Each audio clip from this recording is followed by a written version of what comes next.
the emperor set up a game that covered the world. As a crucial chess piece, the young man was supposed to die. However, his family protected him and sent him undercover as a playboy mingling in the rivers and lakes. The once famous young general has now become a womanizing drunkard. On the day when the king of Langya, who pacified the western regions, returned, everyone finally realized how terrifying he was. At this moment, the West Gate was already surrounded by people, most of whom came to admire the legendary figure of the king of Langya, just to catch a glimpse of his extraordinary demeanor. Wang Quan, as the Minister of Rights, is leading the officials and soldiers to maintain order at the scene. Soon, the puffing army arrived at the city, but the one leading them was not the expected Langya Wang, but a gallant female general. Wang Shangshu, my father encountered bandits while passing through the Jiangnan region on his way back. In order to ensure the safety of the people in that area, my father led some of his subordinates to eliminate the bandits. As for the emperor's side, I will explain it myself. Upon hearing this, Wang Quan seemed uncertain about something,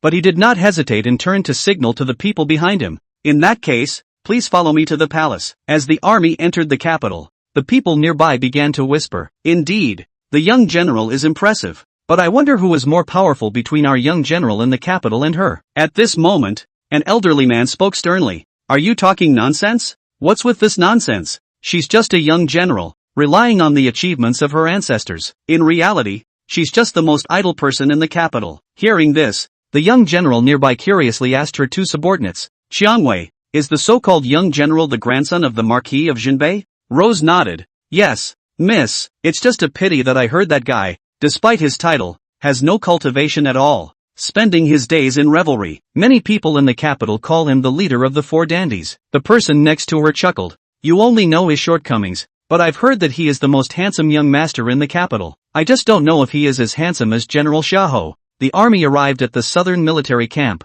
and the young general walked to the wall, watching the soldiers below practicing their horse stances while two people in armor nearby were chatting. Why aren't they training? A welcoming instructor explained. Young general, that person is the lieutenant general and his third uncle, Chu Yunxiao, the head of the Chu family. Hearing this, the three of them curiously took a step forward, wanting to see clearly what the other person looked like. Unfortunately, Chu Ge had been facing away from them the whole time, and seeing no hope, they began to wander around and visit on their own. However, after they left, Chu Ge and Chu Yunxiao unexpectedly both turned their gaze to the spot where they had been standing earlier. Third uncle, who exactly is that person over there? Chu Yunxiao answered after a moment of thought, if I'm not mistaken, that fairly good-looking girl is the daughter of King Langya, named Lin Kor. She also has a title like you, known as the Little General. Hearing this, Chu Ge couldn't help but frown. Chu Yunxiao on the side seemed to see through his thoughts, so he raised his hand and patted his head. You brat, what nonsense are you thinking in your head?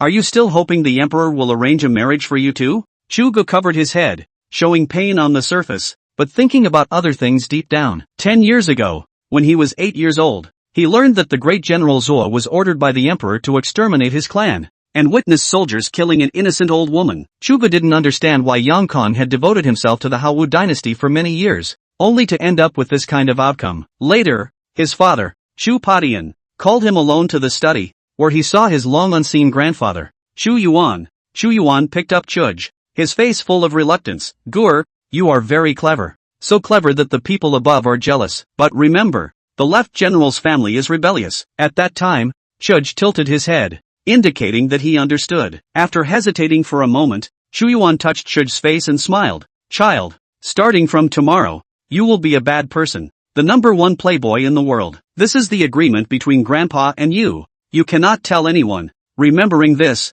I don't know what I was thinking. Chu Ge pouted and said, Third uncle, you wait, I'll go tell Dad. With that, he left with the guards. However, not long after, Lin Kor and the others arrived. Chu Yunxiao, seeing this, quickly stood up and respectfully saluted. Do not be so polite. Lin Kor looked around and, not seeing the person she wanted to see, couldn't help but ask, why don't I see anyone else here? Hearing this, Chu Yunxiao was curious but still maintained a respectful attitude. Young general, may I ask who you are looking for? The roses on the side just wanted to interrupt, but were covered by the flowers next to them. Lin Kor saw no results in searching, so she didn't stay long. It's nothing important. Master Chu, don't worry about it, continue with your affairs. I will take my leave first. Chu Yunxiao responded with a hand gesture, watching their gradually disappearing figures, with some thoughts in his heart. On the other side, on the way back to the mansion, Chu Ge lowered his head and spoke to the woman beside him. Ziqing, go to the military camp for a moment.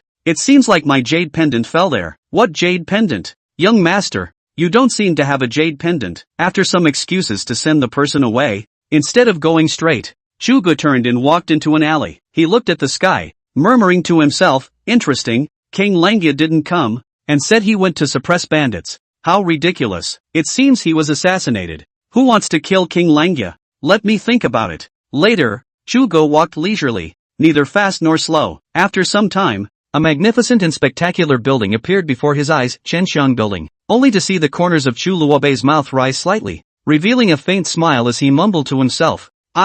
What's the point of thinking so much? It's better to let yourself relax first. After saying that, he lifted his foot and stepped into the door of Thousand Fragrant Mansions without hesitation. As soon as he entered, Chu Luobei was welcomed by the enthusiastic fellow to a private room on the second floor. After entering the room, he leisurely sat on a chair, then gently waved his hand and summoned a pot of fine wine. Then, while savoring the fine wine in the cup, he enjoyed the beautiful woman in front of him elegantly playing the guqin with great interest. However, Chu Luobei, who appeared to be mesmerized by the sound and rhythm, was actually thinking about something at a rapid pace within his heart, only to hear him secretly muttered that Luanjia King holds 300,000 majestic troops. If he is beheaded, then who will be the most likely person to take over this huge army? Well, it should be Xiahou General Xiahou Jing. By the way, I heard that his son Xiahou Chenkong seems to be serving in the Windbreak Army, which is really intriguing.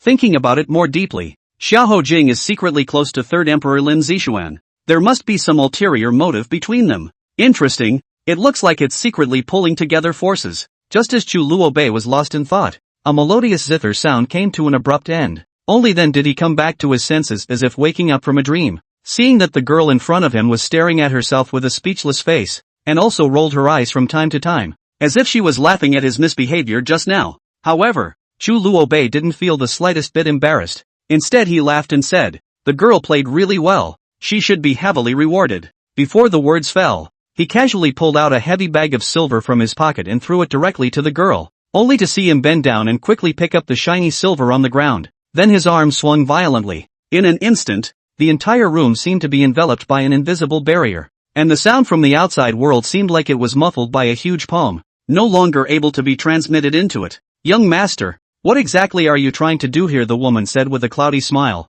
"Do you know about King Langya?" Chu Luobei's face sank like water, his gaze sharp as a sword. "Well, slightly." "Very well. Immediately dispatch some manpower to investigate who exactly dared to sneak up on King Langya. Also, pay special attention to that person named Xiahou Chenkong." Chu Luobei methodically gave orders. "I see, but what should we do about the third master's side?" "Humph.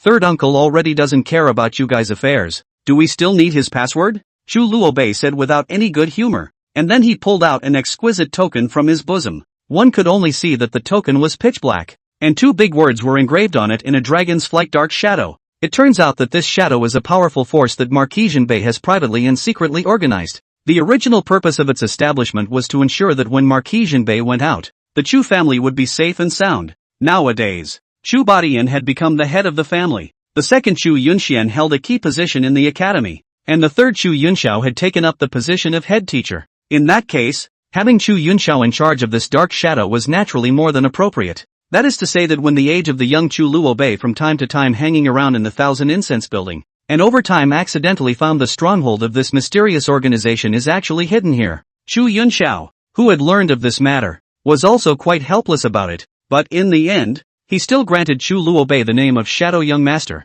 The girl who saw the token smiled and said, "Oh, then I'll go arrange it right away." The girl then got up and was about to open the door, but smiled at Chu Luobei and said, "Young master, actually, when you wear a military uniform, you're really handsome." Chu Luobei froze, then retrieved the token and watched the girl leave the room before muttering, "Third uncle, don't blame me. Who told you to put the token in your sleeve?" Then Chu Luobei looked outside and smiled. "Well, handsome?" There was some bitterness in his eyes. As a child he also wanted to be a general again, but unfortunately, times have changed. Chapter 7: Night Stabbing. Not long after, 3 noble gentlemen came into the room. Chu Luobei wasn't surprised. These 3 people were the ones who went with Chu Luobei to play at the Thousand Fragrant Mansions and go to the gambling house over the past 10 years. The good buddies who went to cause trouble everywhere. "Yo, young general, how to come so early?" Is talking is dressed in purple, holding a folding fan. His name is Zhou Zhenquan. Is Chu Luobei maternal line brother's son? So according to generation, is Chu Luobei's older brother.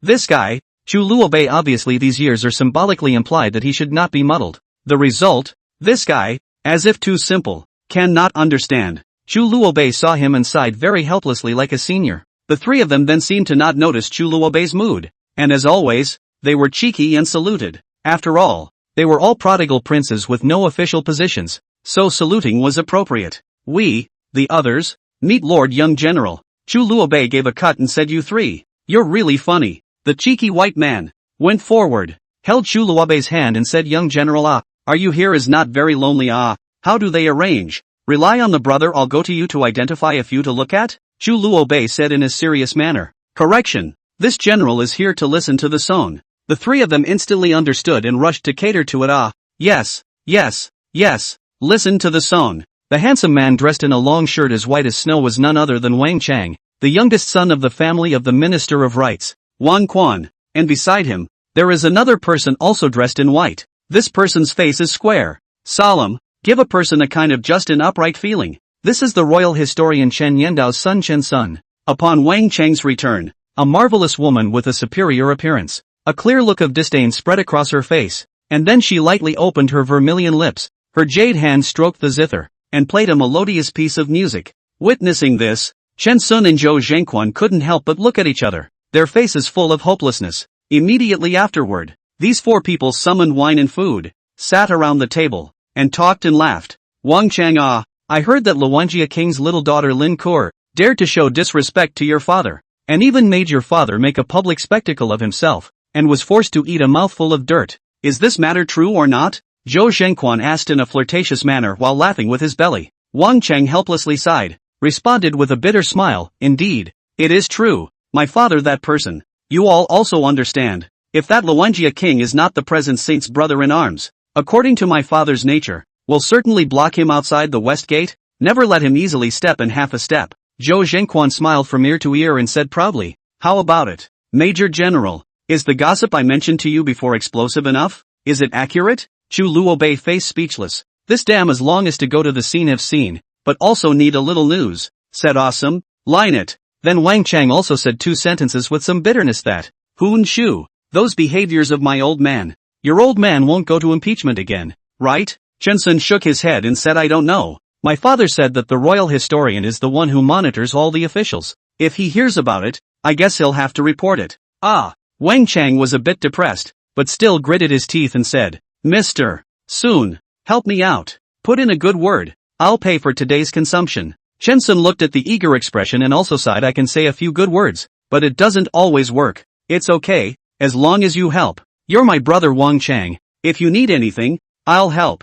Okay?" Chen Sun nodded. Chu Luobei touched Wang Chang's head and said, "With this, you came so early just to ask Chen Sun to do something? Usually they come at night." Wang Chang was a bit embarrassed and said, "I can't help it, Brother Chu. There's something going on at home. I can't possibly watch and ignore it." "Ha ha ha, you just said yes. This meal you please cannot be reversed." Chu Luobei laughed loudly. The crowd then laughed out loud and returned to a cheerful mood. After 3 rounds of drinks, it was evening. By now it was almost curfew, and the four were so drunk they helped each other out. Hiccup, I'm telling you guys, I have to go home today, or else I won't be able to do what Brother Wang asked me to do, right?" said Chen Sun with a blush. Wang Chang nodded and saluted, "Then thank you, Brother Chen." Wang Chang thanks a million inch. Subsequently, those 3 people stared intently at the fellow in front of them, full of anticipation to see how he would behave in a serious manner next. However, when they saw the other party's comical and ridiculous appearance, they couldn't hold it in any longer, and a burst of laughter instantly erupted, so loud that it seemed as if they were going to shake the entire street over. After laughing, the few people regained their composure and continued to walk forward in peace and quiet. No one spoke along the way, only the sound of footsteps echoed in the silent streets. Without realizing it, they walked into a narrow and dark alley. This alley was empty inside, and an eerie atmosphere filled the surroundings, causing people to feel creepy. However, as the saying goes, wine strengthens one's courage, and at this time, the drunken crowd was not intimidated by this horrifying atmosphere. The group walked in such a deep and shallow manner, and when they reached the back, Zhou Zhenquan suddenly stopped, frowned tightly at Wang Chang, who was walking in front to lead the way, and asked loudly, "Wang Chang, How in the world are you leading the way? What is this place? Hearing Zhou Jingxuan's questioning, Wang Chang turned back and drunkenly explained, Egu, don't be anxious. This is one of the paths I often take to get home, and it's much closer from here than from the main road. What do you mean? We are going to sleep at your house tonight? When Chen Sun heard this, he was dumbfounded and looked at Wang Chang with wide eyes. Wang Chang, however, seemed to be completely oblivious to the fact that Chen Sun had already promised to help him go plead with someone before, and just asked back with a puzzled face. Yeah, what's the problem? Now, Chen Sun, who had originally planned to go home, was in trouble. At this time, the side of the Chu Luobei came forward, reached out his hand and gently knocked Wang Chang's head, hiccuped and said, You, hiccup, are you forgetting something important? Ah? Wang Chang touched his head, which had been knocked painfully, blinked his eyes and asked in confusion, What is it? Afterwards, the four of them cautiously walked towards the depths, and the atmosphere around them became more and more eerie. The faint moonlight poured down through the gaps in the leaves, reflecting the mottled shadows on the ground, as if hiding countless unknown dangers. The fearful crowd suddenly saw that not far ahead, two black shadows were carrying long swords and standing there quietly. The four of them glanced at each other in horror, and a sense of foreboding surged in their hearts. Killer! In a flash, the four of them quickly regained their senses as if they had been awakened. Immediately afterward, they had a heartfelt desire to turn in the opposite direction to escape from this horrible place. Just then, the man on the left let out a creepy laugh. GGG, young general, where are you going? Chapter 8, Do you sell your chicken legs? Hearing this, Wang Chang and the other three coincidentally turned their gazes to Chu Luobei, who had been silently retreating. Wang Chang lowered his voice and said, That, Chu, it seems like he is here to find you.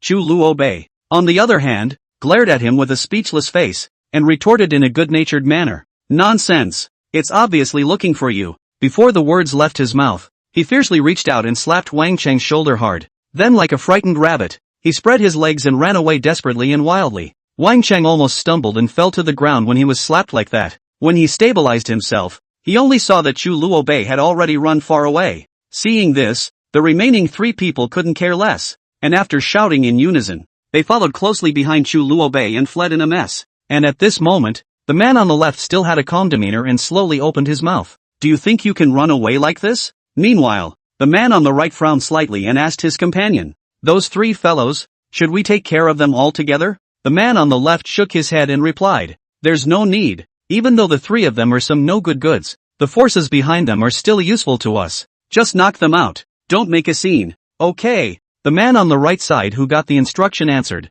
and then his figure flashed, like a ghost leaping onto the roof in the blink of an eye. He was seen striding like a fly, flat on his feet on the roof of the house. His speed was astonishingly fast, chasing after Chu Luobei and the others. In just a few blinks of an eye, he caught up with the crowd and flung out a flying dagger, which several people rushed to avoid. The three then dodged and fell to the ground. Chu Luobei looked at the man on the roof with a puzzled face, only to see him speak. Young general, you don't seem to be panicking? Chu Luobei said with a slight smile at the corner of his mouth. Panic? You guess? Alright, you three get out of here, otherwise kill together. The man said with some unhappiness. After all, a dude like this has to panic in the face of death, right? His favorite thing was their desperate expressions. Then the three froze for a moment, just busy climbing up from the ground. Zhou Zhengquan trembling said, Luobei. Chu Luobei said with an incredulous face, You're not really going to leave me behind, are you? Then Zhou Zhengquan just wanted to speak. Wang Chang was scared out of his wits and pulled the two of them and ran away, adding, Luobei, wait for me to move reinforcements. You hold on, Chu Luobei. The man smiled bashfully and said, It seems that this so-called good friend is also General Ha ha ha. Chu Luobei looked at the black clothes that covered his face and said seriously, Are you from a killer organization? Or are you killers trained by someone in the dynasty? Why should I tell you? I'm going to die. I've got to die with a clear conscience. Oh, it is interesting. We are Rakshas's people-size killer. Well, do not say, otherwise cannot afford to kill you. Goodbye to the lesser general adults. Ha, followed by the man in black does not hesitate to carry the knife cut down. Chu Luobei muttered his Rakshasa. This organization is reasonable. But who would think of killing me? The emperor? No, I'm such a waste. He has no reason to kill me. The emperor? Seems like there's no reason either. Unconsciously, the knife was only a centimeter away from Chu Luobei's face, and at the next moment, Chu Luobei faintly smiled and said, Ziqing. In the next moment, a girl held her sword with one hand and blocked the blade. It was Ziqing. The man in black felt bad and hurriedly backed away, looking at Ziqing with an ugly look. You already knew that you would be fine and deliberately set me up. Chu Luobei waved his hand and said, who made you so stupid? Forget it, don't want to communicate with stupid people. It affects the IQ. Ziqing, both people killed then. Chu Luobei turned around and left. Ziqing looked at the figure that was moving away behind him and couldn't help but feel a surge of annoyance in her heart. This guy was really hateful to the extreme. He had the audacity to deceive himself at noon, and now he was calling on himself to act as a fighter. If it wasn't for the fact that he was a prince, Ziqing really wanted to quit on the spot, expressing his inner dissatisfaction with a cold snort. Right at this moment, another man dressed in a black power suit slowly walked out from the shadows, only to see his brows knit tightly. He looked at the man holding the long sword with a serious face and asked in a deep voice, "What exactly happened? Why are you in such a sorry state?" The knife-wielding man pointed his finger toward the woman standing not far away, and said with a slight hint of panic in his tone, "It is she who is the protector of the Tao beside that brat." Ziqing narrowed her eyes slightly, her gaze like a torch as she sized up the two men, murmuring softly under her breath, "Surprisingly, 2 martial arts warriors have come, and that's all the mail is worth?" At this time, the two men had already focused all of their attention on the longsword-wielding, valiant girl in front of them. However, no matter how much they observed, they were unable to gain insight into Ziqing's true realm cultivation. Seeing this, one of them hurriedly clasped his fists and arched his hands, politely saying, "Your Excellency, we are from the Rakshasa organization. We are from the Rakshasa organization. We have been offended by today's incident, so I hope that you will be generous and let us go. If you leave this way, in the future, Rakshasa will definitely remember this favor and owe you a big one." Hearing this, the corner of Ziqing's mouth rose slightly, sketching out a disdainful smile as he coldly said, "A favor? It's just a pity that this reward is far from enough." Before the words fell, she only saw a flick of her wrist, and the long sword in her hand was instantly sheathed. With a flash of cold light, the two men saw that the situation was not good, and just wanted to open their mouths to defend themselves. However, in just the blink of an eye, everything was already too late. Ziqing's figure was like a ghost quickly approaching in front of the two men, and the long sword in his hand turned into a stern swordlight, directly stabbing at the other party's vitals. In an instant, blood was splattered everywhere, and the two men were killed without even being able to utter a scream. Ziqing retrieved her long sword without changing her color, and there were no drops of blood on top of the sword. And right after that, she turned around and stepped away, leaving behind a mess and 2 cold corpses. A line of blood appeared on all of their necks, and instantly their heads separated from their bodies and they died instantly. By the way, the martial realm. Martial apprentice, when you first enter the martial arts, your physical abilities and strength will rise dramatically. Martial artist, beginning to practice internal martial arts. Wuxia, inner strength is beginning to be accomplished, and martial arts skills are beginning to be mastered. Martial artist, strong internal force, can release internal force, kill people invisibly, protect the body's true chi. Wuzone, possessing the realm of martial intent. King of martial arts, internal force, true chi. Martial arts. Martial arts realm reaches the extreme, can create martial arts, can be called the king of martial arts. There are realms to come, more on that later. Back to Chu Luobei's side. At this time he was walking leisurely down the street, thinking hard about who wanted to kill him. I don't know how long it took, but he smelled a scent that made him hungry, and then he came outside a house with a closed door and a brightly lit light. Politely knocking on the door, an old man came out. Looking at the gorgeously dressed Chu Luobei in front of him, he nervously said, "What do you want?" "I am the Major General of Kyoto." Oh, meet the general." The old man hurriedly saluted. I wonder what the general wants." "It's not much." Chu Luobei awkwardly waved his hand and said, "Say, do you sell chicken legs in your house?" Chapter 9, Shadow. Birds of Prey. Marquis of Jinbei's residence. Chu Baotian was still reading in his study. Just for a moment he felt the aura of a strong man, frowned and went out. When he came to the backyard, he saw Nanbo and a few other experts in the residence eyeing the 3 black-robed men in front of him. Chu Bidian walked over to Nanbo and said, "What's wrong?" "Rakshasa killers?" All at the peak of martial master Nanbo frowned. Chu Bantian looked at the 3 of them and curiously inquired, "Why did the 3 of you attack my Marquis Jinbei's residence?" "Cluck cluck cluck cluck. That's a good point. Naturally I'm here to kill the general," said the only woman next to her smilingly. Chu Badian shook his head and said, "Ridiculous. In the Marquis Jinbei's residence, killing this general, do you have that ability?" The oldest one laughed and said, "We can try." The next moment, the trio's terrifying true chi spread out. This is realm suppression. Nanbo only has the martial arts realm. It's not enough to look at all. Chu Banshan's eyes were sharp and helpless, because for the sake of that Luangjia king's army, he had sent out quite a few of the house's strongest men. At this moment, There was no doubt that the Marquis of Jinbei's residence was the most fragile and shaky. With his mere strength at the martial master realm, if he chose to escape alone, he might still have a chance of survival. However, in this case, the entire Marquis house will be plunged into a place of no return, and no one will be spared. Just in the nick of time, only to hear a swish sound, 3 majestic and unrivaled true chi suddenly gushed out. Those 3 comers wasted no time, casually waving their fists, and then they blasted towards the group of experts in the Marquis mansion like Tarzan crushing an egg. These usually formidable experts, faced with such a powerful attack, unexpectedly failed to catch even a single move, spitting blood from their mouths, fainting and falling to the ground. That crane-haired boyish old man saw the situation. His face could not help but show a hint of smug smile.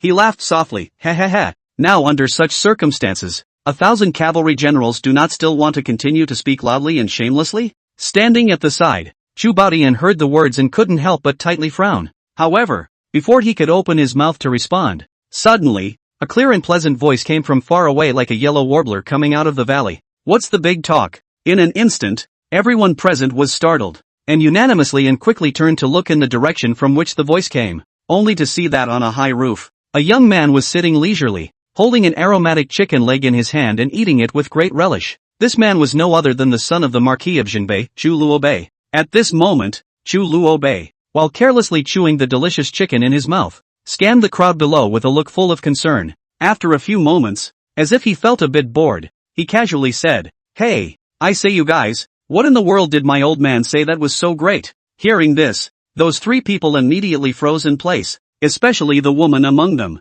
who was filled with disbelief and lost her voice. "You are actually a young general? This is by no means possible. Who doesn't know that the young general has always been regarded as a worthless waste? And how could he manage to make us not detect his aura in the slightest?" That old man narrowed his eyes slightly, and suddenly, as if he had remembered something important, he spoke cheerfully. "It really is true to its name. This Chu family is really better at hiding their strength than any other. Good a young general. Today's matter, I'm afraid far beyond our control. It's just a matter of time. I'll leave you here." After saying that, he turned around and left without hesitation. His pace was firm and swift, and in the blink of an eye, he disappeared from the sight of the crowd. The pair of men and women couldn't help but beat a retreat in their hearts when they saw the old man leaving so resolutely. At this moment, facing this mysterious and unpredictable Chu Luobei of unknown strength, they knew that it was never wise to continue staying here. Thus, they chose the 36 stratagems. Leaving was the best strategy. Chu Luobei did not show the slightest bit of surprise at the departure of these people.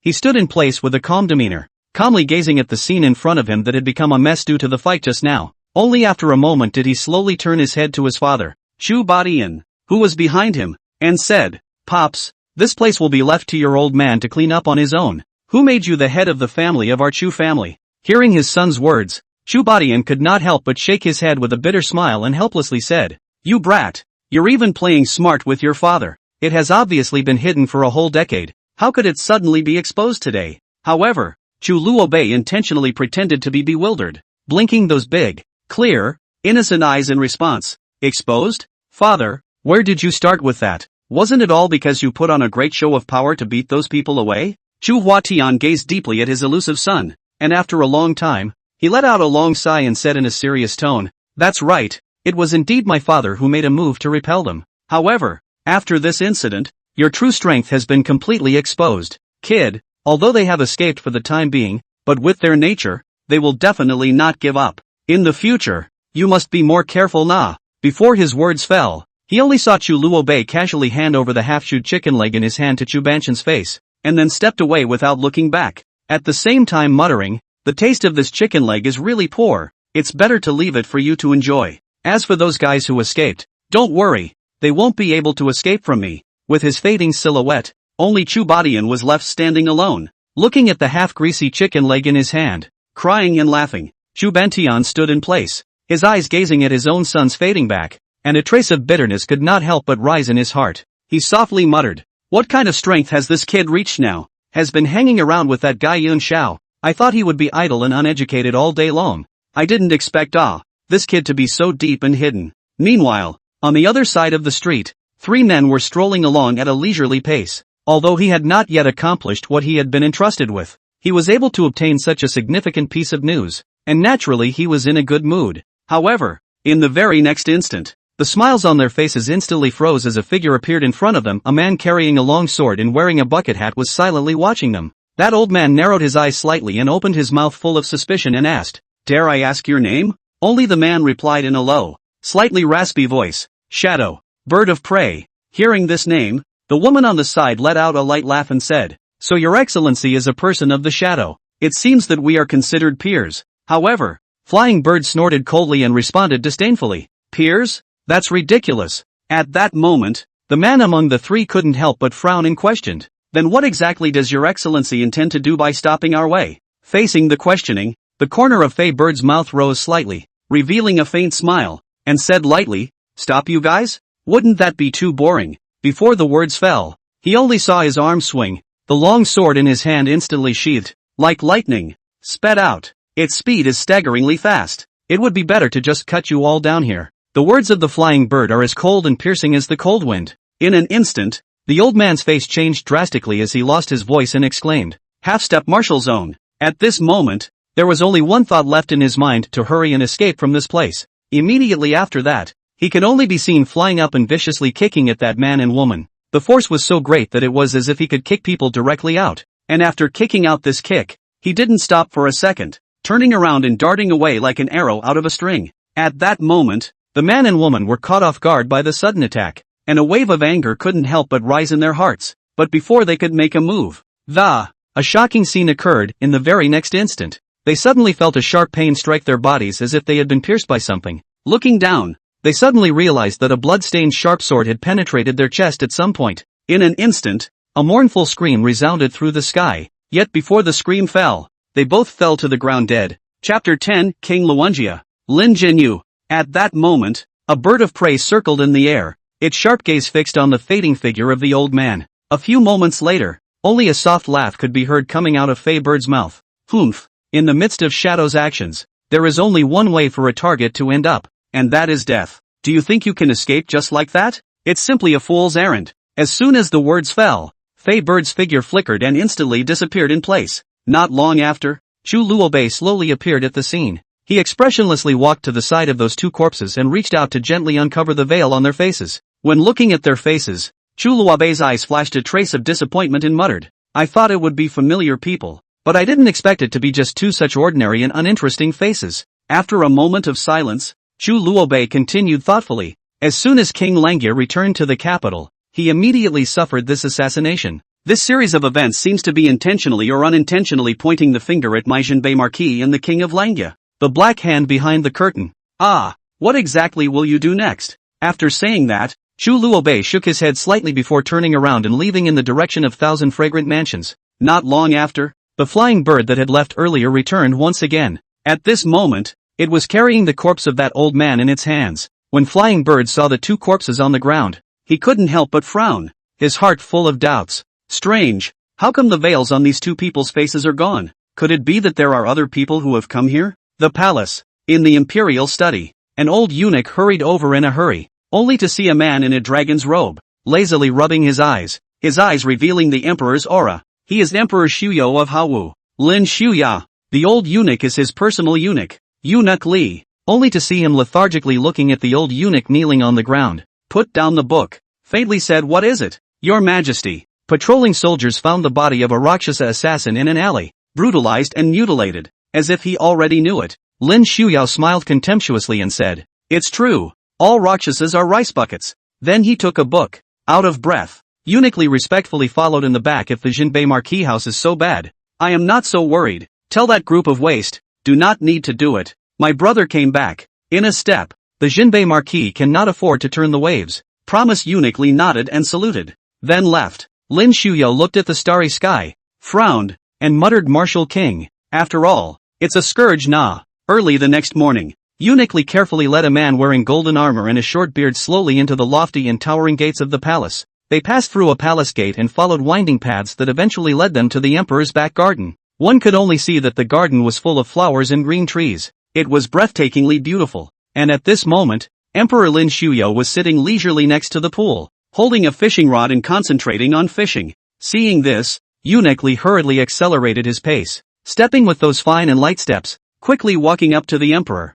respectfully making a big salute. and then softly saying, "Your Majesty, His Highness the King of Langya has returned." Hearing these words, Lin Shuyo, who had been fully focused on fishing, jerked his head back. With a single glance, he saw the figure dressed in a golden kai, exuding a majestic aura. At a closer look, this person actually has a few similarities with himself. Not bad. This is precisely Luanjia King Lin Jinyu. When King Langya saw the emperor turn his head to look at himself, a gentle smile immediately appeared on his face. Immediately afterward, he also quickly stepped forward, kneeling on one knee and saluting with his fists. "I, Lin Jinyu, see your majesty. Long live the emperor." Ha ha ha ha ha. Lin Shuyo was overjoyed at the sight and hurriedly put down the fishing rod in his hands, striding over and extending his hands to help the kneeling Lin Jinyu up and said with a smile, "Good. Quickly please rise." Afterwards, Lin Shuyo and Lin Jinyu walked together towards the pavilion not far away and sat down looking at each other. Eunuch Li on the side is very sensible. Silently waved his hand to signal the surrounding palace maids and eunuchs to retreat, and he himself stood alone to the entrance of the garden to stand guard and keep watch. After the crowd dispersed, only Lin Shuyo and Lin Jinyu remained in the pavilion. At this time, Lin Shuyo couldn't help but say with great emotion, "Jinyu, we haven't seen each other in 8 years." "That's true, Your Majesty." Lin Jinyu nodded slightly and responded, "Fortunately, now that this long war has finally come to an end, I have been able to return and continue to solve your problems for you, Your Majesty." Back then, if it wasn't for this Luanjia king supporting Lin Shuyo, I'm afraid he wouldn't have been able to successfully ascend to the throne, so their relationship was indeed quite good. Ha ha ha. "Well, there are so many things I don't dare to do." Lin Jinyu heard out. His Majesty is trying to let him do the back do not dare to do is not think that he is his junior's well. Afterward, Lin Jinyu nodded and said, "Your Majesty, what do you need me to do?"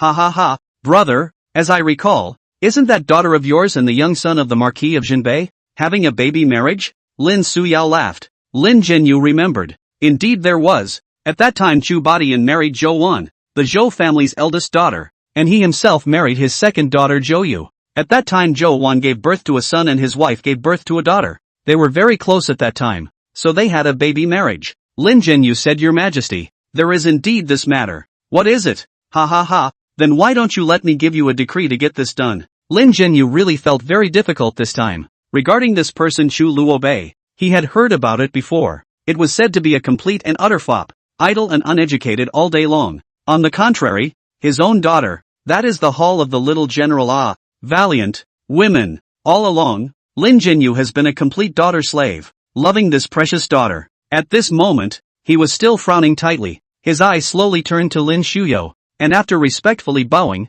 he said, "Your Majesty, this matter is really difficult for me to make a decision. Now that Kor has grown up, I really can't bear to interfere too much with her marriage. Therefore, I think it is better to let her make her own decision." Lin Shuyo naturally knew very well in his heart that the Lin Jinyu in front of him had always regarded his daughter as his heart's flesh, and he was simply an uncompromising daughter's slave. Moreover, the only reason why he would train and exercise his daughter in such a way was that he wished to witness her grow up step by step. Then, Lin Suyao continued, "I understand your mind, but I'm sure you all have heard some news. That Chu Luobei, this bastard boy, has indeed done quite a few ridiculous things. But then again, in fact, his nature is not bad, only too much fun. Jinyu could it be that you're really no longer considering it?" Hearing these words, Lin Jinyu secretly grumbled in his heart. How could he not hear the deeper meaning? This is clearly His Majesty's intention to put him in an awkward situation of dilemma. If he agreed to this marriage, then perhaps he would be able to give his own daughter the opportunity to dominate the future direction of the Marquis of Jinbei.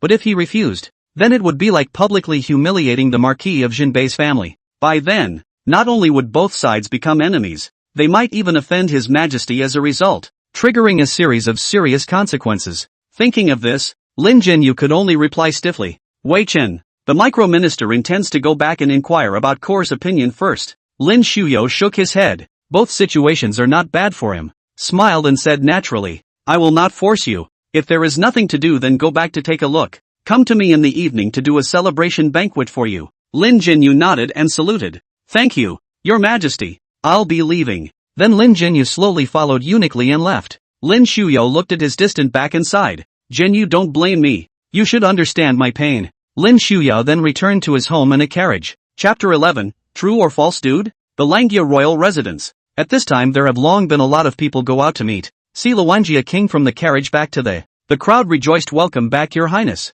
King Langya smiled faintly and said, aha. Afterward, his deep and sharp gaze slowly turned to the woman with a soft figure not far away, only to see that the woman was gently holding Lin Kor's hand, the corners of her mouth slightly rising, outlining a faint smile. From afar, the woman's appearance was indeed quite similar to the rumored Zhou Wan. King Langya wore a smile on his face and walked forward with a calm gait, saying softly, these days have made you suffer at home. The voice was gentle and concerned, as if a breeze gently brushed by on a spring day. When Zhou Yu heard these words, her eyes instantly moistened and she was so agitated that her voice slightly carried a hint of a crying tone. If Marquis can return safely, my concubine is already satisfied, so how could I feel bitter? Her beautiful eyes were glittering with tears, like bright stars in the night sky. Seeing this, Lin Zhenyu, who was standing by the side, hastily reached out his hand and gently wiped the tears from the corners of her eyes, softly consoling, all right, don't cry anymore, let's just go in first. The tone was as gentle as the warm sun in winter,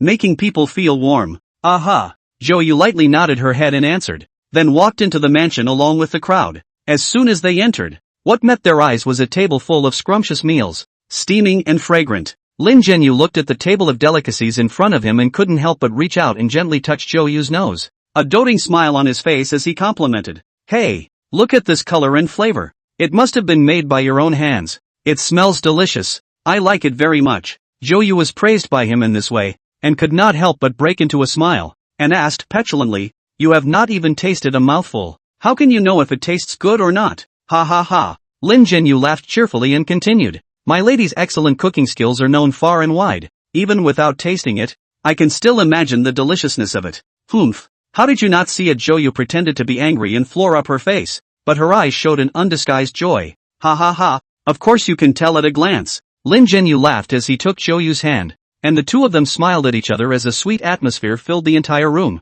At this time, Lin Kor, who was standing at the side, really couldn't endure them showing love and spreading dog food so unseen, so she hurriedly found an excuse and said, father and mother are only focusing on their love for each other, so I'm going to go out and have fun. After saying that, she flew out like a happy bird. Lin Zhenyu called out, Kor, there's no hurry to go out. I'll tell you something later. Wrinkle cocked her head and hung her head. Oh, Zhou Yu frowned and said, what's wrong? It's okay. Come and eat. After the meal, after they happily ended their chat, Lin Kor was gently held by her father Lin Zhenyu's hand and walked into the middle of the study together. As soon as she entered the study, Lin Kor's gaze filled with curiosity turned to her father, and she couldn't wait to open her mouth to ask, Father, what is the important thing you've brought me here so mysteriously? Only Lin Zhenyu slowly closed the door to his room, then heaved a heavy sigh as he slowly walked over to the desk and sat down. His deep and loving eyes gazed at the innocent and lovely daughter in front of him, and he said softly, oh daughter,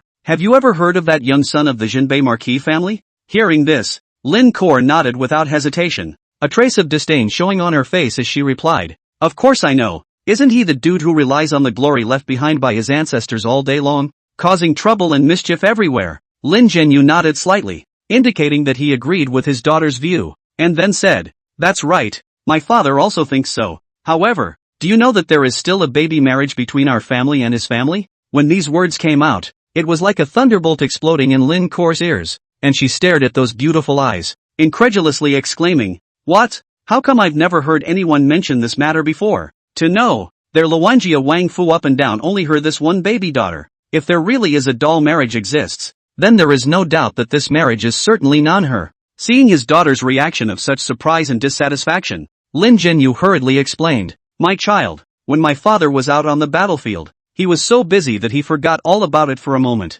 Therefore, it's justifiable that you didn't know. But before Lin Zhenyu could finish his sentence, Lin Kor was already furious and red in the face, stomping her foot and crying out in a petulant manner, no way. I definitely won't marry that kind of dude. I'm going to return this marriage right now. After saying that, she turned around and was ready to leave arrogantly. Seeing this situation, Lin Zhenyu once again sighed helplessly and hurriedly called out to his daughter, why would my father want you to marry into a family like that and suffer? It's just that this involves his majesty. Speaking here, Lin Zhenyu wanted to say something, as if he had something difficult to say. Lin Kor froze. Your majesty. Father went to see his majesty and came back to tell Lin Kor. She was very clever, and that's why she had such good merit that she became a minor general. His majesty wants to facilitate this marriage. Can her father refused. Want to hear your advice, my daughter. I do not want her to be involved in the vortex of the court, but, His Majesty has begun to scorn the Jinbei Marquis house. And for father, sigh, Lin Jinyu is having a hard time. He is His Majesty's own brother, and wants to help him share his worries, but his own family's daughter's happiness in exchange. Lin Jinyu is tormented. Lin Kor thought a lot, and then looked at his own father's still gray hair. He has been fighting for the court for decades. If he is giving him trouble, will. Lin Jinyu smiled, touched her face, said, girl, you do not think too much. Since you do not want, I go to help you break the marriage contract. His Majesty there, for father at least is his brother. Rest assured, and then to leave the study. Lin Kor's voice still came out and smiled, father, my child is willing. Lin Jinyu stopped. Very helpless, said daughter. For father also not willing to you marry a dude. For father is to tell you this matter. Do not worry, for father will solve. Do not have to think for father. Lin Kor smiled and said, father, since it's a dull marriage, a child's marriage is supposed to be at the mercy of his parents. Besides, he doesn't have to be that bad. The child is willing. Lin Jinyu understand their own daughter. She did not want to let himself worry, so said, well, for the father now do not say. You first and that Chu family boy contact it. If it is different from the rumors, you in the reply to me it. Lin Kor nodded her head and said all his father arranges. Lin Jinyu then went out of the study. Lin Kor murmured, Chu Luobei, are you really the dude rumored to be? Chapter 12 allows you to be a master for 2 days. 10,000 gold gambling house. This behemoth located in the eastern part of Kyoto is the grandest gambling house in the area. Countless rich and powerful people from all over the world come here. Today, a grand auction is being held here. However, there are unique rules here. Only those holding invitations can enter, and everyone must wear a mask. Such a provision is designed to add mystery and interest to the auction, but also for the privacy and security of the bidders. At this moment, Chu Luobei was sitting peacefully on top of the back seat. He was wearing an exquisite fox mask that skillfully concealed his face. Beside him sat Ziqing, also wearing a mask. Ziqing's mask was in the form of a cute cat, and at the moment she was looking around nervously, disturbed by the cheering and boisterous crowd, only to see her slightly shrinking her body, close to Chu Luobei's ear, lowered her voice and quietly muttered, my lord, why don't we just hurry up and leave? How do I feel that this place is like a bandit's den? Hearing this, Chu Luobei was first stunned. Then he turned his head to look at the slightly timid woman beside him, the corner of his mouth slightly raised, revealing a confident smile, softly comforting, Aya, don't be afraid. There is this young master here to protect you. What else do you have to worry about? You have to know. This young master is a great young general. Even though Chu Luobei deliberately controlled the volume of his voice, these words of his were still clearly transmitted into the ears of the people around him.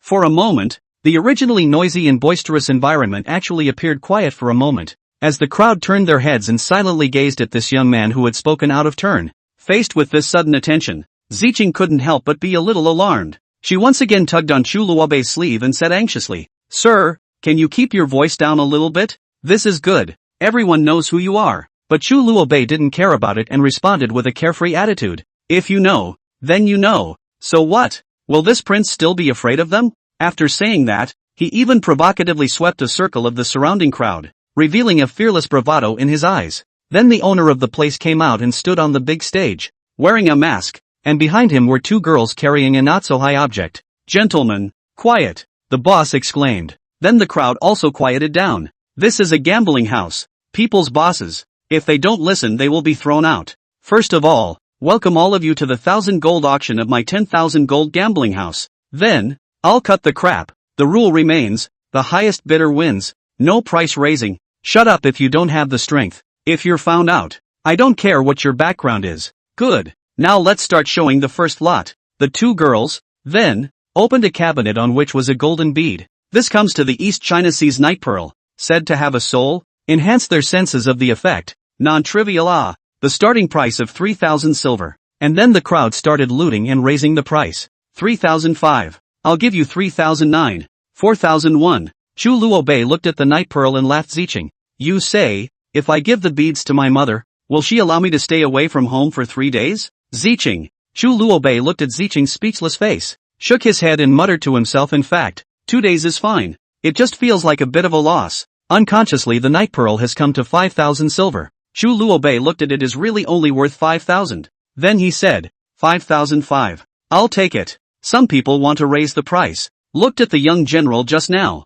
silently put down the hand. In Kyoto, this master, not to be messed with. You dare to rob him of something, he tomorrow your home are stolen. Ruthless very. The price was then set at 5,700 taels of silver. And Chu Luobei successfully obtained this night pearl. He held in the hand his love Ziqing very speechless. Princes how much want to play around how ruthless with more than 5,000 silver for a night pearl. They didn't realize in the slightest that just on the second floor of this noisy, bustling gambling house, inside a luxuriously decorated private room, a pair of men and women in fancy dress were silently watching everything that was happening downstairs through the half-covered window. Seeing that woman with a sword hanging from her waist and a graceful figure, she lightly opened her vermilion lips and said, "My lord, look, that person below is the grandson of the Marquis of Jinbei, Chu Luobei." As she spoke, her gaze always fell on Chu Luobei. The man, on the other hand, calmly picked up a cup of fragrant tea and gently took a sip before absently glancing at Chu Luobei downstairs, the corners of his mouth slightly rising as he said softly,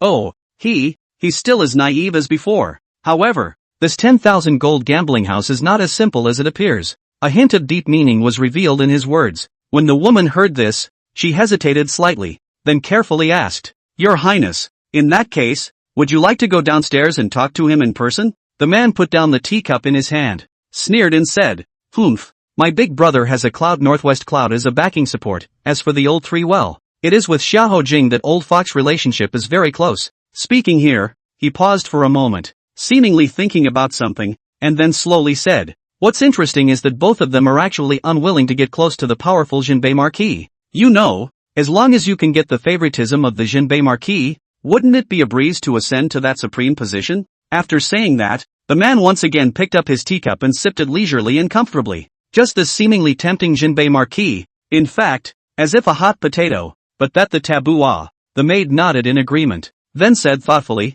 "However, this prince does remember that in the past, I also had some friendship with this Chu Luobei. If we are able to bring him over to our use, I think that we will be able to act with many fewer obstacles in the future." The man smiled disdainfully. "Pull it over. You don't really think that the man who was praised by the husband's son for his heavenly talent at the age of 7, and who struck fear into the royals of the academy at the age of 8, is really just a dude, do you?" "But it did prove to be just a prodigal son," the woman queried. The man wasn't picking up on it anymore, just looking at him cheerfully, still smiling. "But you're right, we can get in touch with contact. Maybe it can really work for me. Your Excellency is wise." Subsequently, the auction continued in full swing. Time passed quietly, and in the blink of an eye 6 lots had passed. However, Chu Luobei was always sitting quietly above his seat, as if he was scrutinizing the madness and clamor that belonged uniquely to this era. The Ziqing on the side saw that his son had not been making any moves, and couldn't help but gently tug on Chu Luobei's sleeve, asking softly,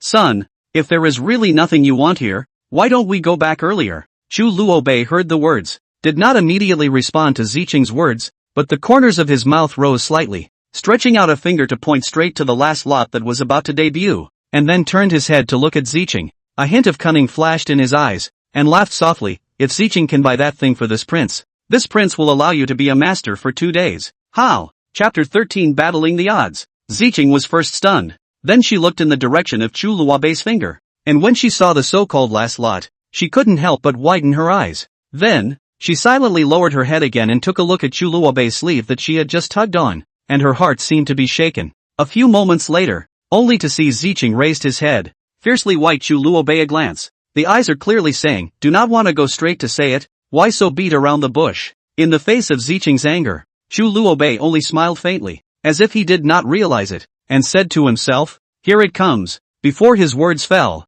he heard the boss on the auction stage shouting, "Next, is this auction's the last lot of this auction, please?" With the boss's order, the subordinate beside him carefully held an object and came forward. The crowd fixed their eyes on it, and it turned out to be a uniquely shaped ancient zither. But see, this body is made of top-quality mahogany. Carefully, its shape is not the traditional guqin that regular. On the contrary, it is a seemingly random but ingenious way to place the combination, seemingly unique. Above the body of the instrument, there were a few silver wires glittering with silver light and excellent flexibility, just like shooting stars in the night sky, bright and dazzling. At this time, only to hear the boss full of complacency introduced, "Ladies and gentlemen, this zither is called Millennium Crimson, is by the world's renowned Qin casting master Marizi hand casting made. This Qin is not only exquisite in appearance, but also has some unexpected and marvelous functions. As for the specific functions, hey, allow me to sell a secret for the time being. Now, this pair of Millennium Crimson officially open auction. The starting price of 30,000 taels of silver, Each bidding increase shall not be less than 1,000 taels. I am a loyal follower of Mr. Marizi. Gentlemen, give me a chance. 31,000 taels. The corners of the surrounding people's mouths became disdainful, followed by 35,000. Give you a chance? Seems like you have a lot of face. If you don't have the money, get lost. You. 38,000. 39,005. Ziqing was speechless. This is not just a cheen. How come tens of thousands of taels? Then he looked at his own son. Why does look like he likes this piano? I don't think so. Chu Luobei. The young master doesn't know anything, right? What's it for? As a decoration? The two men upstairs. Looking at this scene, the man's mouth smiled slightly. The girl curiously said, Gongzi, now that our things have arrived, why are they still here? The man then looked at the girl holding a sword in her hand, which was the previous lot, and laughed. Perhaps we can really get a little involved with the Marquis of Jinbei. The girl frowned. Indeed looked at Chu Luobei. This look instantly understood the road. Gongzi. This chin is up to 40,000 taels. Ah. This money is nothing. It means nothing in the face of power. The man smiled and said, understood. Then the chin hard to 49,000 taels. Chu Luobei became very helpless. Sat down on the position. Looking at the chin faintly said, this chin is worth up to 45,000. Forget it. Do not want. Let's go. Then, my lord. Well, go back and give the beads to mother. The two then got up and left the auction. The girl who was watching all this hurriedly told her son. Son, they're gone. The man nodded. No harm done. Raise the price. How much to add? 50,000 taels. No. Then Chu Luobei came back to Jinbei Marquis. He saw his own father holding a whip in the lobby with his eyes closed to recuperate. Chu Luobei quietly step by step want to leave here. Then heard Chu Badian faintly said, kid, you are not itchy skin. Ah. I told you to go to the west gate to receive the Luanjia king troops. You are good. Ah. Where to play? Gu. Luanjia king that is not have you. I go why? Might as well let. Then a teacup flew over. Chu Luobei gazed at it. The corners of his mouth rose slightly, and instead of dodging it, he smashed it hard on his head. Ouch, ouch, ouch, ouch. Old man. You wait. I'll go tell mother. Humph, humph. You think I'm just going to smash you a bit? I'm going to fix those bad habits of yours today. He then got up and slapped his long whip over. And so it was that the father and son, one chasing behind with a whip, and the other running ahead with a broken tongue. Old piker. You're bullying people. Who am I fighting for? Stop it. Non-stop. You dog. You just know how to bully little master. Subsequently, Ziqing hurriedly rushed to the backyard, passing through the winding paths and lush flowers, and from afar, she saw Madame Zhou sitting on a stone bench, intently looking at a book. She hurriedly quickened her pace and walked up, respectfully bowed, and softly said, Madam. Zhou raised her head slightly and answered, Aha. Then she used her eyes to signal Ziqing to come up and speak. Ziqing was just about to open her mouth to recount what had just happened, but Zhou beat her to it and said, Your kung fu is pretty good, but how come you're so mute and dull? If you have such skill, you could have just kidnapped that brat and I wouldn't have blamed you. Why else would I send you to follow the young master instead of Uncle Nan? He's old and decrepit. How can he control that mischievous devil? Ziqing's face turned slightly red upon hearing this, and he bowed his head to admit his mistake. Yes, Ziqing knows that he is wrong. Zhou waved her hand and continued to count up. Don't plead with me here. He just owes a beating. He has to be beaten a few times before he can realize that there are still elders at home to discipline him. Just then, Ziqing wanted to explain a few words again, but before he could speak, he was stopped by Zhou's stern voice. No talking. Ziqing could only obediently keep her mouth shut and responded with a slight nod. Oh. Immediately afterward, a miserable scream came from outside the lobby, and the sound resounded through the clouds, as if the entire mansion was shaken by it. This miserable scream continued on and on, ringing for as long as half an hour. Ziqing stood by the side and couldn't help but cover her mouth with a light smile, secretly thinking in her heart, only the general can suppress this lawless young general. Hearing the commotion outside, Zhou then slowly stood up, ready to go out and check things out. Seeing this, Ziqing hurriedly reached out to support the lady's arm, carefully accompanying her as they walked towards the front hall together, arrived only to see a big drop scene. Chu Luobei pulled the whip and his father then the strength toward them this dirty look, as if on the ground to play a few rolls. Zhou frowned slightly, gently opening her vermilion lips as she softly said, Chu Baodian, Chu Luobei, what exactly do you want? Although her tone was soft, it contained a hint of majesty. The two people who were in the middle of a scuffle immediately stopped their hands when they heard this familiar voice. Like an aggrieved kitten, Chu Luobei walked quickly to Zhou and cried out pitifully, Mother! Chapter 14, Heartwarming Feelings? Zhou fixed his eyes, only to see in front of his son has become a kitten, face covered with dust and stains, hair is also messy. Seeing this appearance, she couldn't help but to laugh out. My little brat, see what you have become. Do you know you've made a mistake? Chu Luobei pouted and muttered with a puff of air. Humph, mother, that damnable old man actually dared to hit me. Zhou Wan was amused by his adorable and comical expression and hurriedly asked, which old man? Can you piss off our family's little bully? Chu Luobei blinked his big eyes. For a moment he was speechless. After a while he stammered. Anyway, it's a bad old man. I don't care. Mother, you must teach him a lesson for me. Zhou Wan helplessly shook her head and snapped. Alright, stop fooling around. The two of you have already been fooling around for half an hour. If you continue to fool around like this, if others see it, they'll think that my Jinbei Marquis has no tutelage. Saying that, she turned her head to Ziqing, who was at the side, and ordered, Ziqing, quickly take young master to clean up, change into clean clothes and take a bath. Ziqing respectfully answered, no. Chu Luobei was obviously a little reluctant to leave like this, but still obediently followed Ziqing a few steps. Suddenly, as if he had remembered something, he turned around and ran back to Zhou Wan, handing her a sparkling night pearl and said with a smile, Mother, this is a gift that my child has specially prepared for you. Oh, hey! Zhou Wan received the night pearl and instantly froze. This night pearl was round and smooth, emitting a soft and bright light, and was worth a lot at a glance. At this time, Chu Baotian also curiously came over. After taking a look at the night pearl, he smiled and flirted. Yo-ho, this brat of our family has actually grown up and knows how to send things to please his mother. Come on, let me take a look too? Afterwards, Chu Huatian wanted to reach out and touch it, but he was slapped on the hand by Zhou Wan. Gu, ma'am. Chu Huatian's face was speechless. This is my son to send me. You touch a fart, let you educate him well. You see, at least a general. Alas. Then Zhou Wan disdainful look at the Chu Baotian, a glance will go away. Chu Bidian said, damn, it's your precious son. I have to let separate bed to sleep. I don't hit. You still dislike on. It's too hard. Half an hour later, in Chu Luobei's room, Ziqing gently put ointment on Chu Luobei's face. Indeed, the scar made Chu Luobei not look very good anymore. Gu, Ziqing, be gentle. Oh, Ziqing, why don't you be my bodyguard? Gu, I'll give you 100 taels a month on the condition that if the old man wants to beat me up,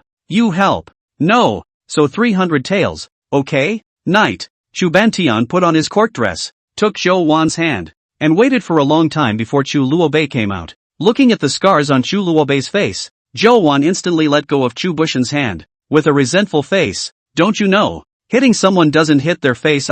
This lets my family Luobei. How can I see people in the future? That's it. Chu Luobei happily agreed. Okay, my bad. Now go to the banquet first. Otherwise, it's not good to make His Majesty wait for us. Humph.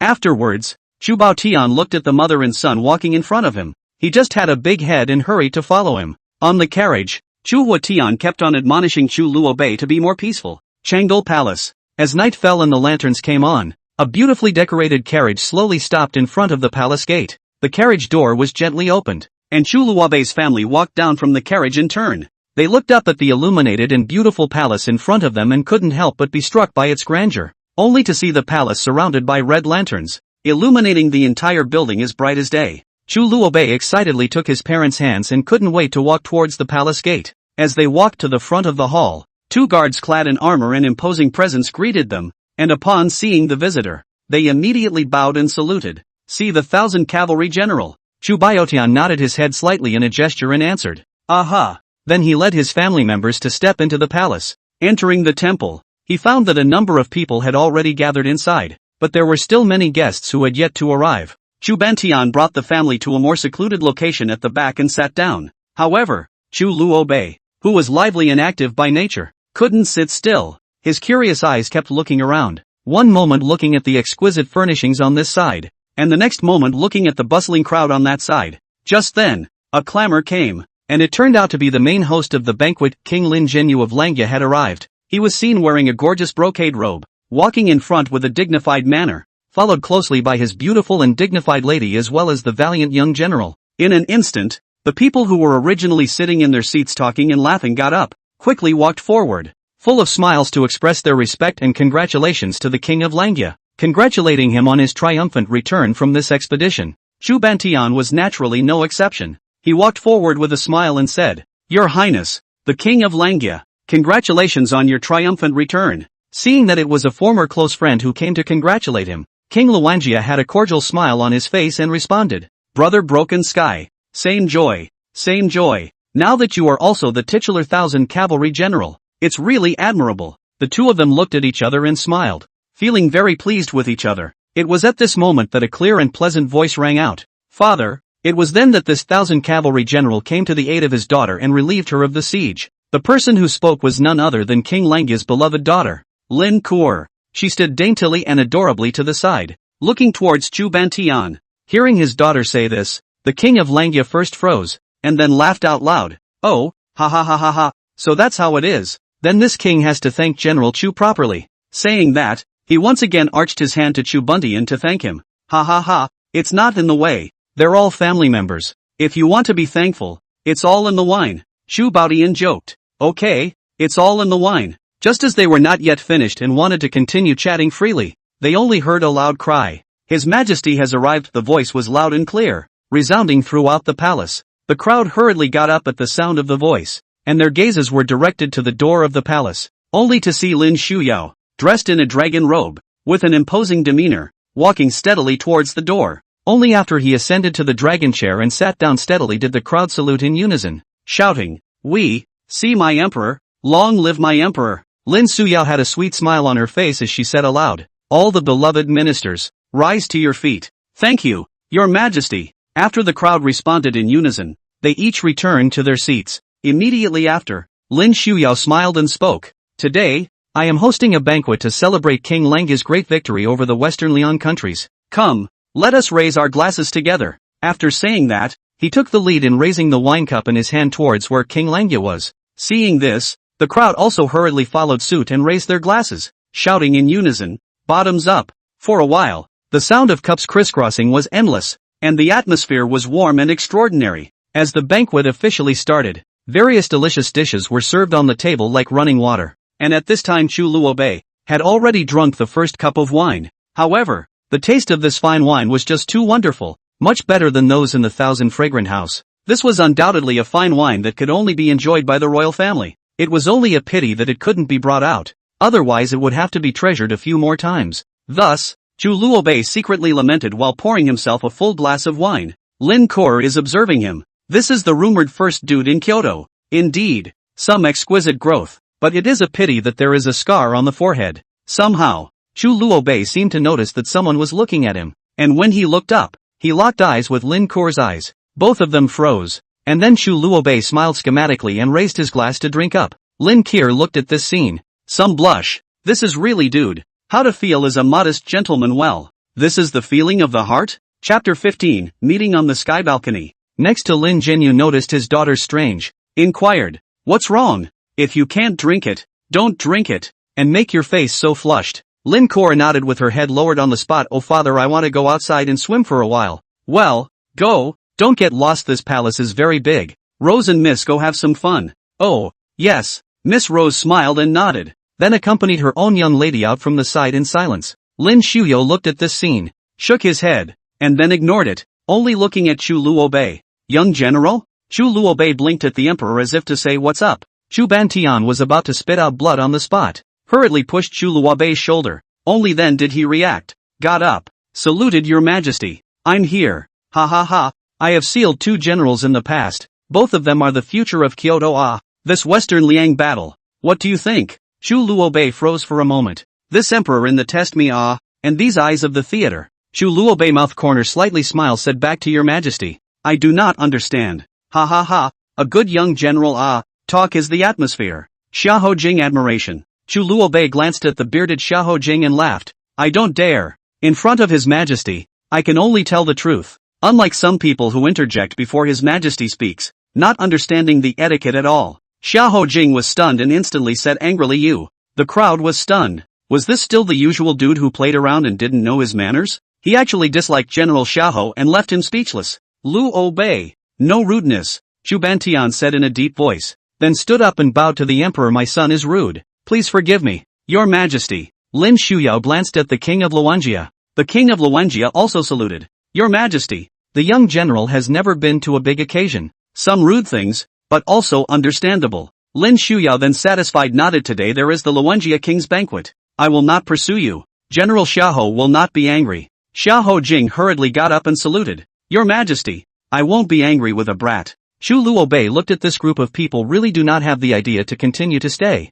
but still respectfully salute thank you. Your Majesty, His Highness the King of Langya. General Xiahou. Aha, King Luanghua nodded with a slight smile. I'm a little drunk and would like to go out for a walk, so I ask your Majesty's permission. Chu Huatian was speechless on the spot and said in a deep voice, brat. What are you doing? Lin Shuyao smiled and said, but let Eunuch Li take you around the palace. Then Eunuch Li, who was standing at the back, nodded his head, so he was in front of Chu Luobei, and smiled. Young General, please. Chu Luobei nodded and followed out. The night sky is exceptionally bright today. Chu Luobei unhurriedly followed the old eunuch in front of him with a slightly staggering pace, his bright and deep eyes slightly lowered at the moment, as if he was immersed in his own complicated thoughts. Just then, the smiling and amiable eunuch Li beside him couldn't help but ask, what's wrong with the young general? It looks like he has a lot on his mind. Chu Luobei gently sighed, then lowered his voice and replied, alas, in fact there is no big deal. Just, Eunuch Li, do you know that Xiahou Jing old man's recent situation? Hearing this name, Eunuch Li's face instantly became grave. He was like a bird of prey, hastily looked around before approaching Chu Luobei to remind him in a low voice, ouch. My young general, you can't just say such things. This is a forbidden place in the palace. If someone who has a heart hears it, then it will be a big trouble. However, Chu Luobei didn't think so, but instead raised his eyebrows and continued to ask, what's so taboo about this? I just heard that Xiahou Jing and the third prince's relationship is extraordinary. The two are almost to the point of brotherhood. Is not even you do not know? Eunuch Li first froze at his words, then frowned and asked back in a low and serious tone, and where did the young general learn about this? Only to see Chu Luobei's mouth corners rise slightly, revealing a slightly smug smile, and lightly said, hey, what kind of secret is this? This young master I every year will be in all walks of life traveled around the intrusion. Like this interesting news naturally know a little bit of it. After hearing this, Eunuch Li couldn't help but laugh out loud, but the laughter soon came to an abrupt end as he shook his head and slowly said, ha ha, so it is, young general. As the saying goes, hearing is believing. These rumors may not be credible from hearsay. Chu Luobei shrugged his shoulders and said indifferently, oh well, perhaps it's really as you said. By the way, Eunuch Li, do you know where in this palace is the most ideal location to view the stars in the night sky? Eunuch Li replied after a moment's thought, if we are talking about stargazing, there is no doubt that the balcony belongs to that day. There is the highest terrain in the entire capital. Standing on the top of the far-reaching view, the sky full of stars in the eye. Beautiful, wow. Oh, can I go in? Chu Luobei was interested. Naturally, it's just a place for soldiers to stand guard. I see. Let's go there then. Yes, Major General. In the eyes of Eunuch Li, it has been determined that Chu Luobei is simply a small child, who knows how to play. Sky balcony. Miss, that star is so pretty it's a big 1 inch. That's Vega. Vega? How does the lady know? I read it in a book that said, the brightest star in the night sky. If it is, one is Vega. And if it's two, then there's another Altair. Why? Just as Lin Kur was about to open her mouth to respond, a clear and magnetic voice suddenly came from below. Because, love, everyone harbors a Vega star of their own in their heart, as well as a coward who silently waits for her. The crowd followed the sound and looked, and it turned out to be Chu Luobei who was slowly walking. At this moment, his face was filled with a brilliant smile, as if the warmest sunshine in spring, but the slightly raised scar on his forehead was particularly striking. Immediately behind him was the cautious Eunuch Li, who hurriedly bowed and saluted when he saw Lin Kur. Old slave has met young general. Lin Kur smiled and lightly nodded her head, responding, well, get up. I didn't expect you to know about this. A hint of curiosity and surprise flowed between her words. Chu Luobei lightly leapt up the steps to the side of the rooftop balcony, casually rested his hands on the railing, looked up at the twinkling stars in the night sky, and said softly, when I have nothing to do in my spare time during the weekdays, I like to ponder over some interesting things. His gaze was focused and deep, as if he could see the distant past and future through those stars. At this moment, the rosebud on the side stared at her own young lady with a worried heart, secretly thinking in her heart, young lady wouldn't be an unapologetic face controller too, right? Why is it that after only a short while, she can't help but go and talk to this guy, and this guy is a famous dude? Thinking of this, Rose subconsciously pulled Lin Kur's hand tighter. Feeling the strength in Rose's hands, Lin Kur couldn't help but feel a little teary-eyed. In fact, The reason why she wanted to talk to Chu Luobei for a few moments was merely because she wished to understand more about his person and situation so that she could smoothly break the marriage contract between the two in the future. After all, there had always been resistance deep down in her heart to this sudden marriage. Then he pulled Rose's hand away and plopped down on the railing just like Chu Luobei. Looking at the stars in the sky, Rose, if it's alright, why don't you go to the king's place first? What? Go. Rose rolled her eyes. Well, it's true. This girl is a face control. Then she left in silence. Eunuch Lee seemed to suddenly realize that his presence here was not appropriate, and said with a fawning smile on his face, since the young general has the blessing of the young general, then the old slave will leave first. After saying this, he turned around and hurriedly left. Chu Luobei looked at Eunuch Lee's distant back with a blank face, and only came back to his senses after a while. At this place, only he and Lin Kor were left standing opposite each other. Your name is Chu Luobei? Lin Kor was the first to open her mouth to break the silence. Chapter 16, Puppetry appears. Chu Luobei simply answered. The number one dude in the capital? Lin Kor continued to ask with interest. Chu Luobei replied again, while unconsciously glancing at Lin Kor. Just a sideways glance made his heart throb and he almost failed to hold it. He secretly cursed, damnable woman, don't even think of using beauty to confuse my Dao heart. In his heart, he couldn't help but complain about third uncle. What do you mean by just a little bit good looking? This person in front of him is not just a little bit good looking, she is simply as beautiful as a heavenly immortal. Okay, how did you get this scar on your head? Lin Kor looked like she was full of curiosity about Chu Luobei and kept asking questions. Alas, are you not a historian? Why are there so many questions? Asking endless questions. It's really strange nah. Chu Luobei responded with some impatience. However, when he saw Lin Kor's flower-like smiling face, the dissatisfaction in his heart instantly dissipated. Lin Kor covered her mouth and laughed lightly, explaining, I haven't seen you in person before, so I don't know exactly what kind of person you are. Just now, when I looked at you from afar, I only thought that your looks were quite outstanding, but it was just a little bit better than normal people. But now that I've gotten closer, I realize that I've seen you before. Chu Luobei frowned and said, what? Not Miss Lin. You get it right in my although well a little handsome, or Kyoto's famous, young general, but you do not so obsessed with me right? Lin Kor looked at this talent so big movement, suddenly laughed, said you have a good-looking face, but I do not care about these. In the Western Liang killed a lot of good-looking, you think I will look at your face? Chu Luobei instantly pulled away from her with a resentful face. We met at the academy. Where? How Wu Academy? Chu Luobei looked at this face, contemplated for a long time, laughed I do not know the previous things, the little master have forgotten a lot. Lin Kor smiled proudly and said yes, the former you, but was called by the teacher as a heavenly genius. How would you remember? In the corner of the girlet. Corner? Remember, Mr. Husband once asked us what a woman could do in the future. Those royals of theirs, talk about being virtuous, having children and educating them. That's when you said something about joining the army. Everyone, including me, thought you were stupid. But your words are still fresh in my mind. I can look in the mirror and put flowers on the yellow, and I can also wear iron armor in cold light. A woman can also be loyal and brave, never inferior to a son. When Chu Luobei looked at this girl earnestly speaking about that incident, he had actually remembered it. At that time, Yang Kun even became his little fan because of this. And the little girl he'd never laid eyes on had remembered for 10 years. That's right, a few months before the left general's incident, Chu Luobei proudly said it. Because of your words, my dream of going to the army with my father ignited. And because of you, I wanted to prove, as you said, that a woman is never inferior to a son. So desperately I begged my father to take me to the front. And from that time on, the maidens appeared. Chu Luobei laughed. Oh, then congratulations. Finally proved that women are not inferior to men. Lin Kor looked at Chu Luobei seriously. You're hiding.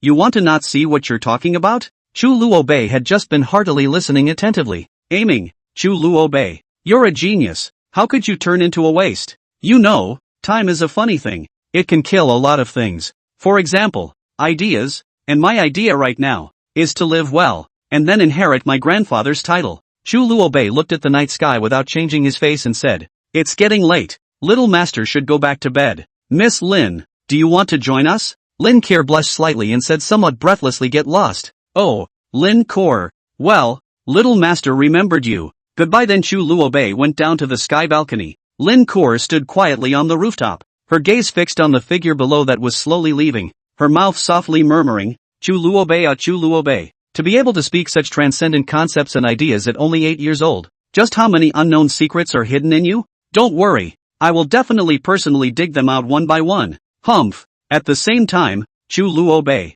who had just walked off the rooftop, his face instantly sank as if it was covered by a layer of gloom. He walked forward quickly while secretly pondering. After feeling that he had walked out far enough, he suddenly stopped and looked back at the distant sky balcony, only to see that there was still a silhouette standing on it, and that person was none other than Lin Kor. Apparently, she hadn't left until now. Chu Luobei narrowed his eyes, coldly gazing at Lin Kor on the rooftop, secretly thinking in his heart, Lin Kor, this woman is really too intelligent and resourceful, if not for the fact that she has the special identity of the Langya king's daughter as a shelter. I'm afraid that I would have already dispatched my subordinates to secretly get rid of her in order to eliminate any future troubles. I only hope that she can be a bit more sensible. Do not want to do anything stupid to the extreme. Thinking of this, Chu Luobei no longer do more stay, turn around and silently continue to walk towards the front. It wasn't long before Chu Luobei finally stepped out of the palace's gate. He turned left and right all the way and eventually came to a narrow and quiet alley. Right at this moment,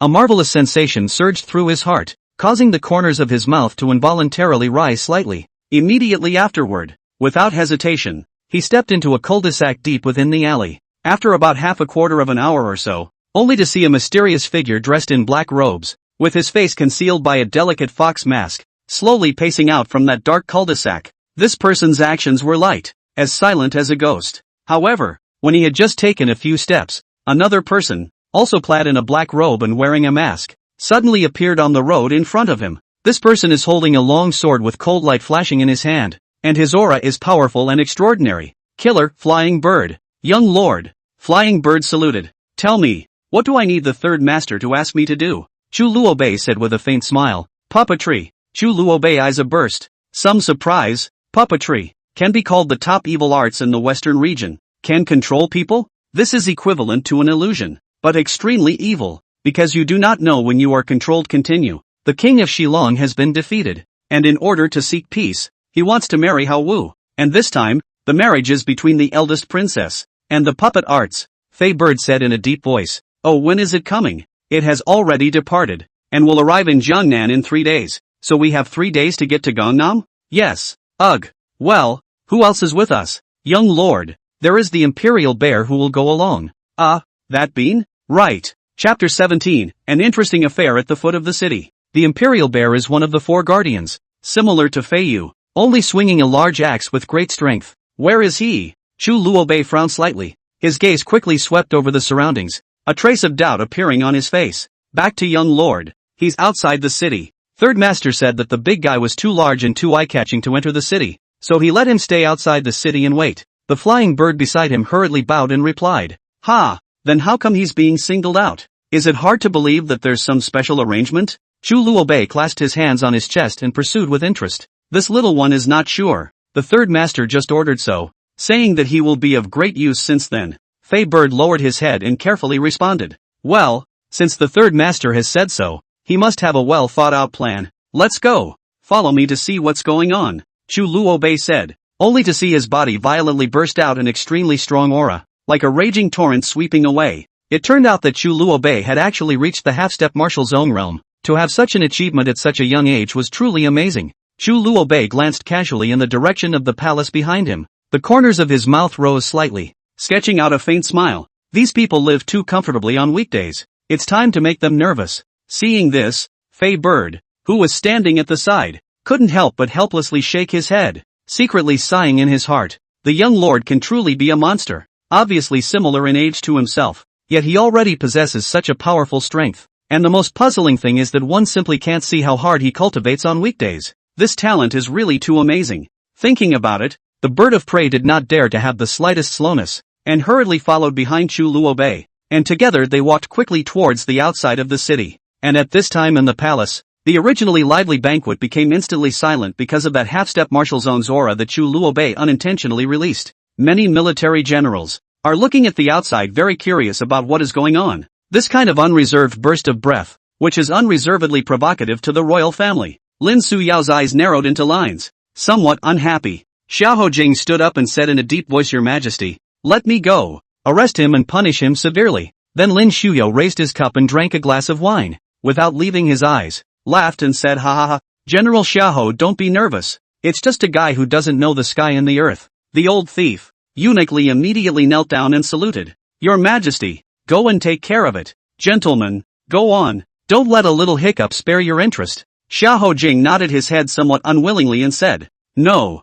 Eunuch Li then hurried out with a light but hurried step. Chu Badian in the hall slightly frowned. His gaze cast out the window. He secretly pondered in his mind that he had already let his wife return first earlier, and at this time, he thought that he must be chatting with the people at the Langia King's mansion. Then, who is so capable that he dares to affect His Majesty's pleasure so boldly? Could it be that Luo Bei? Thinking of this, Chu Badian couldn't help but shake his head, feeling that this possibility seemed unlikely, but a trace of doubt still lingered in his heart. At the same time, Eunuch Li outside had already arrived at the entrance of the palace with quick steps. Seeing his gloomy face, he said in a deep voice, "Everyone listen to the order. Set off immediately. I would like to see what kind of person dares to act so recklessly and disturb His Majesty's pleasure." As he gave the order, "Nuwa!" The sound of response resounded all around. Immediately afterward, a formidable team came out. The palace guards were all dressed in shining and eye-catching golden armor, all of them valiant and extraordinary. Moreover, the vast majority of them had attained martial arts strength above the realm of martial arts warriors,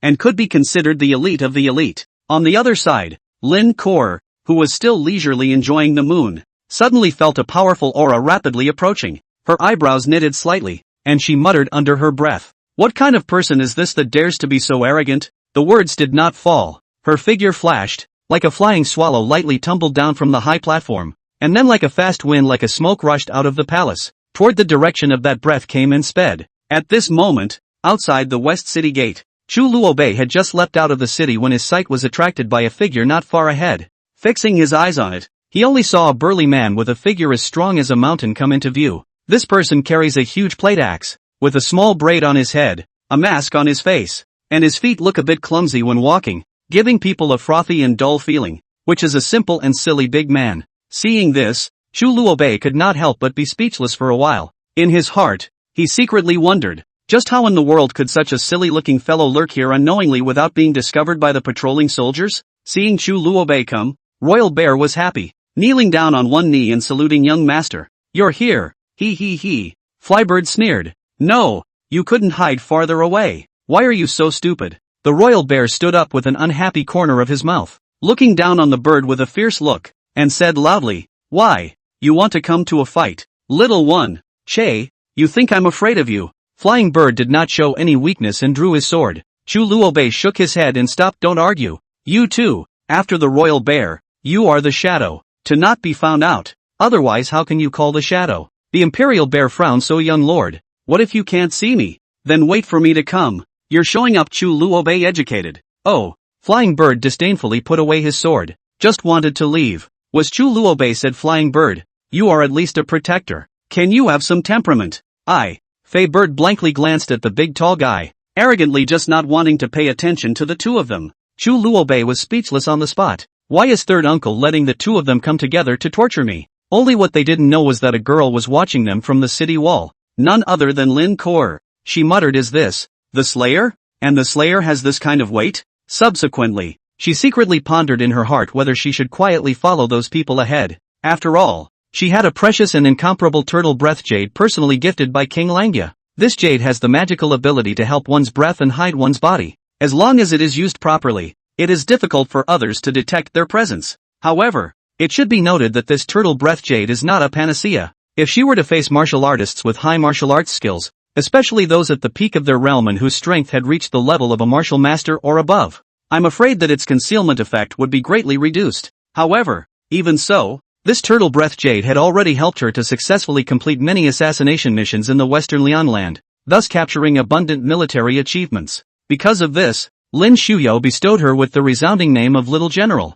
Chapter 18, Old Eunuch. "Don't you scream!" Right at this moment, only to see that Chu Luobei in front of him seemed to have suddenly realized something and violently turned his head to look above the city wall. Seeing this, Royal Bear, who was standing at the side, couldn't help but curiously ask, "Young lord, what's wrong? Why are you suddenly this alert?" Chu Luobei's face was grave as he lowered his voice and said, "I feel as if there is a little mouse that is secretly spying on us." When Royal Bear heard this, his eyes turned cold, his right hand unconsciously touched the sword at his waist, crooked his neck, and said in a chilling tone, Since this is the case, do we need our subordinates to chop this little mouse to death here? In order to prevent future troubles, Chu Luobei slightly shook his head and decisively ordered, No need. Right now our primary goal is to rush to Jiangnan as soon as possible. Don't delay here. Move forward quickly. After saying that, Chu Luobei led the rest of the two of them, like ghosts quickly disappearing in the middle of the night. As for Lin Kor, who stayed in place,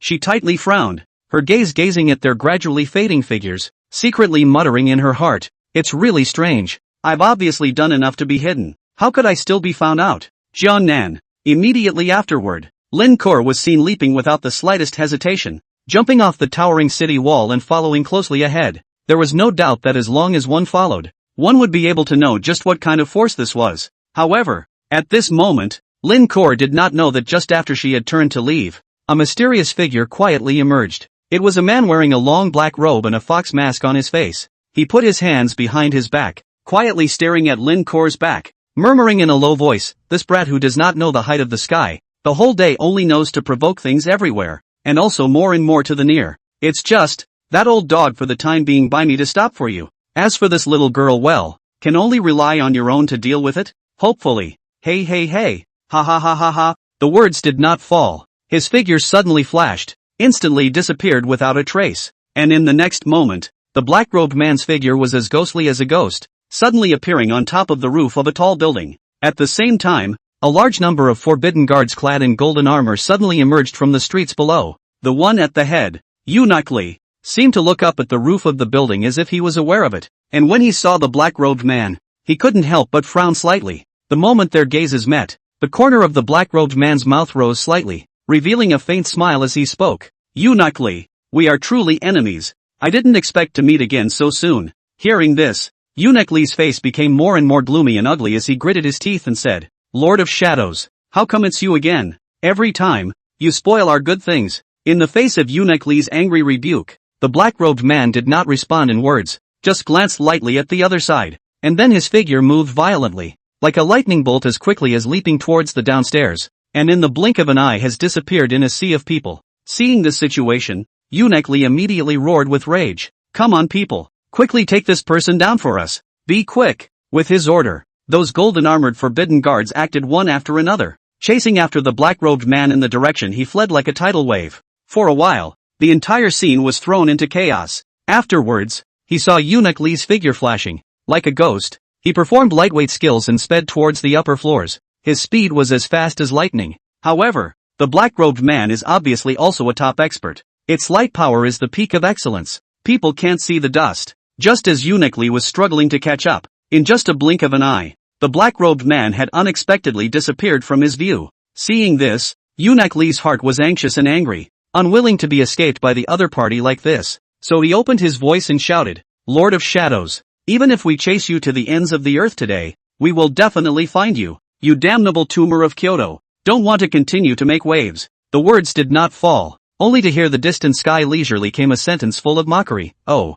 old eunuch, you do not call. Eunuch Li was so furious that he was trembling all over. His face was red, his mouth was constantly gasping for air, and his feet were stomping hard on the ground as if he was going to step out a big pit on the ground. He roared with rage, look for it. Find them all. Be sure to pull out that Lord of Shadows for me. The surrounding guards responded in unison upon hearing the order. Nuwa. They then scattered in all directions and began to launch a carpet search in the neighborhood. For a while, the entire scene became tense and busy. The Jinbei Marquis residence under the shroud of night was quiet and peaceful. However, a black shadow leapt into the backyard as lightly as a ghost. This person was none other than the black-robed man who had appeared just now, only to see that the black-robed man did not show the slightest panic after landing, but instead slowly and methodically raised his hand to remove the mask on his face. Under the mask, a handsome and resolute face was revealed. It turned out to be Chu Yinshao. He tilted his head back to look at the dark ink-like night sky. The corners of his mouth rose slightly, outlining a confident smile.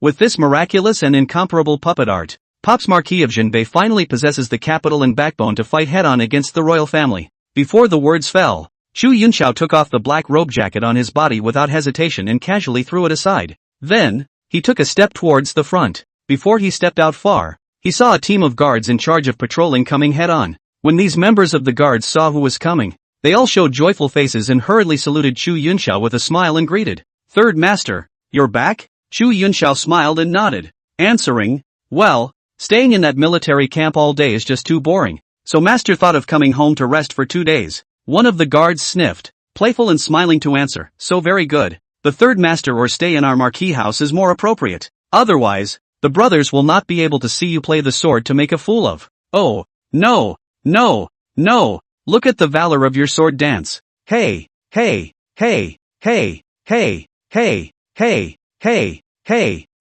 hey, hey, hey, hey, hey, hey, hey, hey, hey, hey. As soon as these words were uttered, Chu Yunxiao became unhappy on the spot, his face instantly collapsing as he grumbled with a face full of grudges. Good why you bunch of uneducated guys, how dare you mock master's sword skills, you really don't know how to appreciate it at all. Give me a good patrol, or else beware of master taking a broom and chasing after you for a fat beating. Hearing this threat, the several guards were first stunned, and then they laughed out loud. While laughing they also ran wildly with their legs spread out, fearing that running slower would really be greeted by the broom in Chu Yunxiao's hands. The next day, last night, Chu Badian had gotten so drunk at a rave party that he collapsed on his bed as if he were a puddle of mud. It wasn't until the early morning sunlight sprinkled through the window onto his hangover-stained face that he turned around and woke up. Finally, Chu Badian struggled to get up from the bed and staggered out of the room. As soon as he stepped out, he was caught by the scene in front of him only to see a man with a straight and valiant figure holding a cold and shining sword, quietly standing at the edge of the pond where the fish were fed and wiping the blade. Chu Huatian fixed his eyes on the man and was overjoyed, quickly walking towards the man with quick steps and shouting loudly, "Third brother, why have you suddenly returned? What a nice surprise for my brother." Chapter 19, Going down to Jiangnan and seeing Spring City. Ha, sister-in-law, I'm a big old man, no one will look at me. Who said that? Let me tell you. I know several sisters who are single, they all praise you when they talk about you. Do you want sister-in-law to give you a line? Afterwards, she also glared at Chu Badian. Is she so blind? Chu Biotian coughed lightly and said yes. Third brother, elder brother thinks it's time for you to look for one. The corner of Chu Yunxiao's mouth twitched as he said, how did you guys pull from Luo Bei to me? Alas, you don't care. Sister-in-law will call them all out someday. You say you fancy that one, and leave the rest to sister-in-law, Zhou Wan said with a faint smile. So what sister-in-law? Where's Luo Bei? Why don't I see him? That brat, every day will not be idle in the mansion. Do not pay attention to Zhou Wan seriously said. Sister-in-law, Luo Bei, that brat actually isn't in the mansion. I'll go look for it right away. Pissed off. Actually, how not to listen? Humph. Chu Yunxiao silently put down his chopsticks and carried his sword, quickly ran out with an angry look on his face. Zhou Wan was speechless. This Chu Yunxiao can be really humorous, huh? Unwillingly loudly said sister-in-law opinion. What do you think, ah? Chu Yunxiao. Chu Bidian shook his head and continued to eat. It's been said for years. Lao San's temper. You're not unaware of it. He's used to being alone. This old three nah. Just know to rub the sword. Right, Zhou Wan some loss. Instantly she has thought of something. Laughed you say. Let Yunxian to try. He knows her some fair ladies. You say old three is not like this kind? Chu Yunxian was the second most ranked person in the Chu family, and he held the position of a husband in the Hawu Academy. This wasn't an ordinary husband's son, but an extremely powerful one. Due to his busy schedule, he basically never returned home. After all, the academy had all sorts of food and drink provisions. Time rushes on. One day later, Zhou Wan rushed to the door of the Marquis of Jinbei with Zhou Yu in tow. Today, it so happened that the 1,000 cavalry general Chu Badian had nothing to do and was resting in the residence. Seeing the two of them breaking into the mansion in such a hurry, Chu Badian hurriedly greeted them and asked with a smile on his face. Wanner, little sister, look at you guys in such a hurry. What's the reason for this? Zhou Yu and Zhou Wan have very different personalities. The former is gentle and supple, and shy by nature. In addition to the king of Langya, there are few men who can make her speech fluent and comfortable. At this moment, facing Chu Boshan's inquiry, she couldn't help but nod her head slightly, her cheeks flushed, appearing a little anxious. It was Zhou Wan, who was accustomed to being quick, and without delay, said bluntly, Yuer's daughter, that is, Lin Kor, that little girl has disappeared. The king of Langya has searched all over Kyoto, but has never seen any sign of her. Upon hearing this, Chu Bushan's originally smiling face instantly became grave. His brows knit tightly as he pursued. What? When did it disappear? Zhou Yu drummed up enough courage. With a trembling voice said, brother-in-law, is the night of the king's banquet? The king felt that Kor was too boring to let her and Rose go out for a walk, and then not long after Rose came back, said the sister's family's small Luo Bei chat with her, and then did not go home. I thought, that she and Luo Bei had a good time. But it was 2 days. This girl is very good. From not going out where not to come back to say a word. Chu Baodian immediately froze. Said what? With Luo Bei. This brat must have brought Ko'er to play around. This brat, playing high, did not come home for the past 2 days? I'll go and look for it. Don't be anxious. Once Chu Yunxiao, who was squatting by the side of the pond, heard this, he stood up in a very speechless manner, and walked up and said no need to go looking for it. Chu Bantian was just about to step out of the threshold when he looked at Chu Yunxiao suspiciously. What? Do you know where that kid is? Chu Yunxiao waved his hand and said Luo Bei went to Misty Mountain for a picnic, but not with Lin Kier. Picnic? Zhou Wan was confused. Misty Mountain is a mountain not far from Kyoto that is always foggy and has many wild animals, but as a martial arts practitioner you can naturally be fearless. Yeah, and the kid asked me to come along, but I wasn't interested, so I came back. Chu Huatian's eyes narrowed into a line and shook his head. Not with Kor? He's alone? There are also a few friends who play together that I don't recognize. Chu Yunxiao sighed and said. Chu Baodian then had an amused look on his face and said then let's ignore him first. First go find Lin Kor the girl. Right little sister. Kor has any friends in Kyoto? Zhou Yu gently shook her head and said with a saddened face. Basically there are no clues yet. I think it should be that the Nymphie's side will find something.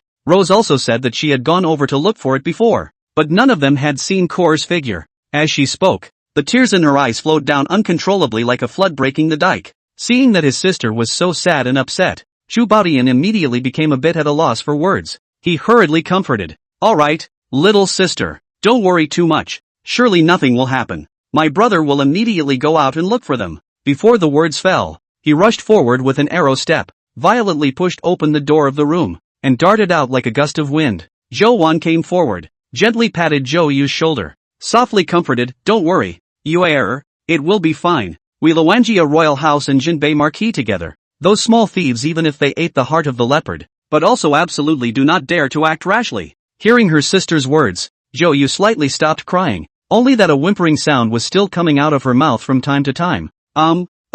Standing aside, Chu Yunxiao took a deep breath and secretly sighed in his heart. Lying is really a tiring thing. Luo Bei the next thing you can only rely on your own efforts. There's only so much I can do to help you. Third uncle. Meanwhile, far away in the land of Jiangnan, there is a grand and imposing city, which has a beautiful name, Spring City. Chu Luobei's mother's family is here, the Zhou family of Spring City. At this moment, at the gates of Spring City, Chu Luobei and the other three had already changed into lightweight civilian clothes and put on masks, only to see the stout Imperial bear ask with a puzzled face, Young Lord, this is our territory, why do we need to wear a mask? My subordinate really can't figure it out. Bird of Prey replied lightly, we are shadows. We have to be absolutely careful when doing missions. Chu Luobei spared a glance to the back. Some doubts. Always feel that someone is following them. No need to enter the city. Let's go to the post station in the back to rest, said Chu Luobei and left Spring City. The two flying birds also followed without saying a word.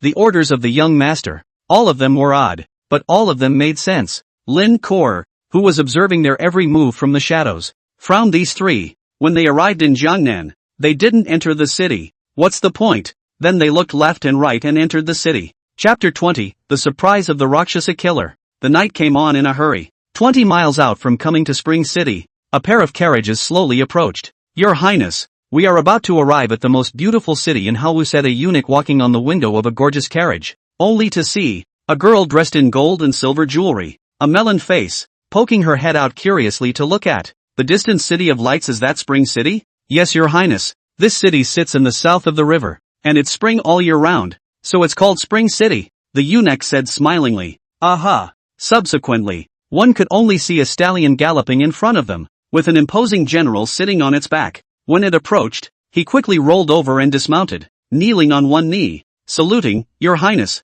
I'm afraid it's too late to enter the city at this moment. General Mu Sheng proposes that we set up camp here for the time being, and enter the city again tomorrow. This arrangement is more appropriate. Please decide. Your Highness. Hearing these words, the eunuch standing by the side immediately showed his displeasure and shouted, What are these words? My Xiliang kingdom's eldest princess is personally visiting his Hawu land. Even if it's already late at night, they should still open the city gates and offer hospitality. However, that general was unimpressed with the eunuch's words, and a hint of contempt spread across his face as he responded. Your Highness, General Muskar also said that now that we have stepped into Hawo territory, we should follow the etiquette and rules of this place. It is not wise to hastily disturb us at night. In the face of the two sides' very different opinions, the girl was smiling faintly and said softly, "There is no harm in it, so let's follow General Mu Sheng's advice, and just set up camp here." Hearing this, that general couldn't help but feel happy in his heart and quickly nodded his head and responded, "Promise, I will go and make arrangements." After saying this, he turned around and left to start preparing for the camp. The eunuch, on the other hand, looked rather stifled as he anxiously said to the girl, "Your Highness, how can this be? You are a body of 10,000 gold. How can you be subjected to this aggravation?" The girl tilted her head slightly and looked at the distant sky, a bitter smile spreading from the corner of her mouth as she slowly said, "A body of 10,000 gold? Oh, it's really laughable to the extreme. In the end, I am nothing more than a tool in the power struggle. So how can I speak of the so-called nobility?" Her voice was as light as the breeze, but the helplessness and sadness it contained was moving. "Your Highness, set up camp. It's getting boring." Yes, in an ancient and bustling inn, the sound of people was booming, so noisy. Chu Luobei was sitting in front of a table by the window, holding a steaming cup of tea in his hands, and was gently blowing away the hot air on the surface before carefully taking a sip. The piping hot tea slid down his throat and into his belly, bringing a rush of warmth. The Imperial bear, who was sitting opposite him, was leaning on the back of his chair, his head little by little, as if he would fall asleep at any moment. At that moment, only heard a creak sound. The originally closed window was suddenly pushed open from the outside. The flying bird flew into the house like a bolt of lightning. He first saluted towards Chu Luobei and said respectfully under his breath, "Young lord." Seeing this, Chu Luobei slowly put down the teacup in his hand. A faint smile appeared on his face, and he softly asked, "Say, this time, you can go out and find out what news." Flying bird hurriedly replied, "Young lord is really skillful, just as you expected. They have already set up camp." Hearing this news, the corners of Chu Luobei's mouth rose slightly, and an imperceptible glint flashed through his eyes. He laughed and turned his head to look out the window at the dark as ink night, and after a moment, he stood up, straightened his clothes, and said aloud, "In that case, let's go ahead and find out." "Aha!" Flying bird answered, and then he walked to the window with Chu Luobei, only to see the two of them skillfully pull out two masks from their arms and put them on their faces, and each of them put on a black robe. After everything was ready, they both jumped out of the window. However, just as they were about to disappear into the night, they realized that the lanky Imperial bear actually hadn't woken up yet. Quickly walking to its side, he reached out and forcefully patted his broad shoulders, shouting loudly, "Hey, wake up, it's time to go." Well, Royal Bear snapped out of it with such a slap. He rubbed his sleepy eyes and looked around with a blank expression. Only after seeing the situation in front of him, he hurriedly stood up as if waking up from a dream, put on his mask with his hands and feet, and then jumped out of the window along with Chu Luobei and Fei Qiao. Boom! There was a loud sound. Chu Luobei and also the flying bird were silent. The sound. It's better not to wear the black robe. It's all been discovered by other people. However, no one noticed that when the three of them left, a woman came next to the corner of the inn, looking suspiciously at the ground that had been smashed by the Imperial bear. Not long afterward, Chu Luobei and the flying bird quietly climbed up a large tree, quietly crouching, their eyes vigilantly watching the scene not far below, and beside the tree, Sentinel Bear leaned unimaginatively against the trunk, dozing with his mouth wide open and snoring, only to see that the team acted quickly and in an orderly manner, and soon set up an exquisite tent in the open space. At this time, a gorgeous carriage slowly stopped, the door opened, and a woman wearing a long golden dress with a thin veil elegantly got out. She had a delicate posture and a slender waist, and every step was like a dance, so people couldn't help but fall in love with her. The woman walked up to a large monk with a full beard and whispered a few words before turning and walking into one of the largest tents. Flying Bird, who had been keeping a close eye on the situation over here, lowered his voice and said to Chu Luobei, "Young master, that big monk is Mu Sheng. He has the cultivation of a martial sect, and he's also a formidable fist sect expert." Hearing these words, Chu Luobei's heart jolted and a look of surprise appeared on his face, but after just a moment, he came back to his senses, turned his head to glance at the royal bear who was sleeping soundly under the tree, and said thoughtfully, "I suddenly understand a little now. Why Third Master had to let me bring this big guy along." Time passed by. About an hour later, Chu Luobei was always closely watching every move of those people, and when he saw that the personnel in charge of the guards gradually relaxed their vigilance and began to talk to each other and gossip, the corner of his mouth rose slightly, and a hint of cunning flashed in his eyes. Just as he was about to open his mouth to give the order, he suddenly saw a few ghostly black shadows emerge from the shadows below at some point. Chu Luobei hurriedly stopped his words, once again fixed his eyes on it, and muttered under his breath, It seems that this thing is really very sought after.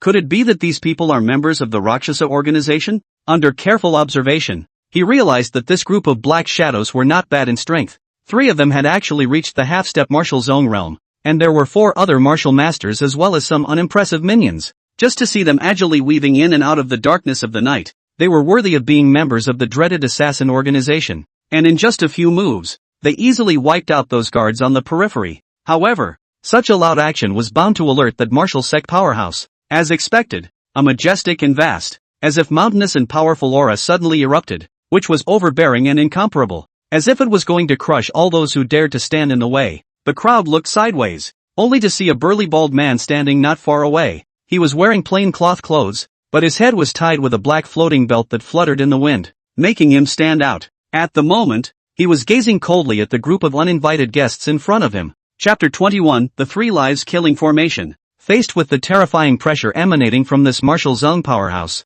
the group of assassins immediately felt a palpitation. Especially those with low cultivation were so frightened that they couldn't help but take a few steps backward. And when those 3 half-step martial zoners and 4 martial masters who were originally hiding in the dark forest saw this, they knew deep down that they could no longer continue to hide. So they slowly revealed their forms and stepped out of the darkness step by step. The corners of the mouth of the white-haired, black-robed man at the head of the group rose slightly, revealing a faint smile. It's worthy of being a renowned boxing expert. This aura alone is enough to intimidate people. But, since we came today, we naturally won't return empty-handed. Saying that, his eyes turned cold, revealing a hint of killing intent. Mu Trace's face sank like water, and he gently waved his hand after a cold snort. In an instant, a dozen or so heavily armed generals poured out of dozens of tents at the same time. These generals were all battle-hardened and formidable, clutching long, chilly swords in their hands, waiting as if they were on the verge of an enemy. Mu Trace opened his eyes angrily and loudly rebuked. "Humph, you bunch of things that don't know how to die. How dare you hit my Western Liang army? Truly out of your depth. Simply a bunch of jumping clowns." The white-haired black-robed man laughed and said, "Ridiculous? You won't be able to laugh later. The 3 of us are half-step Wu zones, and we have killed Wu zones before. So I'd like to see how many kilograms you have." Afterwards, the 3 of them drew their long swords and quickly approached Mu Shang. A few other people sniffed and started a big mess of their own. Mu Trace let out a cold snort filled with disdain as his body shook violently, and a powerful force instantly erupted from within him. He clenched his fists tightly and began to build up his strength, as if he wanted to gather all the power of his entire body into this punch. When it was too late, Mu Trace shouted and violently swung out the fist that contained endless might. This punch was like a thunderous thunderclap, and with a whistling sound, it rushed towards the front. Fortunately, the 3 people who confronted Mu Shang were extremely agile, and dodged away in the nick of time. Otherwise, if they were hit by this punch, I am afraid that they would have to be seriously injured if they did not die. However, Mu Shang obviously wouldn't give them a chance to catch their breath. He only saw his figure flashing, darting forward like a ghost, and slammed another powerful heavy fist viciously at one of them.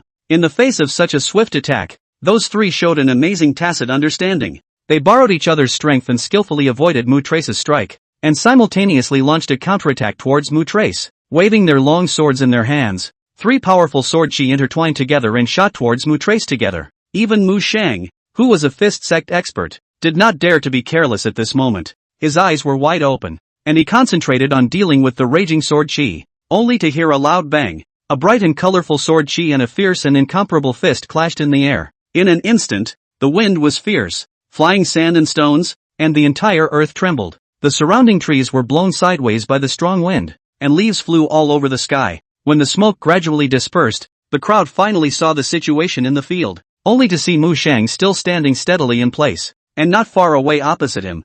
A monk-like man was standing there in a sorry state. The clothes on that monk's body had shattered into strips of cloth, leaving only a pair of tattered pants barely covering his body. Despite looking somewhat miserable, his eyes revealed an intense killing aura as the corners of his mouth rose slightly and he sneered. "Is that all you're capable of? It's too weak. You guys aren't my match at all." Before the words fell, Mu Trace suddenly accelerated, and his entire body sped out like lightning. At the same time, a terrifying fist intent coalesced and took shape behind him, like a ferocious beast opening its fangs and roaring as it pounced towards the 3 people. Feeling this powerful aura of Mu Trace, those 3 couldn't help but frown. One of them said in a deep voice, "We can't drag this out any longer. The guards from Spring City will be arriving soon. We must fight quickly. Form the 3 lives killing formation." Another person shouted. "Yes, the remaining two responded in unison. Immediately afterward, they were seen slashing their wrists without hesitation, and blood gushed out, spilling on top of the ground. As the blood flowed, a bizarre blood-colored formation pattern gradually emerged. The next moment the punch was blocked in their face, a blood-colored shroud. So what if you're a fist sect? You'll die just the same. 3 lives to kill. Rapidly a giant sword chi rushed forward. The corner of Chu Luobei's mouth rose slightly and said, "Let's go around and take down that princess." Then, without caring about the royal bear under the tree, he disappeared in a light leap. In the back of the tent, the princess and a eunuch, and 2 ladies in waiting with long swords were waiting inside to protect the princess. But of course the eunuch was useless, shivering with fear. The next moment, the tent was opened. Chu Luobei and Flying Bird, dressed in black robes, walked in. Looking at the state, the 2 women were martial artists. The eunuch was an ordinary man. This princess highness was calm with a veil, but no cultivation. Chu Luobei faintly smiled and said, "Kill." Nua then, a half-step martial sex Flying Birds drew their swords and killed them. Those 2 women looked as if they were sisters, and the level of understanding between them was amazing. In the face of the lightning-like Flying Bird attack, the 2 were surprisingly able to react quickly and successfully fend it off. However, despite their extraordinary skill and ability to work together, all of this seemed to be in vain, because judging from the current situation, it was only a matter of time before they were finally killed. Right at this moment, Chu Luobei, who had been standing on the sidelines watching coldly, finally couldn't hold his temper. He was no longer willing to continue wasting precious time, so he softly opened his mouth and said, "Tell me, where exactly is the puppet art hidden?" That honorable princess stared intently at the mysterious man in black robes in front of her, slowly shook her head, and replied, "I don't know what the puppetry you're talking about is." After hearing the princess's reply, Chu Luobei suddenly threw back his head and laughed, revealing a hint of teasing in his laughter. "Ha ha ha ha ha, that's really funny. Since you refuse to tell the truth, then obediently come with me." Before the words fell, he only saw the long sword in his hand swung violently, and his entire person was like an arrow off the string as he charged violently towards the princess. Seeing that the sword is going to stab the princess straight, just in the nick of time, something unexpected happened. The original seemingly useless eunuchs at the moment did not know where to draw a sword, defiantly blocked in front of the princess. Hard to catch Chu Luobei's amazingly powerful blow. The eunuch shouted at the top of his voice, "Run, princess!" After seeing this, the princess glanced at them hastily with complicated eyes. Without the slightest hesitation, she turned around and rushed out of the tent, disappearing without a trace. Chapter 22, Crazy Woman. Chu Luobei was forced back 2 steps by the eunuch's sudden move, and after he stabilized himself, the corner of his mouth rose slightly, revealing a faint smile as he muttered to himself, "Puppetry. It really is marvelous. I didn't expect that an ordinary person would actually be able to possess a strength comparable to that of a martial master after casting the puppet art. In my opinion, you should be the other martial master who has mastered the puppet art. It's a pity that you're afraid that you've run into big trouble now. Otherwise, with your ability, there's absolutely no need to hide. Instead, you'd choose to directly show up and fight with me." The eunuch frowned slightly, a hint of surprise appearing on his face as what came out of his mouth was no longer the shrill male voice, but a clear and pleasant woman's voice. "Rakshasa, how dare you make a move against the eldest princess? I, the Western Liang Kingdom, will surely do everything in my power to exterminate you." Chu Luobei, who was standing by the side, first froze when he heard this, but then the corners of his mouth rose, revealing a wry smile. Hey, this is a good show. Let Rakshasa take the blame for this." So he clasped his hands over his chest. With a teasing face, he said, "Yo-ho, you are just a mere martial artist. Do you still presume to stop this great master?" After saying that, only to see Chu Luobei's body internal force like a surging tide float up rapidly. In an instant, a powerful aura emanated from his body, and the long sword in his hand flashed with a cold light. As he swung his arm, a stern and incomparable sword chi whistled out, only to hear a clang sound. The sword in the eunuch's hand instantly snapped into several pieces, and the sword chi continued to go unabated, stabbing straight towards the eunuch's chest. Almost in the blink of an eye, the sharp tip of the sword had already missed the eunuch's chest. At this time, the eunuch who suffered a heavy blow finally regained his sanity. He looked at Chu Luobei in front of him with a face full of pain, his eyes full of unwillingness and doubt, murmuring and asking, "Why would this be so?" Before he finished speaking, his body went limp and slowly fell to the ground. Seeing this, Chu Luobei did not hesitate in the slightest. His body flashed and quickly chased out like a ghost. He utilized his superior lightweight skills to weave freely through the dense woods. It wasn't long before he saw a girl in a long golden dress running desperately on the road ahead from afar. Chu Luobei flicked his wrist, A sword chi containing strong internal force came out of his hand and sped towards the girl like lightning. Feeling the biting killing intent coming from behind her, the girl had to stop in her tracks. Chu Luobei arrived in front of the girl in a few rises and falls, forcing her into a narrow corner. He held a long sword, the tip of the sword pointing steadily at the girl, and said coldly, "Humph, little girl, don't pretend. The puppet art must be on you, so if you obediently hand it over, master can spare your life. Otherwise, if I accidentally tied you up, that wouldn't be too good. Anyway, as long as this puppet art still exists in your mind, I, Rakshasa, have plenty of ways to take it out." To one's surprise, that girl was really frightened, only to see that she closed her eyes tightly, her body trembling slightly before slowly reaching out her hand and handing over the scroll in her hand. When Chu Luobei saw this, a look of surprise appeared on his face. Just as he was full of joy and was about to reach out to pick up the scroll, all of a sudden, a cold light flashed, and an incomparably sharp longsword sped like lightning, accurately striking the scroll and sending it flying out viciously. Chu Luobei frowned as his gaze quickly turned to the direction the sword flew from. Fixing his eyes, the person coming was no other than Lin Kuo, only to see her holding a long sword, her face full of anger. She loudly rebuked, "Thieves! I knew that you guys are not in good spirits. Suffer death." After saying that, her figure flashed and she stabbed her sword straight towards Chu Luobei. Chu Luobei disdainfully blinked her. His feet lightly tapped the ground, and his entire body instantly moved aside like a ghost, easily dodging Lin Kuo's attack. Immediately afterward, with a flick of his wrist, the long sword in his hand transformed into a powerful swordlight and chopped straight towards Lin Kuo. This sword was incredibly powerful, and wherever it passed, sword chi crisscrossed across, and even the surrounding trees were unable to withstand this powerful force, and they all snapped in response. However, Lin Kuo's stance was also quite extraordinary.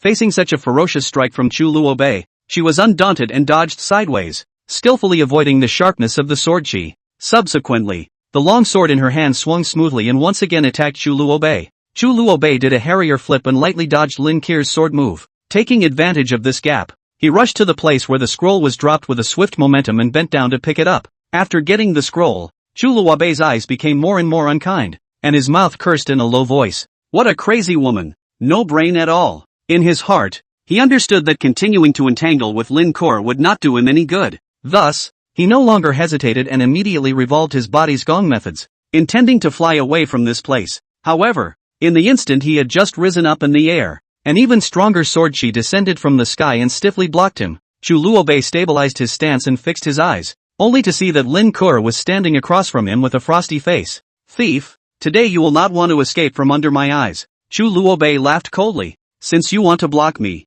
well, then I can only show you the gap between us." In a flash, the longsword came out and the sword chi arrived. Seeing Chu Luobei move for real, the powerful half-step martial sect caused the princess at the bottom to be a little unsteady. Seeing that the sword chi had rushed over, Lin Kuo didn't sit back and wait for death. Her eyes crossed and she shouted "Broken Wind Sword Dipper." In an instant, only to see an extremely powerful sword chi like lightning across the void, and Lin Kuo's hand waved out of the sword dipper collided, only to hear a loud bang. The two collision place burst out dazzling light, as if the entire space is torn open. As for Lin Kuo, who was in the center of the battlefield at this time, as the general of an army, her battle experience was naturally incomparably rich. Just at the moment when that sword chi and her own sword dipper cancelled each other out, she turned her wrist, and her long sword stabbed towards Chu Luobei's back in a smooth manner. The tip of the sword flashed with a cold light, as if it was a viper spitting out its letter, aiming straight for Chu Luobei's vital part, the place where the kidneys were located at the waist.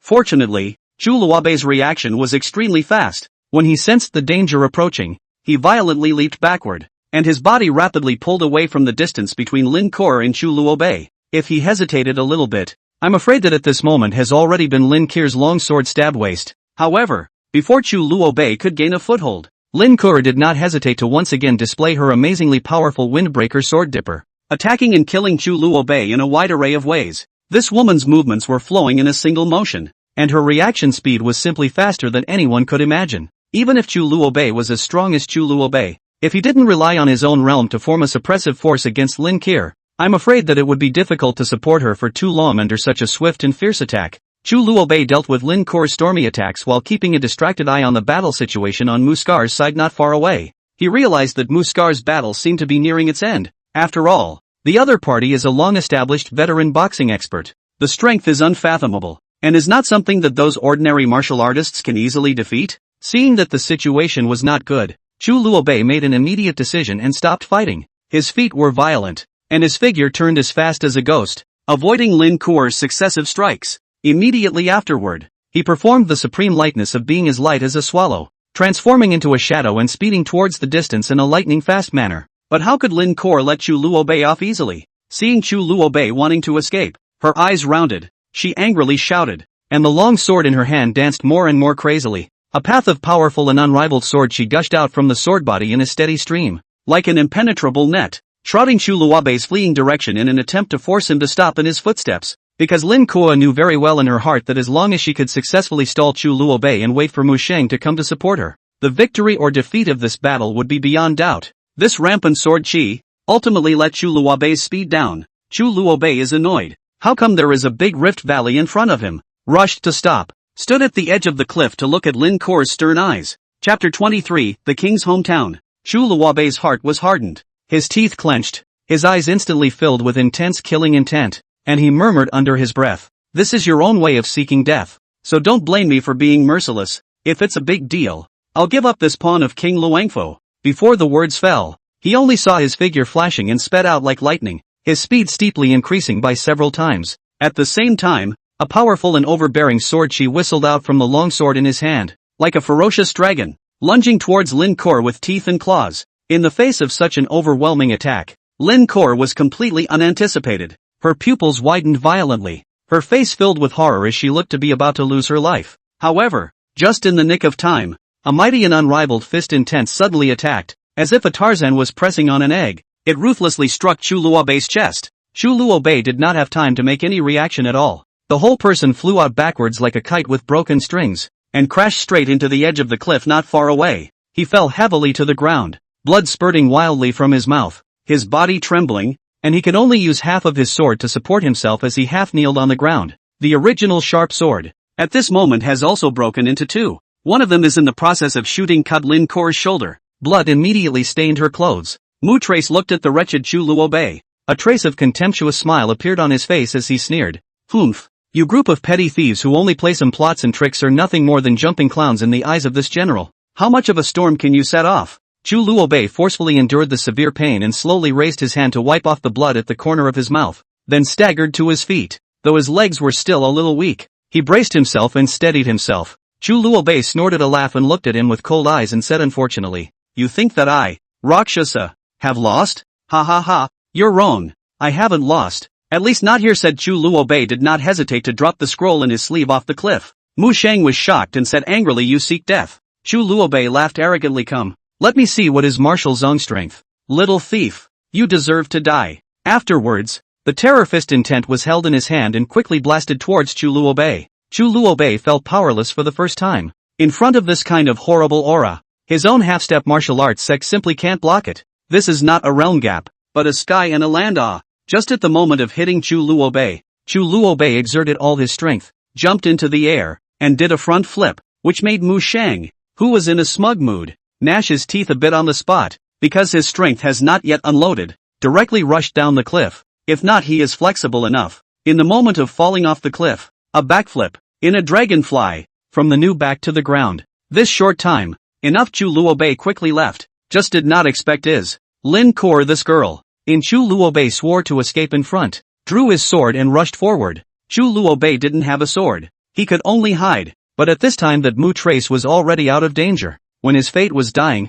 Chu Luobei made a move to soften his sword, unloaded Lin Kuo's sword, punched her in the stomach, and laughed coldly. "If you are dying so early, then you will die together with me." Chu Luobei did not hesitate, grabbed Lin Kuo who was covering her stomach and flew toward the cliff in a long leap. Mu Trace instantly felt bad and wanted to go stop him, but he was stopped by the eldest princess. "General." Mu Trace could not think of anything else. Looking toward the princess was walking over, but heard Chu Luobei under the cliff. Unwillingly said, "Old monk, if I do not die, the next day will kill you." Mu Trace cold snort, very disdainful, but some unwillingness. The princess looked toward the bottomless cliff, said, "This fall is afraid of falling down to pieces, right? Humph, there are bound to be no bones left. It's just that puppetry. What to do?" Mu worried. The princess smiled and said, "Puppetry, divided into two books." He threw away just the lower book. "As long as he can fool Emperor Su Yao, it will be fine." "That's good, Your Highness. It's cold outside. Let's go back first. Aha! Only half an hour after they left,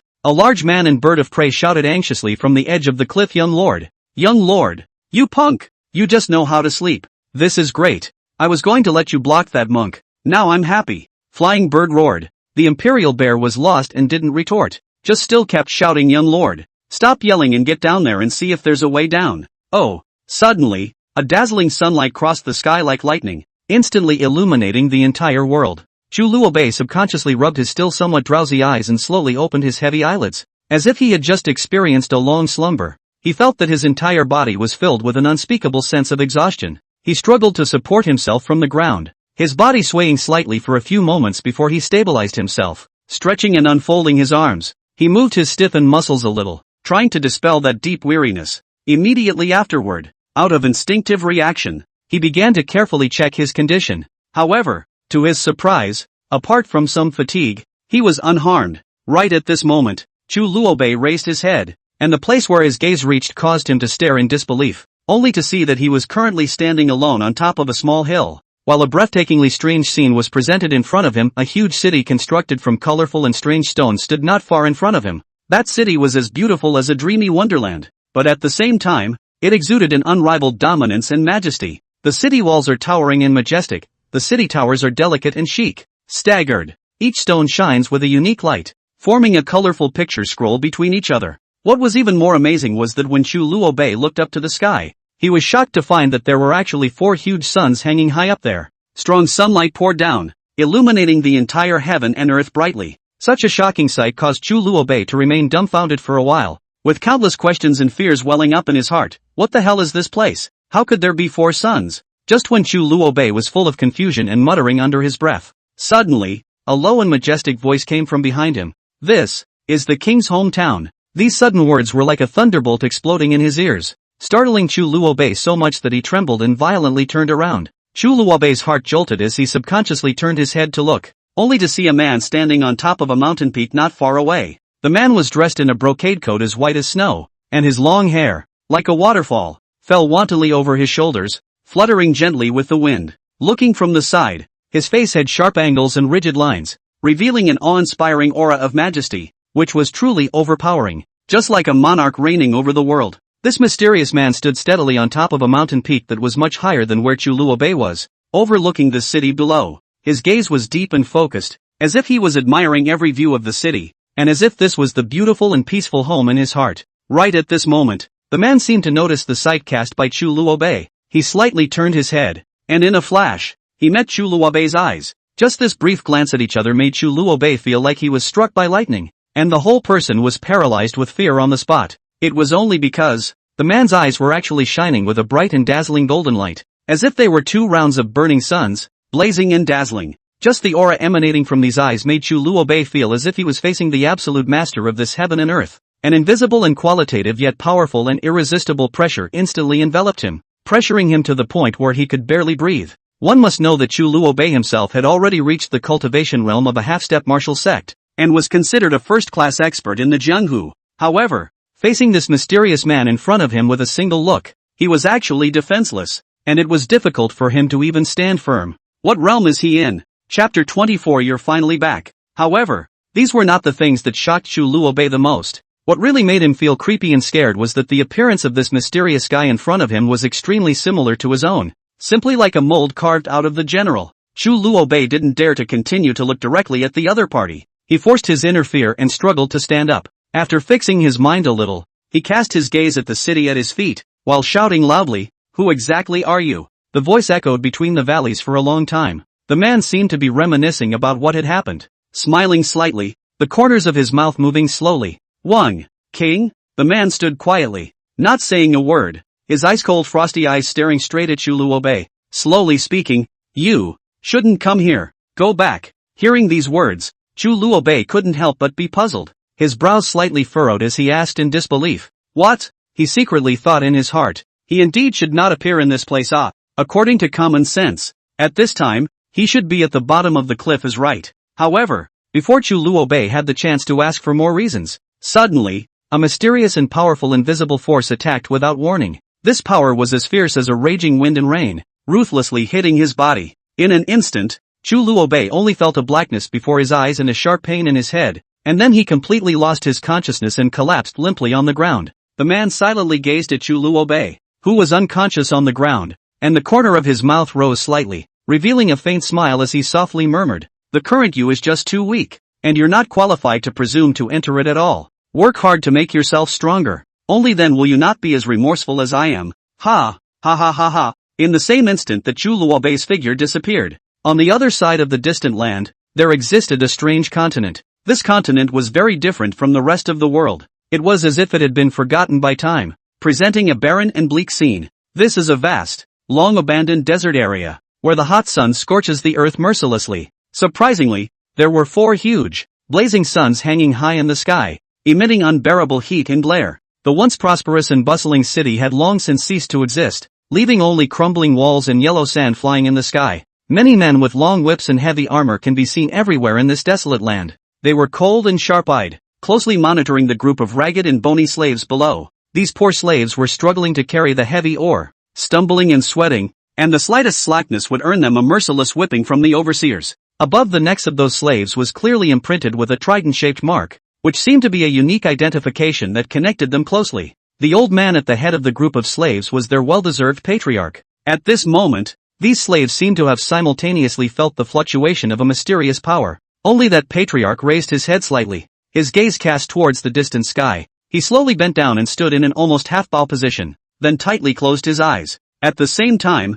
the other clansmen followed suit, neatly making the same movements, and the whole scene looked as if a solemn ceremony was being held. The patriarch's weathered, dry and cracked lips mumbled gently as he murmured in a low, hoarse voice, "Have you finally returned, King? I am the Chu clan's 3,561st patriarch, and I am here today leading the entire clan's sons and daughters to sincerely wish you smooth sailing on this trip." However, right at this moment, a rough chiding sound suddenly rang out. "Hey, what are you guys dawdling about? Don't hurry up and work for me. Otherwise, don't blame my whip for not being long-sighted." The crowd followed the sound, only to see a brawny man clad in armor glaring angrily at them, waving a thick whip in his hand, making a gesture to lash over. When Chu Luobei opened his eyes again, he only felt a stabbing pain in his chest. It took a moment of observation to realize that he had been run through the chest by a stump and had been hanging in midair for quite some time. The pain coming on made him struggle desperately. Finally, after half an hour, he finally fell down, but also his shocked mouth spit a mouthful of blood, lying on the ground for another half an hour. When he wanted to sit up, he suddenly felt that his chest didn't hurt much anymore, and when he glanced at it, he realized that the wound he had been penetrated into was actually recovering at an astonishing speed. Chu Luobei suddenly froze. Actually, well? Seems like everything is better. He seems to have become relaxed. There is no sense of powerlessness. The power is full. It can't be the one I dreamed about, can it? But that talent cured me with just a few words? That's weird. Then Chu Luobei hurriedly wandered around, finally saw the scroll at the edge of a lake, picked it up and took a look at it and put it into his sleeve, only to find that Lin Keir quietly fainted on the shore. Chu Luobei wanted to kill her with a sword, but after thinking about it, he still didn't do it, dragged himself to a big tree and sat on the ground to reply to one. And in the meantime, he looked at what had gone wrong with his body. After checking it out, I found that there didn't seem to be any problems, except that I seemed to have gotten a little stronger, and my speed and pure strength had been drastically enhanced. Chu Luobei was a bit puzzled. There was nothing wrong with his own body. That was the biggest problem. Also, it was a miracle how he had a hole in his chest and still healed in half an hour. Then Chu Luobei looked at Lin Keir, whose face was white next to her. The wound on her chest, because it had been soaking in the water for a long time, had now begun to decay. Chu Luobei can smell the stench, squinted his eyes, murmured, "If this is not resolved, this girl will have to die. Then it is possible to let the king of Luanjia against the Rakshasa. But this will ultimately be found. A martial arts king-level powerhouse is not a joke." Chu Luobei then had to bring it to a nearby cave and build a fire to heat up his sword, then squatted next to Lin Keir and looked at her. A complex face. This wound must be cut off, or else grow no new flesh, but this means that one has to undress her. When? Then Chu Luobei's old face turned red and walked out of the cave to take a walk. It was already nighttime. What should I do? This won't be a bit of that. Aimed? Why don't we just let her fend for herself? Ugh, but Luanjia king? Shit. Strip. His meow first time. Then, after much deliberation, but returning to the cave, she took up the rolling sword, closed her eyes, and slowly undid her girdle with one hand. A gentle tug unraveled it, and Chu Luobei tried to take off her skirt, then touched a sticky thing that should be the wound. Without hesitation, the Imperial sword stabbed in. Bare. The hot sword instantly burned that piece of dead flesh. Hot paste. Lin Kuo was painfully pinched Chu Luobei with her other hand. Even though she wasn't awake, it still hurt. It was a cut after all. Chu Luobei really can't hold her pinch. Hold her hand. Give her a bit of real chi. Let her feel not so painful. Feeling her palms slowly loosening, Chu Luobei began his next step, slowly moving his own sword, cutting out the necrotic flesh little by little. This process took 3 whole hours. And then the sweaty face of him, he applied the golden wound medicine he had with him to her, tore an edge of his own clothes to bandage her wounds, and put on her clothes. He himself leaned against the fire and fell asleep as soon as he fell. Early the next morning. Today is the 4th day since they fell off the cliff. Lin Kuo's color finally improved and slowly opened her own eyes, moving her arm in some pain. This call made Chu Luobei, who was sleeping on the ground, wake up. The two of them looked at each other. Lin Kuo was a bit nervous. After all, the person who was going to kill herself before was actually here. Chapter 25, Practicing Puppetry. Lin Kuo frowned and said, "My injury." Chu Luobei stood up somewhat unnaturally, looked out and said to himself, "If it wasn't for me helping you cut the necrotic flesh, you would have been reincarnated by now. Why don't you thank me?" Lin Kuo slowly looked down at her shoulder, only to see that a thick layer of ointment had indeed been applied on it. Her face instantly became gloomy, her silver teeth clenched together, and she squeezed out a sentence from between her teeth. "My clothes were unlocked by you." Chu Luobei, who was standing by the side, unconsciously swallowed his saliva and replied somewhat heartily, "That's right. If I don't untie my clothes, how can I give you medicine? You were on the verge of death, and you actually had the heart to care about this. Moreover, don't think you have much charisma. A woman like you is not qualified to make master think anything about you." After saying that, he raised his chin and walked out of the cave with a haughty face. Lin Kuo's eyes instantly turned red after hearing this, tears swirling inside. She clenched her fists tightly, her nails sinking deep into her palms, her heart filled with anger and aggression. She tried to struggle to stand up, but as soon as she moved, she felt a sharp pain coming from her shoulder, and blood even seeped out along the wound, staining her clothes even redder. Her innocence is gone. Time passed quickly, and in 2 hours, Chu Luobei returned to the cave once again, carrying 2 fat fish in his hands. He walked over to the fire in the corner of the cave and skillfully set the fish on the fire to start roasting them. During this time, he inadvertently glanced at Lin Kuo, who still had her eyes tightly closed, and suddenly realized that the blood on her shoulder had already seeped out of her clothes, so he couldn't help but furrow his brows and say, "You'd better stay still. If you accidentally touch the wound and cause it to aggravate, this hand might be completely ruined." Hearing these words, Lin Kuo's eyes snapped open, her eyes glaring icily at Chu Luobei as she responded nonchalantly,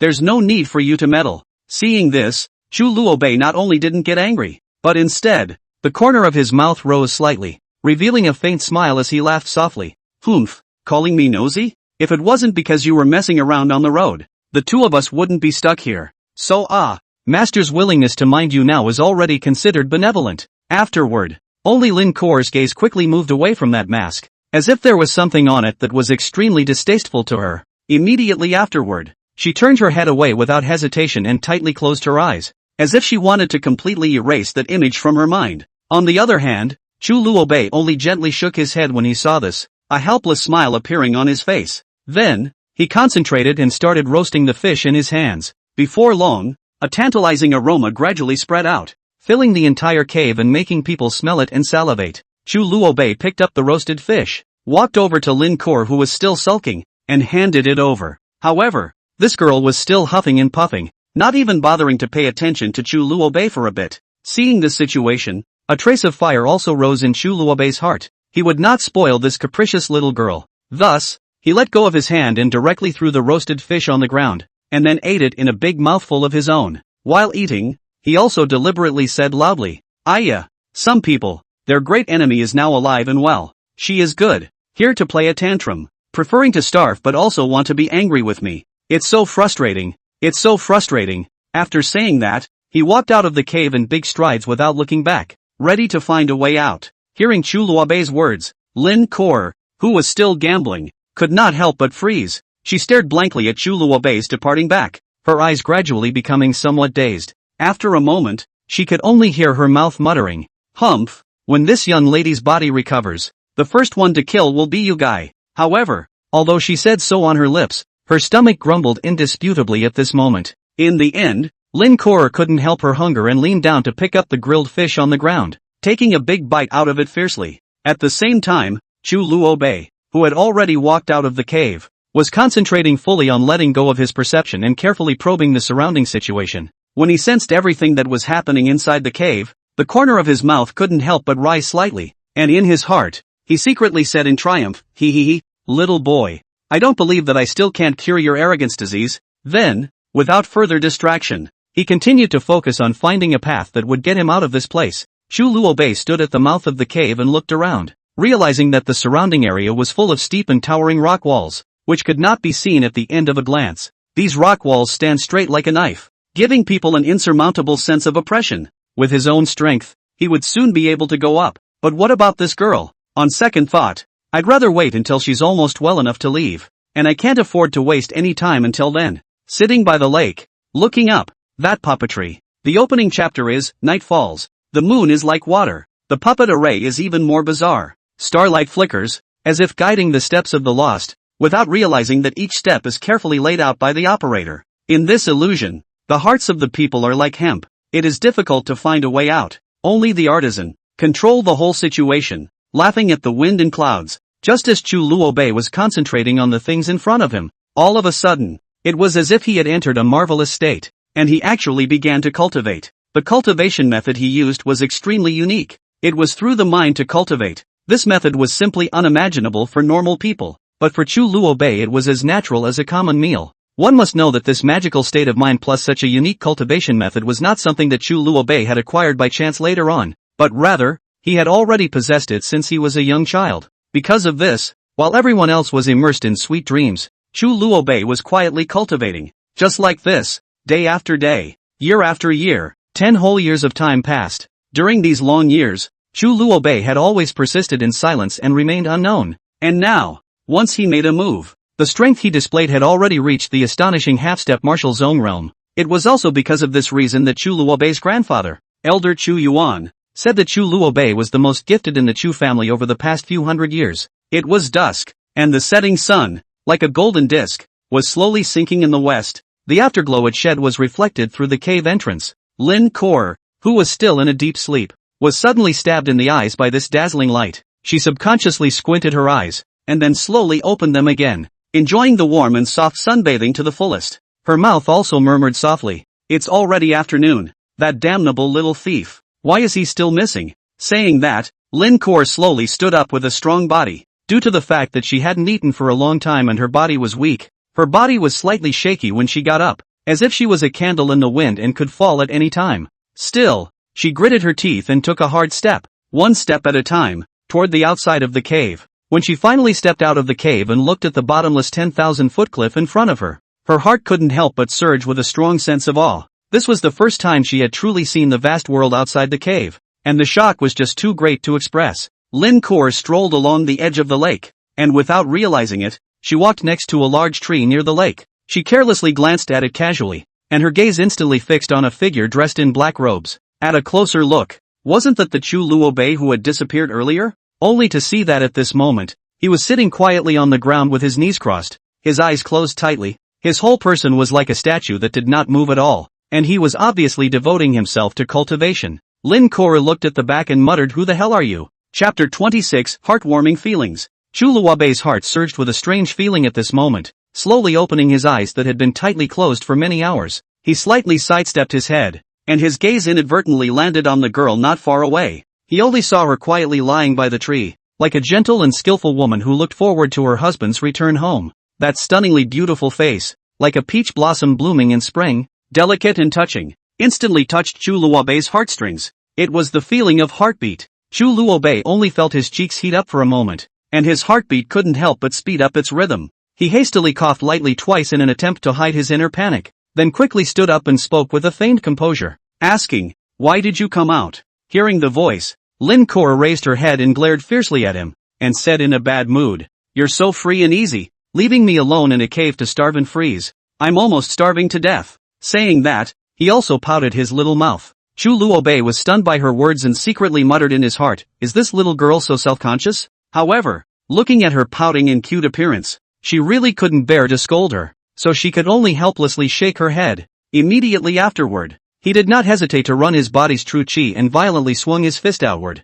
Only heard bang, a loud bang. The calm lake surface, as if being put into a heavy bomb in general, stirred up a few feet high water splash. The tremendous impact caused the lake water to surge in all directions, forming a spectacular wave. And right at this moment, Chu Luobei stretched out a palm, and an incomparably powerful suction force emanated from the center of his palm. In the blink of an eye, four live fish shot out from amongst the waves and fell into his hands with precision. Chu Luobei expressionlessly carried the fish in his hand and said to Lin Kuo, "Alright, there's food now. Let's go back." After saying that, he turned around and walked towards the cave. When Lin Kuo saw this, a trace of a satisfied smile finally appeared on her face. She walked ahead of them cheerfully, still a little wobbly on her feet but clearly in a cheerful mood. Chu Luobei turned back to look at her complacent appearance and couldn't help but shake his head with a bitter smile, thinking to himself that this quirky little girl was really elusive. No, this girl is actually disturbing my mind. What should I do? Should I kill her? Special meow. Just saved back, and then killed.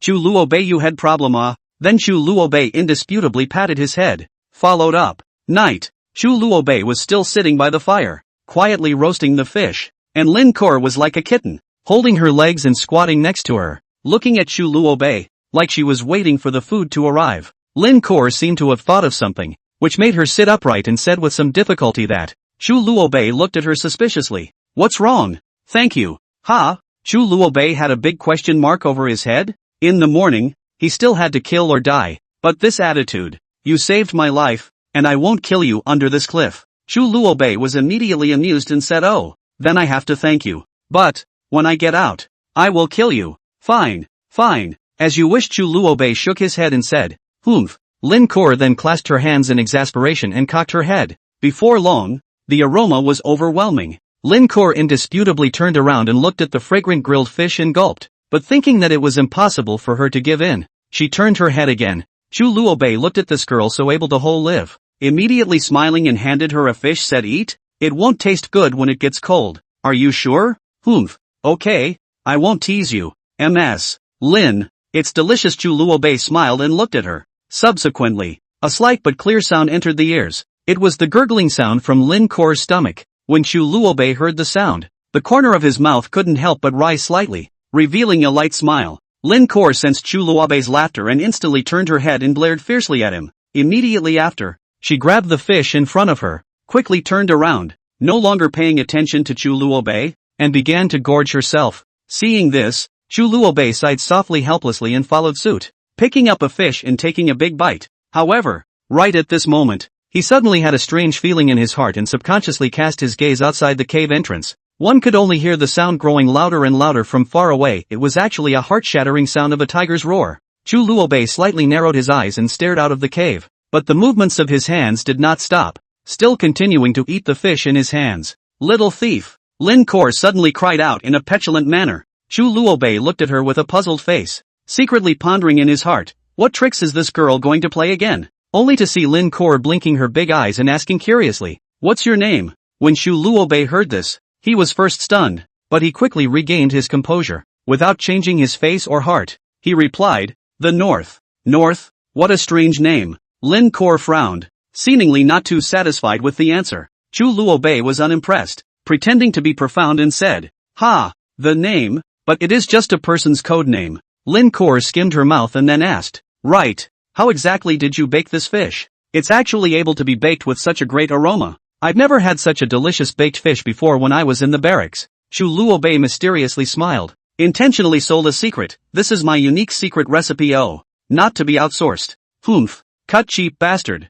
Lin Kuo muttered in dissatisfaction and turned her head away from looking at him. Late at night, Chu Luobei opened his eyes, looked outside and muttered, tiger whistling and dragon roaring? There really are some difficult things here. He then walked out, looked at the direction of the tiger's roar, and muttered just in time, to verify the results of today's cultivation. Puppetry. To begin with, we need to practice illusion, a mental attack move. Chu Luobei unfolded his spiritual power on the spot, but unfortunately, Chu Luobei wasn't good at spiritual power, and could only unfold his spiritual power to the surface of the lake, and couldn't go any farther. Chu Luobei remembered again that the eunuch of the princess was controlled by illusion. Who in the world is this? Ah, this spiritual power is so strong. actually can spiritually extend to such a distance. Day 2. Lin Kuo began to repair her wounds on her own, sitting in the cave with some difficulty. Looking at the sweating Lin Kuo, Chu Luobei sent a soft real chi into her body so that she could feel better. Become a martial artist.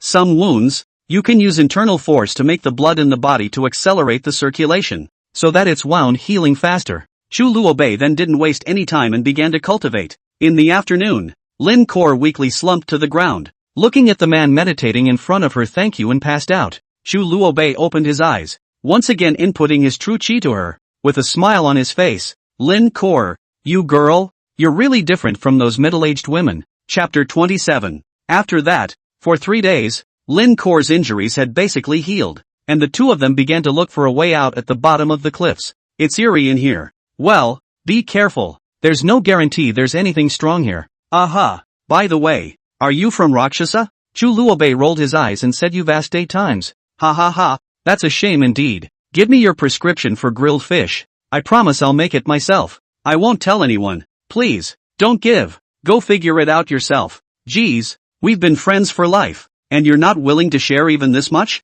No. Okay. By the way, what did you just spill? Homemade pepper. What about this white one? Sesame. What about this black one? Gray. Ash? Why the ash? You threw it on the floor yourself. I didn't let it go. Ah. Then Lin Kuo grumbled and slowly patted her grilled fish. I probably got it. Know what? Secret recipe for grilled fish. Ha. Without realizing it, one had already spent 13 whole days in this mysterious and deep cave. Whenever night fell, the calm mirror-like lake reflected the bright starry sky, so beautiful that it was mesmerizing. At this moment, Chu Luobei and Lin Kuo were sitting side by side, looking up together at this vast and boundless starry sky above their heads. The breeze gently brushed across their faces, bringing a slight coolness. Lin Kuo suddenly looked as if she had remembered something. Her gaze fell on the black robe on Chu Luobei's body. The corners of her mouth rose slightly, and she asked softly, do you also like to look at the night sky silently like this? Chu Luobei nodded slightly and responded, well, when you're bored,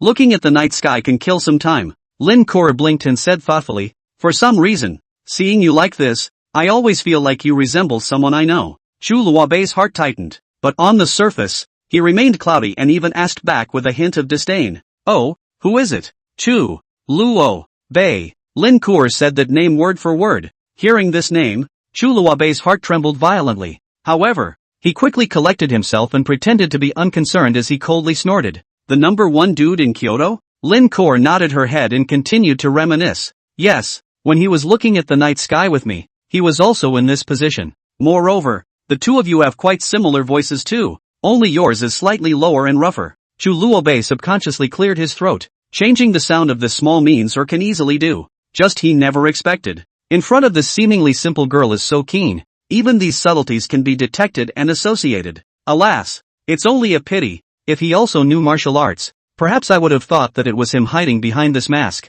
However, that's obviously impossible law. Lin Kuo sighed softly, a faint trace of loss showing in her eyes. Chu Luobei then sighed in relief. Want some grilled fish? You're going to blow up now? Chu Luobei was speechless. Fraud? You will not also. It's like I'm carrying explosives. Then the true chi gathered in his hand, slapped his palm to the water, and used the same technique to catch a few fish, then built a fire in place. The two just looked at the stars while grilling fish. Not a moment later, Lin Kuo stared at Chu Luobei putting the seasoning. Surprised to find out, Chu Luobei took out another strange seasoning. It was red. What's this? Why don't I see you letting it go? Specialty peppers. Why don't you put yours on and mine? I've had enough, and not much more, to give you a taste. Oh, it's okay. The two then started chatting by the lake while eating fish. Can you take off your mask so I can see it? No, petty. Lin Kuo, I can't help it. You're the noble young proprietor of the Langia royal family. We're not the same,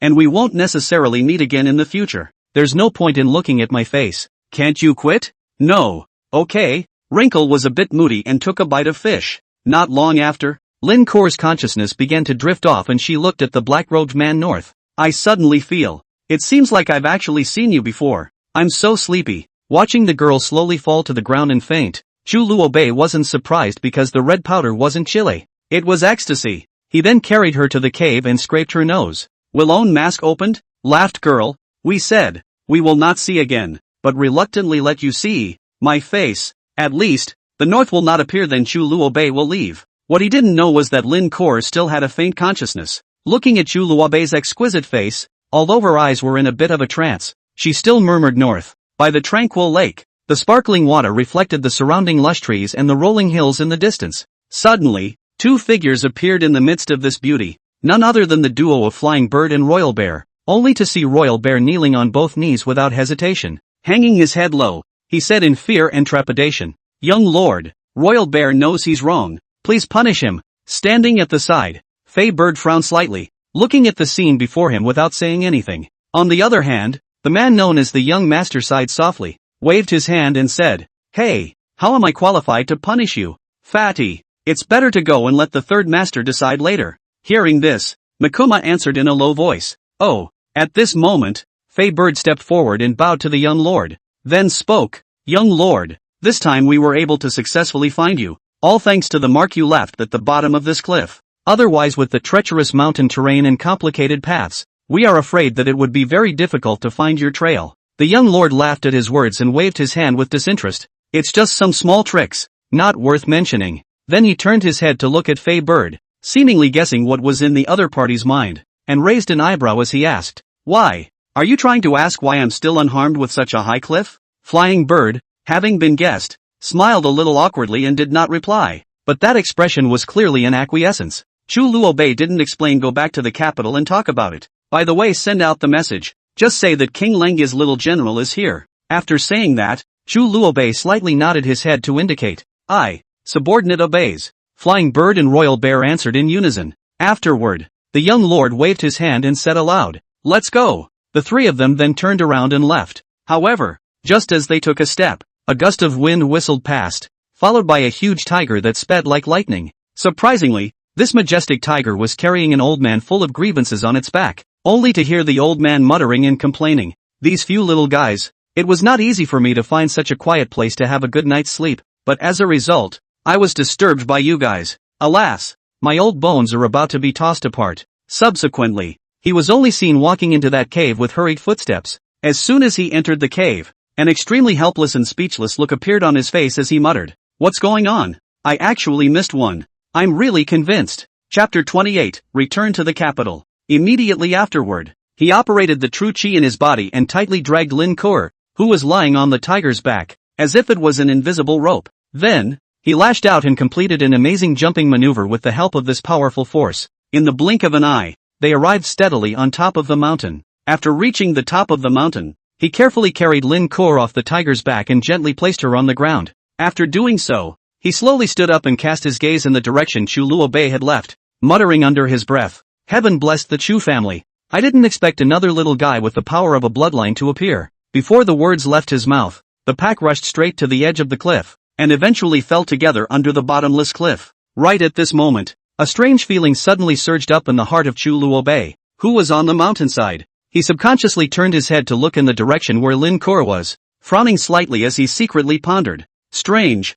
why do I have an inexplicable sense of familiarity? Where exactly did this feeling come from?" Seeing that Chu Luobei's expression was different, the Imperial bear who followed him hurriedly asked with concern, "Young master, what's wrong with you? Is there something uncomfortable?" Chu Luobei shook his head and replied, "There's nothing serious, it's just that I don't know why, but I always feel as if that place is familiar." After hearing this, the Imperial bear smiled and said, "Young lord, don't think too much, we did come down from this road before, so we can definitely return the same way and climb up." Hearing this, Chu Luobei couldn't help but roll his eyes and retorted with a speechless face, "According to you, if I just fell off a cliff, is it possible that I can just fly up there now?" After coming up, it was already the time when the sunrise descended. Chu Luobei looked at the sunlight gradually illuminated the earth. Somehow, some began to like this sunlight. Flying Bird was puzzled. "Young lord, are we going back now? Well, by the way, what time is it? Those Westerners have been in Kyoto for 8 days and are still talking about peace. Let's go back and take a look." Then Chu Luobei's eyes lit up. He originally wanted to go to Spring City to take a stroll, but now it's not necessary. Then the three figures disappeared into the afterglow. The other side, Lin Kur was blinded by the sunlight, opened her eyes, looked at her own home actually on top of the mountain. A face of confusion, looked at Chu Luobei has long been gone. Lin Kur smiled somewhat bitterly, murmured, "Yes, we were not all the way. Neat is fate, but limited to so." It was obvious that she had been drugged, and as Lin Kur watched the sunrise rise, she went down the mountain with a faint smile. 3 days later, Chu Luobei calmly changed that body deliberately disguised line, put on his favorite dress again. Not only that, he also deliberately went to purchase a delicate folding fan, lightly shaken to show the suave attitude. He then summoned a flying bird to act as a driver and drove the beautifully decorated carriage like a speeding wind. The generals defending the city saw this scene from afar. Their hearts tightened, and they hurriedly waved the weapons in their hands to stop them. Seeing this, Fei Bird could not help but slightly frown and questioned in an unfavorable tone. What is the meaning of this? Could it be that you don't know who was sitting in the car? The general at the head had a serious face and responded without flinching. Please get out of the car and be inspected. Flying Bird's face sank as he warned angrily. Do you know who exactly is sitting in this carriage? However, the general was unmoved and continued to insist. Please get out of the car and cooperate with the inspection. No matter what. Just when the two sides were at a standstill, only to hear a creak, the carriage door slowly opened. Chu Luobei stood at the door. He was holding a folding fan and gently shaking it, and the breeze whipped through the gorgeous purple coat on his body, further emphasizing his noble temperament. Seeing this, the general could not help but also frown, carefully measuring up the purple-clothed man in front of him who exuded a noble aura, and doubtfully opened his mouth to ask, Your Excellency is. When Chu Luobei heard this, his sword brows furrowed slightly, his face showed displeasure, and he coldly snorted. A newcomer? Surprisingly, you don't even know this general. Little Master is a grand young general. Upon hearing this, the general first froze, then instantly reacted, revealing an imperceptible smile on his face, lowering his voice and muttering secretly, Oh, so it's that famous dude who's back. Although the general's voice was extremely small, with Chu Luobei's strength of a half-step martial zone, it was difficult for any subtle movement to escape his ears. He immediately captured the words. His eyes suddenly turned cold, staring at the general dead on, gritting his teeth. He said, Dandy? Humph. This general will remember you. The general immediately froze, somewhat wanting to explain, but the next moment, Chu Luobei loudly said stand in military posture. This serious and majestic voice shook everyone. They really didn't expect that the major general had this side of him. Let's go. Looking at the generals already standing in military position, Chu Luobei entered the carriage without looking back. Driving, the carriage sped off without looking back. The target, the southern military camp. To get to the barracks you have to pass through a wooded area, and a man in cloth appears, sitting next to a stone. At the sight of the flying bird, he hurriedly braked sharply, and this person was none other than Chu Yunxiao. Flying Bird did not salute. After all, it was daytime, so easy to expose his identity. Just symbolically knocked on the door and said, Young General, it's Third Master. Chu Luobei came out dressed in purple and smiled. Third Uncle, long time no see. Only to see the Third Master looking at this guy with a sad face. You, still no to come back. Let you go out to play. Fine, gave a few days. What time is it now? Chu Luobei smiled a bit awkwardly. That's what. Something happened, so I came late. What's the matter? What's wrong? My mom and the others won't go crazy, right? Third Uncle, this is not a good groundwork. Humph. In order to cover for you, I pulled an old face to learn deceitful words for Uncle too. Humph. I'm so angry.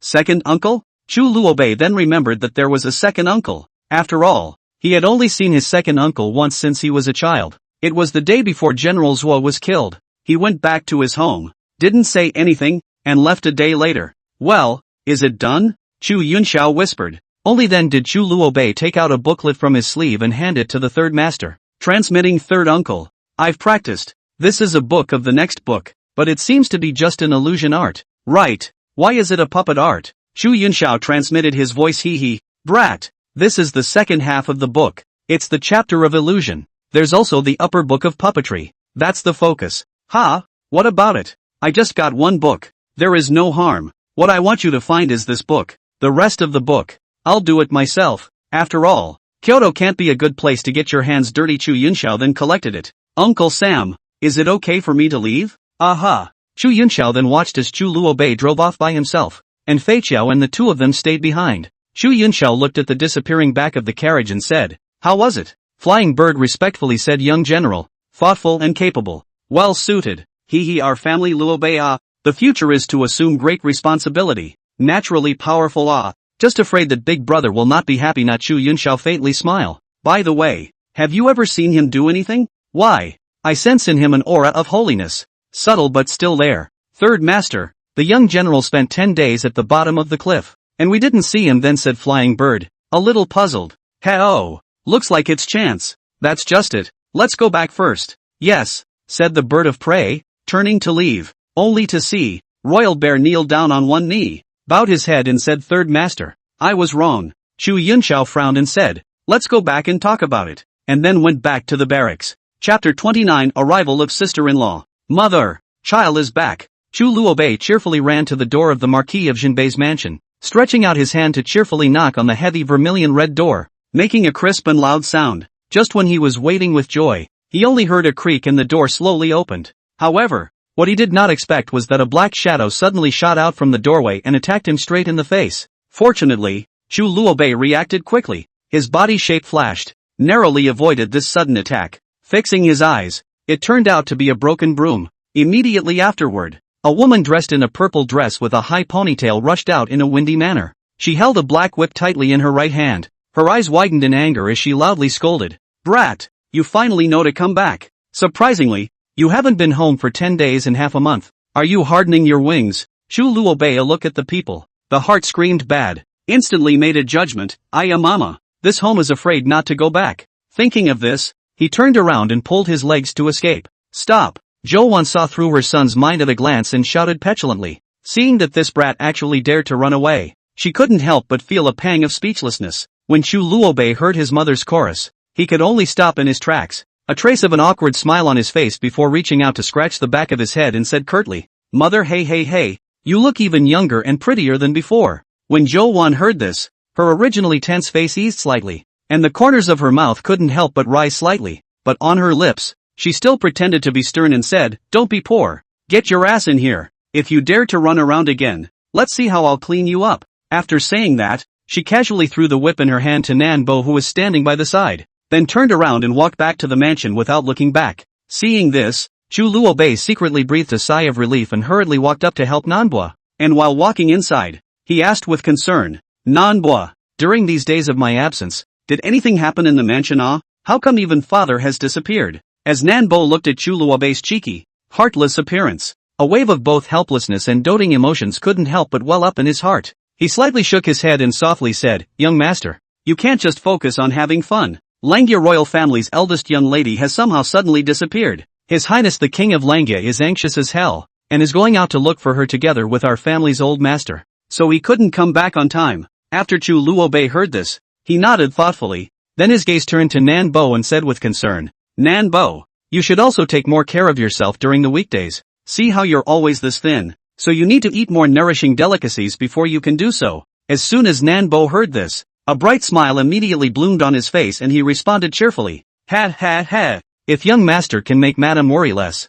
the old slave will naturally be able to eat well and sleep well. Yo! Chu Luobei scratched his head in embarrassment, revealed a wry smile, and muttered, Uncle Nan, I know. So what? I'll go to the lobby first to take a look. You also hurry back to the house to rest." Before the words fell, he was like a lively little rabbit, happily hopping towards the direction of the lobby. Nan Bo looked at Chu Luobei's distant back, sighed helplessly, and muttered to himself, "This child, always so mischievous." Afterward, he turned around and walked towards the garden and began to carefully water the delicate flowers. Inside the lobby, as soon as Chu Luobei stepped through the threshold, his eyes were drawn to the two people sitting on the side seats. One of them was his mother, Zhou Wan, while the other was a strange girl dressed in white. The girl's face was haggard, but it was still hard to hide her natural beauty, and between her brows and eyes there was a sense of déjà vu. Chu Luobei walked over to Zhou Wan full of curiosity, blinking her big eyes and asked, "Mother, who is this beautiful sister?" When Zhou Wan heard this, a gentle smile instantly appeared on her face. She gently stroked Chu Luobei's head and softly explained, "Silly child, this is mother's cousin. That is, your sister-in-law." Chu Luobei immediately froze, showing a marvelous look and said, "What? Auntie is so young." Zhou Yu couldn't help but be amused by the scene in front of her and let out a giggle. Her pair of bright star-like eyes looked at the handsome-faced teenager in front of her with a smile and said in a delicate voice, "Luobei, could it be that you really don't remember me?" Chu Luobei was slightly stunned, then his sword brows lightly frowned, his face showing a puzzled look as he responded, "Auntie, have we ever met before?" Zhou Wan, who was standing on the side, glared fiercely at Chu Luobei and said, "Humph, that year you were only 8 years old, or your sister-in-law personally brought you back to the house it, so quickly forget it?" After this reminder, The memories in Chu Luobei's mind were instantly awakened, and he nodded his head as if he suddenly realized, saying, "Oh, so that's the case. Indeed, the day when the Left General's incident happened, it was my sister-in-law who led me back home. I actually forgot about all these things. Really sorry." Hearing this, Zhou Yu's face once again blossomed into a flower-like smile, gently waved her hand, and said gently, "All right, quickly come over and let Auntie take a good look to see what you've grown into nowadays." Chu Luobei smiled faintly and obediently stepped forward, then slowly squatted down, making himself at the same height as Zhou Yu. Zhou Yu stretched out her slender jade hand, gently caressing Chu Luobei's handsome face. Smiling with emotion, she said, "Luobei, you have really grown up quite a lot, and more handsome. Thinking back then, you were still just a tiny dut. I didn't expect that in the blink of an eye you have grown taller than my sister-in-law." The corners of Chu Luobei's mouth rose after hearing this, revealing a bright smile as he playfully said, "Hey, sister-in-law, you're also getting more and more beautiful and attractive." Zhou Yu was a bit shy by this sudden praise. She pouted and laughed lightly, slightly complaining, don't say sweet words to make Auntie happy, kid." At this time, as if Chu Luobei suddenly remembered something important, he turned his head to look at his mother, Zhou Wan, and opened his mouth to ask, "By the way, mother, I've heard that little general seems to have disappeared. Is this true?" "Right, you kid. If not for your third uncle's assurance that you just went to climb the mountain, I thought that you abducted someone else's little girl and fooled around."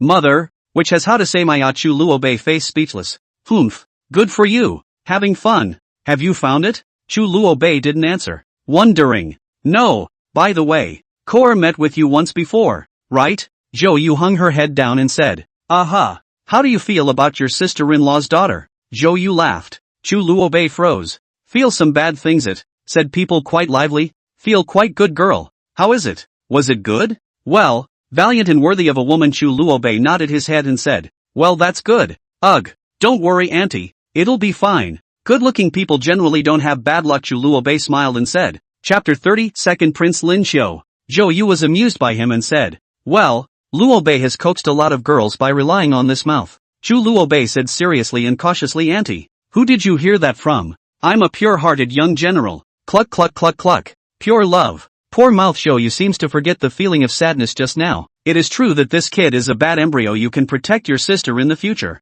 Chu Luobei immediately blushed and said in a serious manner, "Guarantee to complete the task." "All right, get lost. Now old lady doesn't want to see you," Zhou Wan said with a gloomy face with a jealous look on her face. Chu Luobei. Zhou Yu laughed and said, "Well, get going. We two sisters still have to chat. Go and take a look in your room. A stranger sent you a zither." Chu Luobei froze and said, "Zither?" "Yes, you boy. To these foxes and friends, and would be kind enough to give you a piano." "Well, mother's right.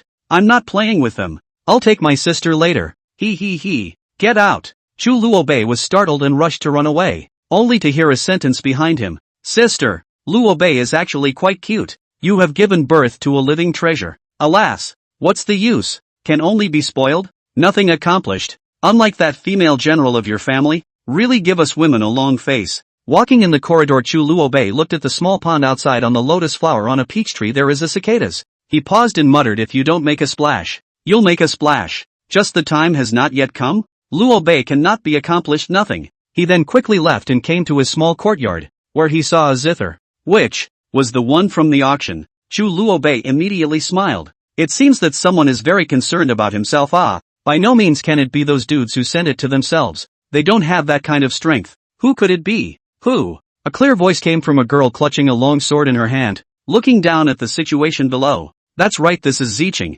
a one-track-minded little girl." Why is our Ziqing in my territory? As a guard?" Ziqing was startled and hurriedly flew down, smiling. "Gongzi, you're back." Chu Luobei gave a blank look and said, "You don't want me to come back?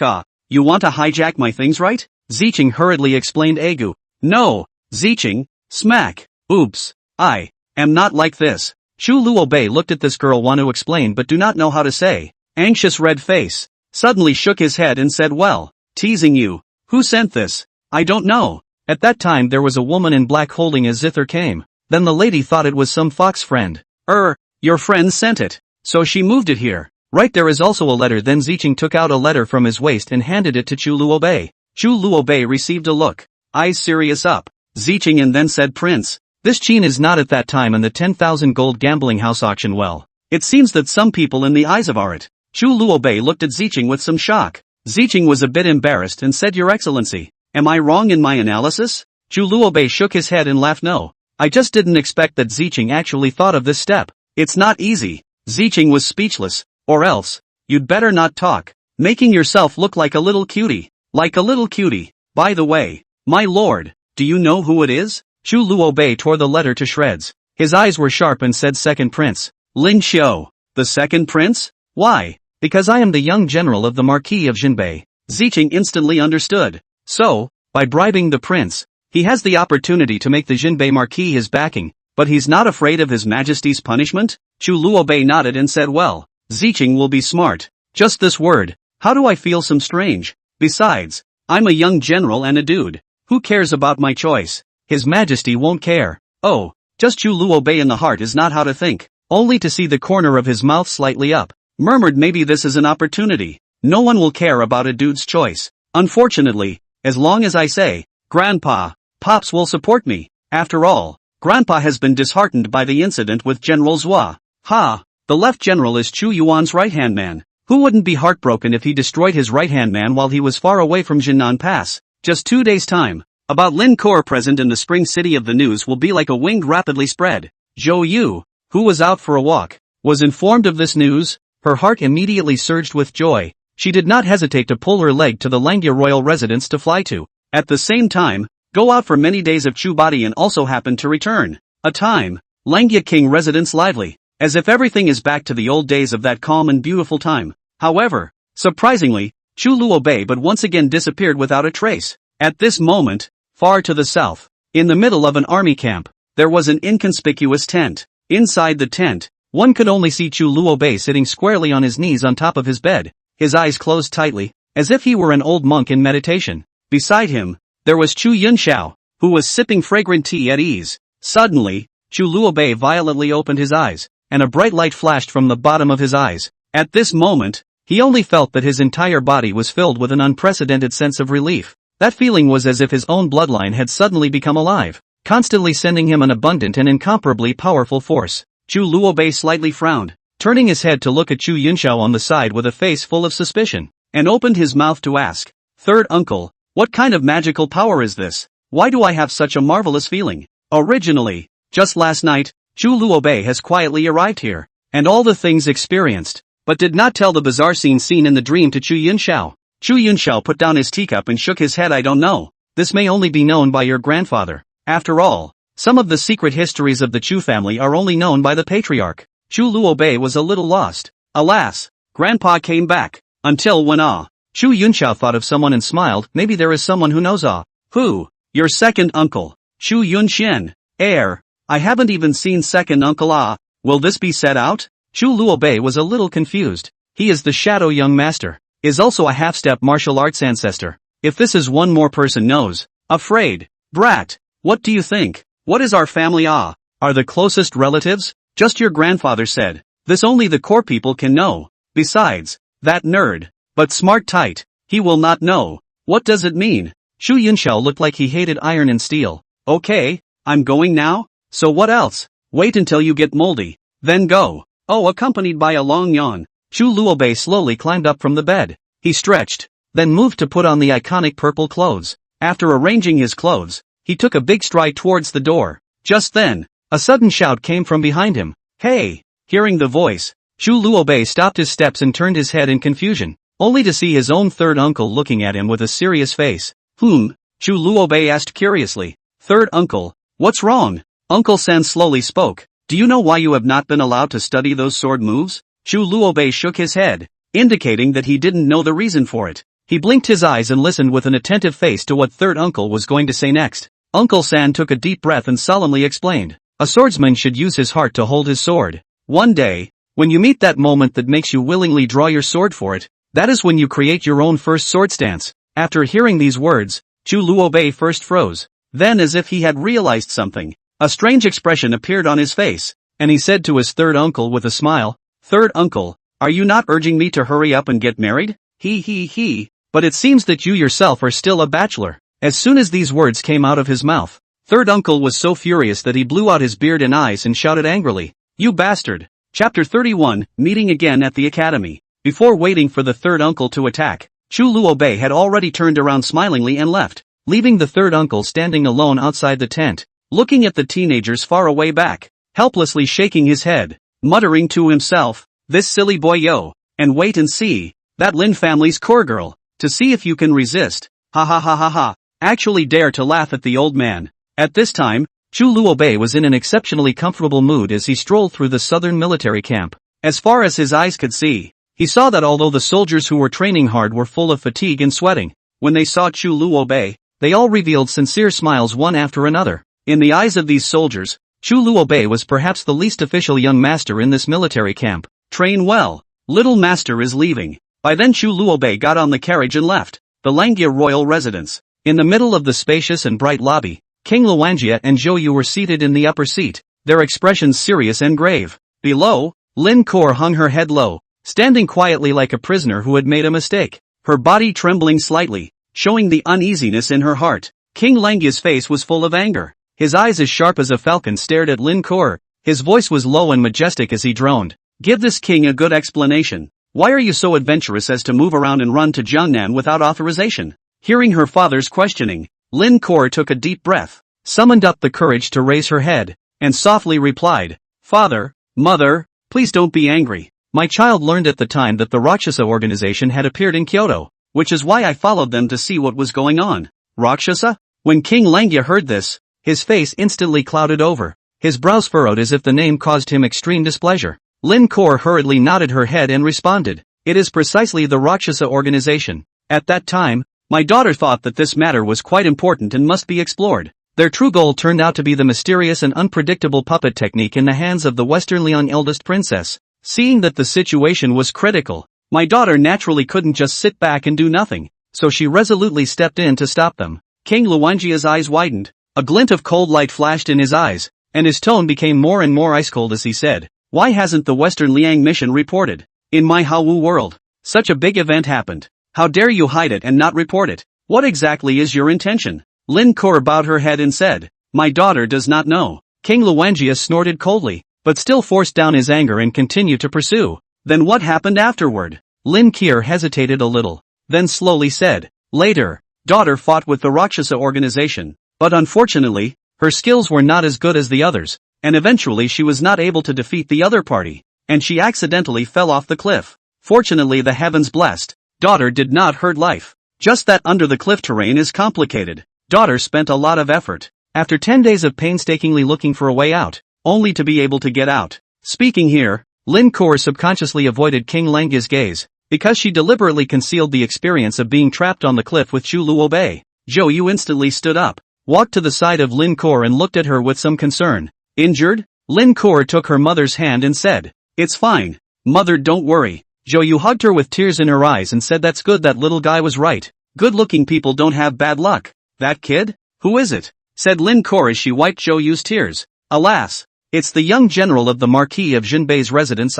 It's a living treasure." Zhou Yu smiled and said, "Is he?" Just as they were chatting, Lin Zhenyu lightly coughed twice somewhat breathlessly. Zhou Yu only then wanted to get up to be serious, and then slowly walked back to the position. Luangjia King with a smile on his face, sighed and said, "Go out and not tell your parents. That's unfilial." "Know the error?" Lin Kor kneeled down and said, "My daughter knows she's wrong. Alright, go to the Haowu Academy and copy the scriptures 100 times, and leave the rest to this king." King Langia nodded his head. Zhou Yu was a little upset, just looked angrily at the king of Langia, but did not boo his face and did not say anything. Now Lin Kor saluted and then retreated. Just at the doorway, Zhou Yu's unhappy voice could be heard. "Lin Zhenyu, what do you mean? What do you mean?" "Humph, my daughter has a mistake, and does not bring how to punish. As the saying goes, the son does not teach the father's faults. Are you going to engage in a 200 times copy?"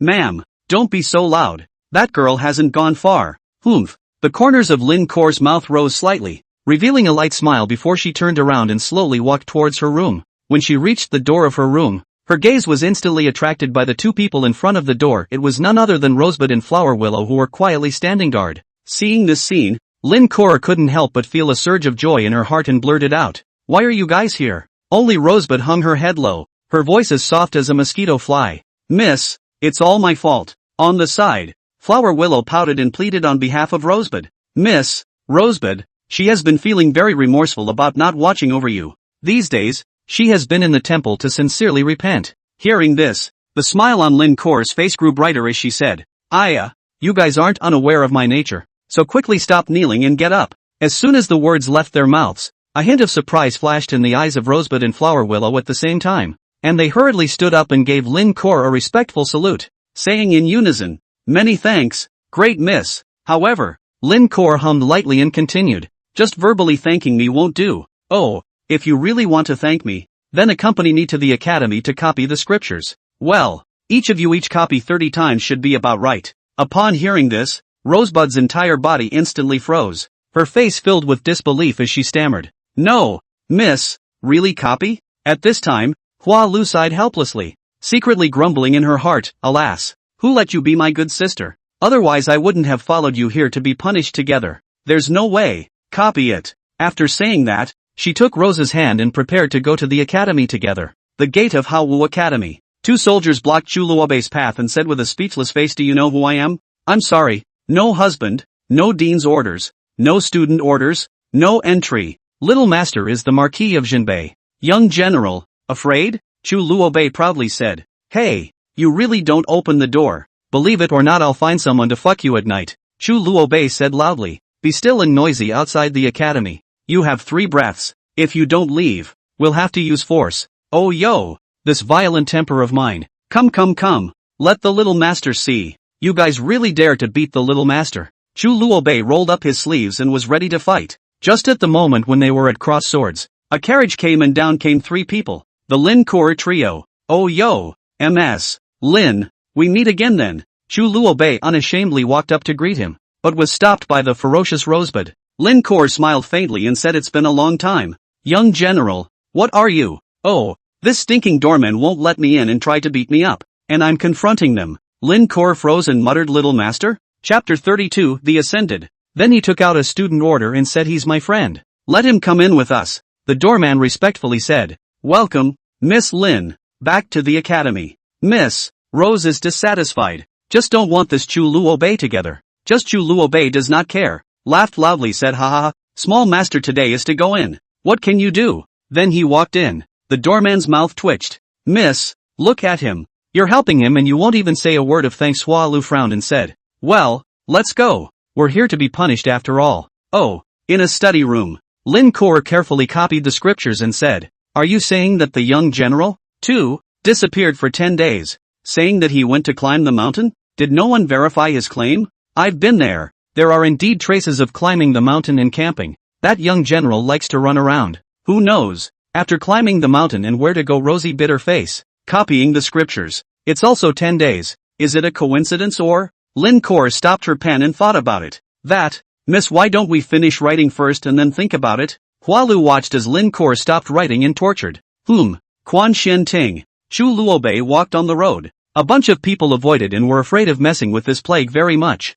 Chu Luobei sat unashamedly on the stool next to him, waiting for his family's 3rd uncle to. "Chu Luobei, this is the academy. Restrain yourself." A scholar about the same height as Chu Luobei loudly scolded, "Because this Guanchuan pavilion is Chu Yunchuan's church. You are not a student, still yards of seats. Yo, it looks like you." Chu Luobei rolled his eyes. "I don't have time to find you trouble. Hurry up and get lost." "You, Chu Luobei, get out of the academy. How dare someone like you come to such a sacred place?" "Yeah, get out of here. Get out. Get out." Chu Luobei smiled faintly. "What a sacred place, giving birth to a bunch of rabble, just knowing how to bark. You." Silence. The next moment, a man in white, looks somewhat like Uncle San, only the temperament is fundamentally different. This man is full of Confucianism, so that when you see him, you want to salute and shout, "Sir!" The crowd then rushed to sit in their seats, and the student who had been occupied stood next to Chu Luobei in some exasperation, wanting to draw Chu Yunchuan's attention so that he would kick out Chu Luobei.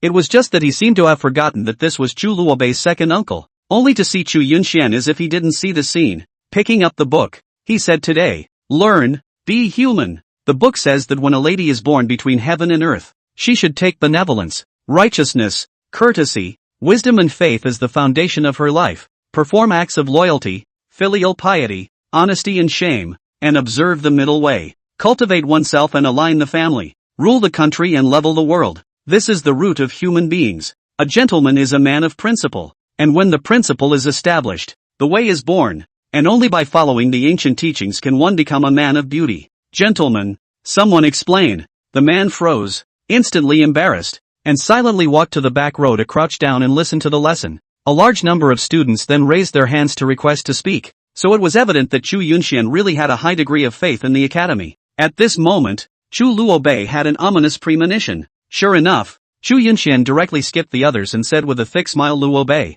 Chu Luobei felt that his body was incredibly heavy at this time, sighed, still stood up and said, Sir, explain. Oh then, Chu Luobei looked at the books of the two people next to him, directly pulled over. The two people immediately wanted to curse, but looked above. The husband did not say anything, just glared at him. The corner of Chu Luobei's mouth rose slightly. Ha, this is my Chu family's home turf. All have to shut up. Ha. In the world, one should take love, justice, etiquette, wisdom and honesty as the cornerstones of one's life, practice loyalty, filial piety, cleanliness and shame, and adhere to the principle of neutrality and equanimity. Not long after the explanation, the classroom was instantly filled with shock. Really did not expect that a dude would actually, probably read what the page meant. Yeah, what did the crowd think? What is being a human being, do you think? Chu Yunxian burst out laughing. I don't know, Chu Luobei said awkwardly. Sit down. Yes, Chu Luobei smiled broadly and sat in his seat.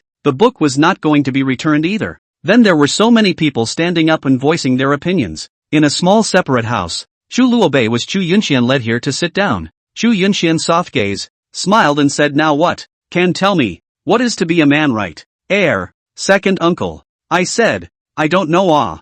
Ha, you can fool your old man, your third uncle, but not me. At least your eyes betray you. Chu Luobei cried and laughed. Did not expect in understanding their own actually is the second uncle guardian. Guarding? Why? In the midst of chaos, it's loved ones who can be trusted. Loyalty is too nebulous. Ha, little Luobei, you're smarter than I thought. Hey, well, what's the matter with coming to see me? Chu Luobei's eyes looked around. Chu Yunxian laughed. No harm. There is a prohibition here. Without the strength of a martial king, one would never want to probe a bit here. Hey, the second uncle is not knowledgeable. Just want to ask you. No. After Chu Yunxian listened to Chu Luobei's body bloodline, Chu Luobei curiously inquired, second uncle, do you know what it is? How much are you cultivated? Martial artist. Martial master? Hiss. You kid. Awesome. How do you do it? No one sees you when you practice, and you always hear interesting things about you. Well, don't. Change the subject. Uncle Junior. Ha, brat. This situation you're talking about is indeed documented. It's just a bit hard to believe. Why? This is the power of the bloodline, or the natural power of a clan, usually only found in large clans. This thing is very good. After awakening the power of the bloodline, your talent will increase drastically, and the speed of cultivation will be accelerated. How can I put it? You'll be able to be a martial zoner in 2 years at the most, and a martial king in 8 years. So awesome. Naturally, it is because of this thing that the great clans may not fall for 1,000 years or even 10,000 years. Some bloodline power has some special abilities. I've read the ancient book records. There's the ability to walk on the wind. There's quick repair. There's the enhancement of battle power. And a quick fix. It's a bit like that, Chu Luobei muttered. However, it's strange that our Chu family was once actually a great clan. Hiss, interesting. It seems that we have to make a trip home. Heir. That what? The second uncle. I go first.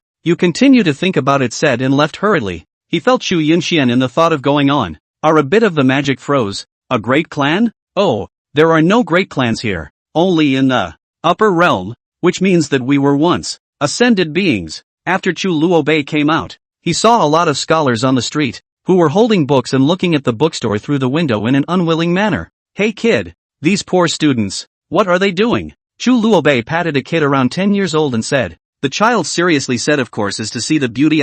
Inside is Langya King's big lady. I heard that the long can be very beautiful. Chu Luobei smiled faintly and said yes. Then he walked over. What are you doing? Of course it's about the beauty. Che, men are like that.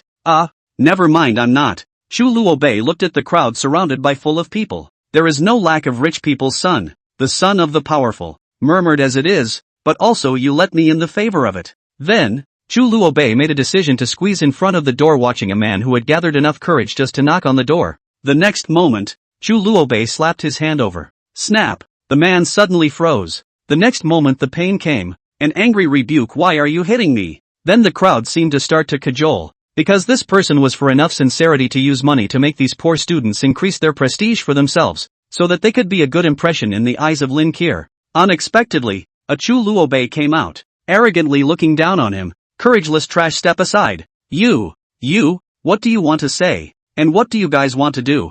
"Ha, young master is the young general of the Marquis of Jinbei." "What?" Chu Luobei glared at them. "Marquis Jinbei?" The crowd reacted. "Wasn't this the #1 dude in Kyoto?" Chapter 33, A Rotten Life is Doing It. "Why did you come to the academy to spread your wildness?" The crowd unanimously backed away, leaving only the man, some stammering, very angry, but can only be held back. "Just one Jinbei ho, 3 words is not ordinary people dare to mess with the. He Lin Keir is my sister. You're a weak punk and not at all good looking. You're not qualified to be near her. By the way, stay away from her or else."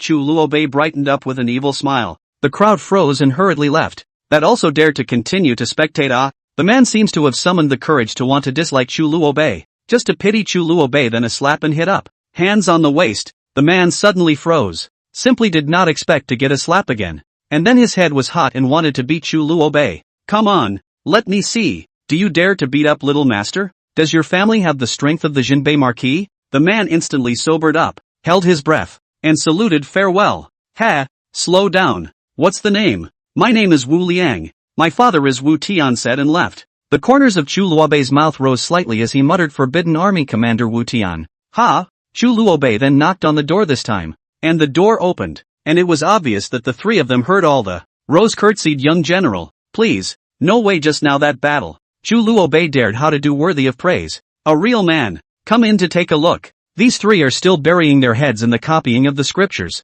Chu Luobei is also like in their own home, leaning against the chair. How about it? As a brother, there is no a little bit of bearing? Lin Keir stopped the pen in her hand and looked at Chu Luobei and laughed. "Who told you that I'm your sister?" "Goo. If it wasn't for my mom talking about something that happened once, I wouldn't even know about it. Ha ha ha. So just now the matter. Really have to thank you. Or if I say heavy, to the Langya royal family some bad influence. Oh, no harm. A rotten life is dry. What are you copying?" Chu Luobei went over and sat next to her and said, "Scripture. Punished. Is it disappearing for 10 days? Well, what about you? I heard you sneaked out to climb the mountain and fool around." "What? Didn't Auntie punish you?" "Hey, how can that be? A guy like me is bored at home. Can't stay up." "Yes, naturally, after copying the scriptures, you'll go back? Well, you're not going to play anywhere again, are you? Ha ha ha. No, it won't. Help me copy it." Elder brother Lin Keir smiled sweetly. Next to the rose, Hua Lu suddenly froze. "This is in front of General Xiaoho, will not be so calmly smile, right?"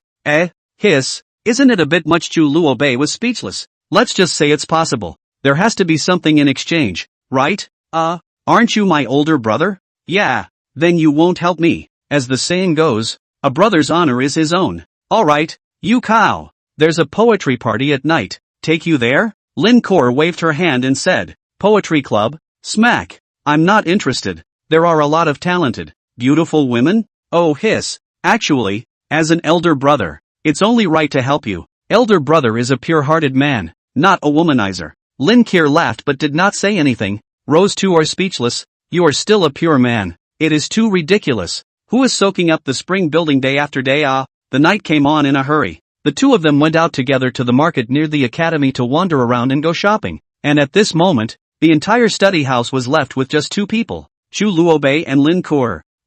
Finally finished copying. It's really exhausting. Chu Luobei yelled while gazing at his hands that had long since become numb and senseless, as if he had been liberated. He let out a long breath of relief. As for Lin Keir, who was standing by the side, when she saw this, she merely smiled faintly, then slowly stood up, respectfully saluted Chu Luobei, and said softly, "Many thanks to elder brother for his help. Hey, it's a small matter, not worth mentioning. By the way, I'd like to ask when that poetry meeting will be held?" Chu Luobei blinked his eyes, a hint of a fluke secretly flashing through his heart. Hearing this, Lin Keir replied after a moment of slight contemplation, "It has officially begun at nightfall today." "What? It's actually that fast? Then what are we still dawdling here? Hurry up and get going." Before the words fell, only to see Chu Luobei without hesitation grab Lin Keir's small hand that was as slender and delicate as a catkin, and then fiercely pushed hard, directly crashed through the door of the room, and ran wildly towards the door without looking back. Lin Keir, who was startled by this sudden move of his, hurriedly shouted, "Wait, Rose and the two of them haven't come back yet." However, Chu Luobei, who was only thinking of rushing to the poetry festival, responded loudly and carelessly, It's not like they don't have legs. Wouldn't they still come over on their own? What's there to worry and fear?" After saying these words, he continued to dart forward without stopping his footsteps. As a result, on top of this originally quiet and silent Academy Avenue, only a purple silhouette was seen speeding ahead, while another white silhouette was following closely behind in desperate pursuit. From afar, these two figures looked like a pair of fairy couples from the sky, floating and unrestrained, beautiful. Running behind Lin Keir's eyes were always locked tightly in front of the Chu Luobei, who was running wildly like the wind. For some reason, at this moment, she suddenly felt that the back of this man in front of her was gradually overlapping with a certain incomparably familiar figure in the depths of her memory. Just then, a name involuntarily came out of her mouth. "Brother?" Hearing the shouts coming from behind him, Chu Luobei, who was sprinting at full speed, stopped instantly and turned around with a puzzled look at Lin Keir and asked, "What's wrong? What's your catchphrase?" Why do you ask? Come on. Major General? No. Young Prince Shinbei Ho? No." Chu Luobei was a bit puzzled and thought for a moment. "Do you know who I am?" Lin Keir had a black line on her face at the moment. Little master? What else? I really can't remember. Or go to the poetry club. In thinking, I'm afraid time is running out. Surprisingly, Lin Keir smiled and said, "Let's go," secretly saying in her heart, "Unfortunately, it's not." Chu Luobei was instantly delighted, pulling her along with him. At this moment, a west lake. The night was already deep, but the entire city was illuminated by bright lights as if it was daytime. On the calm lake, a small and exquisite boat was gently swaying with the breeze. From time to time, a few melodious verses came out from the boat. Meanwhile, many people gathered on top of the tall buildings, either waving ink and painting, or chanting poetry in a low voice. However, it is strange that these talented people are wearing a variety of masks, some as hideous ghosts, some like delicate flowers, so that it is difficult to see their true face. I think it is also in order to retain some personal privacy. Chapter 34, Xiaoho Chengkong? We have to go buy a mask first before we can do that, Lin Keir said, pulling Chu Luobei beside her to a small stall selling masks on the street. "Why?" Chu Luobei asked with a face full of doubt. I don't understand even if I tell you." "Don't ask so many questions," Lin Keir replied impatiently. Seeing how determined she was, Chu Luobei could only keep his mouth shut, only to see Lin Keir picking out the masks with great interest, and finally pointing at two of the fox masks and another mask. She said, "Boss, I want these three." After saying that, she didn't forget to reveal a sweet smile. Seeing this, the stall owner hurriedly answered, "Okay, miss, a total of 13 cents. Lin Keir very boldly took out money and handed it to the stall owner, then handed one of the fox masks to Chu Luobei. Chu Luobei couldn't help but be stunned after receiving the mask, secretly pondering in his heart, how come it's a fox mask again? Could it be that this girl has already sensed something? Or did he just accidentally reveal a break in his conversation with her? Thinking of this, his face became a little unnatural. "What's wrong? You don't like this mask?" Lin Keir noticed Chu Luobei's difference and asked with concern. "Oh, nothing, just thought of my bodyguard." "Bodyguards? Do you still hire dartboards?" "No, it's just my maid. She makes me wear a fox mask too." Somewhat amusing. "Oh, so you like it? Well, it's a little better looking than that fox." "Yeah, well, we'll have to see about that," said the two. No, the two foxes walked into the building side by side. However, what they didn't realize was that Ziqing had actually quietly arrived here as well. As Chu Luobei's personal maid, she naturally had to accompany him at all times and could not be separated for a moment. This time Chu Luobei went to the academy. She followed closely behind, but due to her status, she couldn't step into the gate of the academy, so she could only obediently wait outside. This wait was from daytime until nightfall. Seeing that the sky was dark, Chu Luobei and the others slowly appeared. What made Ziqing even more annoyed was that they even had to go together to participate in some poetry meeting. Ziqing heart secretly angry, "Humph, they are here waiting so long. This heartless guy is good. Actually left himself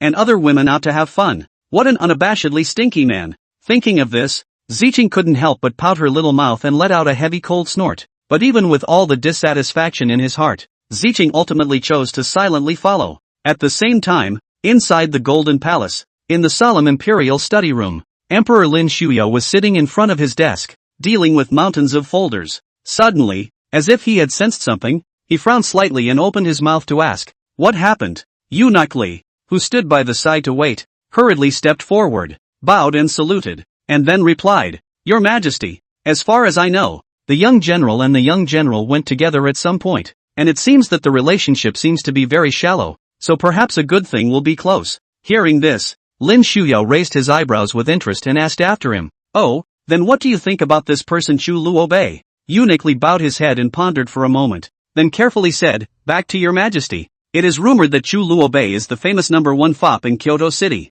This person has always acted recklessly and impulsively, never thinking, and he doesn't know anything about martial arts, idling all day long. The worst thing is that he is also extremely greedy for women's sex, and he is a flirtatious person. According to the old slave's opinion this more than 10 years, even if he initially just intentionally disguised into this kind of appearance, must be to this day, also has been completely and thoroughly reduced to a real dude." After hearing this, Lin Suyao gave a non-committal light laugh and responded lightly, "He, perhaps it's really as you say." After saying that, he once again lowered his head and continued to bury his head in those heavy political affairs. "Your Majesty, also, they went to the Windflower House tonight, and those men from the Western Liang mission were there. Oh, keep an eye on it. That Chu Luobei don't need to care about him. Don't do anything that doesn't make sense. No, by the way, Your Majesty, there is one more thing. Say, reports from the front. Marquis Jinbei has won another great victory at Jinan Pass. Now, the reputation of Marquis Jinbei in the south has reached its peak.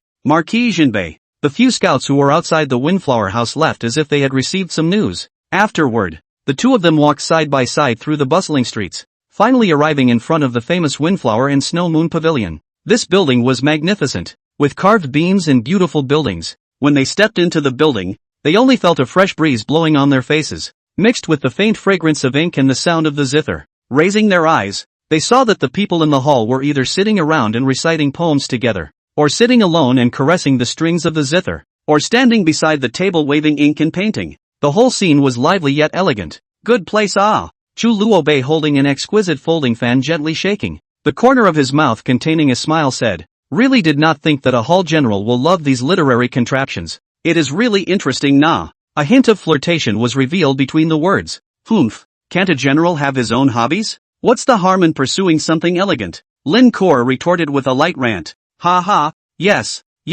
of course," Chu Luobei hurriedly responded with a smile. At this time, Lin Kor suddenly lowered her voice and came close to Chu Luobei's ear and whispered, "In fact, this poetry meeting tonight was invited by someone." "Oh, but that Xiahou Chengkong?" Chu Luobei raised his eyebrows and asked. "Ha, you actually know about this person as well?" Lin Kor looked at Chu Luobei rather unexpectedly. "It's just that I've heard about it slightly," Chu Luobei replied indifferently. I see. Lin Kor nodded, secretly thinking that this Chu Luobei seemed to be big-headed in his everyday life, but she didn't want to pay attention to these rumors. In the middle of her thoughts, she accidentally glanced downstairs and saw 3 men dressed in brocade garments enter the room. One of them was the one she was waiting for. "Xiahou Chengkong, brother Chengkong, we are here." Lin Kor excitedly waved her arms vigorously towards Xiahou Chengkong. Xiahou Chengkong wore a golden mask that covered his handsome face tightly, revealing only a pair of deep and bright eyes. At this moment, he was standing downstairs, his gaze casually sweeping over the crowd.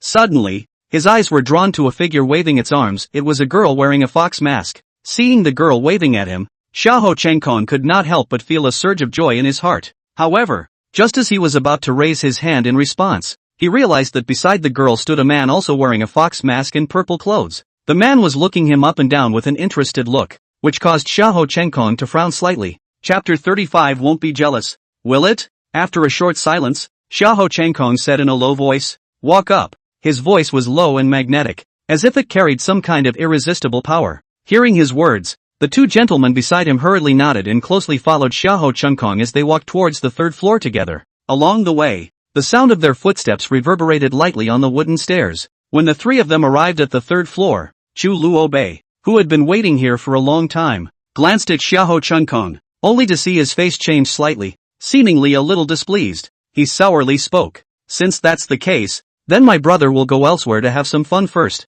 so the 2 of you can have a good chat." After saying that, without waiting for Xiahou Chengkong and Lin Kor to respond, he turned around and hurriedly walked towards the 4th floor. Seeing this, Lin Kor showed a puzzled expression and shouted at Chu Luobei's departing back. Going there you? Haven't you always been curious about brother Chungkong? How come you can't even see him at this moment? Chu Luobei did not return his head, but only accelerated his steps while pretending to be calm and replied in a loud voice, naturally. Ahem.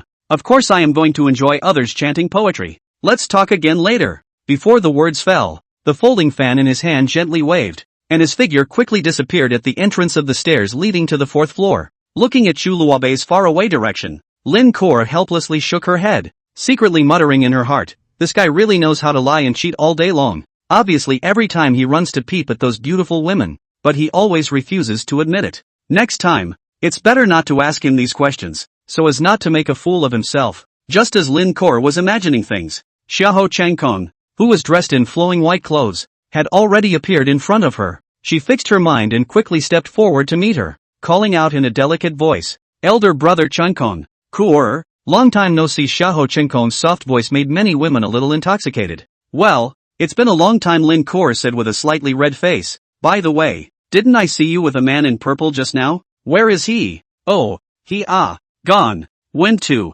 watch others write poems. Who is it? Xiahou Changkong said curiously. He is the grandson of the Marquis of Jinbei, the young general, Chu Luobei. Che, just that dude. A green-clothed male immediately snorted a laugh. Xiahou Changkong froze, and immediately let out a light laugh. So it's the young general of the Jinbei Marquis. No wonder. Let's go over there and take a look. Good. By the way, these two are? Chan Ming. My father is Chen Hao, laughed the young man in green. Chen Hao temporarily holds the rank of Left General. Knight Xiao, the Western Knight clan. Another male son smiled and saluted. I've long heard that the daughter of the king of Langyet is a woman of honor, and today I see that she's even better. Don't dare. On top of the 4th floor, Chu Luobei leisurely sat near the handrail, his eyes casually casting towards the noisy and prosperous scene below. Right at this moment, a woman with a graceful and flavorful figure quietly approached like a ghost. She was seen wearing a tight-fitting red dress, which emphasized her delicate curves to the fullest, while her face wore an exquisite white mask, revealing only a pair of soul-stirring eyes and delicate red lips.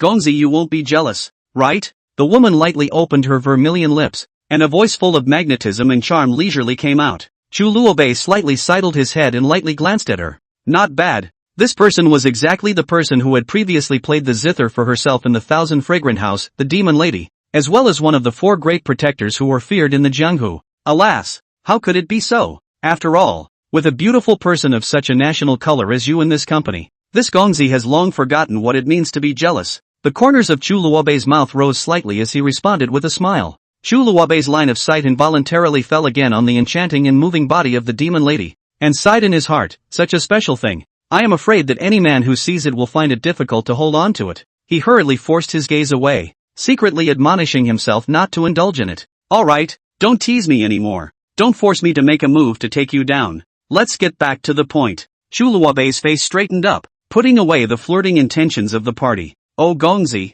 can you have that kind of strength? The demoness asked petulantly, but a hint of imperceptible provocation flashed through her eyes. You might as well guess? Chu Luobei still wore a gentle smile, but the depths of his eyes faintly revealed a touch of confidence and majesty. It's just a pity. I'm afraid that slave is not good enough for Gongzi. That little girl is rather handsome, very suitable for Gongzi. Banshee, no, is not forbidden to tease then. The demon girl, in Chu Luobei's ear whispered Gongzi. You let me check things. Luangjia King was attacked and killed by bandits. Also did not hurt Luangjia King. Feel that there is the Marquis 8 points of strength. There is also that Xiahou Changkong. This period of time has been pulling together forces, but also with the 3rd prince had a few meetings. Just at that time did not dare to get close enough to listen, but it should be in the conspiracy. Interesting. Chu Luobei looked at the 3rd floor of the several people in the talk and laugh. Suddenly a smile, murmured Xiahou Jing. The 3rd prince is trying to pull together Luangjia Wang? The actual windbreakers, or perhaps the windbreakers. Unfortunately, the Luangjia King is not a little bit of the idea of competing for power and profit. Pulling him? Some difficult to pry. My lord, the eldest princess at the head of that Western Liang envoy just happens to be here, as well as His Royal Highness the Crown Prince. The corner of Chu Luobei's mouth twitched. Well, can you finish? Let me sort out my head. The eldest princess is married to the Crown Prince? Yes sir. It's just a pity. That woman really has the temperament and figure. It's a pity to give it to that little Prince. Demon Ji had a look of regret on her face. Talking at the Windflower House? Oh, well, things have gone awry. Which location is it? Penthouse. That's the 2nd most elegant room on the left-hand side of the 6th floor. Interesting. Check it out. Ugh. I'm afraid I can't. There's a bunch of people guarding the 6th floor. They'll be stopped if they go up there. Can't you even go up to deliver fruit? Chu Luobei said with a slight smile. Gongzi. So smarto Demon Jihan slightly applauded and laughed. Chu Luobei blankly glanced at her and walked into the locker room. Looking at this set of ugly clothes, suddenly no interest. Muttered, forget it. I'm a dude. Do something extreme? Should not be a problem. Afterward, Chu Luobei, dressed in purple and wearing a fox mask, walked up, as expected, to the exit of the 6th floor, looked at a bunch of strong people guarding, looking at Chu Luobei, cold eyes, 6th floor cannot come, go down. Chu Luobei face angry said your grandfather. Who are you what place? Small master cannot come, all roll away. Then Chu Luobei fan, the momentum on the up. The crowd took a look, and immediately craned their necks and fists, and as long as Chu Luobei came up, they were going to strike hard with their fists. Chu Luobei said loudly, do you know who little master is? Looking at the crowd, they all kept quiet and stared at Chu Luobei with dead eyes. The scene became unusually awkward. Then, Chu Luobei, as if he thought of what loudly said, what people this wind and flower snow and moon building actually let the foreign envoys live in the top floor luxury elegant room. This is in the show of weakness, or want to rely on the Western Liang Everyone come to see The crowd froze and reacted instantly, wanting to run down and beat up Chu Luobei. Only the next moment a bunch of people came and started making noise. Damn her, the owner of Windflower House. What do you mean? How is it rare for a defeated country to live in a penthouse elegant room? How is this rare for people from other countries? Yes. Chu Luobei watched the crowd coaxing and hurriedly concurred. Chapter 36, How's half the sky? In the very next instant, a black shadow like a ghost silently leapt down from the roof of the building. The figure was covered by a layer of black veil, just like a ghost in the night, and in the blink of an eye, it disappeared into the endless darkness without a trace. Chu Luobei's originally careless gaze suddenly flashed a bright light. He stared tightly at the direction of that mysterious woman's departure, secretly thinking in his heart, this figure seems somewhat familiar. However, before he could think about it in detail, a middle-aged man slowly walked behind a group of thugs. Only this middle-aged man was seen walking with a calm and steady gait. He walked over to the group of fighters and lowered his voice to whisper a few words in their ears. After saying that, the middle-aged man turned around and left. After the fighters heard the middle-aged man's instructions, a contemptuous smile appeared on their faces unanimously. One of them laughed lightly and said, gentlemen, please feel free to move about. But there's one place that needs some attention. The second elegant room on the left-hand side must never be entered. Oh yes, and that your excellency with the fox mask. At this moment, Chu Luobei was leisurely shaking the folding fan in his hand, and after hearing the words of the hitman, he wore a smile on his face and stepped forward unhurriedly, while asking with a smile on his lips, What is it that you are looking for this young master? The beater smiled slightly and replied, my lord has an invitation. When Chu Luobei heard this, the corners of his mouth rose slightly, revealing a look of pride and arrogance, and he hummed disdainfully, Che, what kind of thing is your family's son? Also worthy of inviting this young master? The hitman didn't get angry because of Chu Luobei's arrogance. Instead, he still maintained a polite smile and patiently explained, when you see my son, you will naturally understand whether or not you can be invited. Chu Luobei sneered, so he said nonchalantly, then lead the way, please. The beater respectfully made a please gesture, then led Chu Luobei and the rest of the crowd together towards that elegant room. Chu Luobei raised his eyes and looked, only to see that the person was wearing a gorgeous golden silk robe, and his elegant demeanor was evident between the fluttering of his sleeves. Its speech and behavior is elegant and generous, dignified and decent. Between the hands and feet exudes a kind of innate majesty and dignity, so that people can conclude at a glance that this person must be from a famous family. Looking more closely, it turns out that this is the first son of the current emperor, Prince Lin Ziyuan. At this moment, there was no one else in the large room other than the two of them. Lin Ziyuan looked at Chu Luobei, who was wearing a fox mask,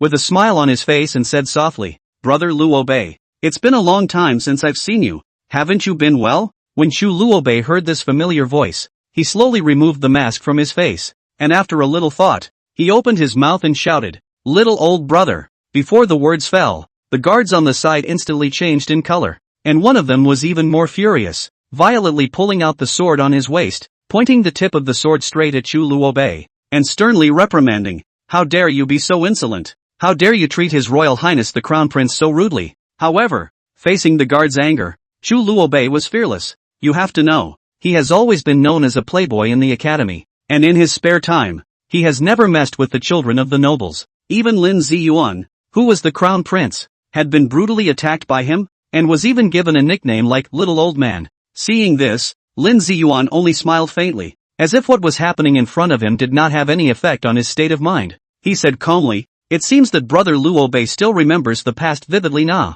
Chu Luobei held an exquisite folding fan, and with a flick of his hand, he flicked away the long sword pointing at him. Afterward, he swaggered over to Lin Ziyuan and sat down with a smile on his face, then said, "That's not true? How could I possibly forget? But then again, you've had a hard time being the crown prince, haven't you? Since you were about 10 years old, we've rarely seen each other." Lin Ziyuan nodded slightly and responded with a firm gaze. As the future crown prince, if he cannot even endure this hardship, how can he be qualified to take charge of this world? Alas, by the way, I heard someone say, here is not a Western Liang mission, and that the princess is also in. Casually came, did not expect, was difficult, just now act. You do not angry ha. Lin Ziyuan smiled lightly and said naturally not. Just now they didn't recognize you. It's their fault. Also, brother Luobei don't listen to slander. There's only Ziyuan here. There's no Shiliang mission. That's a pity. I still want to come and see that beautiful and touching princess. I say, Ziyuan you're also too bullish. So good looking to marry home, Chu Luobei said recklessly, not paying attention to the surrounding attendants all staring at him with cold eyes. It seems that brother Luobei has not escaped the beauty hurdle either. Come to my residence someday and I'll show you the same. So good. Naturally, after all, we grew up together. Our friendship is higher than the sky, Lin Ziyuan said with a slight smile. By the way, Ji1, what are you here for? Come and see the talents of my Hawu world, and recommend the wise men for my father. Good. Hawu world future. Depends on you. Little master it. Just want to play enough. Inherit the title of grandfather it. Also satisfied, haha. Come here, purely is to see talented girl. Lin Ziyuan and Chu Luobei glanced at each other as if they understood something and smiled faintly. Where? I still need brother Luobei to help me. Help you? How can I help? Ziyuan, you're not unaware that that old man controls me day in and day out, or else high and low to go to the palace to see you. Ha ha ha. Luobei brother, if you don't mind, holding a gold character token, you can directly reach the East Palace. Lin Ziyuan directly took out his personal token and handed it to Chu Luobei with a smile.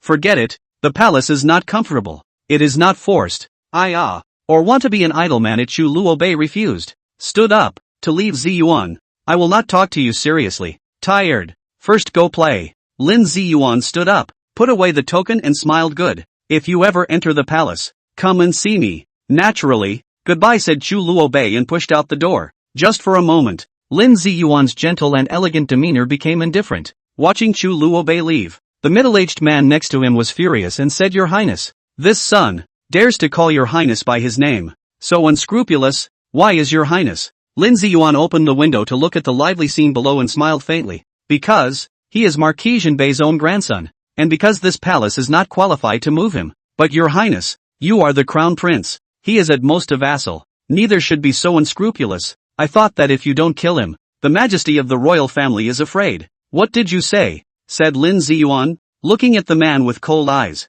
The man was sweating, kneeling and bowing in fear. Do you know, once this palace is ignorant, do not know what means behind him. So, once beat him once, do you know? He had a wound on his face, and my father put me under house arrest for 3 months. Later on, my palace realized that behind him was the Marquis of Jinbei, a character who was half of Hawu. Lin Ziyuan faintly looked at the direction that the black-clothed woman left, and faintly said so. Cooperate with others. With strength. This palace can also be half of Hawu. Can also be unscrupulous. I know I'm wrong, but Your Highness, the Marquis of Jinbei was just a marshal of Jinbei before. Why? His Majesty favors him as well. He is indeed a marshal. But the 8 cities before and after Jinan Pass support him unconditionally. And with 300,000 Skywolf army, do you think it's just to deter those foreigners? So that's how it is. No wonder. This son of Chu Luobei can. The man swallowed his saliva. Chapter 37, Meeting the Flying Thief.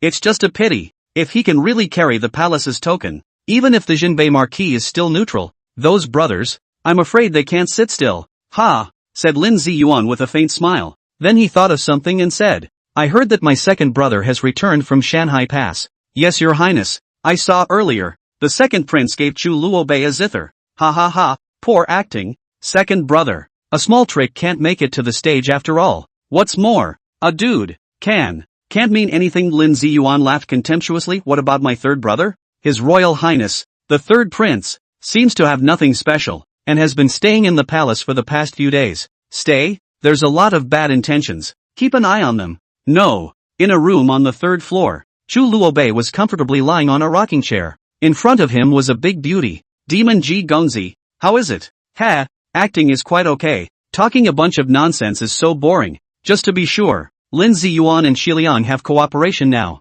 Perhaps this will be the chance to get the next book of puppetry. Well, I will report it to the third master. Gongzi is really powerful. It's just a bit strange that when they were talking about the matters of the marriage, they didn't even say that puppetry is also one of the things. Demon Ji said with her hands propped up on her head. Oh, interesting. Well, it's almost time. I should go. Otherwise it's not good to bump into that little bitch, said Chu Luobei, and opened the door and left. Walking in the corridor of the second floor, then saw the back of Lin Kuo and Xiaoho Chenkong, three people, talking and laughing. Chu Luobei froze, as if some sadness, shook his head and walked out of the Windflower and Snowmoon house, looked back at the back of those people. Chu Luobei smiled bitterly and muttered, what's going on? And then mistakenly, my heart. On the road, it's crowded and windy. Chu Luobei was walking, as if he was the only one walking. The surrounding area was deserted by birds. Tread. Chu Luobei stopped, bursting into laughter, and looked back to see a girl sitting in a carriage. Ziqing.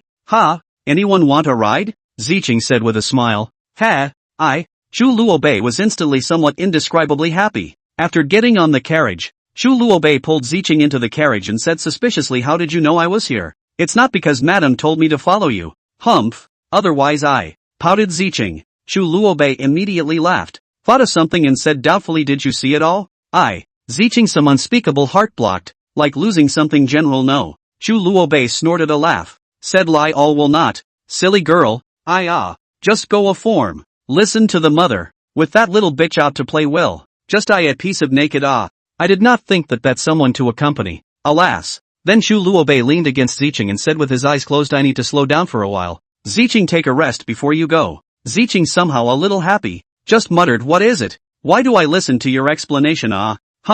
Stink. Chu Luobei, and take advantage of me, just a little happy in the heart. Tap, tap, tap. I don't know how long. Chu Luobei woke up, looking at the side of the Ziqing also woke up from sleep. Gongzi, what happened? I don't know. Chu Luobei shook his head. Go out and take a look. Aha. Ziqing nodded, peeling back the tent of the carriage, only to see a black-clothed, masked woman covered in blood standing in front of the carriage. Ziqing immediately wanted to draw his sword, but still looked at Chu Luobei behind him and said, Your Excellency, it's a flying thief. Flying thief? Chu Luobei frowned and walked out to take a look at her, looking at her as if she was seriously injured. Just wanted to go forward to blackmail Chu Luobei. Two people, just hurt too much, directly fell on the ground, fainted. Chu Luobei froze. What kind of plot is this? It feels strange. Walked up to take a look. Ziqing pulled Chu Luobei's sleeve and said, Gongzi, be careful. No harm done. Just as Chu Luobei wanted to see who was under the veil, a sword was pressed against Chu Luobei's throat. The woman was faking her death and opened her eyes to look at the person in front of her with hostility. Seeing this, Ziqing wanted to draw her sword to save the male. Only the next moment, the woman shouted, don't move. If you move, I'll kill him. Only the next moment, many hoofs were heard, and there were many clashes of armor. The woman, holding a long sword, said, help me, or we'll die together. Ziqing frowned, how dare you? Only what she didn't know was that Chu Luobei's right hand, with both fingers closed, backhanded the back of the woman's head violently. Just the next moment, the woman suddenly opened her eyes wide and fainted. Chu Luobei held her in his hand and carried her into the carriage without hesitation. Ziqing stood here in a daze. She really did not expect. His own son has this operation? What's wrong? Get in the car. Chu Luobei looked at Ziqing under the car suspiciously. Oh, then climbed into the car, a little puzzled. Gongzi, this set of movements so skillful. Are you trying to make me drive? Chu Luobei blankly glanced at Ziqing. Each one of them with armor should be the Forbidden Army. The general at the head looked at the fact that there was actually a car here and immediately brightened up. The people inside come down. Ziqing glanced at Chu Luobei and said, this is the carriage of the Marquis of Jinbei. What do you want? We were catching a flying thief earlier, and it's a bit suspicious that you're parked here. Get out of the car. Whoever's wagon it is. Chu Luobei laughed lightly and walked out, smiling faintly. What? Little master's car? You also dare to stop? General is naturally seen Chu Luobei. Just now he but contemptuous smile. Oh, original is a young general. Subordinates do not know. Hey, the kid is also routine official business. Hope young general bear with me. Hi Han? Your routine business is none of my business. Get the hell out of my way. Che young general. I'm afraid I can't. My subordinate now suspects that you're harboring a prisoner. Please get out of the car to be inspected. You doubt it? Oh, I suspect now that you're going to kill the young master. Don't you? And want him to see if your head is knotted? Get off. Are you sure? If you dare to enter the carriage today, tomorrow, I can let you go back home to farm. Try it, said Chu Luobei. Got off the carriage and led Ziqing to the side.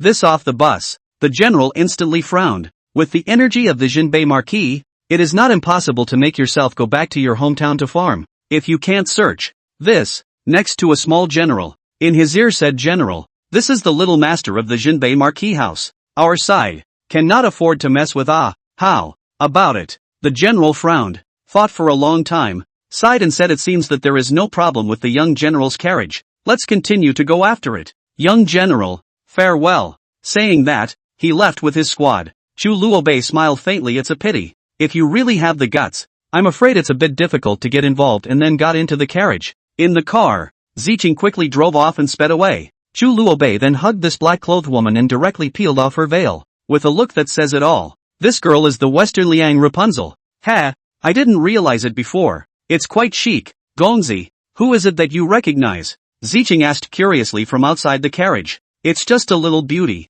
I've seen it before at the Thousand Fragrance House. I didn't realize it was an assassin. Duke, if you do this, will it make His Majesty investigate the Jinbei Marquis? Check. He didn't find anything. What qualification is there to check?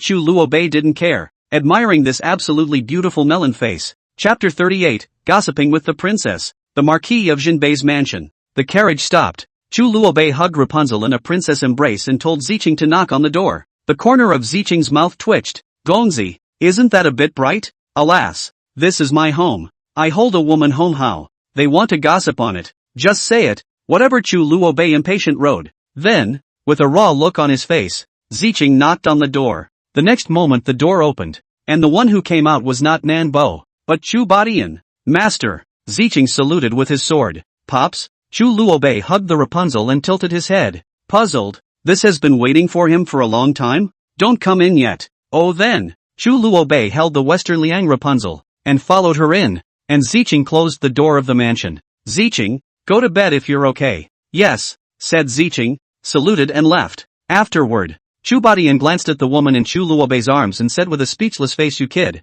What the hell? This is an assassin? Well, what's wrong with the little beauty I'm holding? Chu busted the sky mouth corner a pump. Well, this kid then I was young to be a little more raw. Quickly go back to sleep. Patrols are pulled away by me. Quickly roll. Really? Corrupted the family. Oh smart. Old man. Chu Luobei heatedly smiled and left. You. Chu Bantian was speechless watching Chu Luobei hugging steadily leave room. Chu Luobei checked this girl. Oh, there is no puppetry. Next book. Then looked at this girl. Hurt a little heavy. From the bottom of the bed to pull out a box. There are quite a few. Took out a bottle of gold source medicine. Glancing at her, he frowned. No, not again. Forget it. Let's call Ziqing. Early the next morning, the woman slowly opened her eyes, touched her arm with a little pain, only to realize that it was bandaged. Observed the luxurious room, and herself lying on the bed. Struggling to sit up. It was a man's room. Wanting to go out and see the next moment, the door opened and a man in purple walked in, skillfully closing the door to the room. Chu Luobei looked at the girl, woke up, suddenly smiled slightly and said, yo, got up quite early. The woman frowned. My wound. You bandaged it? Chu Luobei was speechless. Well, do women like to get up and say that? Can't you thank me first? No, it's my maid who bandaged you up. The woman breathed a small sigh of relief and said, thank you, and then tried to get up. Chu Luobei went up to support her and said, what are you doing? Your injuries are not even healed and you want to get up? I've got to go or otherwise what? Chu Luobei smiled faintly and said, otherwise, those Western Liang ambassadors should be anxious? The woman froze and frowned. You know who I am? With your attire, it shouldn't be too hard to guess. Your Highness the Rapunzel. Chu Luobei smiled faintly. Who are you? The Rapunzel frowned, looking at the handsome purple-robed man in front of her. Would you like to tell me your name? You know I'm a princess, but you don't know what my name is. Are you here to be funny? Rapunzel was speechless. Not okay? After all, I don't care about that place in the west. Yan Wanqing. Yan Wanqing said with a blank stare. Yan Dynasty? Now will you tell me who you are? Chu Luobei. What? You're the #1 dude in Kyoto? Yan Wanqing's eyes glazed over for a moment. Am I that famous? Che, your great name is indeed famous. After all, the grandson of the world's Jinbei Marquis, anyone would pay attention to it. It's just a pity. Also, by the way, let's eat first and then move the meal, which had been on the table for a long time, over to him. I can't eat it. I have to go or the mission will be in danger. He will not. I help you watch. They do not know for the time being. After all, you just disappeared for a day. Chu Luobei, how could she let her go? Or else they are not loss of hemp. Have not yet got the next book of the puppet art. Yan Wanqing frowned and said, what do you want? Straight to the point? That's fine. Give me the full book of puppetry. Chu Luobei smiled sweetly. Puppetry? You? How could you know that? Yan Wanqing was instantly shocked. The point is not this. The point is, if you don't give it to me, you are afraid that it will be very difficult for you to get out of this Marquis Jinbei's mansion today, he said and stuffed the food into his mouth. Looking at this man so calm, Yan Wanqing narrowed her eyes and said, it seems that, worthy of being the Jinbei Marquis residents, each and every one of them hides their clumsiness tightly. A good Kyoto's first playboy. Really let Wanqing for a shock. A shock? Ha ha. Rumor has it that the Rapunzel of Shilong is virtuous and elegant and doesn't know a bit of kung fu. But now it seems that Her Highness the Rapunzel has also given my lord a shock. If not, let's eat first. After all, I'm hungry. Chu Luobei said with a faint smile. Yan Wanqing also put her body down and sat up to pick up her chopsticks for dinner. The two were like this, not talking and eating in a muffled voice. Soon Chu Luobei burped and said once again the full book of puppetry. To give or not to give?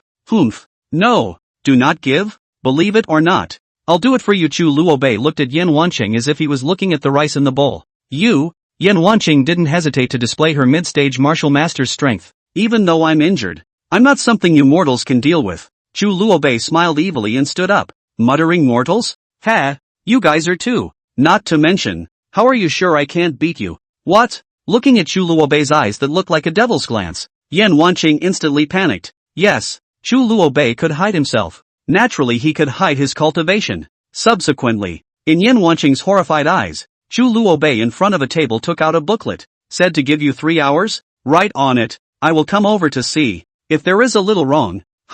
Sorry, the little master but to open meat said, then left, closed the door of the room. Yan Wanqing then breathed a sigh of relief, looking at the booklet on the table, murmured, how does he feel? A bit like? It can't be. And also, when did we reveal the puppetry whereabouts? Outside. Chu Luobei looked at his own small courtyard, casually sitting on a rocking chair, looking at the zither that was corrupted by himself, the 3 living zithers silk. A pity, can only say, that casting the zither is really a waste of time, but fortunately, used for the bowstring is most suitable. Not long after, Chu Baotian walked over, looking at his own son actually sitting outside. A puzzled face said, what's wrong? Sitting outside? Not cold? Chu Luobei shook his head. It's not cold. That woman, where have you gotten yourself into? Chu Huatian said with a speechless face. Well, said Chu Luobei, pointing to his room, ushered in by Chu Bushan's big drop of eyes, exasperated. Well, also, the way to come is not right.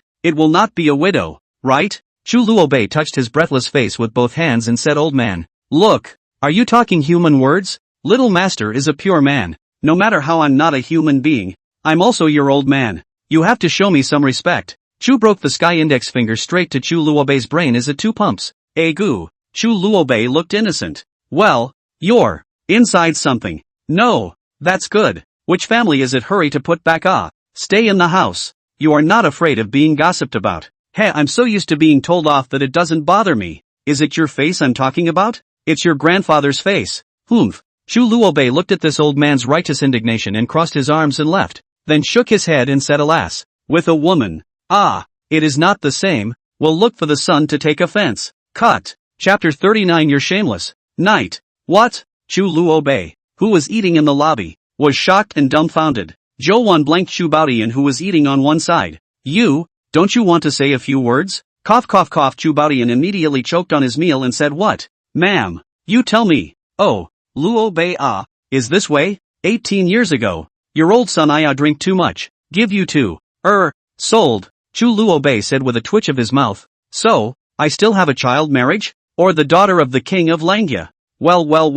Chu Baotian in the morning came to my residence. Said what have influence? Originally is this influence well. Today, do not put words clear. Small master will not let you eat. Zhou Wan knocked the bowl and said humph humph humph humph. Pay attention. Although you can be a bit more unrestrained when you're eating, but Broken Sky is ultimately your father. Pay attention to your words. Chu Luobei sighed. Well, in this matter, his own mother actually stood next to Chu Badian. Humph. Chu Bidian also put down his chopsticks and said, Luobei, it's actually fine. It's fine. Old. What are you saying? Lin Kor is nominally my little sister, and then you still.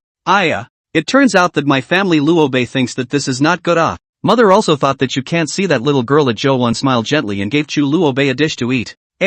Mother tell you a secret. In fact, it is also a coincidence. You and I are only cousins. There is no blood relationship. There is no obstacle to get married. In fact, mother is from the bottom of her heart like Kor that girl. Luobei. You see. Chu Luobei looked at this husband and wife two singing together, rolled his eyes, swinging rotten forget it. You guys say it at this time? What is the result? Ha ha ha, the result of it. Kor that girl, want to get along with that for a while and said, this marriage in Kor that girl's one thought. Chu Luobei's eyes lit up and said Pops, are you saying that our marriage is all in Lin Kor's mind? As soon as the couple saw this in Chu Luobei's eyes, they knew what ghost idea he was playing, and immediately shook their heads and said no no no. Hey, no, right, I still have something to do. You guys eat. Bye-bye. Chu Luobei left with a hefty smile. Zhou Wan was angry again, pointing at Chu Baodian. Who let you say that? You don't know what kind of temper this brat has.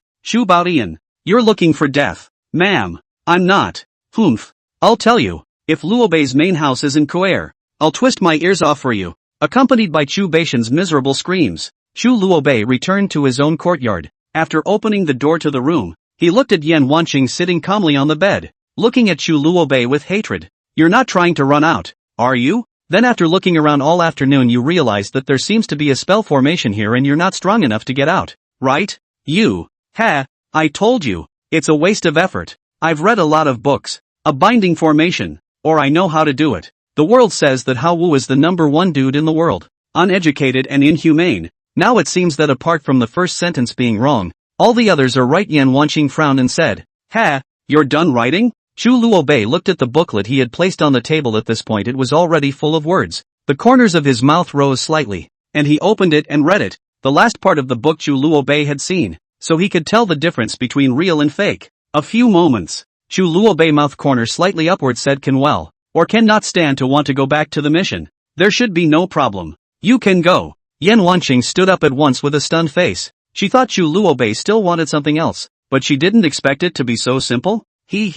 Your cooperation with that prince, little master has no interest, so I won't listen to it. Let's go. Chu Luobei shook his head and said. Subsequently in the Yan Wanqing opened the door of the room at the time. Chu Luobei and said you are a martial artist, but also injured. Cannot go out of the Jinbei Marquis. As if it cannot. After all, the Marquis, but there are a few powerful spells. Do not want to little master send you out? Humph. No, thank you, said Yan Wanqing and left without looking back. Chu Luobei held the pamphlet and looked at her departing back, faintly smiling. The words have been said here. Naturally it's impossible to let you go back so simply. Silly girl. Half an hour later, Chu Luobei was lying on the bed, leisurely watching the second half of the puppetry, when the door opened. A woman in black with a strong aura and extremely heavy grievances walked in. Chu Luobei took one look and sat up, puzzled. Why? Is Miss Yan unable to give up Luobei? She came back again. Yan Wanqing was very angry and said Chu Luobei, this Marquis Jinbei's residence can't get out at all. Seems like I told you. Jinbei Marquis house has a few defense formations, by me today all open. And then there is that I let those patrols are a little more rigorous, perhaps in addition to me. You do not seem to have the opportunity to leave silently. Oh, Chu Luobei, you did it on purpose. Yes, I did it on purpose. Otherwise, how can I get you to come back and see me again? You're shameless. I'm a dude. Shameless, isn't that normal? You, %*** and $dollar hashtag at. Chu Luobei listened with a calm face as this princess, who was usually quiet and dignified, unexpectedly spat out a full half hour of swearing. He silently watched Yan Wanqing like this, as if time had stood still at this moment, only to see Yan Wanqing panting as she sat her butt down on the chair next to her, her chest heaving together as she breathed, obviously exhausted. At this time, Chu Luobei, however, the corners of his mouth rose slightly, revealing a faint smile, then slowly got up and walked to the table, poured her a cup of steaming fragrant tea, and personally handed it over to Yan Wanqing in front of him, saying softly, "It's okay, let's chat slowly. If you still have gas, then go on cursing. I'll just be here quietly listening." Hearing these words, Yan Wanqing was first stunned, then her eyes widened in anger as she fiercely glared at Chu Luobei, pouting, "You bastard." However, she eventually gradually calmed down, reaching out to receive the cup of tea and tilted her head back to drink it. After putting down the cup, she took a deep breath and asked, "All right, hurry up and ask what you want to ask." Seeing this, Chu Luobei flashed a hint of cunning in his eyes and asked bluntly, "What kind of cooperation is there between you and the Crown Prince?" Yan Wanqing couldn't help but frown as she asked rhetorically, "Didn't you just say you weren't interested in this?" Chu Luobei heatedly smiled and cheekily replied, "Yeah, but I'm suddenly interested again now." "You?" Yan Wanqing was so angry that she almost dropped the teacup in her hand, secretly chagrined in her heart. Had she known that she shouldn't have bothered to talk more with this scoundrel, but with things having come to this,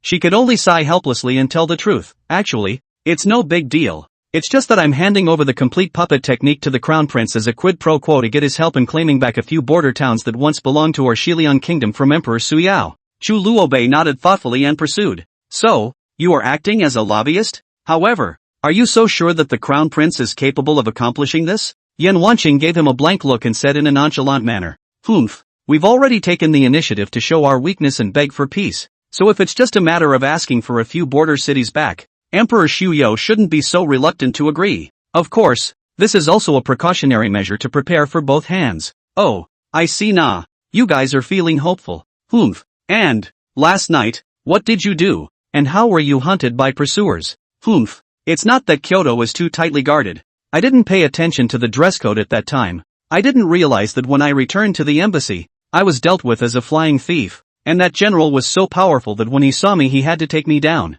And then, as you can see, ha ha ha ha ha, well. Interesting." Chu Luobei immediately laughed out loud, "Worthy of being your highness." Chapter 40, Visiting the Marquis of Jinbei. Yan Wanqing gave him a blank look and said, "All right, what else?" "No, quickly send me out." "Well, no, go." Yan Wanqing stood up and just couldn't wait to get out of the room. "Wait, with this black veil, are you not afraid that people will take you for a flying thief once again?" Yan Wanqing looked at herself now or in her original attire and frowned. "Then what do you say? I have a teal dress that would suit you. Try it on?" "Skirts? You're a big man with a skirt, aren't you?" Yan Wanqing instantly thought of something and her eyes widened. The corner of Chu Luobei's mouth twitched. "You can have a bigger brain. So that, you don't have to go back. Go change. It's inside the nightstand." "Oh." Subsequently, Chu Luobei also took Yan Wanqing in the green dress and swaggered out of the Marquis of Jinbei's mansion. Yan Wanqing was a bit incredulous. "How come it's so easy? I've just searched for a lot of ways out, but none of them work.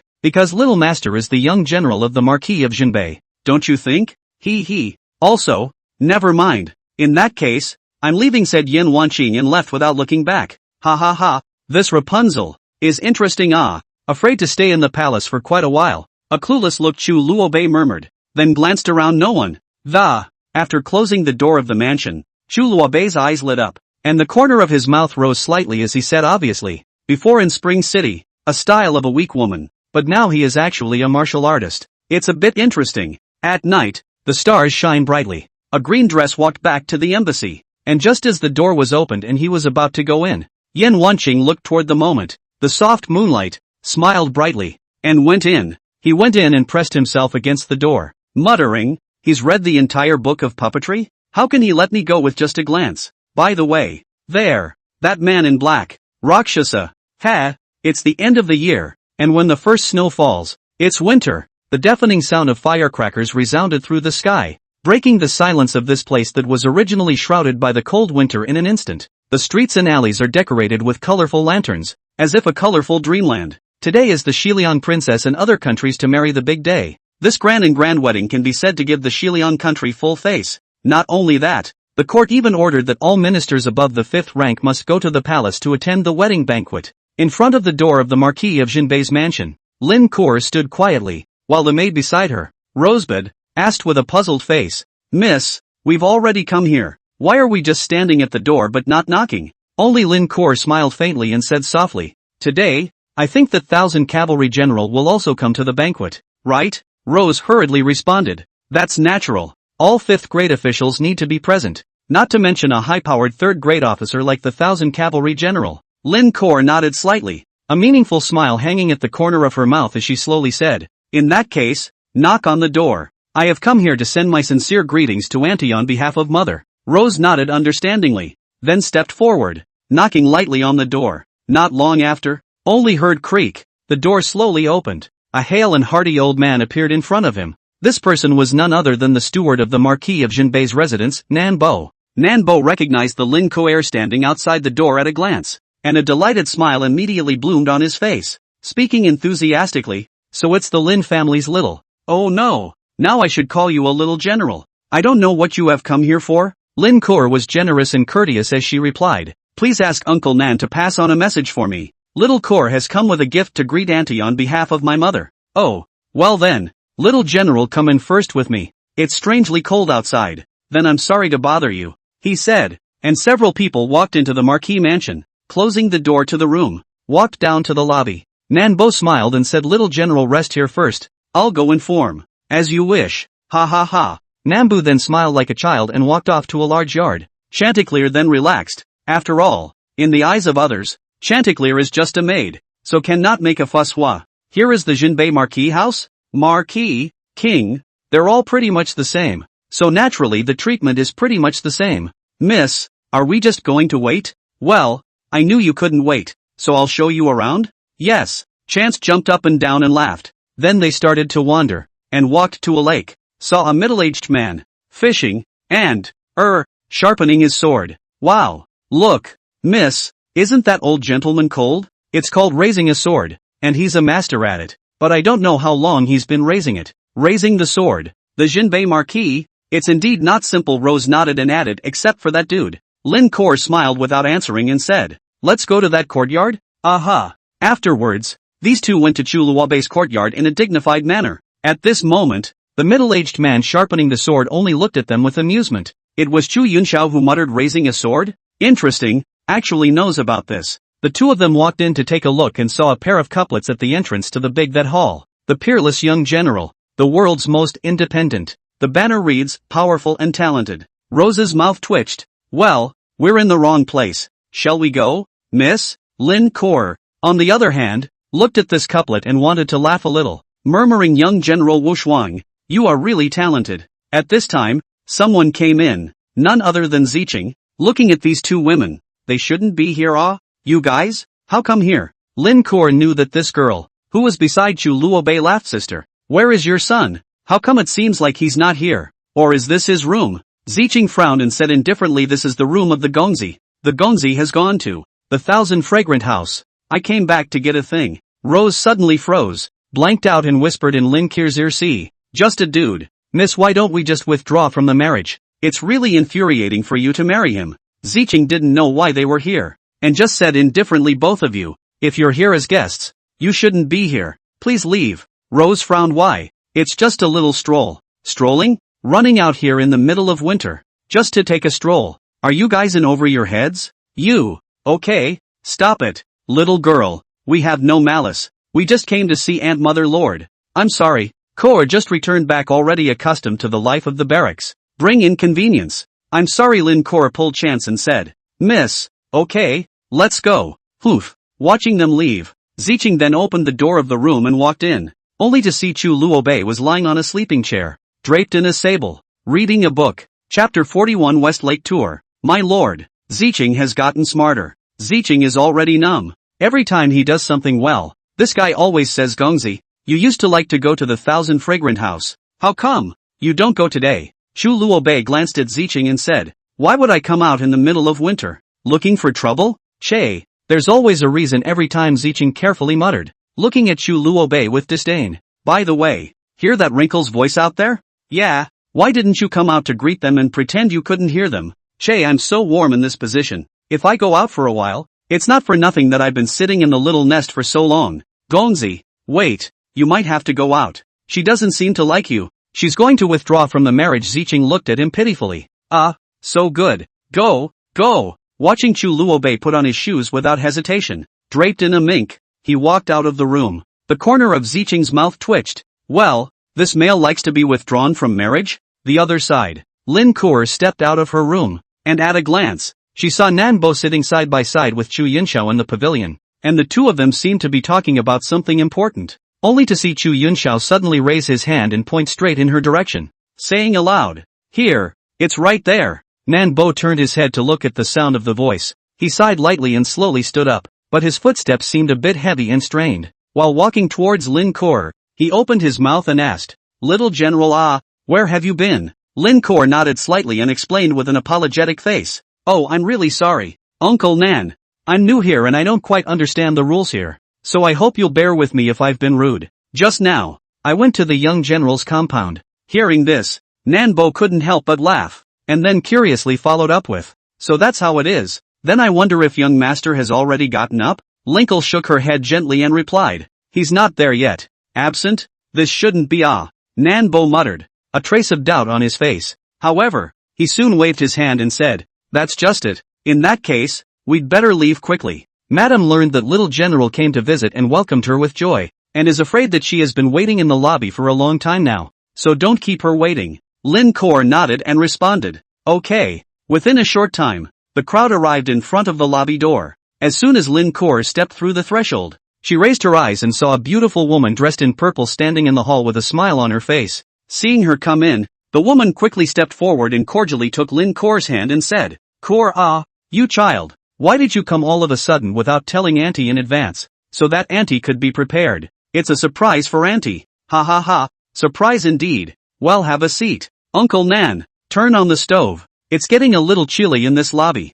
Well, go at once," Nanbo said smilingly. After Lin Kor and the two sat down, Zhou carried a lot of fruits and said, "Is your mother okay? Occasional cold. Nothing serious. Alas, this girl is just weak. Let her refine martial arts. She just dare not." Lin Kor smiled faintly and said mother is just unwilling to try. Kor is also thinking of letting her practice a bit. It's good to strengthen her body. Aha, by the way, Auntie, Luo Bei, is he, not here today? I didn't see him when I went to his yard. No, not in it. Today he really did not go out of the house. This kid cannot be still sleeping at Zhou a face speechless. I see. Mother, I'm not sleeping. Chu Luo Bei walked in, and behind him Ziqing understood and went outside to keep watch. Brat, Zhou said with a pampered look on her face. I was just reading a book. Sister Kagome, are you here today to talk about the withdrawal? At that instant, everyone froze in place as if they had been cast under a spell. Some had ecstatic smiles on their faces, as if they had encountered a great joyous event, while some had puzzled faces and furrowed brows, as if they didn't understand what had happened at all. There were also some whose gazes revealed hints of murderous intent that sent shivers down their spines. Chu Luo Bei, who was standing in the crowd, looked a bit embarrassed at this time. He lightly coughed a few times before saying, "Cough cough cough, did I say something wrong?" However, no one responded to his query. At this moment, a clear and pleasant voice rang out, "Elder brother, when did I say I wanted to withdraw from the marriage?" Hearing these words, Chu Luo Bei was instantly speechless and could only let out a vague "eh." Rose on the side was originally full of joy, but at this moment the smile on her face instantly disappeared without a trace, replaced by a look of disappointment and frustration. Immediately afterward, an angry rebuke came. "Brat, what kind of bullshit are you spouting?" This voice exploded in the air like thunder. Seeing the situation, Chu Luo Bei hurriedly scratched the back of his head and said, "Alright, you guys take your time to chat. I'd better take a step first." After saying that, he was ready to turn around and leave. Wait, how could Zhou let go of this opportunity so easily? She hurriedly shouted out, only to see her walk quickly to Chu Luo Bei's body. She continued, "Since both of you are in the mansion, Luo Bei, take Kor out for a stroll." Chu Luo Bei sniffed and complained with a helpless face. "Mother, look at this day. It's snowing heavily outside. It's freezing cold, and you're even letting me go out and loiter?" When Zhou heard her son's words, she was first slightly stunned, then nodded in agreement. "Well, you're right." However, she quickly thought of a solution. She only saw that she quickly took off the large purple robe on her body and gently draped it over Lin Kor's shoulders, and smiled as she said to Chu Luo Bei, "Alright, now you won't be afraid of the cold. Quickly take Kor out to play." In the face of his mother's such a resolute attitude, Chu Luo Bei could only let out a secret sigh while twitching the corners of his mouth imperceptibly. Lin Kor, on the other hand, was draped in a robe in front of her and laughed. "I say, elder brother, Auntie has already said that you still won't show me around the mansion." Chu Luo Bei said, "Mother, get out of here." Chu Luo Bei looked at Zhou with a resentful face. and was then set up by Lin Kuo to leave. Rose was a little bad at keeping up, so she saw Ziqing next to her, smilingly walking over to chat with her. Snowy days, it is a good season to pile up snowmen. Chu Luobei was very bored and took Lin Kuo towards the outside of the mansion. Who likes to soak in the mansion and walk? It's a great time to be out there and not be let down yet. By the West Lake in winter, a cold wind blew, and the sky was sprinkled with tiny snowflakes. Chu Luobei stood by the lake, holding an exquisite paper umbrella in his hand, with a gorgeous sable cloak on his body, and beside him was Lin Kuo, who was wearing a purple robe and had a graceful figure. She was walking alongside Chu Luobei with light steps and a leisurely demeanor. Chapter 42, Assassination. Suddenly, Chu Luobei turned his head to look at Lin Kuo and asked softly, "Cold?" His gaze was filled with concern. Lin Kuo trembled slightly and softly answered, "A little bit." The voice was as soft as a whisper in the wind. Chu Luobei thought briefly and proposed, "Why don't we go sit in the cruise ship on the West Lake? There is a warm oven there that can warm you up a bit." His tone was very gentle. However, Lin Kuo shook her head and said with a smile, "No need. Viewing the scenery of the West Lake from this bridge also has a different flavor to it. It's quite beautiful." Saying this, she cast her gaze to the lake that was gradually covered by ice and snow in the distance, a trace of intoxication flowing from her eyes. So, the two of them stood quietly in the center of the bridge, looking at the lake that was gradually frozen in front of them. The breeze brought up the slightest bit of coolness, blowing their hair and the corners of their clothes. After a few moments of silence, Chu Luobei broke this tranquility and slowly spoke. "You came this time? You shouldn't just be here to greet me, right?" Although his words were gentle, they seemed to contain a deep meaning. Hearing these words, Lin Kuo's body shook slightly, and her originally relaxed expression instantly became grave. She furrowed her brows, and a clear look of sadness surfaced on her face. "Well," Lin Kuo replied in a low voice, her voice looking a little hesitant. Seeing this, Chu Luobei's heart was already clear for a few moments, and continued to ask, "Is it because King Lengye is under some kind of pressure?" When these words came out, Lin Kuo's pupils contracted violently, and she stared incredulously, staring at Chu Luobei with a deadpan stare, asking in shock, "How did you know?" Her voice raised slightly due to her surprise. Chu Luobei smiled faintly and replied calmly, This is just my guess, but seeing your reaction, it seems that I guessed correctly." After saying that, he looked into the distance thoughtfully. Lin Kuo fixed her mind and took a deep breath, then turned her head once again, gazing at the calm West Lake water, and muttered as if she were talking to herself, "So, what exactly do you still know?" As soon as King Luanjia returned, he announced the doll marriage between the two of us. Even my father doesn't remember it, and was pressured, indicating that this person has a great deal of power. And there are only two people in Kyoto who can press King Luanjia, the Prime Minister, and the one on the dragon chair. Lin Kuo smiled slightly. "Looks like you're smarter than I thought." "Ha! And by that reasoning it can be concluded that it is the one in the dragon chair, right?" Well, Lin Kuo was a bit helpless. A few days ago, his father had been asking her how she was considering it, coupled with the fact that Chu Luobei and Chu Luobei have been getting along like brother and sister for the past few months. Chu Luobei has also taken on the role of his elder brother, taking Lin Kuo everywhere to play, fishing, hiking, gambling, poetry, etc. This makes Lin Kuo a bit helpless, letting her elder brother become her husband, which, Chu Luobei, on the other hand, smiled slightly, looked at a flatboat on the lake and said, "In fact, there is no problem with getting married." Lin Kuo looked at Chu Luobei with a bit of confusion and said, "Don't you not want to get married?" But, did you know that the consequences of your father's failure to agree would be a slow seizure of power? And then nothing could be done about it. And you know what follows." Lin Kuo retorted, "His Majesty is not such a person. He and father are the best of brothers." "Brothers? Kuo, it's funny to talk about this pathetic brotherhood in the emperor's house. Since ancient times, it's the most ruthless emperor's house. You should know that." Lin Kuo was speechless. Yes, the most ruthless emperors and kings, the supremacy of the king's power. No one can resist temptation. "Tell your father that I agree. The Marquis of Jinbei agrees. Choose a good day."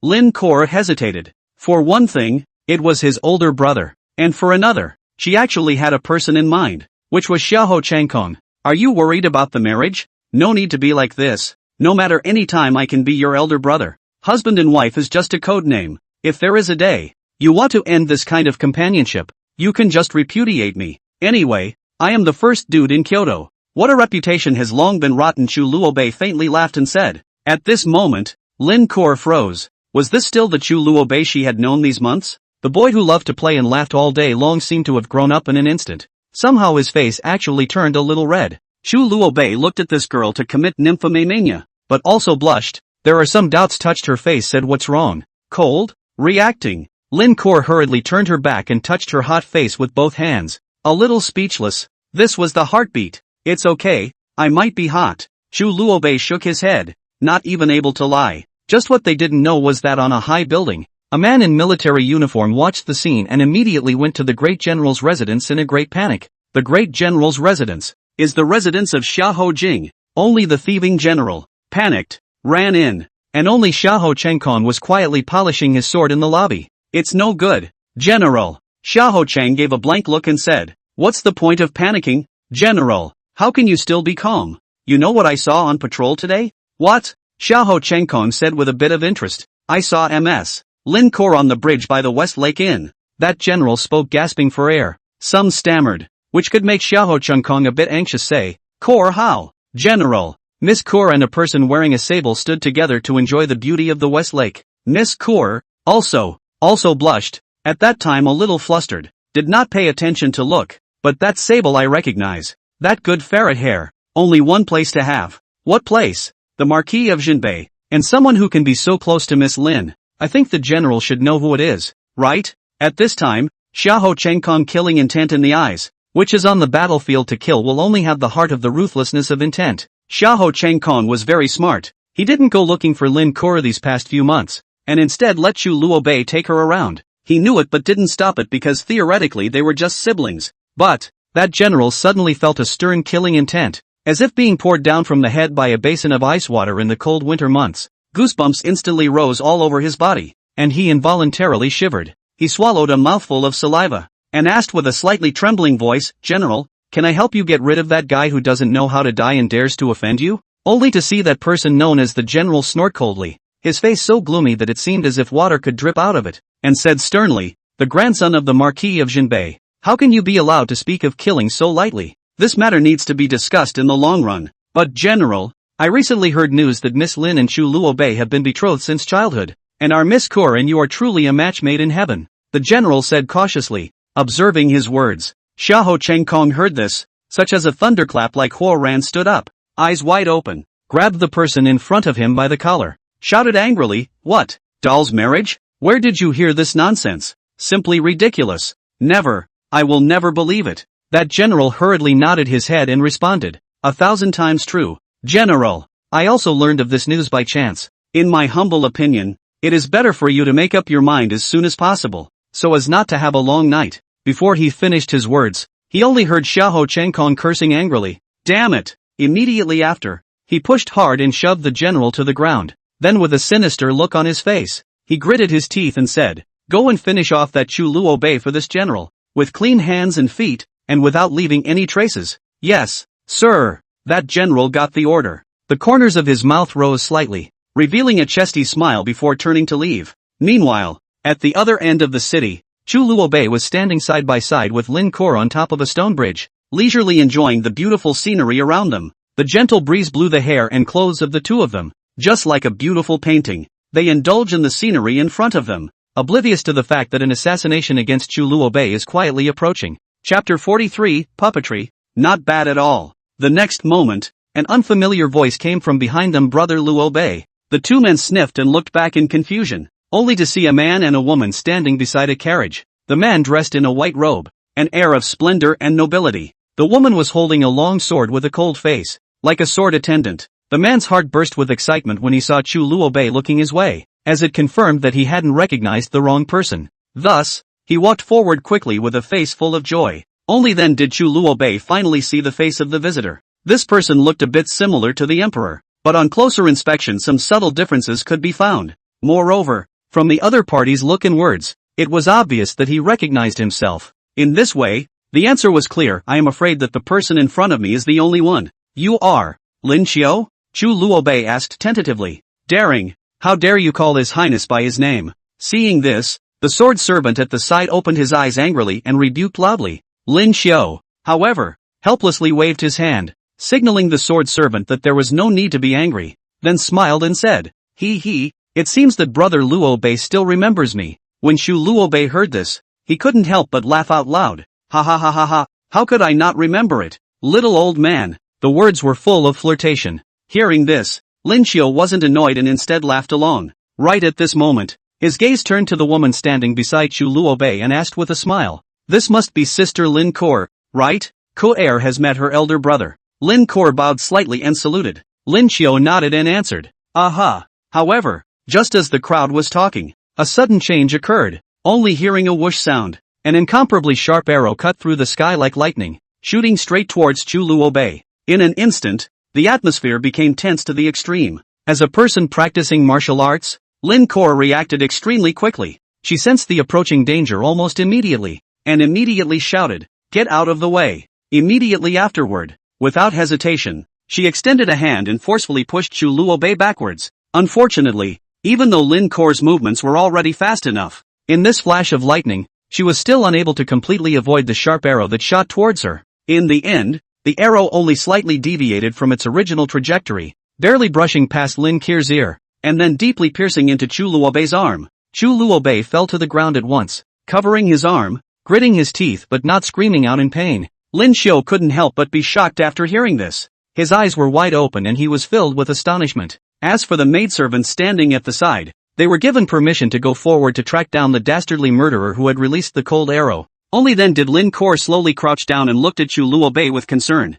asking softly, "How is it? Is the injury serious?" Only to see Chu Luobei's lips, which were already as pale as paper, rise slightly, revealing a reluctant smile as he said, "It's nothing serious. It just hurts a little bit." However, his weak voice could hardly conceal the severity of the injury. Seeing this, Lin Xiao hurriedly followed suit and squatted down, frowning tightly with a worried expression. "Brother Luobei, how can you say you're fine? Don't hold on. It's better to get on my carriage first. I'll take you to find the Imperial physician in a hurry." Saying that, he reached out to help Chu Luobei. "Okay, thanks for your concern." Chu Luobei nodded and responded. At this moment, Lin Kor also smiled faintly and tenderly took Chu Luobei's hand, and together with Lin Xiao, they carefully assisted him into the carriage. After entering the carriage, Lin Kor didn't hesitate to tear off the corner of her own clothes and gently bandaged up Chu Luobei's wound. Lin Xiao, on the other hand, sat at the front of the carriage and acted as the driver. Within the narrow space of the carriage, the atmosphere appeared somewhat delicate. The ambiguous behavior between Chu Luobei and Lin Kor that was inadvertently revealed between the two of them made the air around them seem to be gradually heating up. Right at this moment, Chu Luobei suddenly stretched out his hand and gently stroked the side of Lin Kor's ear, softly saying, "You're hurt." Lin Kor was slightly stunned. Then she shook her head and responded with a smile. "There's no harm in it. I think that person's strength should be on par with mine. Otherwise, with my ability, how could I have been unaware of it? On the contrary, it's you. How did you get hit by the arrow so carelessly? And you didn't even say a word. Don't you feel any pain?" His words were filled with curiosity. "Ha, girl, you know, as a family heir, more or less will encounter assassination. Well, pain is already a common thing. It is not possible to be hit on the shouted." Chu Luobei jokingly laughed. Lin Kor frowned and was just about to teach him a lesson, but looking at Chu Luobei's eyes were lifeless and his face was deathly white. She said, "Toxic? Green frost dew. A kind of cold poison. The toxicity is not high, but in winter it is deadly. Have to make it faster. I can't hold on much longer." Between words, Chu Luobei drowsily closed his eyes. "Chu Luobei." Lin Kor hugged him and said nervously, "Brother, drive faster. Luobei is fainting." "Yes," Lin Xiao immediately shouted out. Lin Kor was also a bit dizzy at this time, and hurriedly used her energy to force out the toxins in her body. When Chu Luobei slowly opened his eyes once more, he realized that he was already in the middle of the Imperial hospital. At this moment, what met his eyes was an old man wearing a clean white tunic with white hair. He saw that this old man, holding an exquisite medical box, was walking towards himself with a slow and steady pace, and showed his intention to take his pulse and diagnose him. Chu Luobei's heart tightened violently. If the person in front of him was a highly skilled medical practitioner, then through a simple pulse he would be able to easily detect that he had once practiced Gongfu. In that case, the consequences were unimaginable. Thinking of this, Chu Luobei quickly scanned around. After determining that there were no other figures in this room besides the two of them, his eyes suddenly became stern. Right at this moment, the white-clothed old man walked over to the bedside and said with a smile on his face, "Young General has finally woken up. It's really amazing. You should know that this green frost dew is extremely poisonous in the winter season, but you were able to wake up on your own in a deep coma. It's really impressive." The corners of Chu Luobei's mouth rose slightly as he responded unhurriedly, Perhaps it's because I've encountered too many assassinations on a regular basis that this body has gradually adapted to all sorts of sinister situations. Hearing this, the old man laughed loudly and nodded in agreement. Well, that's not unreasonable. Since that's the case, then let the old man take your pulse, or further understand your physical condition. Before the words fell, he stretched out a right hand that was as dry as a tree branch and probed towards Chu Luobei's wrist. However, just at the moment when that hand was about to touch Chu Luobei's skin, a strange change occurred. Chu Luobei's originally normal eyes suddenly flashed with a bizarre green light, and immediately afterward, an incomparably powerful internal force surged out from within his body, sweeping through the entire room like a shocking wave. In an instant, it was as if the medical officer had been cast under a spell. His entire body froze on the spot, and his outstretched hand also seemed to have lost consciousness, stopping numbly in midair. After a few moments of stalemate, the medical officer slowly withdrew his hand, his forehead covered with fine beads of sweat at some point. He looked flustered as he picked up the pen and paper on the table, hastily wrote down the names of a few tonic herbs, and sat down in his seat, quietly, as if under control. If it wasn't for pretending to be an ordinary person, that arrow couldn't have been done if it wanted to injure a half-step martial sect. Chu Luobei smoothly sat on the bed, pulled out the sword vector from his body, endured the severe pain, and used his true chi to force out the toxins in his body. At this time has been half an hour. There is no way at that time Chu Luobei was trying to pretend to be unconscious first, and carry on secretly by himself, but Lin Kor was next to him, and there was really no chance, so he pretended to be really dizzy. Chapter 44, I,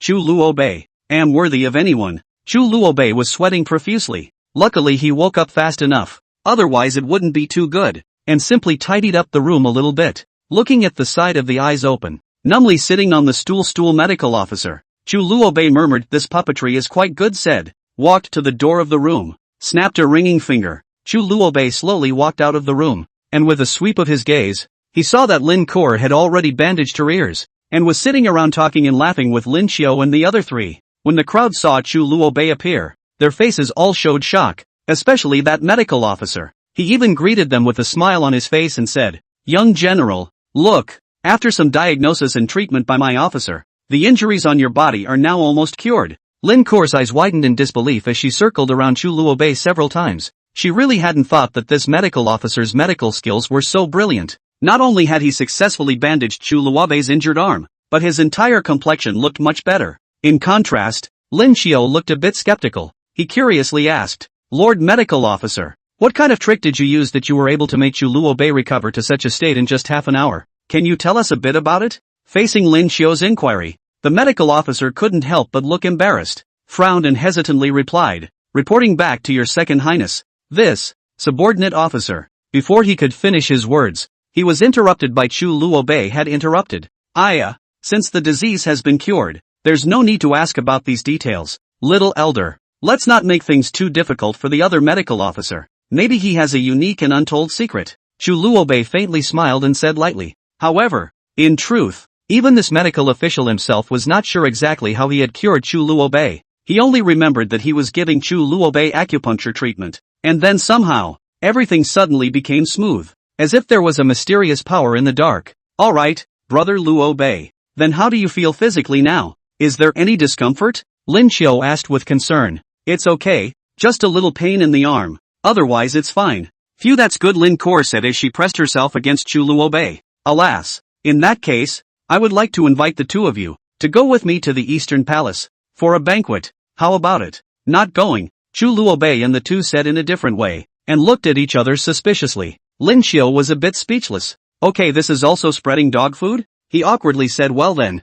I'm almost out of time, so I'll leave first. Some other day, brother Luobei. Please drink." "Yes." After watching that master and servant leave, Chu Luobei and Lin Kier also walked out of the Imperial Hospital. The two of them walked on the road. "Why did you help me block that arrow?" Lin Kor gave him a blank stare and laughed. "Because you're my older brother. But it seems like I've only been in contact with you for a few months, and it also seems like, and not that close." "Ha, Chu Luobei, why do I feel you're so cold? Is there a reason to save someone?" "Ha ha ha, I'm a dude, how can I be frigid?" "You faked it, Chu Luobei. These few months of knowing each other, I've observed you. You can't be a dude. You faked it. As for why, I don't know for the moment, but I understand that you're a person worth trusting. It's just a pity that I already have someone in mind." Lin Kor looked apologetically at Chu Luobei laughed. Chu Luobei looked at this poor girl. Somehow a little heartache, is it Xiaoho Changkong? Lin Kor lowered her head in shame. Helpless. Ha, it's a pity that this dull marriage, which is probably bound to take place, will be married for the time being, as was said in the morning. Lin Kor thought of something and said, brother. Thanks. Well, don't mind this. I'll go back first. Otherwise my mother should be anxious, he said, and nodded his head and left in the opposite direction of Lin Kor without looking back. Lin Kor looked at the lonely figure. Kind of like a person. Chu Luobei. You're really a unique young general then. Also, this arrow, isn't it a feathered arrow specialized for the Windbreaker army? Who the hell is it? Lin Kor frowned. The cold wind was bitterly cold. Snowflakes sprinkled down on the earth, and the whole world seemed to be covered by a white velvet blanket. Chu Luobei slowly walked into Thousand Fragrant House with heavy steps. After entering the building, he walked straight towards a heavenly elegant room located on the top floor. Pushing open the door, a warm scent came over him, but it failed to dispel the gloom in his heart in the slightest. The room was decorated with a table of sumptuous food and wine, and there were several jars of fine wine neatly lined up on one side. And at this moment, it was Chu Yunxiao who was sitting directly opposite the door of the room. Without a word, Chu Luobei walked to the table and sat down, picking up a can of wine and pouring it. After a few large mouthfuls, his originally fair face gradually flushed red, as if it were a ripe apple. However, despite the fact that the alcohol had begun to work in his body, causing his body to become paralyzed, he was still suffering deep inside. Third uncle, I'm so hard. Chu Luobei put down the wine jar in his hand, propped his head with both hands, and muttered. Chu Yunxiao did not immediately respond to his words, but quietly gazed at the snowflakes flying in the sky outside the window, pondering. After a while, he turned his head and stared sharply at Chu Luobei and said, You got the next book and you didn't even tell me? Hearing this, Chu Luobei was slightly stunned and quickly explained. I didn't mean to hide it from you. I just wanted to study it on my own first. When Chu Yunxiao heard this, his brows furrowed tightly and he said in a serious tone, Absolutely not. You must hand over the next book to me,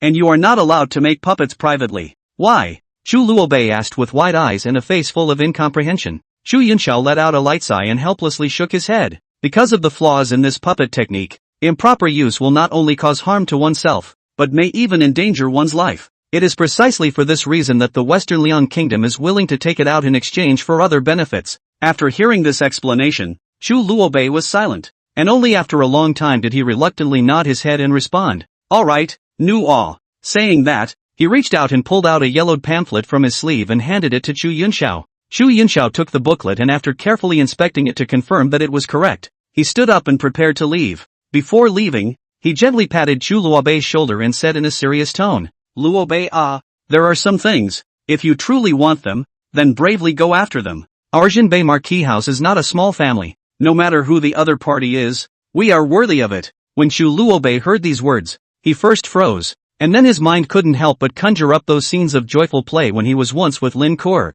Memories flooded his heart like a tidal wave, causing him to be immersed in them for a while and unable to extricate himself. Chu Luobei, what's your big sickness? Why are you nourishing water at me? Brother, that's not good, is it? Smells good. Ha? What's this? Chu Luobei? It's called farmhouse chicken thighs. Chu Luobei suddenly cried and laughed, looked at the sky and took another sip. Perhaps I shouldn't be so underhanded, but third uncle is right. If you want it, go after it. I'm not a great benefactor. I, Chu Luobei, am worthy of anyone. Ha ha ha. Chapter 45. Going to the Thousand Fragrant Mansions, Eastern Palace. The hall was already full of people, all the most authoritative people in this Haowu world. There is a man wearing a four-clawed dragon robe with clear eyebrows like a scholar sitting in the closest position to the emperor. He is the third Prince Lin Ju. In his gentle eyes, the Western Liang delegation accompanied the princess, and in front of them came none other than General Mu Sheng of the Western Liang, and a woman in a purple dress with a veil.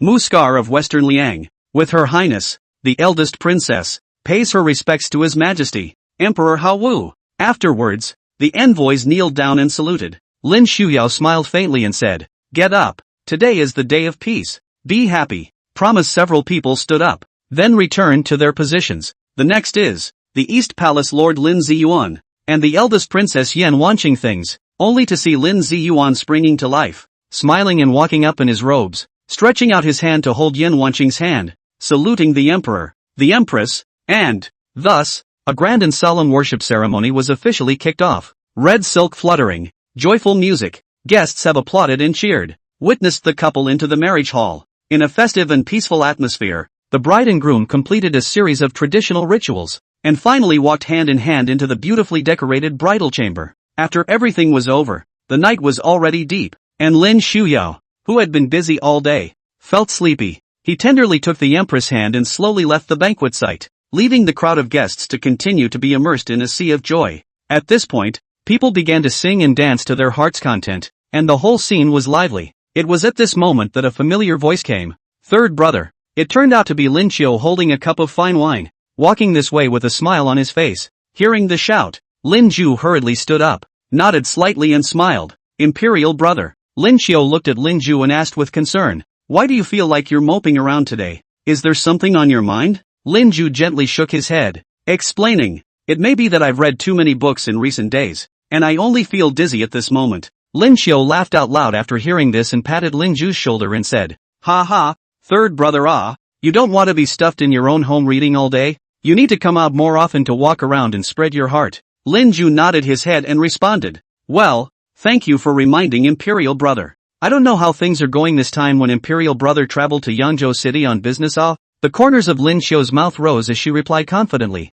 "Everything is going very smoothly." Hearing this, Lin Zhu raised the wine cup in his hand and said, "Then, little brother here first wishes that everything will be so smooth in the future for Imperial brother." After saying that, he tilted his head back and drank the wine in the cup in one go. Seeing Lin Zhu this bold, Lin Qiu had a slightly embarrassed smile on his face, but he quickly returned to his normal self and responded with a smile, "Take it from third brother. This Imperial brother seems to be gentle and elegant, but in fact, the heart is deep, is not idle generation. In the daytime can be more careful to be on the lookout. After all, that harmless face, hiding a tiger and wolf hearted. I heard that you took the young general to the Imperial hospital." Yo, third brother is quite well informed. No matter how well informed, it's not like the royal brother generally this bold. Dare to do Ha ha ha, good drink. I'm going to toast the others first with that. Lin Qiu ended the conversation and walked towards the other officials. Lin Pangyuan smiled bashfully and told the maid next to him to take himself back.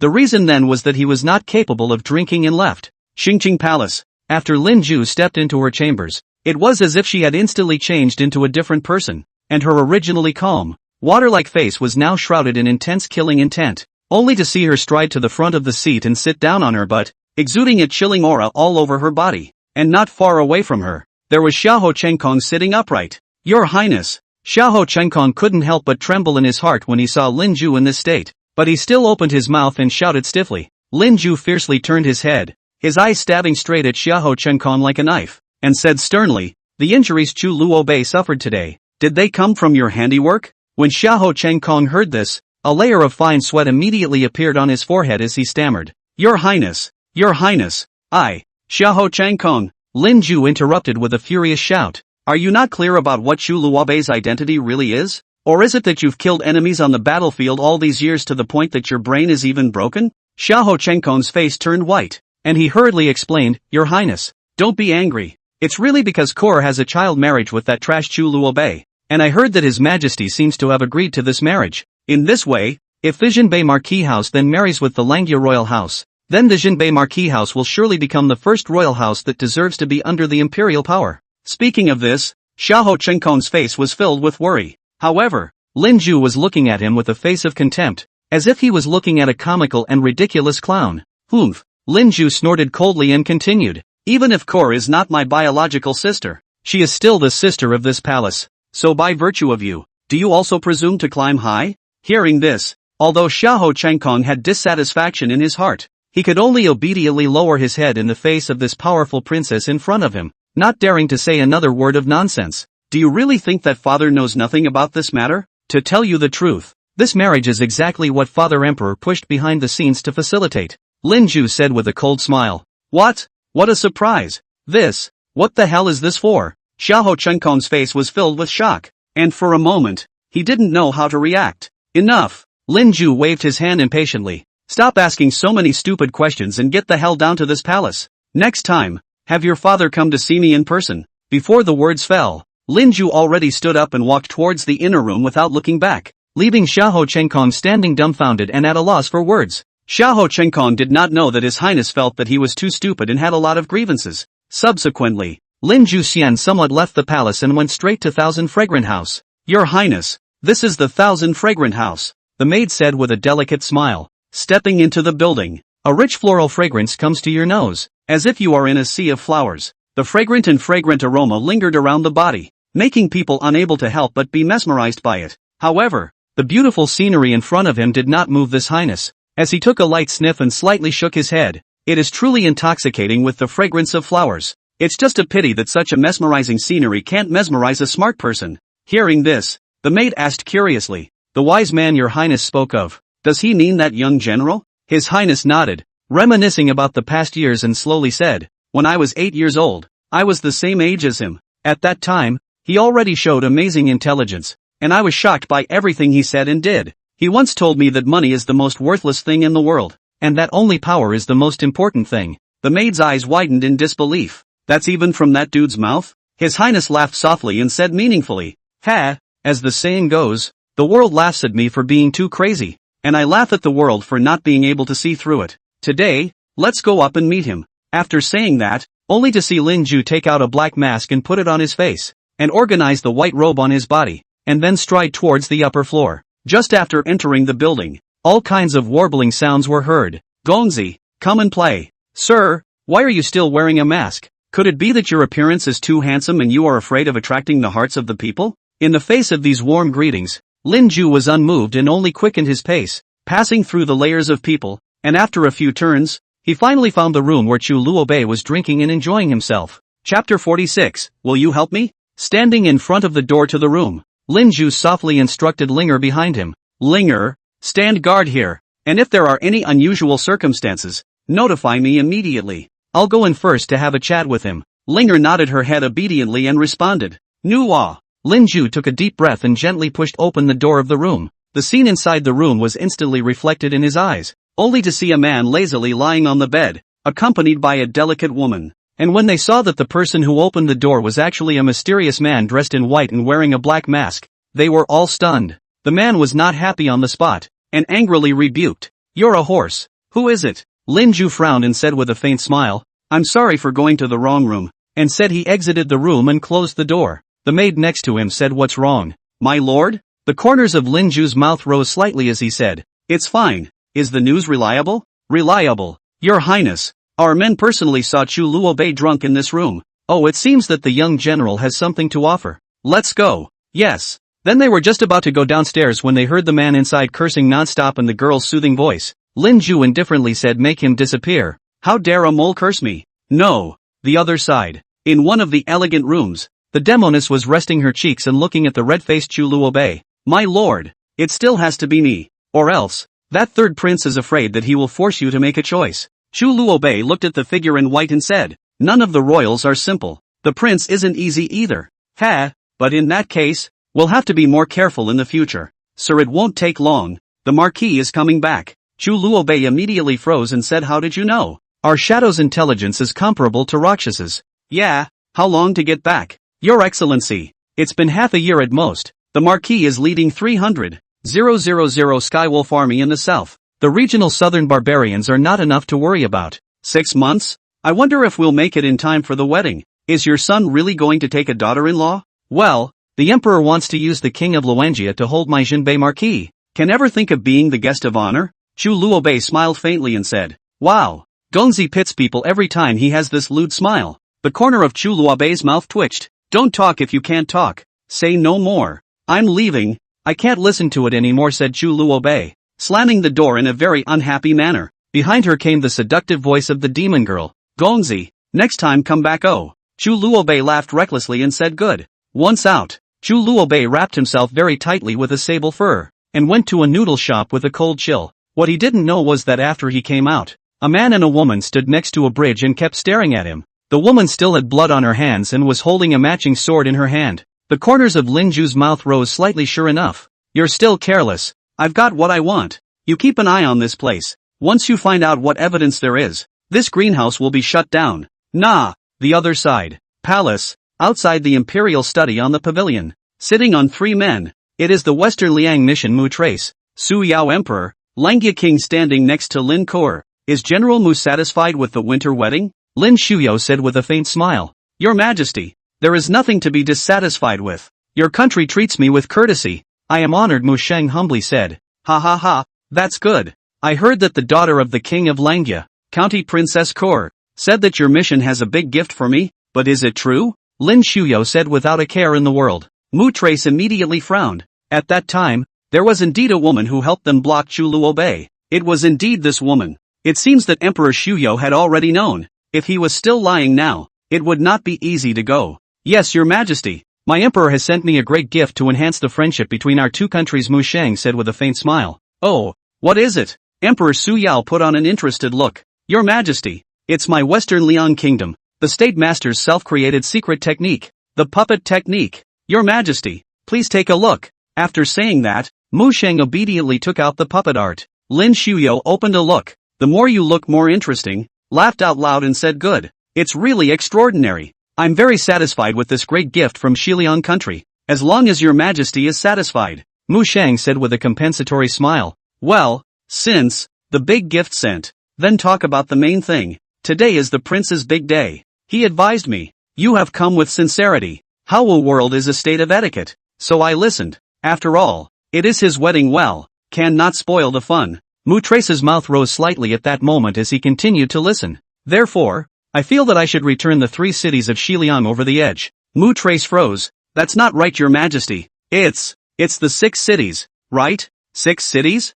Ha, the Crown Prince said. It's 3 cities, I think so too. But, Your Majesty, Mu Trace was instantly anxious. HM? Lin Shuyo frowned and said, Mu Sheng, you have to remember that you are a defeated country, and that's the way it should be. If not for the fact that you have brought a big gift, and I am in a good mood, or else, you won't even be able to enter the gates of Kyoto. Yes, the foreign minister has crossed the line. Mu Trace hurriedly kneeled down and saluted. If he pissed off Lin Shuyo, next to the king of Langya easily take his head. Heck, get out of here. After spring, go back. I take my leave. Mu Trace was grim at once and left. The words turn. Lin Shuyo smiled thick look at Lin Kor, handed his booklet to the side as uniquely said Kor, this time but thanks to you otherwise I do not know that those a small Western Liang bastards so cunning it. Lin Kor hurriedly bowed and said, Your Majesty, it's all Kor's job to do. Ha ha ha, good. Imperial brother Kor is such a good-looking little girl. My previous suggestion,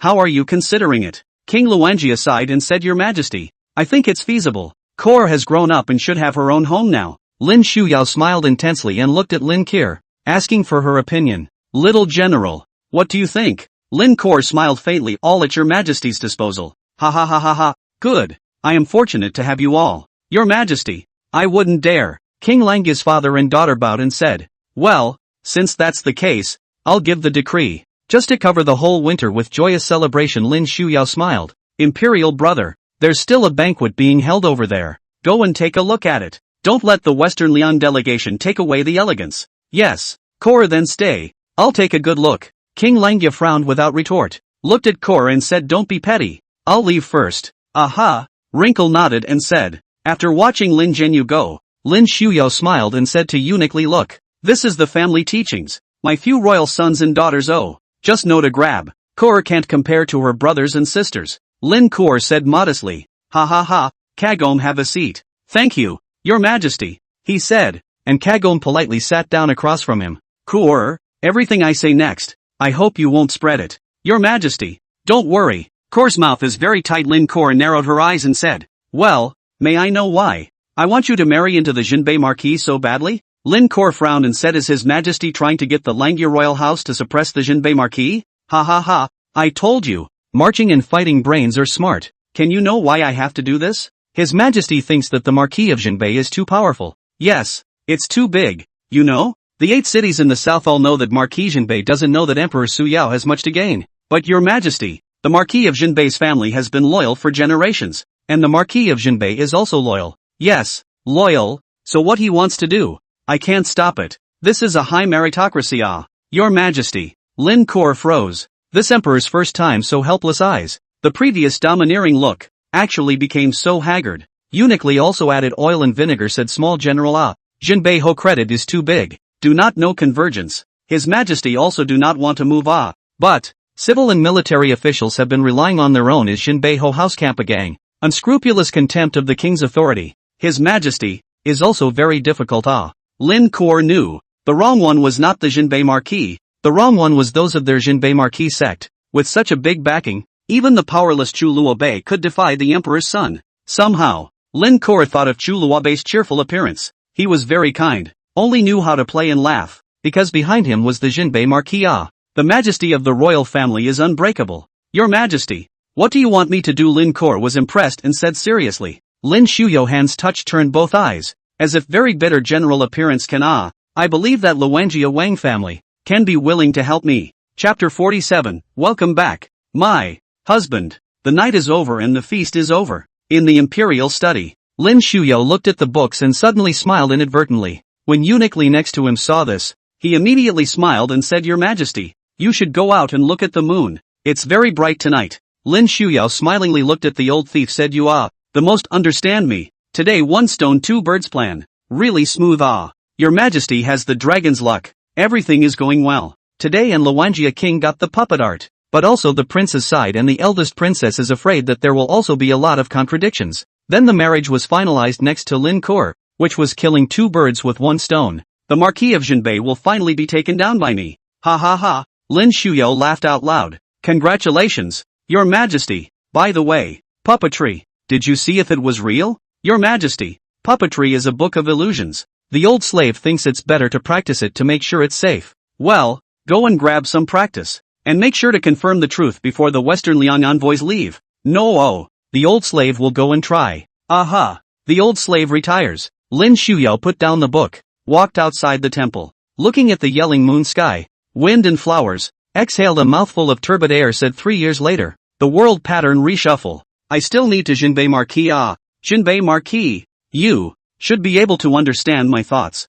The Marquis of Jinbei's mansion. Chu Luobei had just returned home when he saw Chu Badian behind him coming out of a carriage. Drunkenly, Chu Luobei shook his head with a speechless face and frowned as he quickly walked forward, only to see that the guard was laboriously assisting the royally drunk Chu Badian. Chu Luobei hurriedly reached out and took over his father, carefully letting him lean on him, and in passing, he gently draped his own gorgeous sable robe over Chu Boshan's shoulders. He couldn't help but complain. Drinking so much wine. Don't think about it. Today is someone else's wedding day. Why are you so happy? After saying that, he assisted Chu Badian to slowly walk towards the door of the mansion. When they finally reached the front door of the mansion, Chu Luobei stretched out a hand and pushed open the heavy door with force, then led his father into the mansion. At this time, Chu Badian was already drunk beyond recognition. His eyes were misty and unclear, just looking at his son in a daze, suddenly laughing foolishly, his mouth saying in a slurred manner, Son, your father can be really incompetent. Chu Luobei couldn't help but freeze at the words,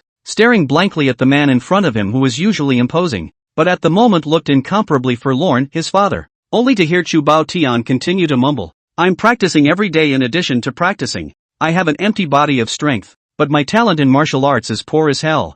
I'm a big old man, but I'm still just a small martial arts master. Look at others and then look at yourself. Tell me, am I particularly useless? Your old son? Hearing this, Chu Luobei's heart was sore. Indeed, in this world where heroes are judged by force and talent, one's second brother is the future sage of literature who is favored by all. And there is also a third brother who can be called a wizard of the sword Dao, and one's father is even more prestigious and well known as the top martial arts king, and even one's own son is about to be better than blue. In the face of such a situation, anyone would feel unwilling and helpless. Thinking of this, Chu Luobei tightly hugged his old man and said in a firm tone, No, father, you mustn't say that. In my heart, you have always been the most marvelous person. You are the backbone of our Jinbei Marquis. Without you, where would the honor of the Marquis come from today? You are also a piece of blue sky in my son's heart forever, no matter when or where. As long as I look up and see you, I feel at peace. Moreover, you are not only my father, but also the beloved big brother of my siblings. Therefore, father, you are not useless at all. You are the pride of our entire family. Your name is Chu Baodian. It seemed as if Chu Bian was about to fall asleep. Thank you for giving your freedom to this family. Not knowing what the reason was, right after Chu Baodian heard those words, a faint smile suddenly surfaced on his face, and immediately afterward, as if enchanted, he slowly closed his eyes and entered a sweet dreamland, and not far ahead of him stood none other than his mother, Zhou Wan, as well as several maids of honor. Every word that they had just spoken had been transmitted into Chu Boshan's ears without any omission. At this very moment, time seemed to freeze. Zhou Wan's entire body froze. She froze and looked at her sleeping husband. Her heart could not help but surge with an unspeakable feeling of pity. She quietly gazed at the man in front of her, her eyes filled with affection and love. Looking at Chu Luobei's gradually maturing face, she gently sighed. The corners of her mouth rose slightly, revealing a pleased smile, and softly said, "Welcome back, Chu family father and son. My son. My husband." Hearing his mother's words, Chu Luobei's face blossomed into a sincere and brilliant smile as he nodded heavily and answered, "Aha." Afterward, the drunken Chu Baodian leaned on Zhou Wan's body in such a limp manner. Zhou Wan carefully assisted him, walking towards the room step by step. When the several maids on the side saw this scene, they all covered their mouths and laughed softly, and one of them couldn't help but open their mouths to praise. "Young master, you are so handsome." When Chu Luobei heard this, he was first stunned, then he threw back his head and laughed. The laughter echoed in the courtyard, appearing particularly cheerful. Perhaps because it had been too long since he had been praised by others, or perhaps because his father's words just now had made him feel something. At this moment, Chu Luobei was in a great mood, and was even a little too excited. In the end, Chu Luobei walked towards the courtyard that belonged to him in large strides. Along the way, his mind still kept recalling the various scenes that happened just now. The next day, as expected, the golden decree arrived as scheduled. The announced matter is precisely the marriage with Lin Kuo, and the wedding date has been set in the upcoming new year. Not long after, Lin Kuo came with Xiahou Chengkong. Rose and Hua Lu just stepped into the gate. Zhou Wan will be full of smiles to welcome the front. Joy overflowing. "Aya, Kuo, this cold weather. Why are you still running around? Not properly rested home?" Lin Kuo smiled playfully and responded, "Ma'am, it's not like you don't know my nature. I'm a master who can't sit still. When I was in the barracks, as soon as I had some free time, I would run to practice my sword and move my muscles." Xiahou Chengkong on the side also smiled and agreed, "Yes, ma'am, Kuo is just this lively and active." It was only then that Zhou Wan cast her gaze towards the man standing beside Lin Kuo, who was wearing a clean white long shirt and had a rather handsome appearance, and asked curiously, "Who is this gentleman?" Only to hear Lin Kuo rush to introduce herself. "Oh, ma'am, his name is Xiahou Chengkong, a friend of mine. You may not have seen him before because he has been traveling for many years." Xiahou Chengkong bowed slightly and humbly said, "Little nephew Xiahou Chengkong, pay my respects to madam." Zhou Wan lightly nodded her head, indicating that she knew, and then carefully surveyed the person in front of her, and couldn't help but sigh in admiration. "So you are the son of General Xiahou. It's true that you are a dragon and phoenix amongst men, valiant and handsome, and even more heroic than before." Hearing this praise, Xiahou Chengkong, heart slightly pleased, was about to open his mouth to humble a few words, but did not want a Zhou Wan followed by a sentence. However, even so, compared to my home Luobei, ultimately still slightly inferior to Yo, not my home Luobei handsome. Chapter 48, Catching a Love Rival. With these words, the smile on Xiahou Chengkong's face instantly froze, and for a moment he was speechless, only able to smile awkwardly. Rose and Flower Willow were instantly speechless. Rose hurriedly said, "Madam, although brother Chengkong is not as good as Duke Chu, but this is for Hao's conquest, there is not much time to take care of it. Otherwise." Zhou Wan's face instantly sank, and her face that was originally wearing a smile became cloudy. She let out a light humph and no longer continued the topic from earlier. Instead, turning her head to Kuo beside her, she said, "Kuo, since we're all here already, let's wait here for a moment. I'll go and call Luobei out." Before the words fell, Zhou Wan dashed towards the courtyard where Chu Luobei was. The other side, Zhou Wan gently pushed open the door of the room and stepped into Chu Luobei's room that was filled with a faint sandalwood scent. Her eyes were instantly drawn to the center of the room by the fireplace that was blazing, only to see Chu Luobei standing there, an ancient but comfortable rocking chair sitting underneath him, his body draped in a gorgeous and heavy black sable robe. He slightly lowered his head, holding a book in his hands, seemingly reading something with full concentration. Zhou Wan couldn't help but widen her eyes, her face filled with disbelief. She just stood quietly in the doorway, gazing at Chu Luobei with a gaze filled with astonishment, as if time had frozen at this moment. After a long while, Chu Luobei lifted his head as if he had realized something, and met his mother's line of sight. The corner of his mouth suddenly twitched imperceptibly before revealing a faint smile and softly asking, "Mother, what brings you here? What is the matter?" Zhou Wan also came back to her senses. Her face blossomed into a gentle smile, and she opened her mouth to praise. "It's fine. It's just that when my mother came in just now, she saw my son concentrating so hard on his books, and she actually thought that this kind of appearance was very handsome and charming." Hearing his mother's words, Chu Luobei first froze, then somewhat embarrassedly touched his nose and didn't say anything. After a moment of silence, Zhou Wan asked curiously, "Son, Why did you suddenly remember to read a book today? Don't you usually like to run out and play around at this time of the day? Chu Luobei helplessly sighed, putting down the books in his hands a little bit, raising his eyes to his mother and explaining, Mother, look at this freezing cold and snowy weather. What can I do out there? It's cold as hell outside, so I might as well lie down in this warm house and enjoy this peace and coziness. Zhou Wan heard this, a moment speechless, secretly muttered in his heart, this child is not a change of character? In the past, he could not stay idle for a moment, but now he actually stays at home and reads books because of the cold weather. However, on second thought, maybe it is really the bad weather that has trapped him. Thinking of this, Zhou Wan couldn't help but feel a bit amused. Just as Zhou Wan wanted to say something else, Chu Luobei suddenly interrupted with a voice. Mother, you came all the way here. It's impossible that you came all the way here just to ask me these questions, right? Say it, is there something else? Zhou Wan hummed lightly, her face becoming serious as she said, Humph. Speaking of which, I'm really angry. Son, do you know about this person, Xiahou Changkong? Well, a little understanding Chu Luobei waved his hand and laughed.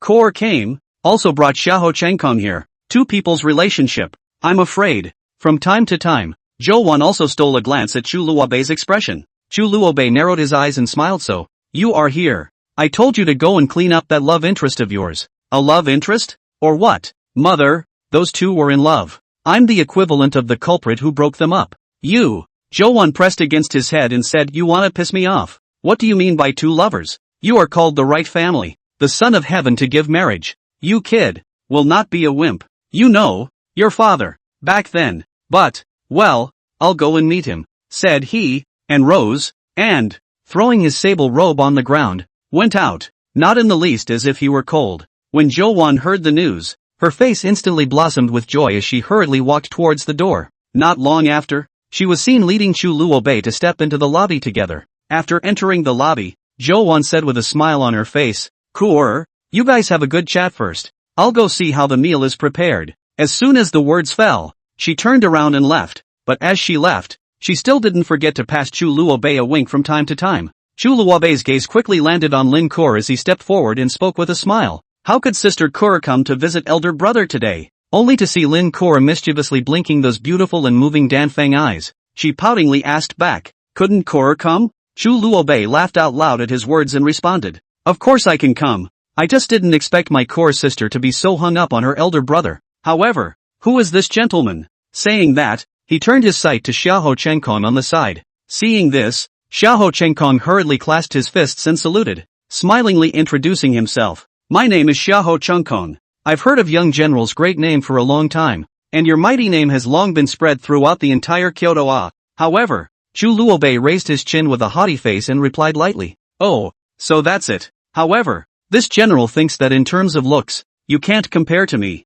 Hearing these words, Xiahou Changkong's mouth couldn't help but twitch slightly, muttering in his heart, this is already I don't know how many times I've been taken to task by this guy for his looks. However, on the surface, he still forced himself to remain calm, revealing a bitter smile. At this time, Lin Kor saw that the atmosphere was a bit awkward and hurriedly rounded up the situation by saying, alright, brother Changkong, you're a generous person, so don't be so general with him. Xiahou Changkong took a deep breath, barely squeezed out a smile, and responded in a generous manner.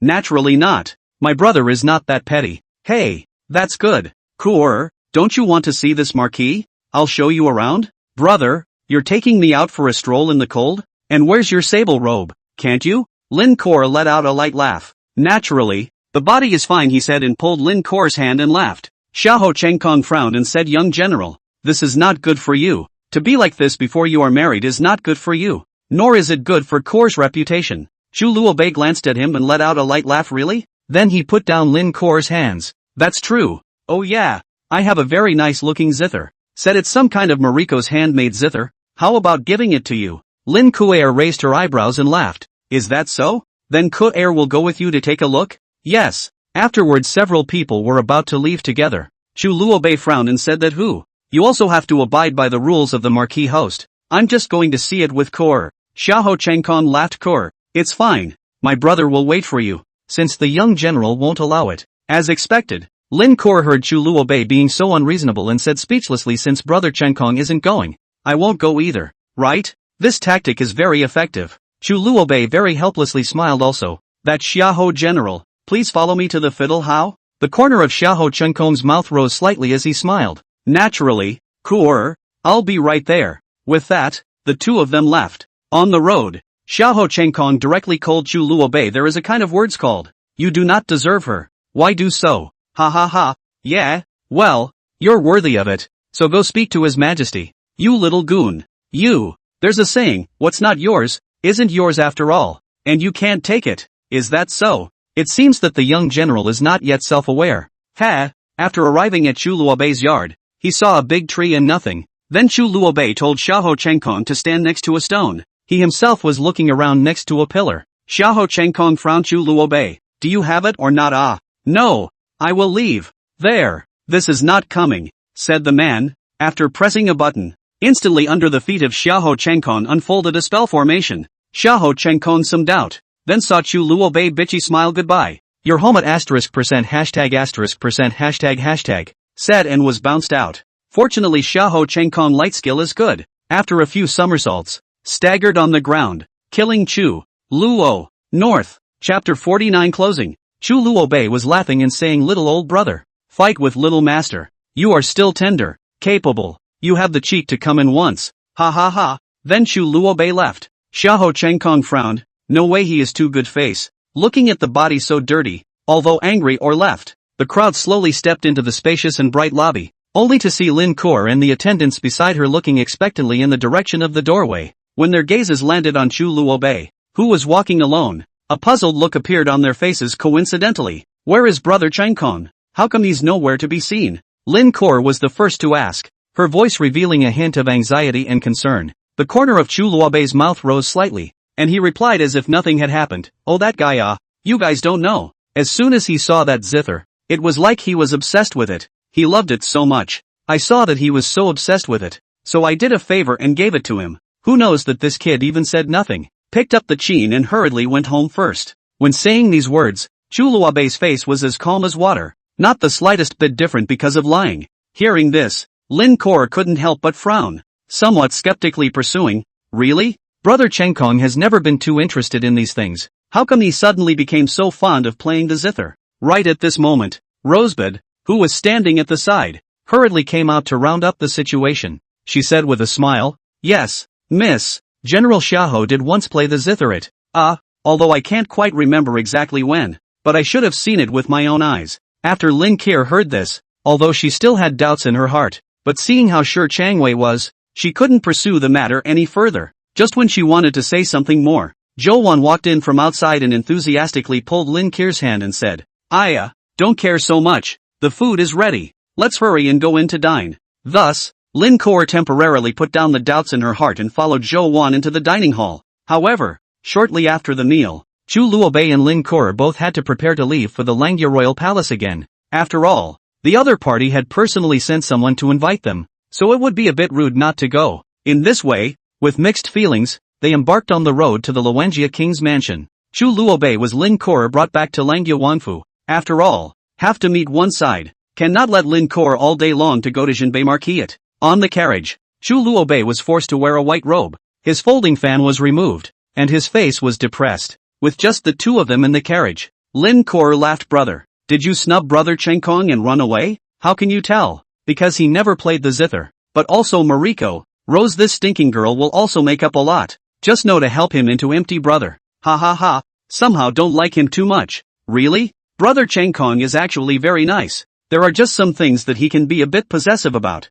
Like you? He. I still don't know if I like him or if it's just a normal brother-sister relationship, Lin Cour said with a slight smile. Yeah, then do I have a chance? There's a chance? Brother, you're not trying to rip me off, are you? We didn't say that before. Hey, time is a good thing. Without realizing it, he had already arrived at the Luanjia King's mansion. Looking at the grand scale and grandeur of the mansion in front of him, the degree of luxury is not inferior to the Jinbei Marquis. Chu Luobei could not help but feel a heart palpitation. He secretly pondered, this time to visit but the hall of Langyue King, its status is honored incomparable, as if the Emperor General high above. Thinking of this, his heart inevitably gave birth to a few nervousness. Seeing this, Lin Cour, who was standing at the side, the corner of his mouth rose slightly, revealing a teasing smile. Yo, what's wrong? The normally fearless elder brother would also be nervous? When Chu Luobei heard this, he hastily straightened his waist, forced himself to put on a calm and collected demeanor, and retorted with a strained neck. Nonsense! How would this young master know the word nervous? It's just a mere prince. Can he still eat me up? Lin Ke let out a light laugh. No longer arguing with him, just said lightly, since that's the case, then let's not delay. Hurry and go in. After saying that, she took the lead and got off the carriage. Chu Luobei saw this and also followed closely behind and got off the carriage, only to see Rosebud and Flower Willow walk to the door with a reluctant face, reaching out to gently push open the heavy door. However, just as they were about to step in, they were stopped in their tracks by the steward at the door. The steward gave the two of them an expressionless look before turning around and leading Chu Luobei and Lin Ke towards the mansion. After entering the royal mansion, Chu Luobei and Lin Ke were immediately shocked by the scene before them. The interior of this mansion was extremely richly decorated, with all kinds of precious ornaments in abundance. Whether it was the exquisite porcelain or the gorgeous silks, all of them were highlighting the owner's honorable status. Through several corridors, the two finally came to the lobby. At this time, there was a man and a woman sitting in the hall. The man was imposing, with an extraordinary instrument. The woman was gentle and dignified, with a beautiful demeanor. Needless to say, these two were the Luanjia king's couple, Zhou Yu and Lin Jinyu. Lin Ke quickly stepped forward, pulling Chu Luobei to salute the Langia king and his wife, respectfully saying, "Father, king, mother, Wangfei, is well." Zhou Yu smiled and waved her hand, softly saying, "Good boy, quickly get up. We are all family members. There is no need to be so formal." However, Luanjia king was coldly snorted, said in a cold tone, "This is the royal residence. Even if facing their own family, in front of outsiders should have the etiquette or to do enough to do it. Otherwise spread out. Won't let people laugh at our Luanjia royal residence has no rules?" After Chu Luobei heard those words, his body gave a violent start, and a flash of embarrassment instantly appeared on his face, because he knew very well in his heart that the person that people were talking about was not himself. At this time, only Zhou Yu sighed softly, then stepped forward, reached out and pulled Lin Ke,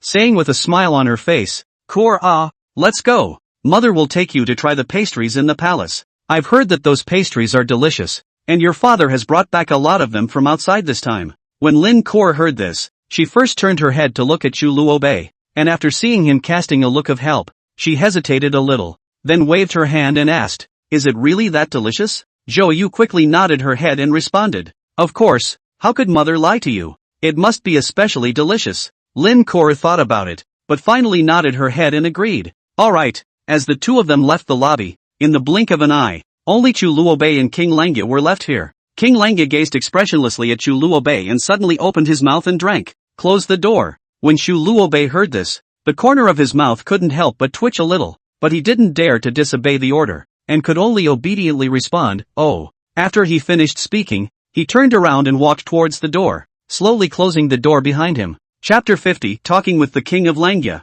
After closing the door, Chu Luobei stood in the center of the lobby. However, right at this moment, an extremely terrifying pressure descended without warning. This pressure was like an incomparably heavy mountain that ruthlessly pressed on Chu Luobei's body. In just an instant, Chu Luobei could no longer withstand this tremendous pressure and dropped to the ground on one knee. His face became twisted and hideous due to the pain, and in his mouth he even muttered involuntarily, "Is this the power of a martial king? Sure enough, I unexpectedly don't even have the slightest ability to resist." The king of Langia said, "This king knows. You are the young general of the Jinbei Marquis, the first playboy in Kyoto. This king does not care. After all, this marriage of yours is just a few years. You are very smart. You should know what the king is talking about." Chu Luobei endured the pressure and said with a trembling voice, "I understand." The corners of Langia king's mouth rose slightly and said, "Good. My daughter is my heartmeat. If I hear from her mouth that you dare to bully her, not to mention that your grandfather is a top martial arts king, this king will also want to beat you.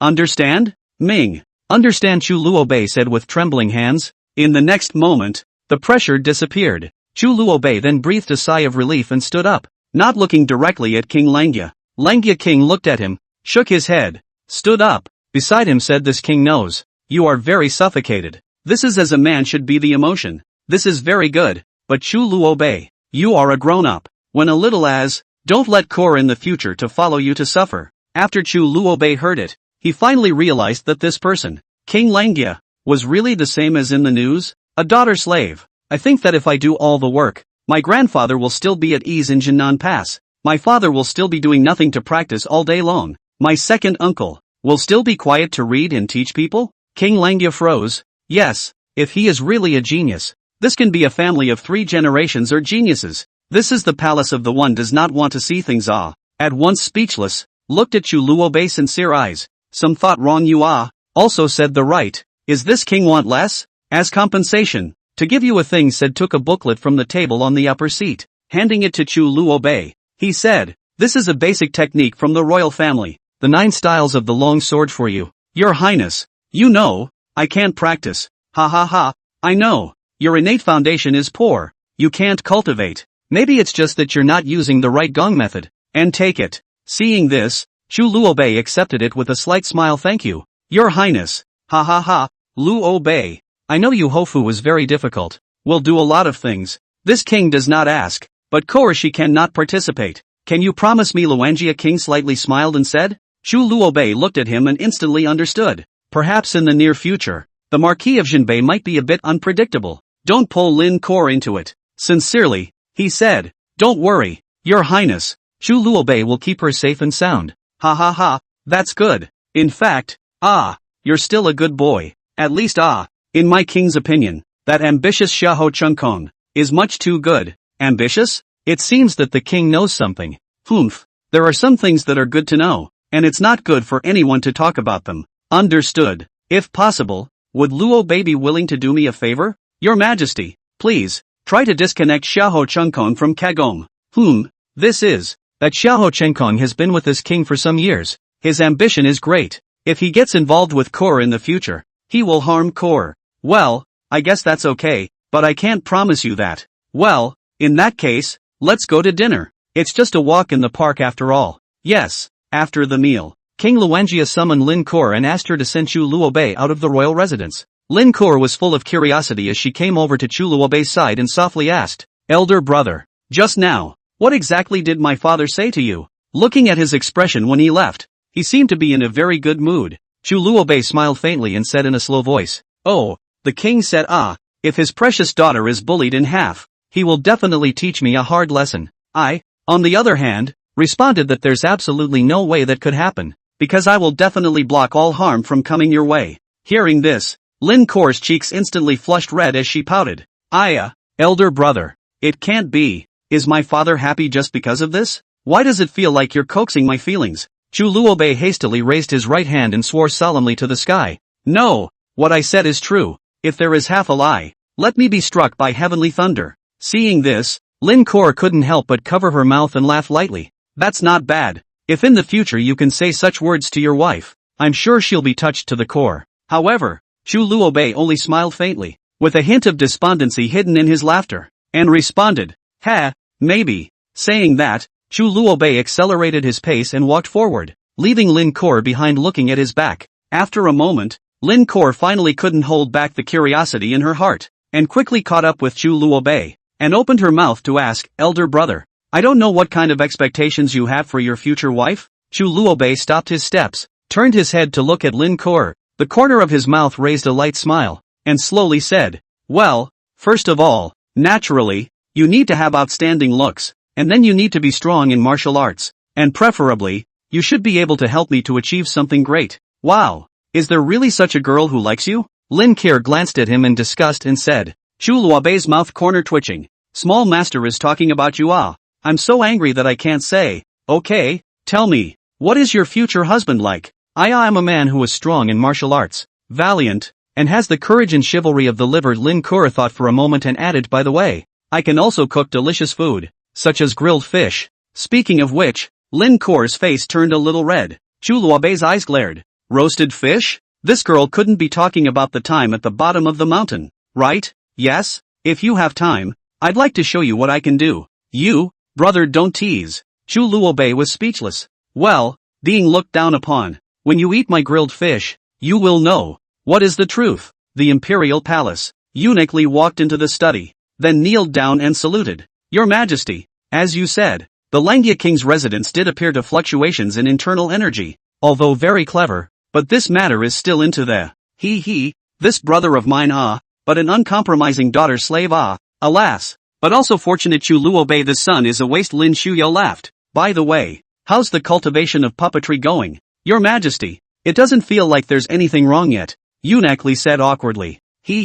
That's right, practicing kung fu can't be rushed, but isn't there a way to make puppets in the next book? Let Xiahou Jing do it. Be more secretive. No. At this time the Eastern Palace, Lin Ziyuan and Yan Wanqing were playing chess against each other in the pavilion, and Yan Wanqing said, Prince, why is it different from what we agreed? This palace said its 6 cities. It's father who changed it. What can be done? Ha, is that so? Yan Wanqing said with a faint smile. At this time, Lin Shuyao's disassociation technique was already very obvious, although the surface head did not say, but secretly Yan Wanqing had already created a certain disconnect with Lin Ziyuan. By the way, after the beginning of spring, your mission will be leaving, and at that time, the Langia Royal House and the Jinbei Marquis House are going to be united in marriage, so let's go together at that time. The Marquis of Jinbei? With whom? Humph, the grandson of the Marquis of Jinbei, Chu Luobei. As long as Yan Wanqing thought of that night when that abominable Chu Luobei had so wantonly teased and fixed herself, the anger in her heart instantly blazed,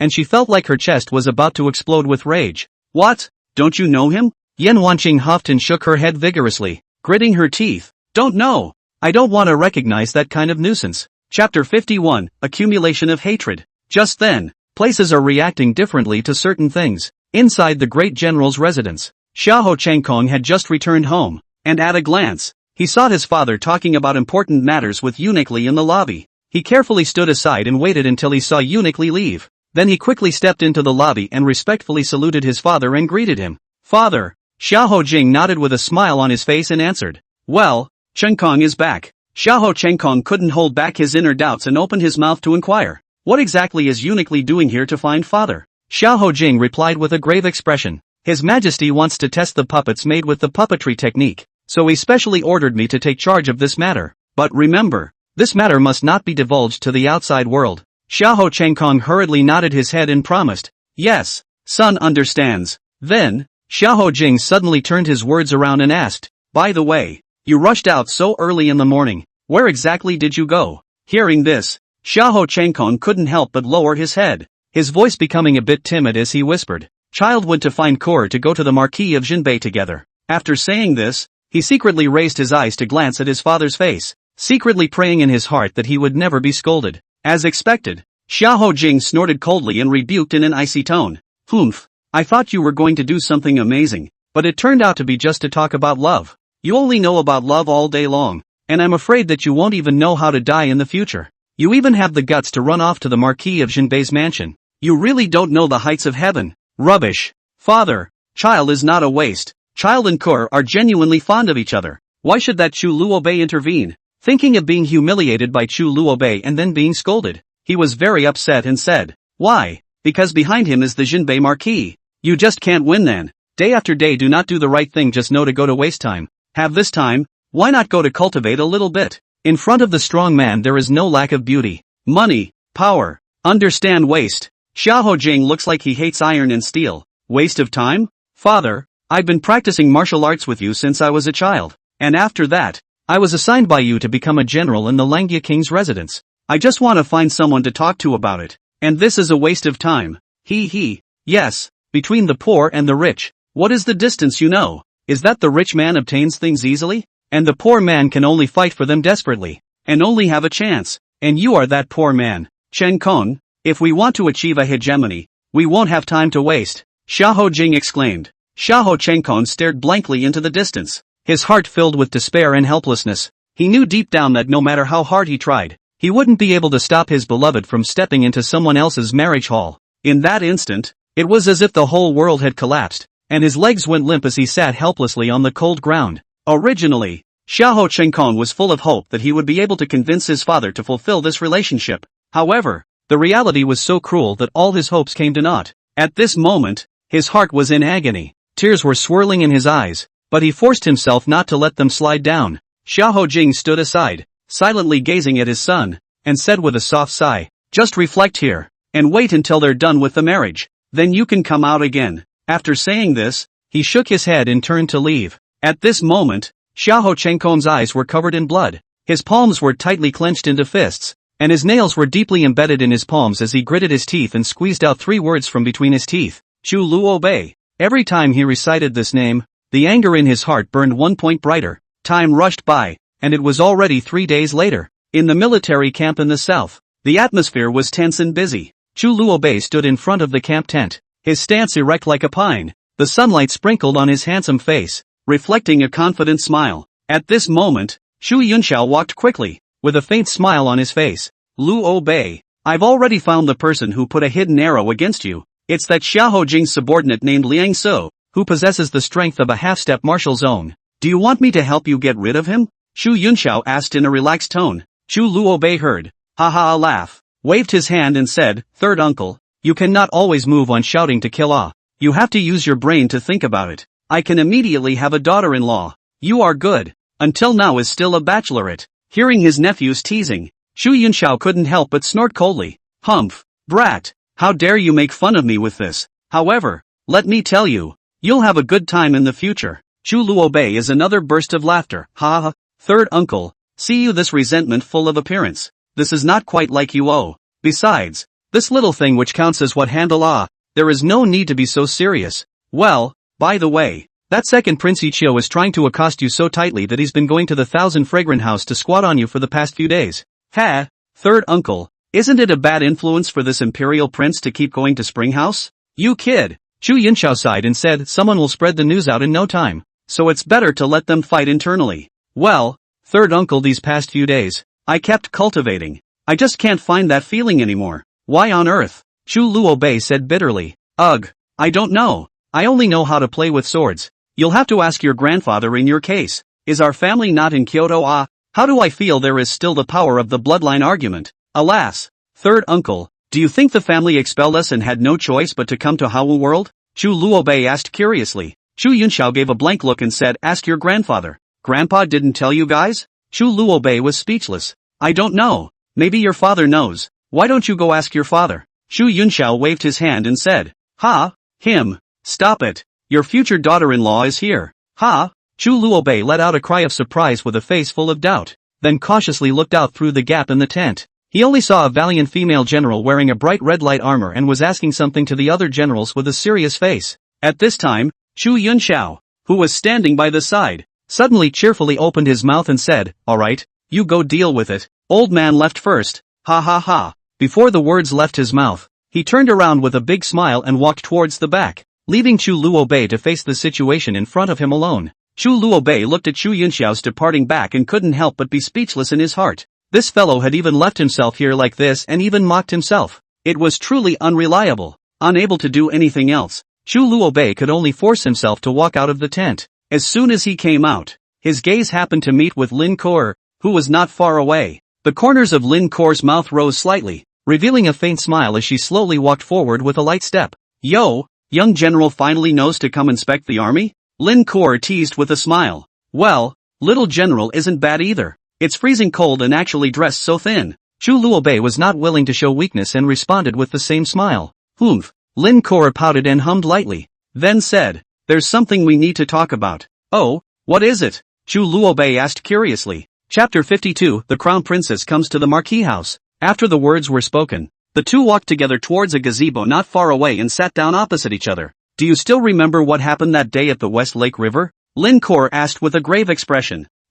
Remember. What's wrong? Chu Luobei nodded, secretly speculating in his heart how this matter would actually develop. After some investigation, a clue has been found. It turns out that the person who shot that arrow was Xiahou Jing's subordinate, and that arrow came precisely from the Windbreaker army. However, said here, Lin Kuo paused slightly, and seemed to have some desire to speak. She took a deep breath and continued. Let me state here first that this matter should have nothing to do with elder brother Chenkong. After all, with his character, it is unlikely that he would do such a thing. However, despite saying this on her lips, Lin Kuo's eyes involuntarily flashed with a hint of weakness. Chu Luobei smiled disdainfully. As long as you're happy. After all, we were probably never in the same camp, weren't we? Lin Kuo frowned. Yes, his subordinates, but Chu Luobei have not seen. How can so casually assassinate him while I will find out. Well, say, what are you going to do about it? I just came to ask you. I know he poisoned his hands, but he also has a lot of military service for the peace of the world of Hao. Lin Kuo is a general, so she feels that there should be a clear distinction between reward and punishment. Chu Luobei coldly laughed. Perhaps the little master died. Only then may he accompany the burial, is it? said Lin Kor, speechless. Forget it, it's still a bit of a failure. Whatever you want, don't worry. Chu Luobei, although cynical, is a person of integrity. Won't denounce you guys, said Chu Luobei, then got up and left. Chu Luobei. Lin Kor looked at him somewhat apologetically. Lin Kor, you have to remember, in the future you'll be my daughter-in-law. You can't favor me, but please be fair and don't turn your arm to the outside, he said and left. In a voice only she could say, I'm sorry. On the other side, in a flashy carriage, Lin Xiu glared at the shivering maid beside him with a face full of gloom. His voice seemed to be squeezed out from between his teeth. How exactly did my news leak out? That maid replied warily, Your Highness, it's the third prince. Seeing that Lin Xiu did not interrupt herself, she took a deep breath and continued. Just now when we were coming out from inside, my subordinate unintentionally glimpsed that servant girl beside the third prince. At that time, she was sneakily hiding in a corner with her eyes fixed on our side. Hearing this, Lin Xiu couldn't help but laugh in anger.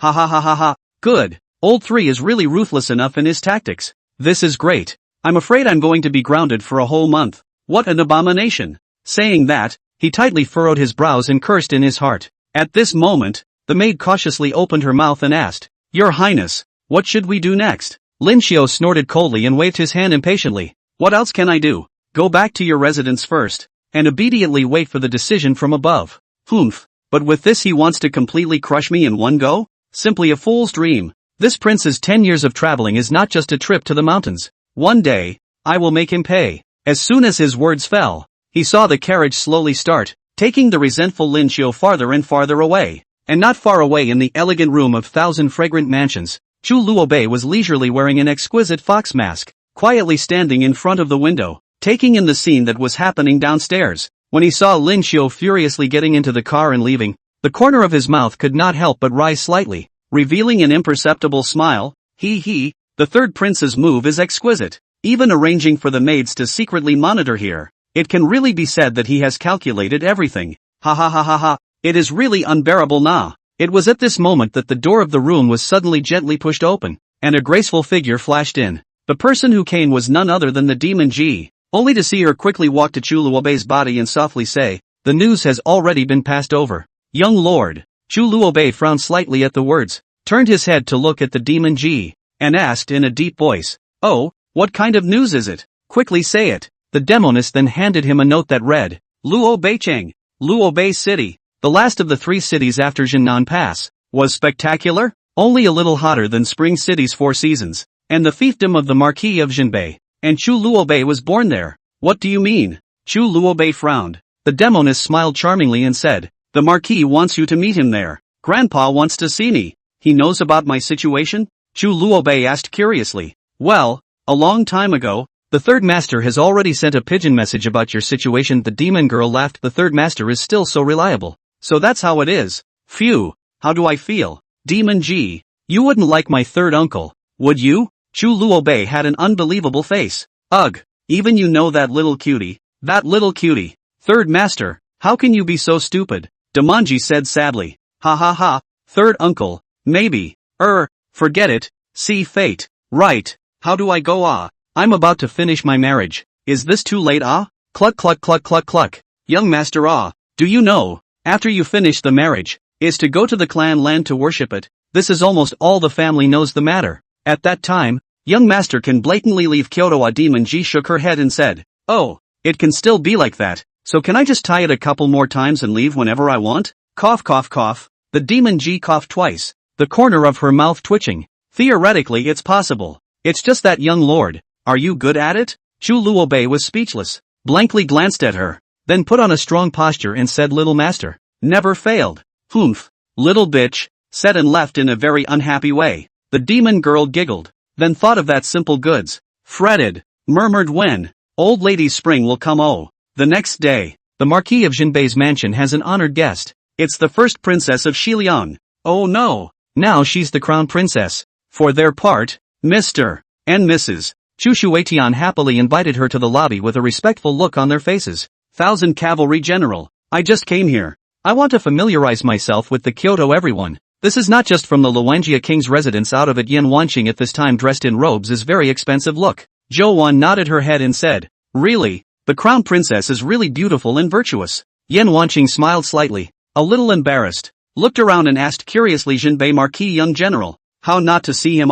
He's sleeping in his room. Has the crown princess seen Luo Bei? Chu Huatian asked curiously. No, just heard he was an interesting male and wanted to get to know him. Ha ha ha, good The future Luo Bei also want to embark on the civil service this way. Justin the prince consort to play a good friendship. Chu Baotian happy to go to find Chu Luo Bei. Zhou Wan, on the other hand, was happily chatting with Yan Wanqing about Western Liang. The other side. Ziqing stood in front of the door and turned to Chu Luo Bei, as if saying something. Chapter 53, Marriage is imminent. Sword King Mountain? No, you're the eldest princess of Western Liang. How can you still have a connection with the Sword King Mountain? Chu Luo Bei immediately froze. Humph. Small talk. When I was a teenager, my master and I came to Hawu and went to Sword King Mountain to challenge them. Then they lost and promised that the next time we came to Hawu we would send the town's treasure sword. Heart Trace. You are the Western Liang delegation. I'm afraid that the news has long been passed. They do not come. Means that, long forgotten, or not afraid of you to come at all. Chu Luo Bei a speechless face. Yeah, so I want you to pick it up, and if you don't give it, then say, what can I get? A secret book. Ha, you should know. I don't seem to have any kung fu. What do I need the secret book for? No, this is not an ordinary secret book. It is a bloodline secret book. Chu Luo Bei immediately frowned seriously. She shouldn't know that she had bloodline power? Why are you so serious? Weird. This secret book is the master was originally given to me. It's a pity that I can't awaken my bloodline. I heard that your foundation is poor. This bloodline secret art can help you grow your talent. By the way, do you know what is the power of the bloodline? Chu Luo Bei shook his head and acted like a cutie. Like a little cutie. Well, an uneducated person like you really isn't qualified to know this kind of information. You only need to know that by practicing this bloodline secret art, you can cultivate normally. Yes? That's such a big gift? It can't be helped. I can't awaken my bloodline. This is just a broken book for me. Heart scar. But the sword of the psychic, indeed quite earned me. This can be. I can say take it or not. I'm not clear. Chu Luo Bei waved his hand and said, it doesn't matter, as long as you go. This secret art, I've brought it with me, said Yan Wanqing, and then she took out a blood-red booklet. At the sight of Chu Luo Bei, for some reason, his blood started to riot and boil, as if he was going to report his hair in the next second, and he was disgusted by the smell of this. Luckily Chu Luo Bei suppressed it, otherwise he didn't know what would happen. Then he picked it up and wanted to turn it over. Then he was stopped by Yan Wanqing. Are you going to answer? I'm curious. What do you need a spirit sword for? Use it yourself, or give it to someone else in the future as a meet and greet gift, Yan Wanqing said with a faint smile. Interesting. Well, it's okay, he said, and put away the booklet. Let's go, said Yan Wanqing and left without looking back. Chu Luo Bei thought for a moment and said, who is your master?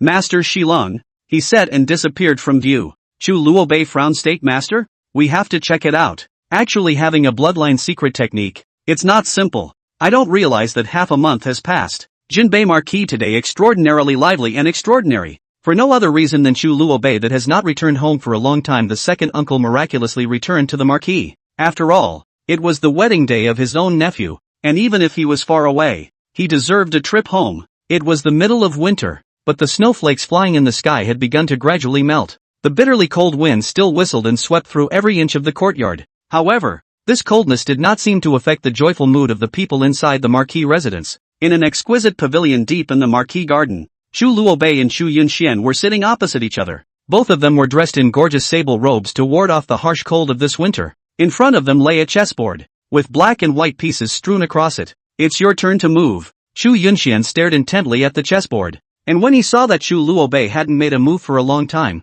he couldn't help but speak out and remind him. Oh! Chu Luo Bei suddenly came back to his senses. The corners of his mouth rose slightly, revealing a light smile, then casually played a piece. Seeing this, Chu Yunxian couldn't help but frown and ask, why? Absent-minded. Is there something on your mind? Chu Luo Bei gently shook his head and slowly spoke after a moment of silence. Second uncle, I would like to ask you, what kind of situation will I face if I become married this time? Chu Yunxian smiled faintly and replied unhurriedly, as the future Marquis of Jinbei, there are naturally quite a few things you need to deal with. First of all, you need to deal with the relationship with the various forces of the Imperial court, and make connections. Secondly, you also need to be good at enlisting the world's talents for your own use. In addition, you need to lead the army and go on wars to protect the country. Of course, these are just some of them. Hearing this, Chu Luo Bei wanted to say something, and a trace of worry spread across his face. Chu Yunxian seemed to have sensed his thoughts, so he smiled dotingly and comforted him.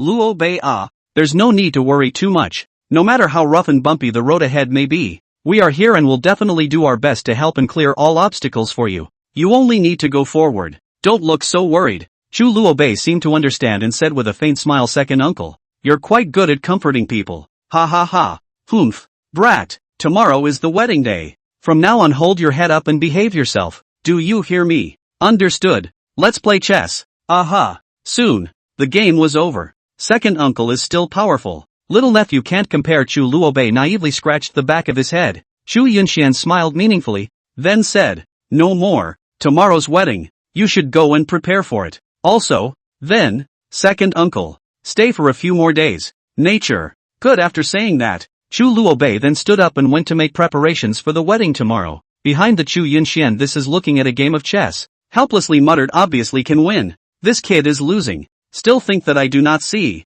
The old man's realm. You still want to let the old man. Really convinced. People have left. You are still sitting in the pavilion blowing in the wind. Chu Baodian stood outside the house looking at this handsome face of the second younger brother. Chu Yunxian only then got up and laughed. Without your words, my little brother does not dare to act out. After all, this is the Marquis Jinbei's house. Humph. I don't know if it's because I've read too many books that I become polite. Chu Baodian was speechless. Ha ha ha. Hi my ass. Get in the house now. Good, said the two of them before coming into a room with a stove in it. It was very warm. This time, when you come back, make sure you stay a few more days for me. Yes yes yes. Good brother. Chu Yunxian smiled helplessly. You're playing chess in the pavilion, so I don't understand. Is the room bad? What about the cold? Brother, you don't understand. It's all about intent. The corner of Chu Boshan's mouth twitched. Get lost. Have you heard? The gentleman from the Marquis of Jinbei is getting married. What? Who's so unfortunate? Ha ha ha. Keep your voice down. The one who married that little general from the Langia royal family. What? Don't be ridiculous. How come the Langia royal family doesn't have any conflicts? Humph. His Majesty's own gift. Who dares to disobey? There is no way. Oh, Langia royal family also cannot help. Estimate. That little lady is going to suffer. Ugh. Who says it isn't? A sinful meal. No. You see, one is the young general of the Jinbei Marquis, one is the young general of the Luangia king's residence. This is not the so-called family match. Humph. The status is indeed quite a door-to-door match. So what? If it doesn't fit, it doesn't fit. Ugh. Chapter 54. Do you like Gongzi? Lin Kur was sitting in the spacious and gorgeous carriage along with several imperial princes, and the hustle and bustle outside the window faintly entered the vehicle. They quietly listened to the various rumors about the young general. Lin Ziyuan and Lin Xiu sat aside. Looking at Lin Kur's slightly sad face, Lin Xiu hurriedly spoke up and comforted. Kur, those are just some nonsense. Don't take it to heart. In fact, the young general still has many shining points in him. Lin Kur slightly pursed her lips and smiled. Her beautiful eyes lightly turned to look at Lin Xiu and said softly, second brother, when you say such words, don't you feel awkward in your own heart? Being asked by her sister, Lin Xiu was instantly a bit speechless. Her face slightly red, stammered and replied, this well. A time actually do not know how to respond well. Seeing Lin Xiu in such a state of embarrassment, Lin Ziyuan laughed loudly and interjected, ha ha ha ha ha, Lao air. Look at you. You really don't know how to comfort people nah. Hearing his big brother's mockery, Lin Xiu glared at Lin Ziyuan in defiance and sneered back. Humph. Then you do it. Lin Ziyuan continued to laugh without thinking. Ha ha ha ha ha. In fact, although this person, the young general, is a bit playful on weekdays, his heart is extremely good, kind and pure. Lin Xiu laughed coldly and said mockingly, oh, big brother, you speak so lightly. Is it merely a matter of greed? In the face of her two elder brothers' endless arguments, Lin Kur couldn't help but feel a sense of helplessness in her heart. She was well aware that being in the royal family, the lure of power made everyone eager to fight and control more. Thinking of this, she sighed softly and murmured in a low voice, perhaps, I should go apologize to him. The voice was small, but clearly audible in the quiet carriage. Just as she carefully peeled open the window and poked her head out to look out, her eyes were instantly drawn to a figure, only to see that not far away, a shapely woman was holding a long, cold,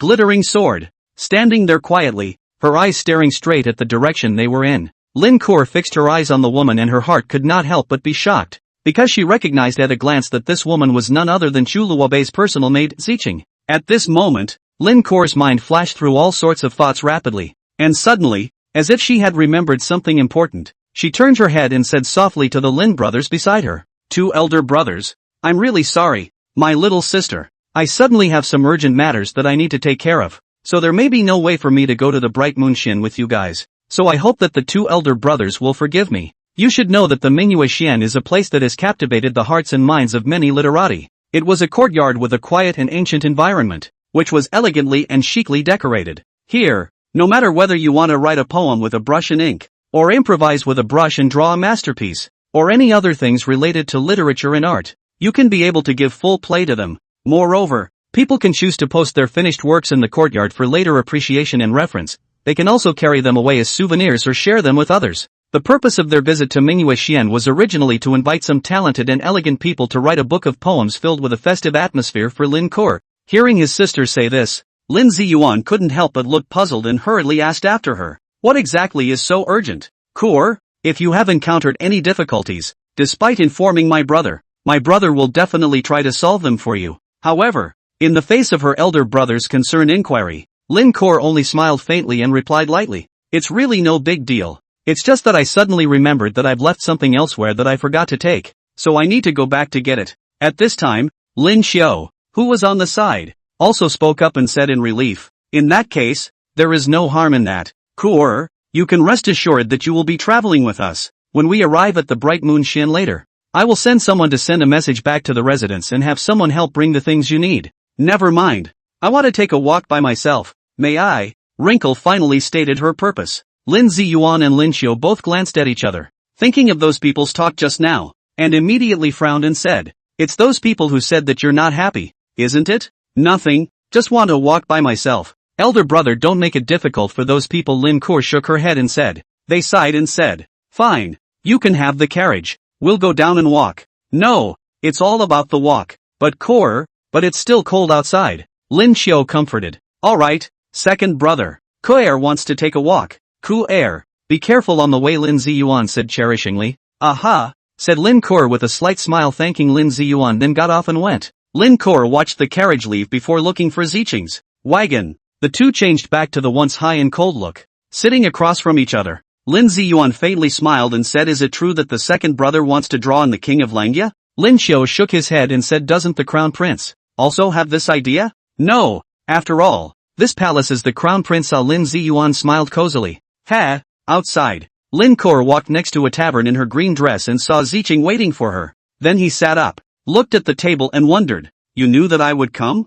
Only then did Ziqing move his chopsticks and looked at Lin Kuo and said, well, Gongzi taught me that as long as you see it usually comes. Oh, what sense does that make? What if I hadn't come? Then you're a bit stupid. You don't even understand this reasoning, Ziqing said seriously. Lin Kuo didn't get angry. She just smiled and said, then I'm still quite smart. I don't know if Sister Ziqing called me here. What's the matter? Ziqing said seriously, do you like Gongzi? Wrinkle frowned. No. At least for now it just kind of feels like he's kind of funny. So, if you don't like him, will you please not hurt him? Lin Kuo was silent. Because of Xiahou Chengkong's matter, she still took sides. Is he okay? It seems that you have something to do with the fact that the prince has been depressed for a few days. A murderous aura gradually appeared in Ziqing's eyes. You're testing me? Lin Kuo then didn't understand. So what? Ziqing said irritably. It's fine. It just feels as if he's in your heart. But, he's the number one dude in Kyoto. Can you tell us your story? Lin Kuo became more and more curious. Ziqing looked at her for a long time, as if he could not detect Lin Kuo angry, and then clamped the dishes. Said, 8 years old. I was still a small beggar. Every day in Kyoto at the bottom of the begging. My parents died in the war, but also often bullied by the other beggars. Rich people, the heirs of the big officials. Sometimes I feel like I'm living like a loser and want to die. But I'm afraid of the pain. He and I met in the middle of the day when the sun was blinding and I was being bullied by the other beggars as usual that day. He was like the warm sun at noon, kicked away a few beggars who bullied me, and there were a few rich gentlemen beside him, only to hear them say, Zhu Shao, aren't you dirty? What are you doing? He said in a very light voice, dirty? A little dirty indeed. Come with me. From now on you're clean. In the shocked eyes of those rich boys, the male took my hand and ran away from them. That day was the happiest moment for me. The Gongzi didn't go to the gambling house with them and took me back to the marquee. I didn't have a name, so the eunuch said, a green belt is a long time in the making. So he gave me a name, Ziqing. There's no connection, but he smiled. So I'll be called Ziqing. Teach me martial arts. And from now on, Follow your son and protect him. Do you think a male like that would be a dude? Lin Kor froze. Yes, even a beggar is willing to accept. How could they go to bully those old people? Chapter 55 meets Xiahou Jing. You like him? Wrinkle looked at her for a long time before she said. Ziqing smiled to herself and said, I like it. I liked it when I was 8 years old. But what's the use? He has given me so much. I can't ask for more. Therefore, since your heart is not in the Jinbei Marquis, please don't let the Duke be attracted to you. Lin Keir smiled slightly and said, don't worry. We are just a deal after all. Let's go. Eat slowly, said Lin Keir and got up and left. Ziqing looked at her back as she left. A little jealous, a little lost, and smothered his head as he began to dry his rice. That night, Ziqing went out the night before he knew to return to the mansion. The one who opened the door of the mansion was Chu Luobei. Ziqing? A male? How do you work as a doorman? Chu Luobei was speechless. No, your son. Not for tomorrow. Never mind. Come in first, he said and pulled Ziqing in. A dumbfounded Ziqing was led to Chu Luobei's courtyard. Chu Luobei looked at her with a serious face and said, tell me, why did you go? I'm so tired today. I just can't find you. Ziqing looked like a child who had done something wrong and said, I'm sorry, sir. Chu Luobei sighed, scratched her nose and said, what are you doing? I'm not punishing you. I'm just asking you what you did today. My family Ziqing is usually very quiet in the mansion. Only then did Ziqing look up and said, Your Excellency, I went to Manhwa Xian to ask for a poem for you. Indeed. At that time, Ziqing did not know what to do after dinner, and then followed Lin Kor behind them, but found that they went to Manhwa Xian to seek poetry. Should be a figure of luck. So also went. Did not think. Asking for a poem? Then what? Chu Luobei can think of it. Ziqing's dull appearance. Speaking directly, people will not be allowed to enter once they see a sword on their backs. And then, Ziqing took the paper from his waist and handed it to Chu Luobei. Chu Luobei was incredulous. So my family Ziqing actually really begged for a poem? Then he opened it and frowned. You haven't seen it? No. At that time, there was an elegant man who said he was willing to help me write a song. So I described the face of the Duke. Then after writing it he told me to give it to you. Don't open it during the process. No, otherwise it's unlucky, Ziqing explained. Chu Luobei smiled so then have to thank, Ziqing said and put the note into his sleeve.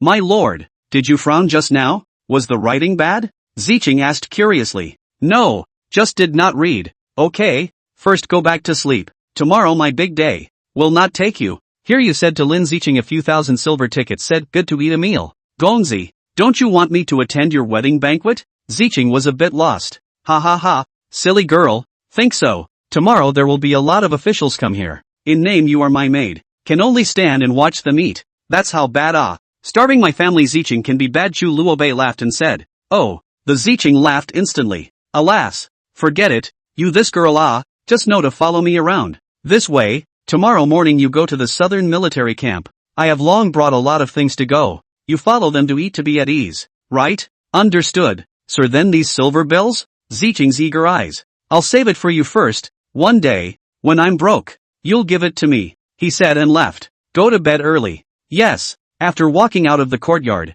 Chu Luobei turned grim, took out the note, narrowed his eyes. This is not a poem. This is a sentence. Dare to come to Manhwa Xian to meet? Use the one life of your maid. The corner of Chu Luobei's mouth rose slightly, muttering, good. Anyway, I'm leaving this hellish place.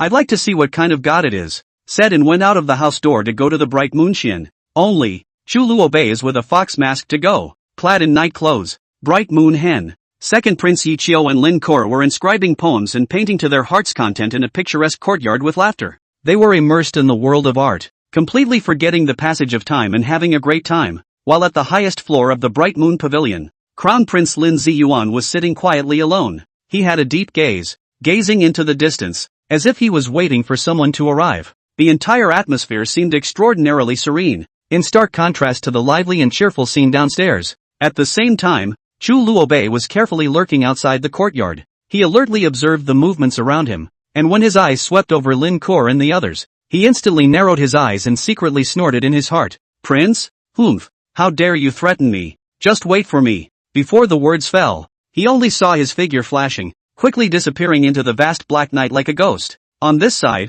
Lin Ziyuan was still sitting leisurely in his seat, enjoying the poems and paintings displayed around him with great interest. He couldn't help but sigh. These poems are really wonderful. It's just a pity that this palace really doesn't have this kind of talent to be able to write such masterpieces. The old man standing on the side was the Crown Prince's Crown Prince Zhong Liao. After he heard Lin Ziyuan's sentiment, he smiled slightly and comforted him softly. Your Highness, don't be presumptuous, you only need to be in the scene and feel the flavor with your heart. And those so-called good poems are nothing more than that. Lin Ziyuan laughed after hearing this and nodded in agreement. Then, he suddenly changed his words and asked, Sir, in your opinion, will that Chu Luobei come? Zhong Liao pondered briefly, then solemnly replied, It should come. As far as I know, that young and promising young general is in love with Miss Lin. It's interesting, strolling around the greenhouse every day, but liking a maid. Dude's mentality, this palace really can't figure it out. Zhong Liao smiled faintly.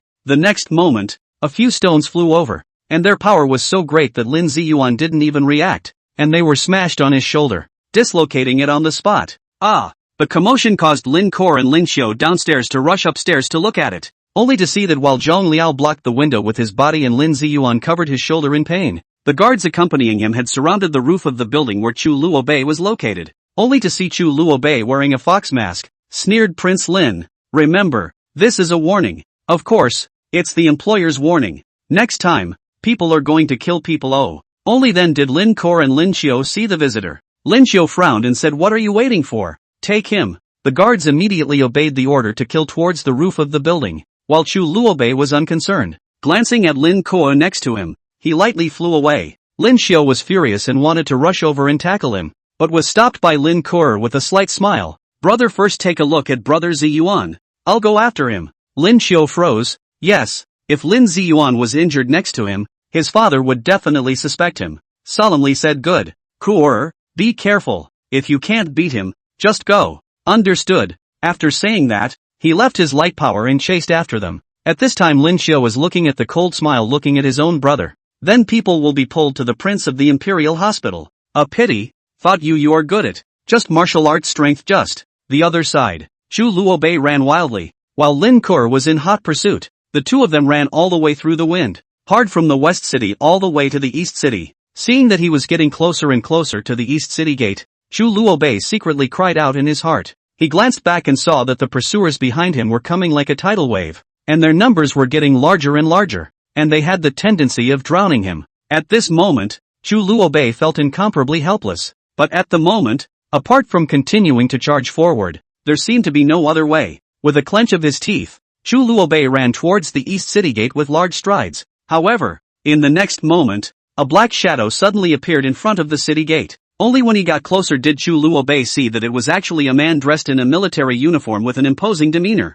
Upon closer inspection, it was actually Xiahou Jing. Chapter 56, My lady has her eye on you. Xiahou Jing stared sharply at the figure that was fleeing in the darkness of the night and was being pursued by his pursuers, and immediately concluded in his heart that this person must be an assassin. With a cold snort, he did not hesitate to draw the long sword at his waist, and with a flash of his body, he charged towards Chu Luobei like a tiger descending from a mountain. Chu Luobei was shocked at the sight, because at this time he did not carry any decent weapons on his body. Seeing the cold light long sword stabbing straight at him, he panicked and dodged sideways. Despite his quick and agile movements, the sharp tip of the sword still mercilessly cut through his shoulder, and blood suddenly splashed everywhere. The corners of Xiahou Jing's mouth rose slightly, revealing a cold smile. Who exactly are you? How dare you commit such a bold assassination in Kyoto? At the same time, Lin Kor with dozens of soldiers had also arrived. They quickly spread out and surrounded Chu Luobei. Chu Luobei took a deep breath and forced himself to calm down. He secretly chagrined in his heart. It was really rash. Originally, he thought that he would be able to escape smoothly, but he didn't expect that he would encounter a strong enemy here. Just as Xiahou Jing was about to strike again, Lin Kor was one step ahead of him. In a swift manner, he snatched a cold sword from a soldier's side, and at the same time shouted angrily under his breath, Thief, how dare you hurt my elder brother? Such a crime is unforgivable in heaven, and should be punished by the death penalty. Before the words fell, he held a long sword and stabbed straight towards his target like a dragon coming out of the sea. At this time, Chu Luobei on the side could not help but freeze. He secretly thought in his heart, the Skirl's sword, although imposing, but the speed is too slow, the force is insufficient and there are a lot of cracks. The situation is urgent, cannot allow him to have the slightest hesitation. Chu Luobei quickly swung out a fist. In an instant, a powerful internal force from the center of the fist surging out, forming a fluctuation visible to the naked eye, with the momentum of the mountains and seas directly toward the front of the bombardment. In the face of such a severe attack, the woman showed amazing agility, only to see her body gently sighed, like a dancing butterfly, skillfully avoided this fatal blow. The group of soldiers behind her were not so lucky. They were affected by this terrifying wave of Chu Luobei's inner strength. Instantly, like kites with broken strings, they flew backwards and fell a long way away. Seeing this, Chu Luobei's figure flashed, like a ghost bullying his way up. After a sidestep, he backhanded the woman's slender wrist tightly, and in the process, the long sword in his hand was set on top of her white as snow neck. Right at this moment, Chu Luobei suddenly became alert, keenly sensing that someone was sneaking up from below. Almost as an instinctive reaction, he didn't hesitate to fly up and heavily slammed his foot on top of the ground. Only a loud bang was heard, and smoke and dust rose up and filled the air, blurring one's vision for a while. Chu Luobei took advantage of the situation to use the woman in front of him as a human shield, straddling between himself and the sneak attacker. That sneak attacker was none other than Xiahou Jing. Seeing Chu Luobei take Lin Core to block his own attack, he couldn't help but be shocked, hurriedly converging his internal energy, and retreated a few steps back before stabilizing his body. All of these actions occurred in a split second. Chu Luobei's entire set of actions flowed in a single breath, which was mind-boggling. Xiahou Jing's eyes erupted with fire as he roared with rage. Quickly let go of her. Otherwise, I will surely kill you today. Chu Luobei's face did not change. The corners of his mouth rose slightly, revealing a faint smile as he responded. If you want her to live, then quickly let me go. If not, she will definitely join me on the road to the Yellow Springs. The surrounding soldiers also stood up with great difficulty and surrounded Chu Luobei. Ha ha ha, kill. In the next moment, dozens of bows were aimed at him, and long swords were pointed straight at Chu Luobei. But the next soldier in front of Xiahou Jing whispered, General, that what Luwenjia King's daughter? Small general, cannot be. Xiahou Jing looked at him with murderous anger and froze for a long time, gripping his long sword tightly. Still relieved, make way. After that the generals moved away to form a road and the east gate was opened. Xiahou watched him exit the city gates and said, let go of the little general. Where did Chu Luobei not know his little idea? He sneered, when I am safe, I will let her go. You can rest assured that I don't have to mess with a martial king. Just like that, Chu Luobei set up Lin Core and slowly left until he disappeared before the field of vision. Xiahou Jing indifferently said, chase. Find her. Yes. Then the whole team rode off. On the other hand, the two of them, Lin Core, walked to a river. Chu Luobei also let go of her and wanted to leave, only to be called by Lin Core. Hey, North, it's you, right? Chu Luobei did not say anything. Lin Core walked up and laughed. We are still very destined. Right. Just how did you get here? Why did you kill the prince? What are you talking about? If it weren't for me, you'd have been arrested. Why don't you thank me? North. Chu Luobei smiled, turned to look at her and said thank you. Giggle. We've been together for more than 10 days, and you're still so raw. Chu Luobei scraped her nose, and she actually didn't refuse. Lin Core, you still remember me after all this time? Why? Because you're different. You're not like the usual assassin normally. Up north you're not supposed to be an assassin. You're supposed to say a chivalrous man. Chivalry? That's my choice. North, will we see you again? Yes, I'll be in Kyoto for the next few days. Really? It's great. Lin Core smiled like a child. Chu Luobei was puzzled. Why are you so happy? Well, Lin Core reddened and laughed. It feels like it's fun to have you with us. At least we can cut up our martial arts skills. I didn't complete my mission, but I'll still kill your brother. Are you still so happy? Lin Core froze, just for a moment, then also happy too. In fact, born in the royal family, they are just my apparent elder brother. In order to the rights of the Langia royal family, His Majesty happy to be so good to me. I do not care. Chu Luobei shook his head and said, go back. I'm leaving. How can I see you? Lin Core hurriedly said, me? There's no need for us to meet. No, North, I'm. Rinker tried to say it. Chu Luobei looked at her doubtfully. Lin Core still summoned up the courage to say, I don't know what you look like, but your character, martial arts, are very good. The North, quit the Rakshasa bar. I Luwenjia royal family to protect you. I can also. Chu Luobei froze. This is confession? Can't be. This girl likes is not that Xiahou Chungkong? Still serious? I told you once. It's impossible. And don't say that again. After all, you're getting married tomorrow. No. Chu Luobei and I are only in an agreed marriage. North, haven't you understood my thoughts? Although we only had 10 days of bonding, but with you, I never felt lost. When you left, I was sad. I didn't know what was wrong. And today, I finally know. North, this lady. Fancy you. Chu Luobei listening to this paragraph, some touched, but also some lost. Just agreement marriage well. After a glance at Lin Kor will leave. Lin Kier said anxiously north. There was just nothing more in the darkness. Just when Lin Kier was a bit lost, Chu Luobei came with a voice, I will come to find you. Lin Kier instantly laughed. So, did you promise? Just the darkness of the night, there is no more talk back. Only some hoofbeats. Lin Kor thought about it. Still quite happy. Murmured the big wedding tomorrow?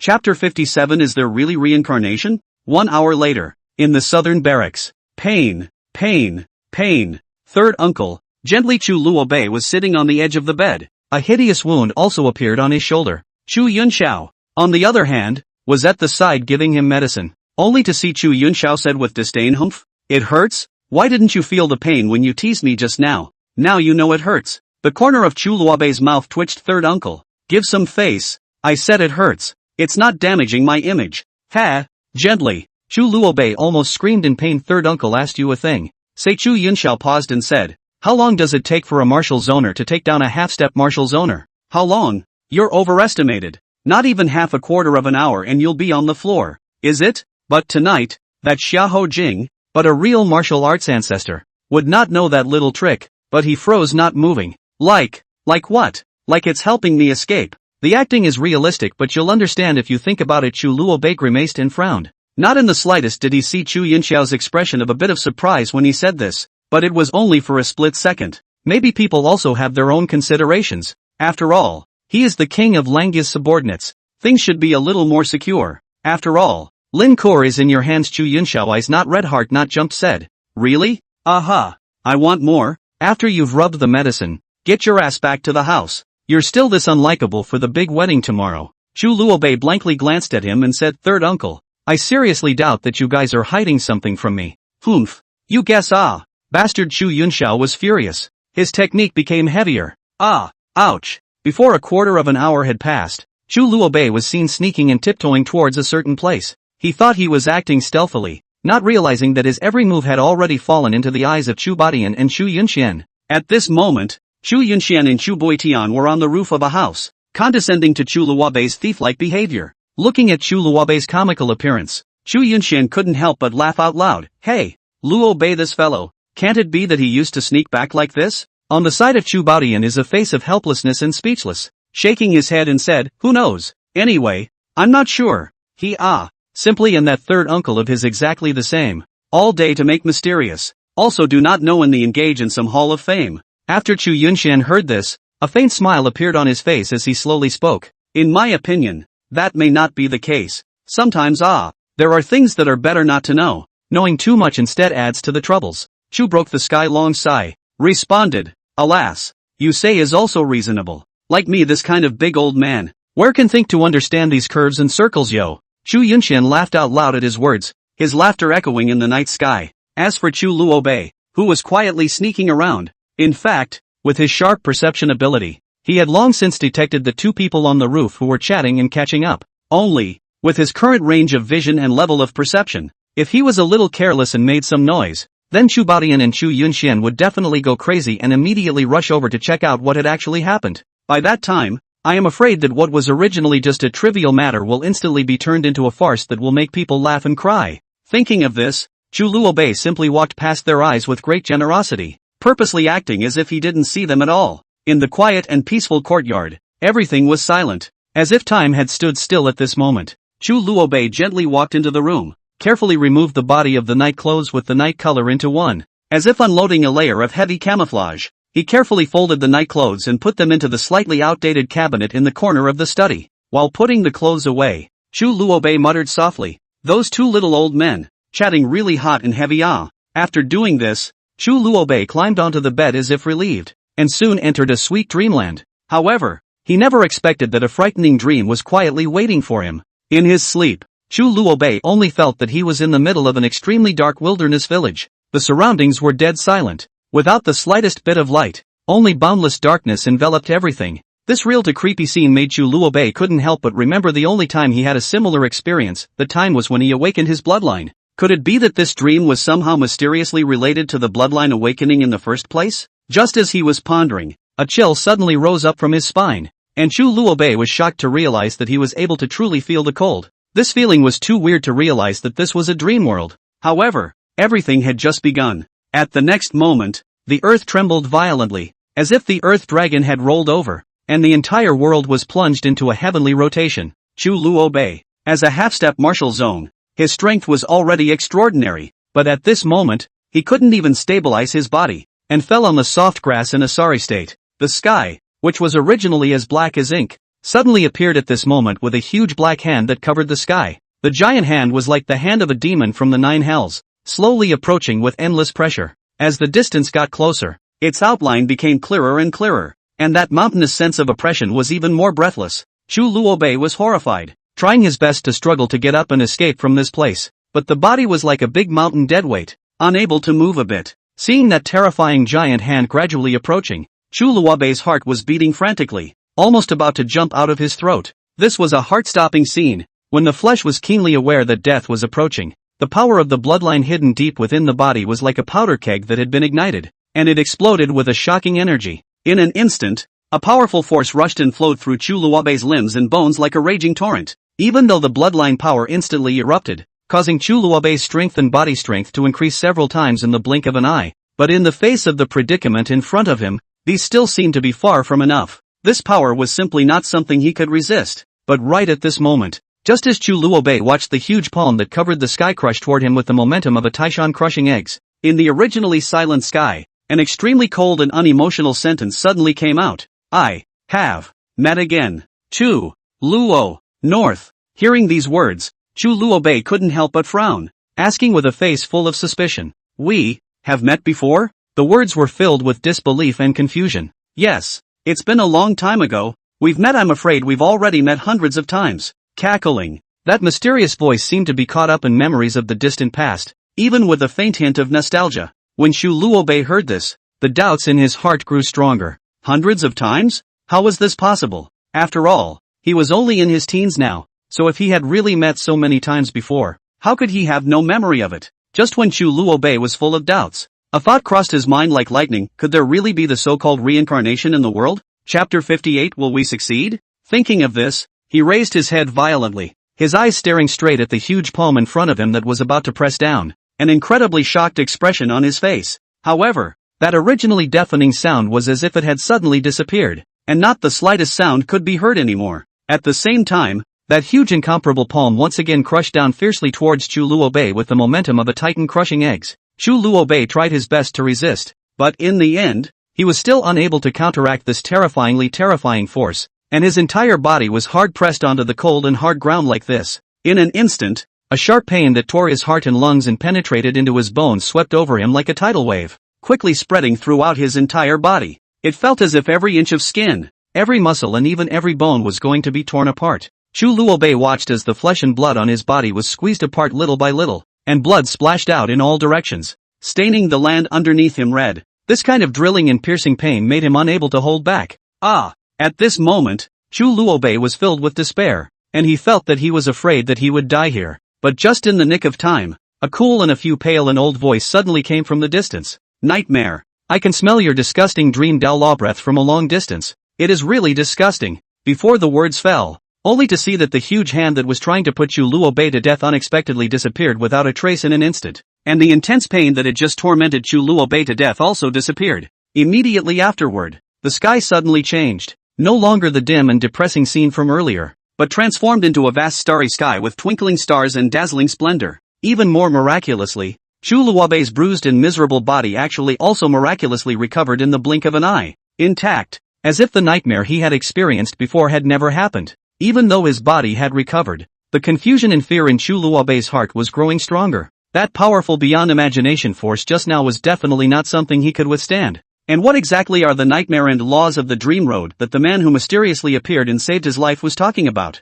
These questions were like a heavy mystery, weighing heavily on his mind, making him feel dizzy, and the whole world seemed to be spinning around. In the end, Chu Luobei's eyes went black and he lost consciousness, and in the depths of that unattainable starry sky, an old man with a vicissitude of face and a head full of Chinese hair was clad in a worn-out cloak, standing quietly on top of a huge meteorite. His eyes, which were as deep as the sea, were filled with the color of disgust as he stared coldly at the end of this vast and boundless starry sky. Just then, eyes were drawn to that mysterious and deep place. It was as if there was some great secret hidden there, inspiring fear and curiosity. Suddenly, a black shadow sped in at an astonishing speed, and in the blink of an eye, it appeared in front of that white-haired old man. Only when the crowd fixed their eyes on it did they realize that it was actually a huge beast with an incomparably large body. Its body was so large that it was beyond imagination, as if it was a huge planet stretched out in front of them. In comparison, the old man was as small as an insignificant speck of dust, appearing so fragile and vulnerable. This giant beast possessed 9 entire heads, each of which had a bloody mouth open, with fangs as sharp as swords, flashing with a cold light. Its eyes revealed a supreme majesty, as if everything in the world needed to bow down to it. However, at the same time, it was mixed with a strong killing intent, making people shudder. In the face of such a terrifying existence, the old man acted surprisingly calm and collected. He didn't even give the giant beast a proper glance, only muttering under his breath, "A pity, just a mere dream Dharma body? It's just a matter of dispersing it for me." Before the words fell, he was seen casually raising his hand, seemingly lightly and without any force, and slapping out a palm towards the giant beast. When that palm landed on the giant beast, it did not cause any movement at first, as if a feather had gently brushed by. However, in the next instant, only an earth-shattering roar could be heard. Boom! The entire space trembled. Looking at the beast, its originally impregnable abdomen was actually slapped out a shockingly large hole, from which blood gushed out, staining a large portion of the void. But strangely enough, despite suffering such a heavy blow, this gigantic beast seemed to feel no pain at all, still staring at the old man with a deadly stare, roaring angrily, "Xin Xiao Xiao, do you naively think that you can put us to death just by letting the human supreme beings find a chaotic body? It's really childish to the extreme." Hearing this, the old man let out a cold laugh and slowly waved his hand, his eyes instantly becoming sharp as knives, shooting straight at the giant beast as he said sternly, "Ha ha ha ha, childish? Then why did you hide your head, not daring to come in real body? Instead, you repeatedly assassinated my human supreme in your dreams, and as many as hundreds of times. Are you afraid?" Only to see the giant beast seems to appear emotionally, sneeringly said, "Hey, afraid? Xin Xiao, even if he found the chaos body, was he not killed by me? What's more, now he is a mortal body, but a bit of chaos blood. You do not expect him to evolve the chaos body, right? It's pointless to struggle for a lowly race. Submitting to my race is the right way. Ha ha ha, nightmare. The ability to compel people's hearts is still your best skill. Get lost, wait until the day my clan runs out of gas, then come back to taunt." Saying that, he waved his own hand. Just in a blink of an eye, the giant beast was blown into flying ashes by the wind. "Ha ha ha ha, well, I'll wait for the day your lights run out." Cackle cackle, came a voice from deep space. Xin Xiao didn't pay any attention to it. He just looked behind him, a sea of stars and vibrant life. Some worry, some helplessness, more than a trace of vicissitudes. "Chu Zun, you are still holding on. Will we succeed?" Early the next morning, Chu Luobei unprecedentedly got up earlier than usual. He quietly stood in front of the window, gazing at the sunrise that was gradually rising in the distance, the golden rays of light spilling down on his slightly pale face. He opened his lips slightly and muttered, "Could it be that it was just a dream? Does the so-called reincarnation really exist in this world?" With a heart full of doubts and confusion, Chu Luobei slowly stepped out of the room door. In an instant, a deafening sound of fireworks suddenly rang through the sky. He looked up and saw that the sky was filled with colorful red ribbons, like brilliantly colored butterflies dancing. It's New Year's Eve. This joy-filled shout was like a torrent that quickly spread throughout the entire city of Kyoto. The Chinese New Year is undoubtedly a grand and solemn celebration for this bustling city and even the vast Howell world. However, at this time, Chu Luobei did not show a smile because of this festive atmosphere. He let out a long sigh and lamented, "Alas, another year older." The words did not fall, and his figure was even more forlorn and lonesome. Right at this moment, a clear and pleasant call came. "Gongzi!" Chu Luobei turned his head to look at the sound, only to see Ziqing coincidentally pushing out the door from the next room. Chapter 59, The Marriage. Her face was filled with a bright smile, just like a delicate flower blooming in spring. But when she took a good look at Luobei's expression at the moment, she couldn't help but instantly freeze. The Chu Luobei in front of him seemed to have lost his old vigor and became haggard,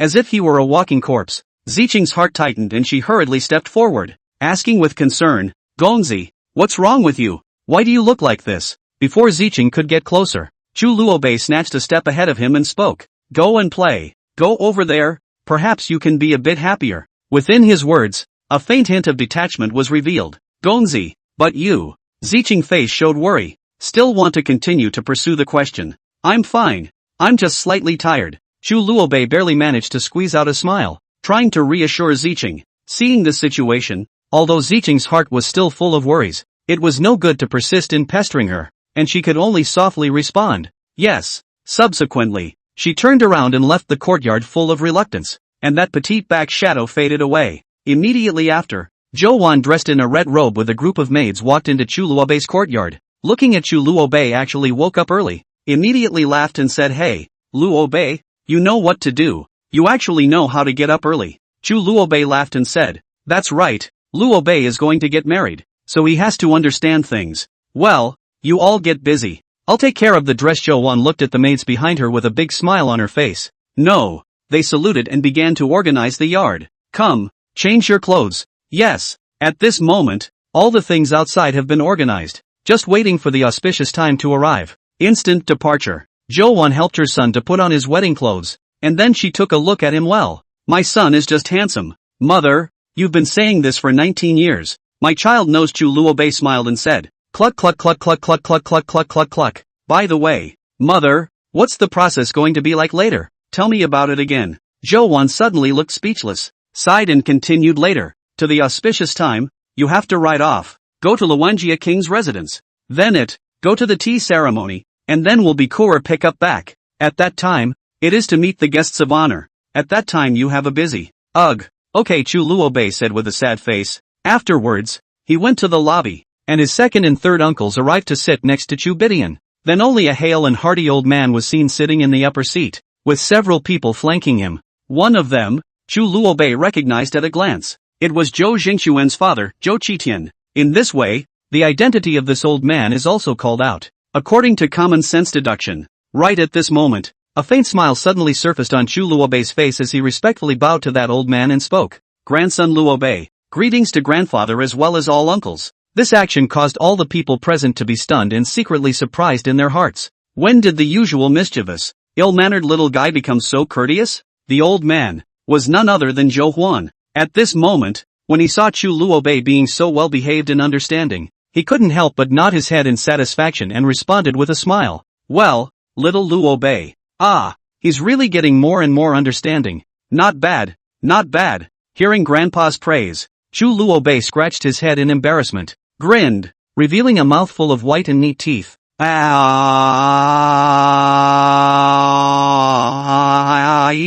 However, at this moment, Zhou Huan turned his gaze to a couple on the side, showing a dissatisfied look as he rebuked. What are you two still standing there for? Today is Luobei's home court. How can you, as the parents of a child, be so slack? The man who was reprimanded hurriedly stood up. It was Chu Luobei's father, Chu Ban Tian. He hurriedly explained, Lord father-in-law, calm down.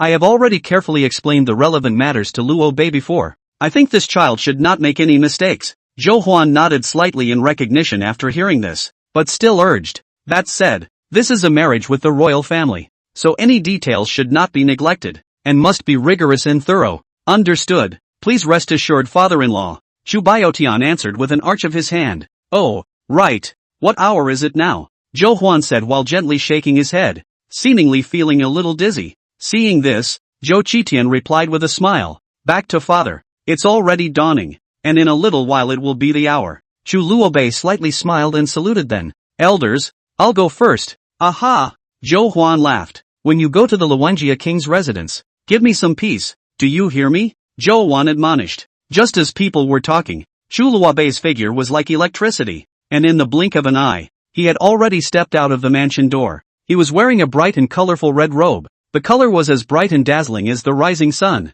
making it impossible to ignore. The matchmaker standing in front said with a smile on her face, Young General, this auspicious day has arrived. Can we move out now? Chu Luobei nodded slightly, indicating his agreement. Immediately after, he turned on his horse with a sharp movement, and then shouted with a strong voice, Departure. With this shout from him, the entire procession to welcome the bride instantly became lively. Firecrackers ringing in the sky, fireworks in the air bloomed colorful flowers, dragon and lion dance team jumped with joy. Attracted passers-by have stopped to watch. This large-scale, magnificent welcoming procession is so voluminous marching forward. Not even half an hour later, they arrived in front of the Luanjia King's mansion. Chu Luobei dismounted his horse in a dashing manner, only to see Rose and Flower Willow, who were responsible for the reception at the door. as well as a dozen of maids had been waiting for a long time. Although these women didn't have much goodwill towards the young general in their hearts, they also knew very well in their hearts that today's wedding was a marriage event between the royal family and the Marquis of Jinbei.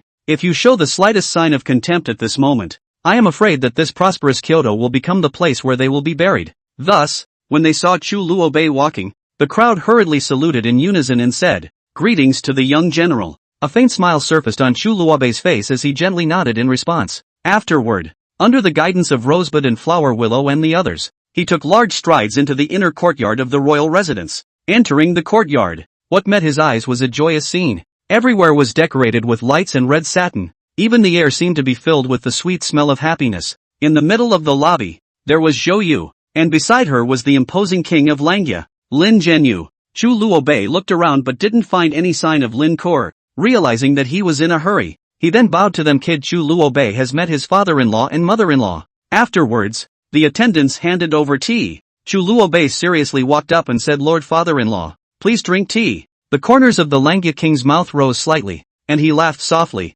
then stretched out his right hand to steadily receive the teacup, and after tilting his head back to gently sip a mouthful of tea, he slowly placed the teacup on a side table. At the same time, Zhou Yu's eyes were slightly red, a look of watering eyes and a pitiful look, but she still held back her tears, reached out and took the teacup, gently sipped a small mouthful, and then put down the teacup, and softly said to Chu Luobei, "Luobei, in the future, you and Kor should support each other, love each other, and make sure that you have a good time. Got it?" Chu Luobei nodded solemnly and answered, "Don't worry, my mother-in-law, my son-in-law has taken note of it." Seeing this, Zhou Yu had a pleased smile on her face, then spoke gently, "All right, go quickly. Ko-er is waiting for you in her boudoir." As soon as the words fell, Chu Luobei took a deep breath, calmed his slightly tense mood, and lifted his feet towards the side yard. When he had just stepped into the door of the room, a rich rouge aroma came to his nose, only to see that inside the room, a woman with a marvelous figure was sitting in front of the mirror table.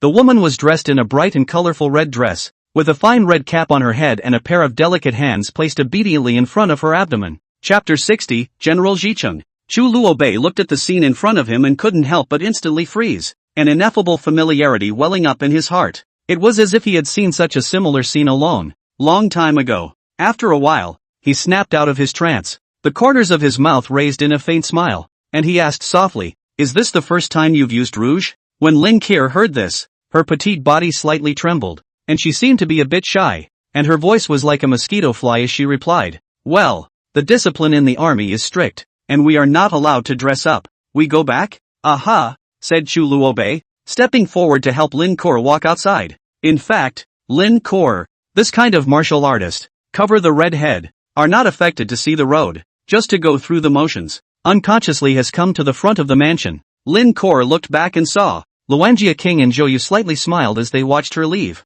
The heart is a little heartbroken. I did not expect 10 years do not go home, once home to leave again, and go can not just come back, tears in the eye sockets. Chu Luobei was silent for a long time, but still smiled slightly and said, "If you want to come back in the future, just call me." "Thank you." Lin Kor nodded and entered the sedan chair. Chu Luobei saluted to the two Langya kings and said, "My son-in-law will leave now." After that, he mounted his horse and shouted, "Depart." The whole team then left. Luanjia King some hard but do not show it. Zhou Yu is crying sky high. Roseflower Willow, two people are silent, will be the door of the house closed. On the road, Chu Luobei was unusually happy, and for some reason, he didn't walk a few steps before stopping. Right in front of Chu Luobei and the others, a group of people suddenly appeared to block the way. At a closer look, it turned out to be the Western Lian envoy, and today, it was also the time for them to leave, only to see the horse riding ahead of a total of 3 generals. The person at the head, Chu Luobei had seen. This person is precisely Mutrace.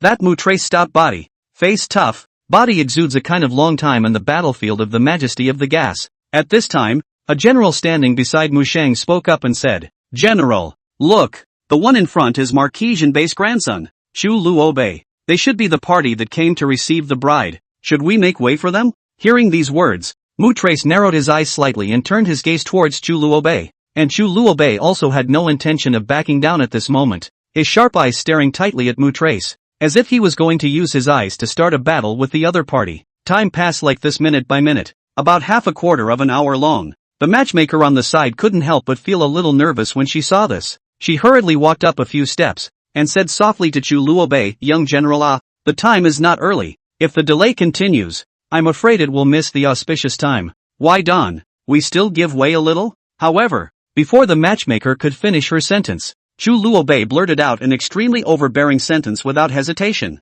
"Let? By what right?" His voice was so loud and firm that even Mu Sheng and the others in the distance could hear it clearly. When Mu Trace heard these words, he was first slightly stunned, then surprisingly revealed a smile. He smiled and said to the people around him, "It seems that this legendary young general." After saying that, Mu Trace waved his big hand, signaling the entire envoy to scatter to the sides, making way for a wide road in the center. But in the face of Mu Trace of this behavior, Chu Luobei is not even a positive look. He still maintains that arrogant posture, legs gently clamped the horse's abdomen, then led behind the receiving team to continue to steer the horse forward, and did not look back from the road that has just given way to galloped past. When Chu Luobei slowly paced to Mu Sheng's side, his original cynical eyes suddenly changed, instantly filled with biting murderous intent, as cold and piercing as a blizzard in the middle of a cold winter month, only to see him leaning down slightly, approaching Mu Trace's ear and whispering in a low and slightly threatening voice, "General Mua, once you step out of this city gate, it's a matter of life and death." Yo! Hearing this, Mu Trace couldn't help but frown, his gaze crossing over Chu Luobei's figure and staring at the fleet of vehicles that were traveling away. A moment later, he turned his head and said in a deep voice to his beloved subordinate beside him, "General, those Western Liang officials behind us seem to be quite critical of what you just did." However, Mu Trace only raised the corners of his mouth slightly, revealing a smile of utter contempt, as if he completely disregarded the opinions of these people. He waved his hand unconcernedly and laughed coldly. "Let them be. There's no need to pay attention to this group of old farts. From this moment onwards, this young general is going to be famous. The so-called dude name is simply nonsense. It's really ridiculous. Let's go. Keep moving forward." Meanwhile, in the heavily guarded and gilded palace, Your Majesty, Eunuch Li, who had an anxious look on his face, hurriedly rushed with hurried steps to the door of the study where the emperor was, then bowed and saluted, shouting in a loud voice. Sitting behind the desk, Emperor Su Yao did not raise his head, still holding the Zhu pen in his hand as he corrected the Zhang folders, and answered faintly under his breath. "Speak." Eunuch Li took a deep breath, fixed his mind and then hurriedly reported, "Your Majesty, the difficult problem that you previously bestowed on that boy Chu Luobei, he even, oh, could it be that he backed down and gave in? Humph, it's really just an unproductive dude." Emperor Su Yao snorted coldly and stopped his hand movements, raising his head to look at Eunuch Li, a hint of delight flashing in his eyes. But before Emperor Su Yao could finish his sentence, Eunuch Li hurriedly shook his head and waved his hand to explain, "No, Your Majesty, that's not the case. Chu Luobei didn't have the slightest intention to back down. Instead, he and Mu Qing stared at each other for half a quarter of an hour, and in the end it was Mu Trace who was the first to show weakness and chose to take the initiative to avoid. This is really out of everyone's expectation. Your Majesty, what? Didn't let? Still have a strong attitude. Ha ha ha, good Jinbei Marquis. From today onwards,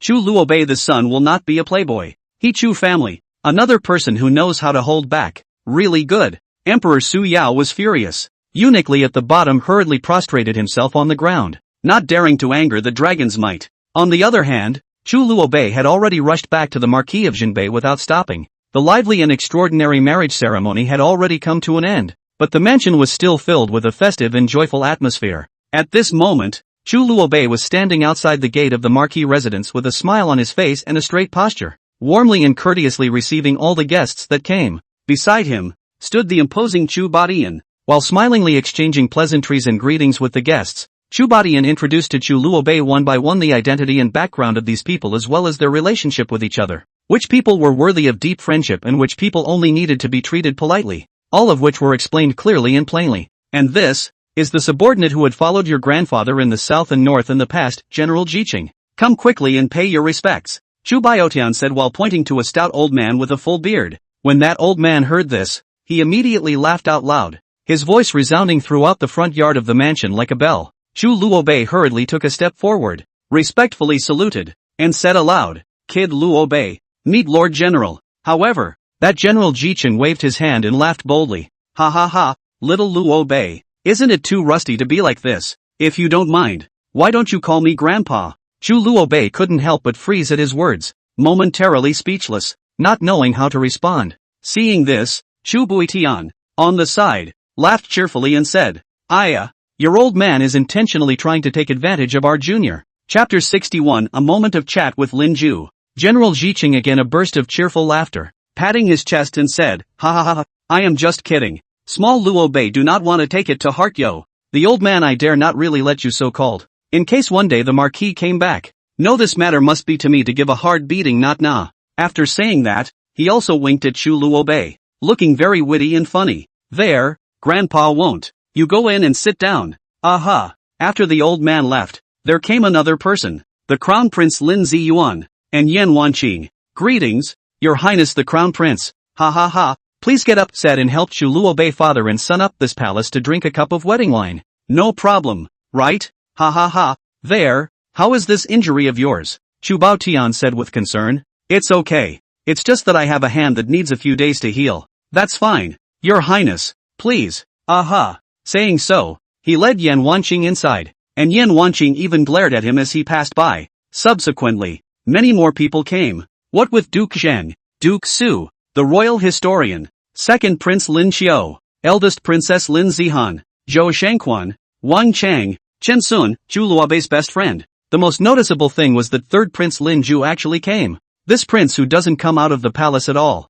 At this time, he brought a bouquet of flowers and handed it to Chu Luo Bei and smiled. Brother Luo Bei, before in the Westgate side really raise my how majestic this flower to congratulate you. Chu Luo Bei froze, took the flowers, and just wanted to salute, but was pulled back. Lin Wan smiled faintly no need. I hope that when we work together, we will curtsy he said and went in to take a seat. Chu Luo Bei looked at this gloomy fellow and narrowed his eyes. Father, did my previous behavior get us nowhere? Chu Badian smiled blandly and said no harm. It's just a few more assassinations. The one in the palace. Even if he sits in the uneasiness, he also has to look at your grandfather's 300,000 Tianlang army.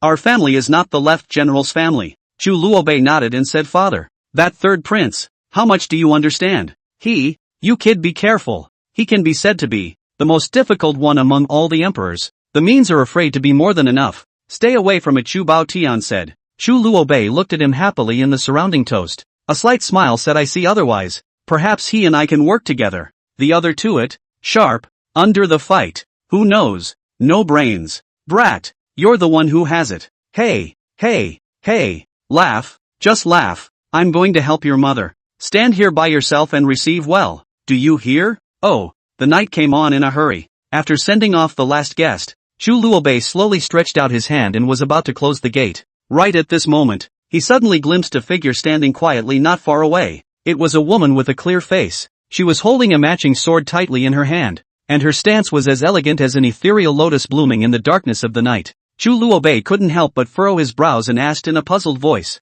who are you? Why are you here late at night? Only to see that woman lightly take a few steps forward and come in front of Chu Luo Bei, slightly bowing and saluting. She said softly, young general, my daughter came to invite you to have a catch-up by the order of my son. When Chu Luo Bei heard this, he did not move on his bright face. The corners of his mouth rose slightly, revealing a faint smile as he answered, oh, since that's the case, then lead the way. After saying that, he did not hesitate to follow the woman towards the front. Not long after, they arrived at a narrow and quiet alley. Deep in the alley was parked a magnificently decorated carriage. The curtains were hanging low and it was impossible to see the appearance of the people inside. Chu Luo Bei raised his eyes and surveyed the carriage in front of him, then calmly stepped forward, lifted the curtain, and stepped inside. As expected, just as he had predicted earlier, sitting in the carriage was none other than Lin Ju. Brother Chu, how have you been? I guess it's been more than a decade since we've seen each other. When Lin Ju saw Chu Luo Bei come in, a cordial smile immediately appeared on his face and casually picked up the wine cup on the table and handed it over to him.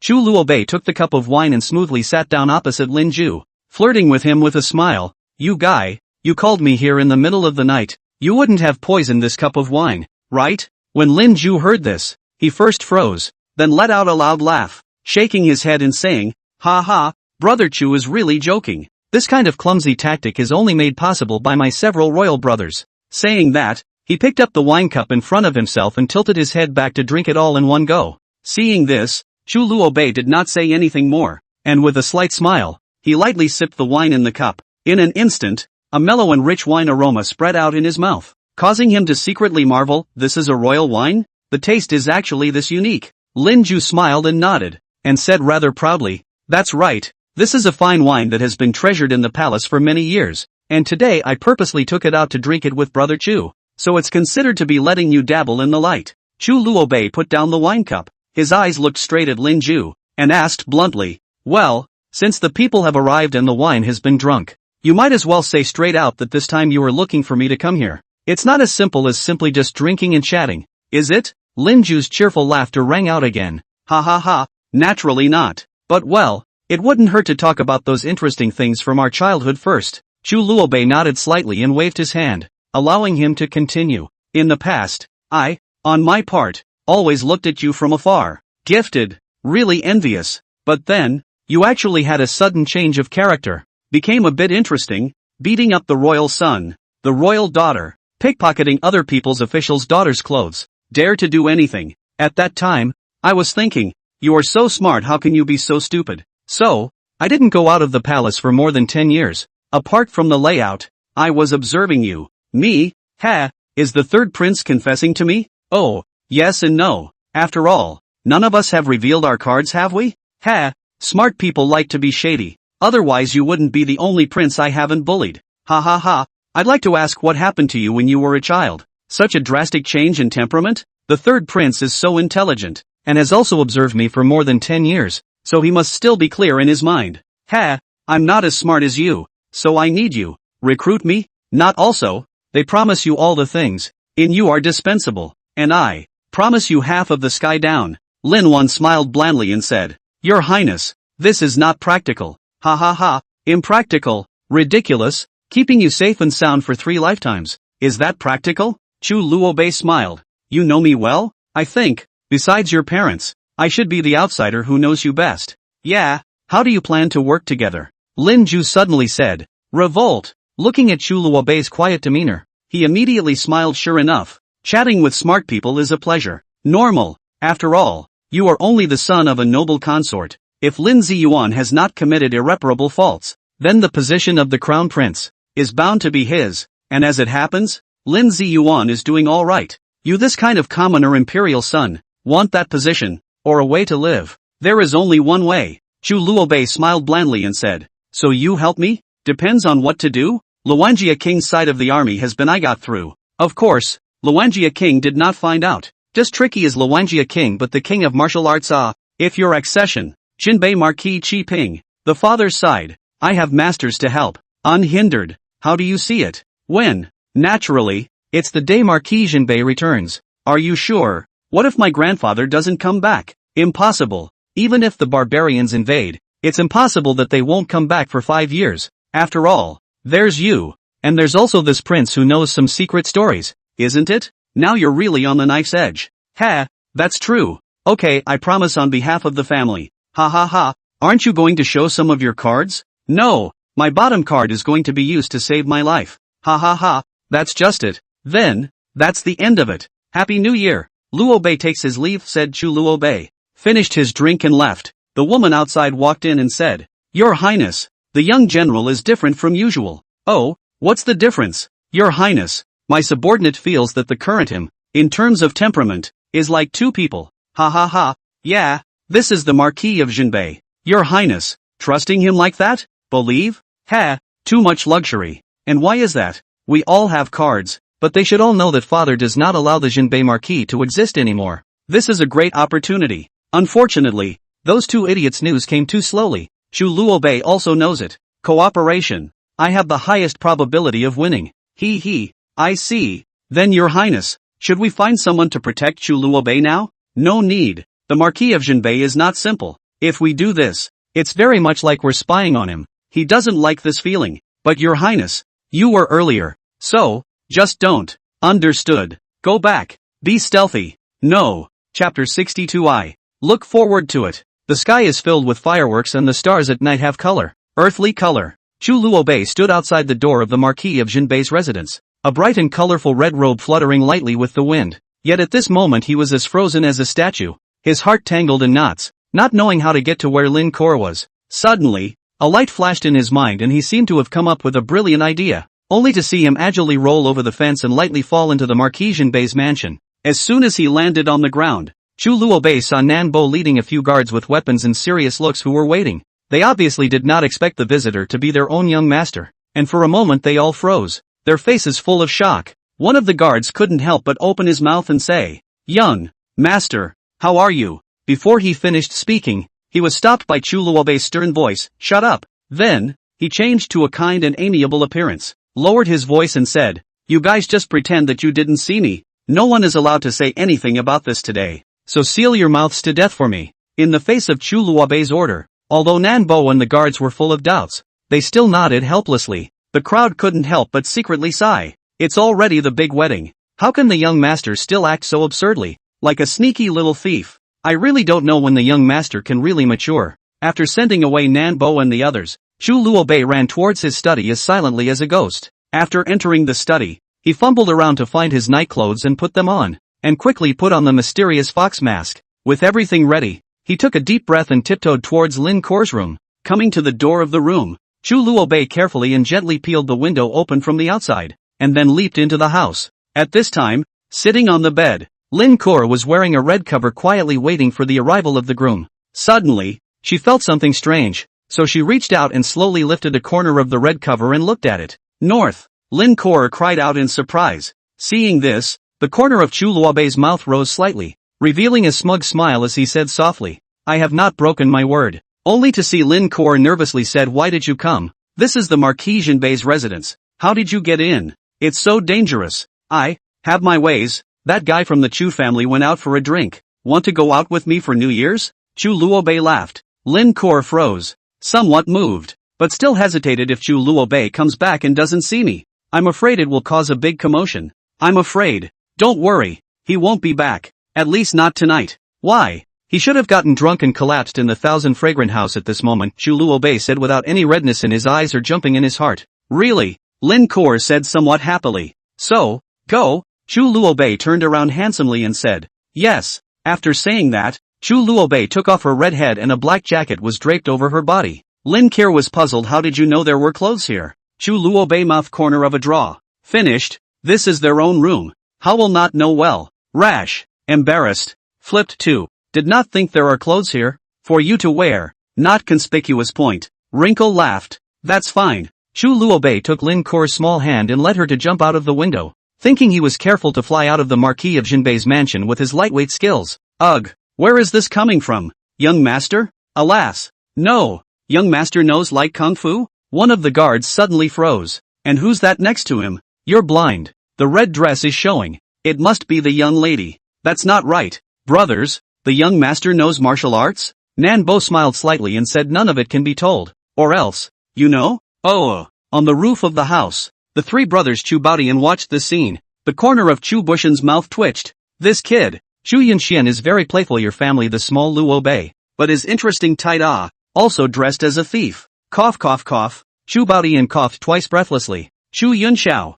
on the other hand, quietly sipped his wine and said he has his business. We also have our business. Don't we drink? Chu Yunxian smiled blandly and said that's right. Drink, whatever. Ha ha, good, drink. The three brothers then shared a drink under the moon. Only just finished drinking. The following Zhou Wan, face speechless, said, "You a few big old men. Drinking. Like to go to the roof, right?" The other side, dressed in a long shirt as white as snow, with a delicate fox mask on his face, Chu Luobei carefully led Lin Kor out of a deep and dark alley. Lin Kor curiously surveyed the surroundings, her heart filled with doubt. This Jinbei Marquis residence, how could it let people out so easily? Didn't I hear before that this place is full of secret sentries? Chu Luobei helplessly shook his head, secretly muttering in his heart that this little girl had so many questions, but on his lips he still perfunctorily replied, "Today is the wedding day." So those guards naturally relaxed their vigilance. Lin Kor nodded her head, seemingly understanding, then asked, "Then we have, next, a place in the north that we want to go?"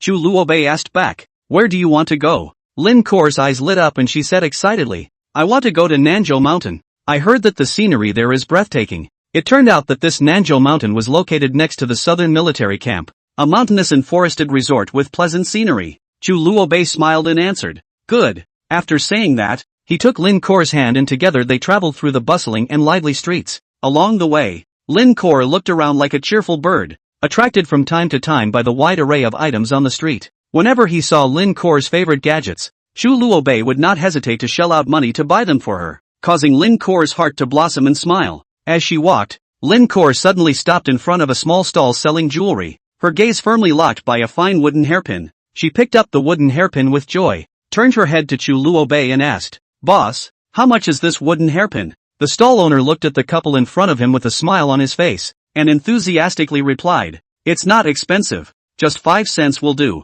Without saying a word, Chu Luobei fished out a silver ingot from his pocket and handed it to the stall owner, saying boldly, "There's no need to make change." Lin Kor, who got the desired wooden hairpin, was overjoyed. She picked out another fox mask of the same model as Chu Luobei as well as a brightly colored red rope. Wearing the new mask, she looked even more playful and cute. The two foxes carried the wine to Chushu Mountain, and at the top of the mountain, they enjoyed the view of the starry sky with their backs to each other, as they had done before at the bottom of the mountain, drinking and chatting. "North, I want to eat fish." Lin Kor laughed with a slightly red face. Chu Luobei nodded, and then sped down towards the mountain in a lightweight. Within moments, he came up with 2 fish and laughed. "Can you build a fire?" Lin Kor shook her head. She wouldn't be carrying a fire break all day long, but she had helped Chu Luobei build a pile of dry firewood on the mountain. Chu Luobei walked up and took the fire folders out. After lighting them, it was a long wait. It wasn't long before the fish flavor was already strong. Chu Luobei put on the spices and handed it to Lin Kor.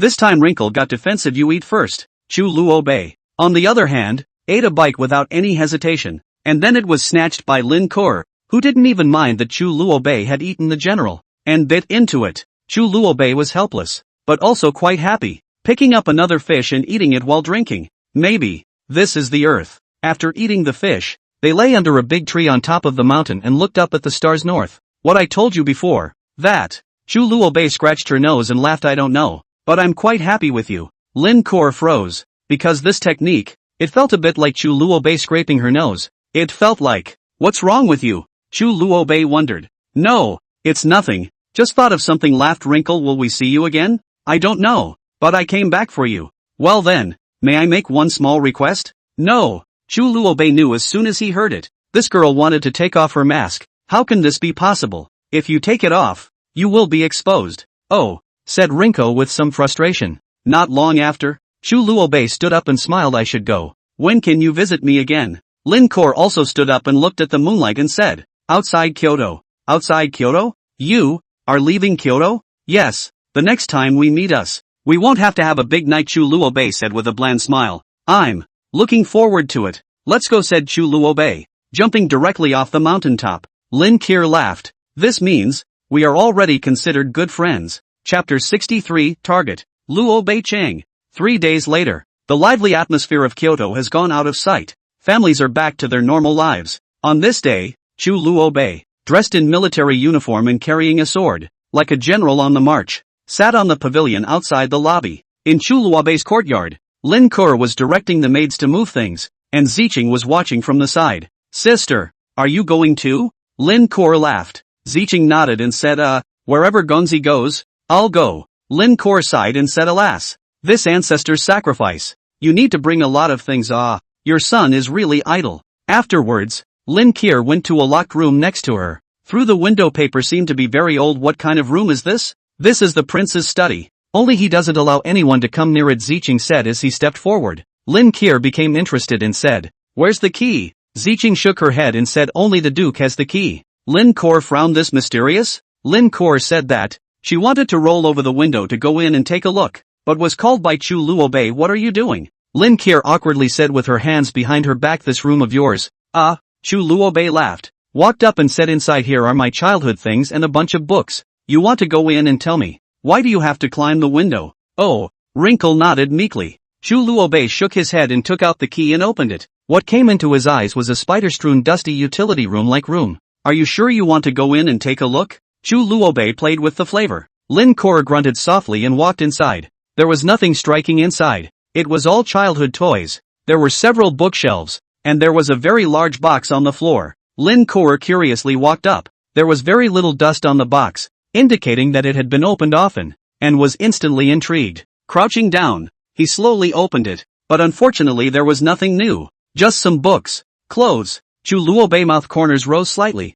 Small kind. "No, you come to my yard. How can easily let you see the secrets of the little master? Naturally, it is long ago moved away." "Oh, Chu Luobei smiled and said when I'm bored, I often look at my own old stuff. There's really nothing to see. Oh, said Lin Kor, walking out with some disappointment, only still keeping a watchful eye on the large box. Chu Luobei didn't close the door of the housing anymore, smiled and said, almost done, go say goodbye, we can go on the road. As soon as the words were said, the two of them returned together to the spacious and bright hall. At this time, everyone in the family had already gathered together. Even second uncle Chu Yunxian, who was always busy outside on weekdays, had unexpectedly stayed at home for 8 whole days this time. Zhou Wan and Zhou Yu, a pair of sisters, naturally arrived as promised, but surprisingly, the infamous Langya king did not show up. Lu Obei, once you step out of the gates of Kyoto, you will be in the true sense of the Jianghu. The journey is long and full of variables. You must pay more attention and be cautious in everything, Chu Huatian calmly exhorted, his weathered face full of gravity. Hearing these words, Chu Luobei grinned to reveal a mouthful of large white teeth and said with a smile, Father, you can just relax 100%. When we get outside, I will definitely protect Cora well, and whoever dares to bully her will have to go through me first. Zhou Wan on the side couldn't help but roll her eyes, and counted off in a bad mood. Just based on you? You don't even know a bit of kung fu, and you're still talking about protecting Cora. You'd better take care of yourself first. You're just a little hairy kid. However, Zhou Yu was smiling, a trace of pain in her eyes as she softly echoed, couples should have supported each other. Luo Bei's heart of wanting to protect Koer is good. Sister. Immediately after that, we chatted for a while about family matters, and the atmosphere was very cordial and warm. Finally, the group of people slowly moved to the main gate of the mansion and stopped in front of a gorgeously decorated carriage. One could only see Lin Kor boarding the carriage with light movements, while then poking her head out and smiling sweetly at the people who were seeing her off outside the carriage. Chu Luo Bei, on the other hand, stood straight in place, his eyes sweeping over every familiar and gracious face in turn, and finally fixing on third uncle Chu Yunxiao, shouting loudly, Third uncle, during the time I'm not at home, I'll ask you to help take care of the house. Chu Yunxiao smiled faintly at the words and nodded his head meaningfully and responded, I know, you little brat. Then Chu Luobei took a deep breath and mounted his horse, really looking like when Marquis of Jinbei Chu Yuan went on a campaign. All of them froze, only to hear Chu Luobei shouting depart. In the blink of an eye Chu Luobei was only a figure. Zhou Wan smiled and muttered, how is this like the Marquis of that year? Brat, en route. Wow, who is that young general? So handsome. Hey, how do I feel? This is so much like the Major General? No way. That's a little too good looking. I used to think that General Xiahou Chengkong was the most handsome, but I didn't realize that this Kyoto is still a place of hidden tigers and dragons. Ugh, where are they going? Ugh. I remember. This is the young general. Marrying and sacrificing to the ancestors is an ancestral tradition. They seem to have gone to the clan land to sacrifice to the ancestors. Wow. In the midst of the many people mingling and whispering, Chu Luobei led his vast caravan slowly out of the bustling and lively Kyoto city gates. Chu Luobei took a deep breath, then tilted his head and let out a loud and refreshing laugh. Ha ha, wow. This is the outside world. This little master is finally out. However, in the next instant, a silhouette suddenly appeared in front of Chu Luobei, only to see that the visitor was a woman in a white dress. She blankly glanced at Chu Luobei with a frosty face, and said nonchalantly, Young general, please respect yourself. It's really unseemly and out of character to be yelling like this. Chu Luobei was slightly stunned at the words, then he turned back to his senses. His gaze followed the direction the voice came from and landed on the white-clothed woman in front of him. He carefully scrutinized this beautiful woman with exotic flavor, and after pondering for a moment in his heart, he opened his mouth and asked, Are you the person beside the crown princess? The woman gently nodded and responded, Back to young general. Exactly. Chu Luobei's sword brows slightly raised as he continued to pursue. I don't know what the girl has come here for. The woman once again bowed to Chu Luobei before reaching into her pocket and pulling out an item. She was seen holding a small, delicate yet extremely delicate dagger scimitar in her hand, which flashed with a cold aura under the sunlight. This is something the crown princess asked me to pass on to you.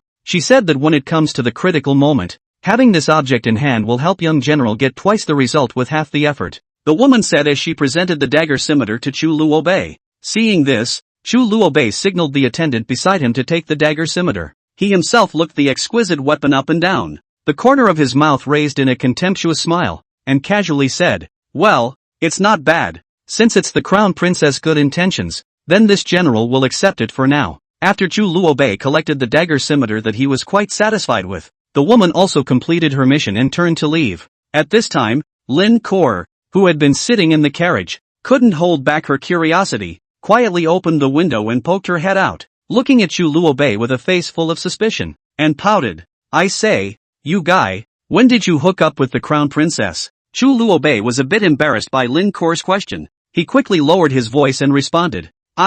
You girl, can you pay attention to your words? This is a public place." Hearing Chu Luobei's slightly reproachful words, Lin Kor's small mouth skimmed and let out a light grunt. Then she closed the car window forcefully as if she was gambling, only leaving a helpless Chu Luobei looking at the tightly closed car window, shaking his head and laughing bitterly. Chu Luobei lightly coughed twice and said depart. Target. Luobei City. Chapter 64 Masters and grandchildren get together. In the palace. Your Majesty, Chu Luobei has already departed, and the crown princess's maid has sent him something. Uniquely respectfully saluted and said, he, and the cooperation of the Western Liang, is not a good idea, since all how eager to get out of Kyoto, then die outside. It is not I can manage. Jinbei Ho also cannot blackmail me. I understand, he said, and bowed and left. Luobei City, located in the two cities after the Jinnan Pass. One of them is particularly prosperous because it is the fiefdom and clanland of the Marquis of Jinbei. The convoy led by Chu Luobei traveled all the way, and after 3 days of arduous trekking, it finally arrived outside of Jingzhou City, which was only 2 cities away from Luobei City. Night had fallen by now, and the caravan decided to set up camp between a few nearby peaks for a short rest. Chu Luobei was strolling and wandering around the campground alone, while Lin Kor stayed quietly inside the tent and was chatting softly with Ziqing. Chu Luobei walked faithfully, and without realizing it, he suddenly stopped his pace when he reached a place. Right at this moment, several guards beside him quickly gathered around and lowered their voices. Young master, there seems to be an unusual movement coming from the front. Chu Luobei narrowed his eyes slightly, gazing at the dark mountain forest in front of him, and said in a deep voice, you must guard the young lady's safety, and must not make the slightest mistake. I'll go forward to check out what's going on. One of the guards looked worried and hurriedly advised. Young master, I'm afraid this isn't appropriate, right? In case you are in danger. However, before he finished speaking, he only saw Chu Luobei glaring at him fiercely and said sternly, shut up, don't say any more, he said, and without looking back, he sped towards the mountain. Those few guards looked at each other with helpless faces, but they could only follow orders, silently praying that their young master would be safe this time. Chu Luobei walked quickly along the rugged mountain road, and as he continued to go deeper into the mountains, an unspeakably bizarre atmosphere became more and more intense. It wasn't long before he managed to make it to the top of the mountain. Chu Luobei just wanted to shout, since you're here, don't hide. There was an old man sitting right in front of him on the edge of the cliff, dressed in white, sitting with his back to him, his head full of white hair, as if he was looking at the scenery. Chu Luobei narrowed his eyes and approached. His eyes became gentle from the previous seriousness and gave a big cry of joy. Grandpa. This back shadow Chu Luobei will never forget for the rest of his life. Instantly came the strong laughter. Grandson. Chu Yuan slowly stood up, a warm and kind smile spreading on his face, his gaze softly gazing at Chu Luobei in front of him. Immediately afterward, he opened his arms to welcome his grandson, whom he had not seen in years. Chu Luobei was so excited that he darted over like a bird, throwing itself into the forest and tightly hugged Chu Yuan. Tears were swirling in his eyes, his voice slightly trembling. Grandfather, we've finally met. Grandchildren miss you so much. All these years, grandchildren have missed you all the time. Chu Yuan laughed cheerfully, his laughter echoing between the valleys, shaking the leaves of the trees and rustling them. He patted Chu Luobei's back and lamented. Ha, good boy. Haven't seen you for 10 years. My family Luobei has grown into a big young man, and he has grown quite a bit taller as well. Ha. Saying that, he loosened his embrace and scrutinized Chu Luobei carefully. His eyes were full of comfort and love. At this time Chu Luobei was still immersed in the joy of being reunited with his grandfather, smiling from ear to ear, the joy in his heart overflowing, so much so that for a moment he was too happy to say anything else. After a few moments, the grandparents and grandchildren walked side by side to the edge of the cliff and sat down, the breeze gently ruffling their hair and bringing a slight coolness. Looking at the rolling hills in the distance, a trace of doubt suddenly rose in Chu Luobei's heart, and he opened his mouth to ask, Grandpa, shouldn't you be guarding Jinnan Pass? That's a heavy border area. Chu Yuan smiled faintly and replied with a relaxed expression. So what if I'm there? Those barbarians have long since been beaten by your grandfather and I to the point of losing their armor and fleeing in distress. And now they can only cower outside, not daring to easily advance. As soon as I heard that my precious grandson was coming, Grandpa guessed that there would definitely be some people with evil intentions who would want to make a move. So I rushed here without stopping to see you. When Chu Luobei heard this, he couldn't help but frown, worry surfacing on his face as he eagerly pursued. Grandfather, do you mean that someone wants to plot against the child? How can this be? Chu Yuan coldly snorted. A flash of sternness flashed in his eyes as he said disdainfully, it's just a group of outlaws from the Luo Net organization. Just now they dared to try to assassinate my grandson. They simply don't know their own strength. Grandpa, I will let them die with a slight trick, not even knowing how they died. Hearing this, Chu Luobei was relieved and his admiration for his grandfather was born. He excitedly shouted, Grandpa is mighty. That young face was filled with worship and admiration. Ha ha ha, little Luobei haven't seen you in 10 years. You're still making Grandpa happy like this. Hey, grandson. You have suffered. Chu Yuan somewhat apologized and looked at the happy Chu Luobei and said, No, Grandpa, it's not bitter at all. If it wasn't for you, our family would have had a hard time in Kyoto. Chu Luobei said, Ha ha ha, growing up and knowing more about reasoning, good thing, but from today on, Luobei doesn't have to pretend. Grandpa's going back to Kyoto. Ha? No, there's a lot left to do. That's good. Grandpa, I'll discuss something with you. After saying that, Chu Luobei told the original story of his cooperation with Third Prince Lin Ju. Thought Chu Yuan would accuse him a bit. Did not expect. Chu Yuan laughed out loud and said, Sure enough, the heavens have not wasted my Chu clan. My grandson is so smart. Ha? What does it mean? Grandpa, why can't you understand a word of it? Does Luobei want to be the emperor? Ha? What the hell is this again? Oh, say, answer Grandpa, and Grandpa will tell you the reason. I don't want to. Grandpa, I don't like to rule the country. Chu Luobei lowered his head and said, That's just it. Forget it then. Let the two of them have another one someday.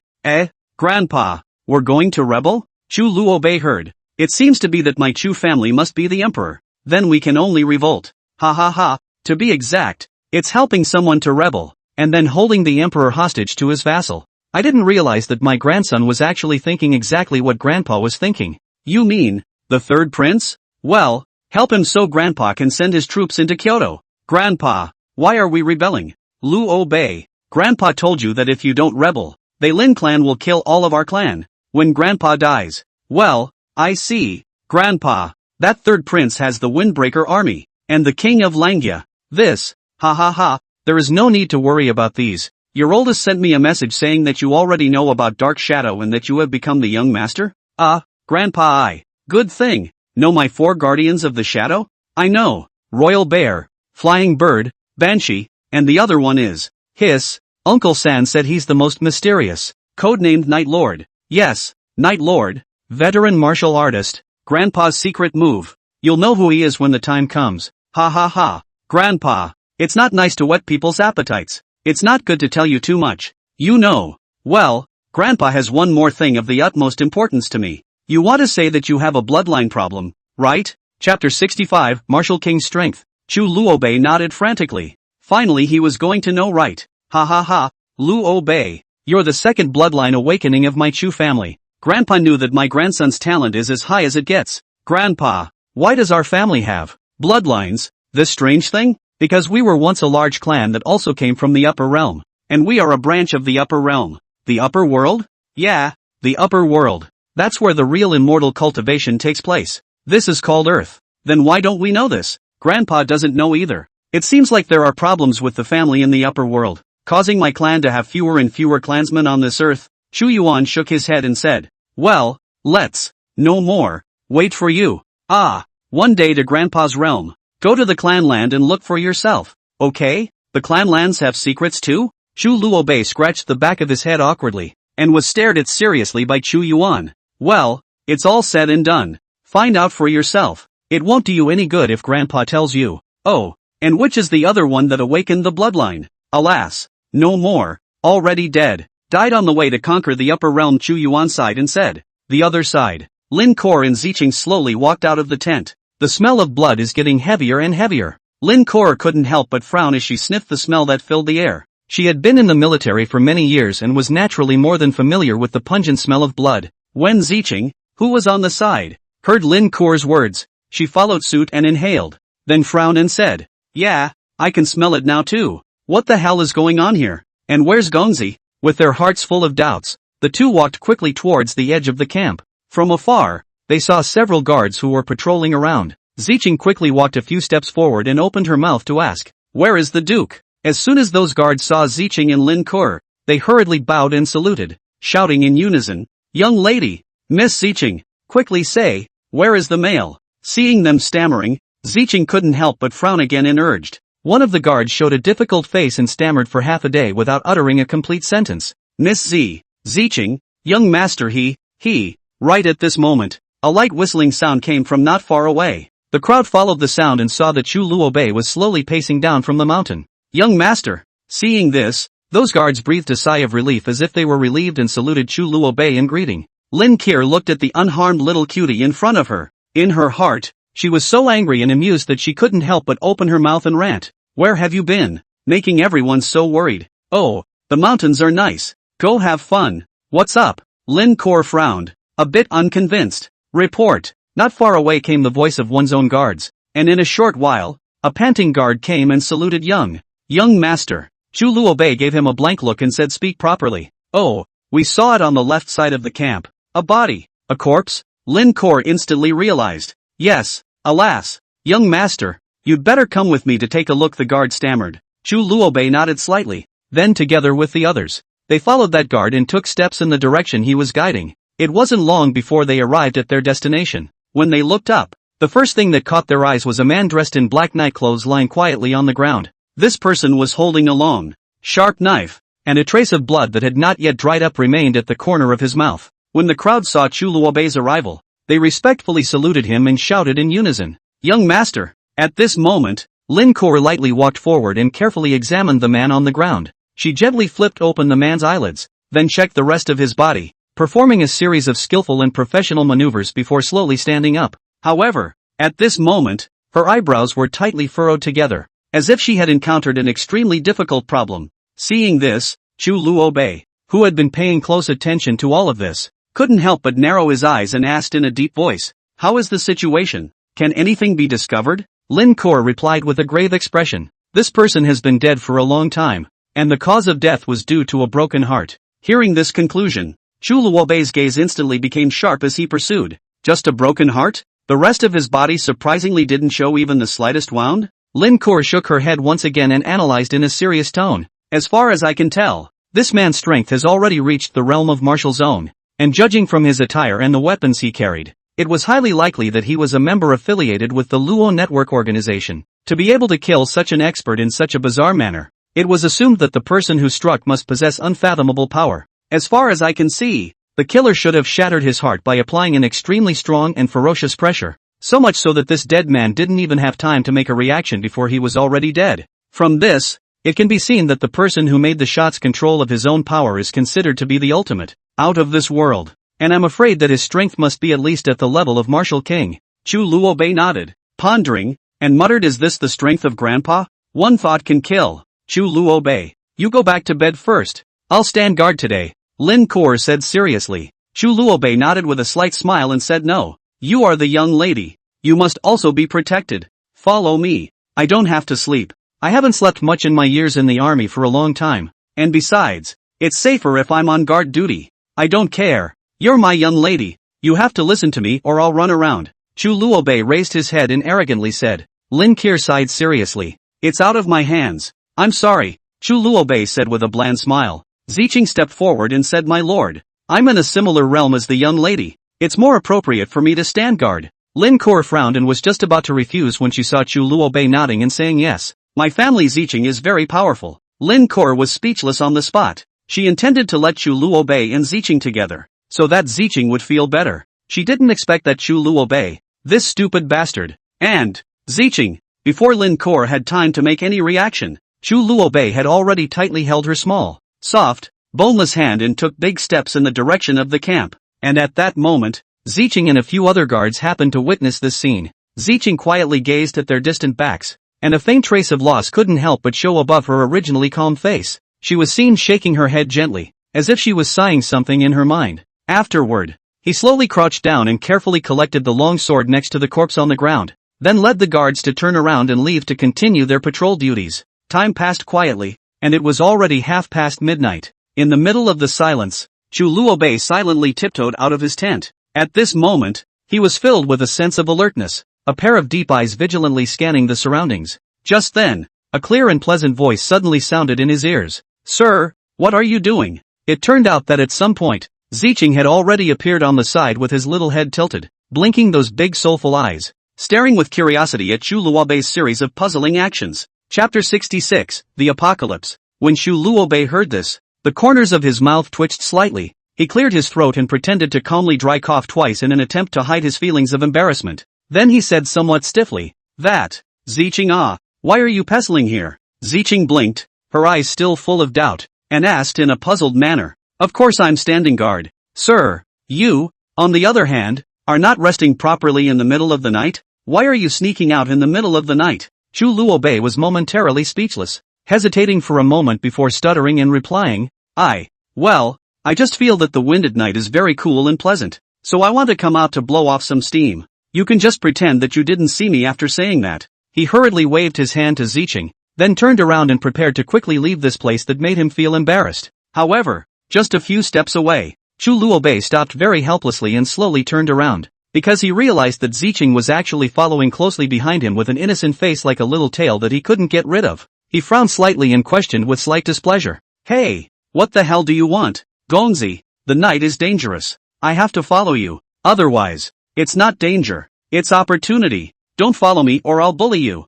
You hear me? Chu Luobei said fiercely. Just this action made the corner of Ziqing's mouth twitch, a bit like an idiot. But Gongzi. No buts. Little master will be fine. You stand guard here properly. Guard Core and the others. Do you hear me? Let's go. Chu Luobei nodded and left. Ziqing really didn't follow him up. Just what neither of them knew was that Lin Core actually walked out of the tent and watched Chu Luobei walk up the mountain, pondering. Hilltop.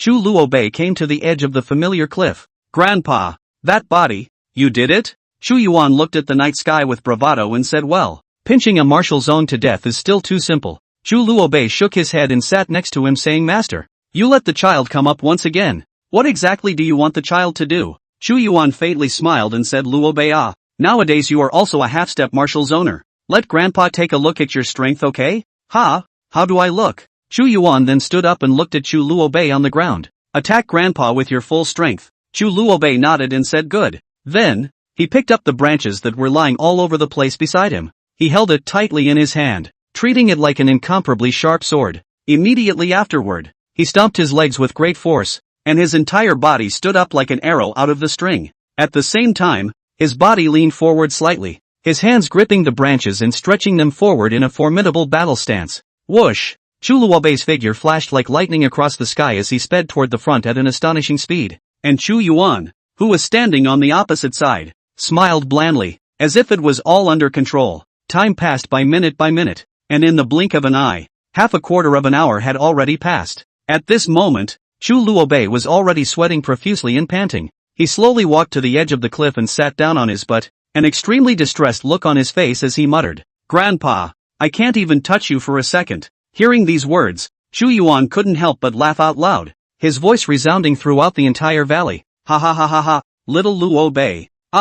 Listening to your third uncle, he has yet to teach you even a single move and a half of his swordsmanship? Chu Luobei gently nodded and responded. Well, that's indeed true, but in the past, when I fought those enemies who were on the same level as me, I was still able to barely fight them off for a moment or two. Ha ha ha, silly child. That's only because their level is not as high as yours. It is only by virtue of your own majestic and deep internal power that you can gain a slight upper hand against them, creating a situation of mutual checks and balances. Little Luobei, do you know why you were never able to touch Grandpa even though he only used the same level of martial master strength as you just now? Chu Luobei pondered briefly before replying. I think it should be because you, Grandpa, have been through countless life and death battles over the years and have accumulated a wealth of combat experience. Ha ha ha, you're right, but only half right yo. Grandpa did have a lot of combat experience, but more importantly, it was the precise control of power. That third uncle of yours?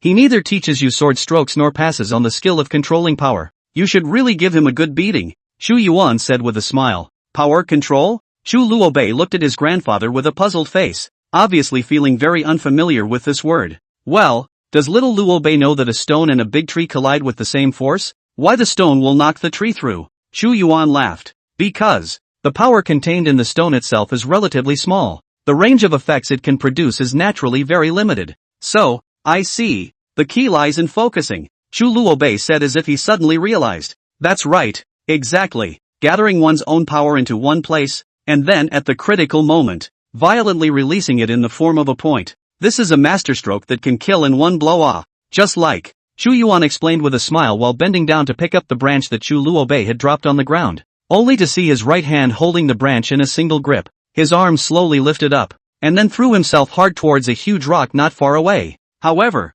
surprisingly, Chu Yuan's movements seemed unusually slow, as if time had been stretched out at this moment. The moment the branch made contact with the boulder, the surroundings were surprisingly quiet, as if nothing had ever happened. But the very next second, boo! Only a loud, deafening sound could be heard suddenly. At the place where the tree branch collided with the stone, an extremely powerful wave of air exploded out. This air wave was like a surging ocean wave, sweeping out with a destructive momentum. The originally impenetrable boulder was actually directly pierced through by this wave of air. What was even more unbelievable was that other than the part that was hit, the rest of the boulder was actually intact. After Chu Luobei saw this scene, he couldn't help but slightly twitch the corner of his mouth. If such a horrible attack hit on top of a person's body, wouldn't it be a direct consequence that is simply unimaginable? At that moment, Chu Yuan turned his head towards Chu Luobei with an amiable expression on his face and smiled encouragingly. Grandson, how about it? Do you want to try it yourself? Hearing his grandfather's words, Chu Luobei took a deep breath and stood up. He quickly walked to the place where the branch had just fallen and bent down to pick it back up. After tightly gripping the branch in his hand, Chu Luobei closed his eyes and adjusted his breathing to gradually calm his mind. While under his breath, he murmured softly, gathering at a point? Since that's the case, then I'll give it a try. As soon as the words fell, Chu Luobei violently opened his eyes, a flash of determination flashing in his eyes. Immediately afterward, his right foot violently stepped on the ground, and his entire person flew up like an arrow off the string, speeding towards that huge rock. Whoosh! Boo! In a flash, the stone was shattered. Chu Luobei was a bit disappointed. Grandpa, I don't seem to have learned anything. Ha ha ha, merit lies in practicing. There's no rush. Understood, Grandpa. The two of them then sat next to the tree and Chu Yuan laughed. Does grandson know how to release the power of the bloodline? I don't know. Chu Luobei was puzzled, because it seemed like this bloodline power would only burst out in life and death situations.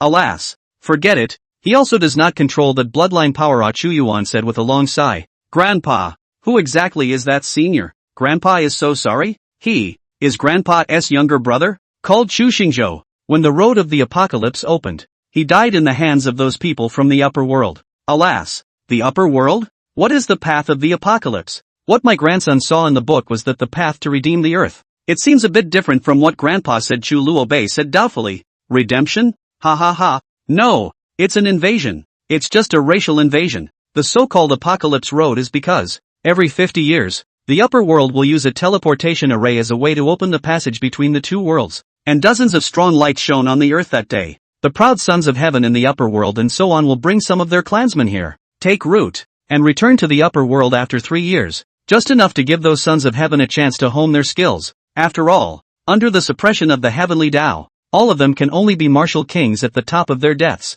If you see someone with good talent, you can stay back to the upper world to cultivate them. So this is just the path of the apocalypse for others. For ordinary people, it's the apocalypse, and every time they come down, they will make this world turbulent, Chu Yuan said in a murderous manner. Chapter 67 has been acting for so many years, so that's how it is. Then Grandpa, how long until now will the apocalypse come? 2 years. Back then, Grandpa didn't have the ability to let Xingzhou die. He himself was defenseless. Now it won't be. Grandpa will protect you all, Chu Yuan said with a faint smile. This smile was all about the heartache of the past. Chu Luobei also smiled and said 2 years. Luobei will catch up with those geniuses and help that grandfather take revenge. Ha ha ha, good. Little Luobei is going to cheer. Aha! Chu Luobei watched as Chu Yuan finally coaxed Chu Yuan from his previous reluctant smile to a relieved one. Luobei. In fact, Grandpa still thinks that you're not suitable for sword training.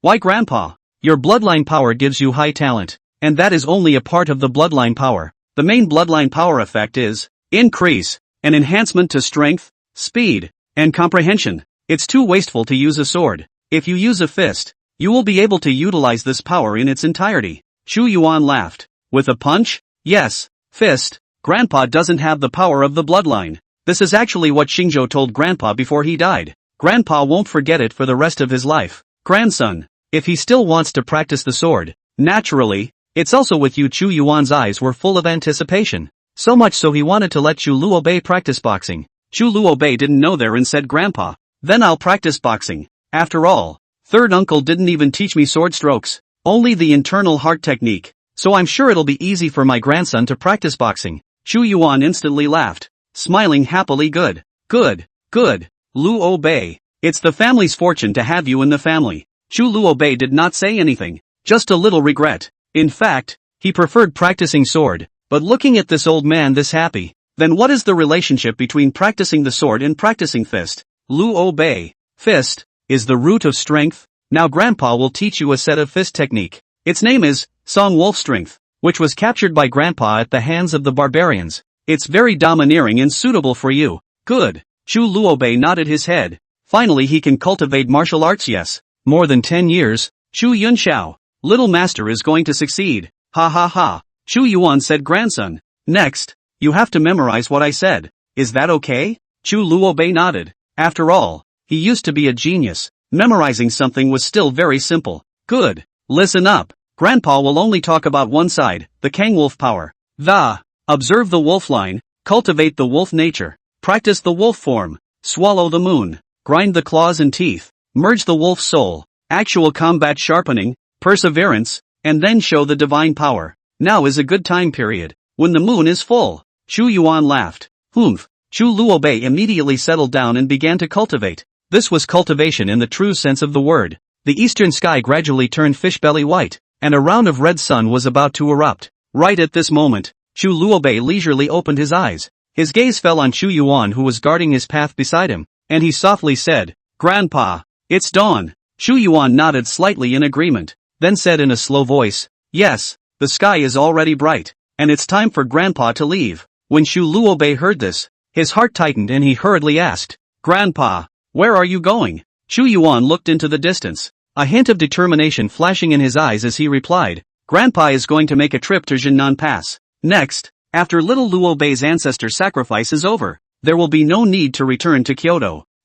Chu Luobei's face was full of shock, obviously not anticipating this decision. "Why?" Chu Yuan patted Chu Luobei's shoulder and said in a serious tone, "Child, stepping into the rivers and lakes to make a foray into the world will be greatly beneficial to your cultivation. Only by experiencing the wind and rain and seeing all kinds of people and things will your cultivation be able to go to the next level." Chu Luobei frowned slightly and asked worriedly, "Then how long will I be gone? If grandchildren never go back?" "Will." Chu Yuan snorted coldly, a contemptuous smile on his face as he said, "Humph. If someone from my Chu family wants to go home, do I still need that Emperor Suyao to hang on to him? You can rest assured that with your father and the others in Kyoto, there will definitely not be any accidents. But well, they will probably be searching everywhere for your whereabouts." Chu Luobei was slightly relieved, but still pursued the question. "Alright, then just how many years will grandchildren have to go and wander around?" Chu Yuan pondered briefly, then solemnly instructed, "The time is up to you, but you must remember to come back at the time of the apocalypse 2 years from now.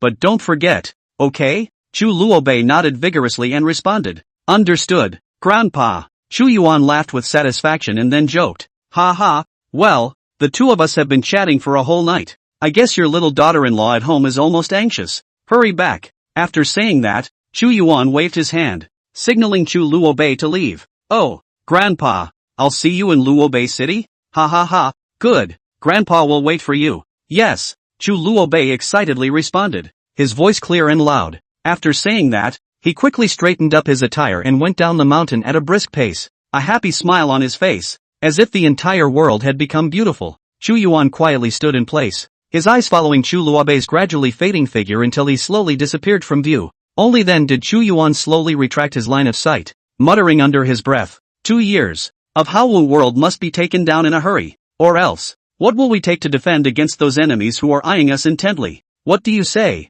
Lao San?" As soon as the words fell, he only saw that from the depths of the dense woods, a black shadow floated silently like a ghost. The person who came was none other than Chu Yunxiao, who wore a black mask and a pitch-black nightclothes, blending in with his surroundings. After walking beside Chu Yuan, Chu Yunxiao stopped his steps, similarly gazing at the direction Chu Luobei had left, and opened his mouth to ask, "Father, is it really necessary to speed up?" Chu Yuan nodded slightly in affirmation. Aha! Receiving his father's confirmation, Chu Yunxiao frowned and said with some concern. But, there is the king of Langya sitting in the middle of that Kyoto. Even if he wants to move faster, I'm afraid that he'll still have some scruples. Chu Yuan sniffed but laughed and said in relief, there's no harm in it. The fact that Emperor Su Yao even betrothed that little girl to my grandson shows that the king of Langya has become a pawn to be manipulated by others. Given enough time, King Luangjia will naturally come over to our side. Taking a step back, even if he refuses to submit to us, at least he won't hinder our plans.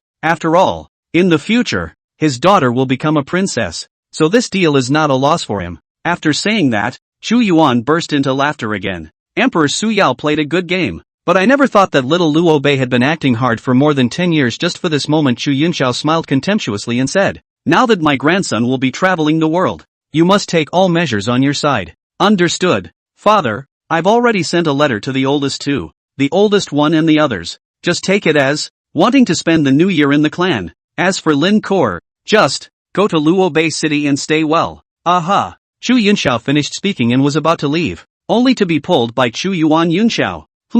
Chapter 68, The Divine Sword Sect. In fact, father has been trying to tell you. In fact, you kid is most unsuitable for the court. The place you should go is the rivers and lakes. The temple limits you. Chu Yunxiao froze for a few seconds, smiled and said, father, men go in all directions. Home is the most important. Children pay for this home. It's okay. Chu Yuan closed his eyes and said, good. If this is accomplished, you can go. Don't go home without making a name for yourself. Good. My sword. It will be with me. Chu Yunxiao smiled and left. Chu Yuan still murmured bitter you. Originally a martial arts prodigy. It doesn't matter. Sooner or later, it's all the same. After all, my child, never ordinary. Under the mountain, Chu Luobei tiptoed back into the tent like a lithe cat. He had originally thought that he had returned unnoticed. Yet the moment he stepped into the tent, he found Lin Kor sitting quietly on the bed, holding a book in her hands, seemingly mesmerized by what she was reading. When Chu Luobei saw this, the corner of his mouth couldn't help but twitch slightly, and at this moment, Lin Kor raised her head as if she had a heart-to-heart, a faint smile hanging on her face. Her gaze turned to Chu Luobei. Yo, why did you get up so early this morning? There was a hint of flirting in that tone. Hearing this, Chu Luobei was first stunned, then immediately revealed a serious look, reached out and touched the back of his head, dryly laughed twice and said, ah, ha ha ha ha ha, yes, it's good to wake up early. Lin Kor lightly hummed, obviously not satisfied with this answer. She casually threw the books in her hand towards Chu Luobei, while questioning somewhat angrily, quickly say, where the hell did you run off to early in the morning? Facing Lin Kor's questioning, Chu Luobei looked a little embarrassed. He scratched his head and said in a low voice, I went to the mountains to watch the sunrise. After saying that, he also carefully observed Lin Kor's reaction. But it's not too early now. Let's pack up and get ready to go. Lin Kor didn't dwell on this too much, but stood up and gently patted Chu Luobei's shoulder before walking straight out of the tent. Looking at Lin Kor's departing back, only then did Chu Luobei let out a long breath of relief as if he was relieved. Immediately afterward, he fell headfirst onto the bed and squeezed his eyes shut, trying to get some rest. Just like that, after about an hour, the entire group finally began to depart. Along the way, the crowd rushed non-stop. When they arrived at Jingzhou City, following Chu Luobei's instructions, a few people didn't hesitate to choose a detour and didn't enter the city at all. In Chu Luobei's words, dealing with those people in the city was purely a waste of words. It was just too tiring. Since the speed of this trip was very fast, by the time night fell, they had already arrived at the Autumn Water Pass. This place was only a dozen kilometers away from Luobei City. The crowd had just stepped into the city gates, only to see a group of officials from the Autumn Water Pass rush like a tidal wave to greet them. You should know that in this place, you can be a high-ranking and powerful official from Kyoto. However, even with such an honorable status, you will never have the honor of being greeted by the city lord himself. There is no other reason for this, only because Chu Luobei, or more precisely, the identity represented behind it is the direct grandson of the Honorable Marquis of Jinbei. Welcome young general to the Autumn Water Pass. The city lord of the Autumn Water Pass was full of smiles as he bowed to Chu Luobei, who had come from afar. The corners of Chu Luobei's mouth rose slightly, revealing a modest smile. I've come to bother you more this time. Ha ha ha ha ha. The city lord laughed brightly and greeted enthusiastically. Young general as well as all the distinguished guests quickly have a please. I have long ordered people to prepare a sumptuous wine banquet, specially for the hospitality of all of you. Lin Kor on the side was just about to open her mouth to politely refuse, but Chu Luobei jumped ahead and said, that would be great. Thank you for the city lord's kindness, please lead the way. After the words were spoken, the group of people entered the city with great vigor and headed towards the city lord's mansion.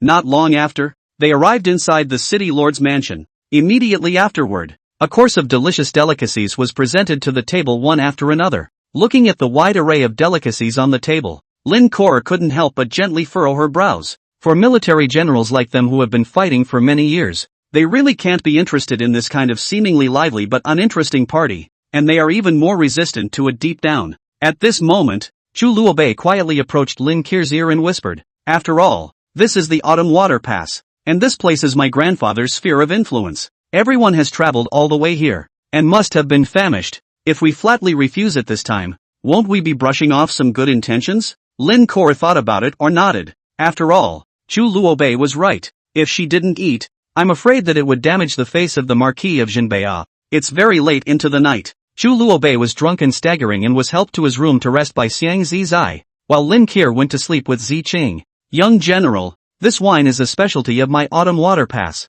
Autumn water brew." Xiang Zizai laughed. At this time, Chu Luobei has already arrived in the room. From the previous hungover appearance to become just a little bit of red face, essence is very clear. Quietly said to the self, "Know the Sword King Mountain in that location?" Xiang Zizi froze for a moment, instantly reacted. All heard that Chu Luobei is a playboy, but the time of the wedding forcefully let the Western Liang delegation give way. Can be called courage, plus now Chu Luobei's performance. Immediately knew everything, hiding clumsiness. This is, Xiang Zizai hurriedly said, "Young general, in the east of Qiushui Pass, there is the highest mountain peak. Its name is Sword King Mountain. Inside there is a clan name, Divine Sword Sect. They cannot be messed with. Excalibur Sect? Whatever. I'm going out now. Keep your mouth shut. Got it?" Xiang Zizai just nodded his head in a hurry and said yes. Yes. I personally watched the young general fall asleep. The corner of Chu Luobei's mouth rose slightly. Yo, understanding. Thinking of this, Chu Luobei took off his outer clothes, put on a set of night clothes, put on a fox mask, and disappeared from view. This operation was a big surprise to Xiang Zizhong, and then laughed bitterly. The world says that the young general of Kyoto has 3 hobbies: beauty, money, and fun. There are 3 can't. Martial arts can't, this can't, that can't, but Xiang Mao seems to understand. Ha. On the other hand, Sword King Mountain, dressed in a black robe, Chu Luobei's pace was steady as he walked towards the path up the mountain, holding a long sword with a cold light. The mountain road was winding and twisting, with ancient trees on both sides, quiet and mysterious. However, when he traveled halfway up the mountainside, several figures suddenly flashed out and blocked his way. Chapter 69, Fetching the Sword. Only to see a cultivator at the head of the group. His eyes widened in anger as he shouted, "Who is it that comes here? How dare you trespass on my Divine Sword Sect's important land?" The corners of Chu Luobei's mouth rose slightly, revealing a contemptuous smile as he responded,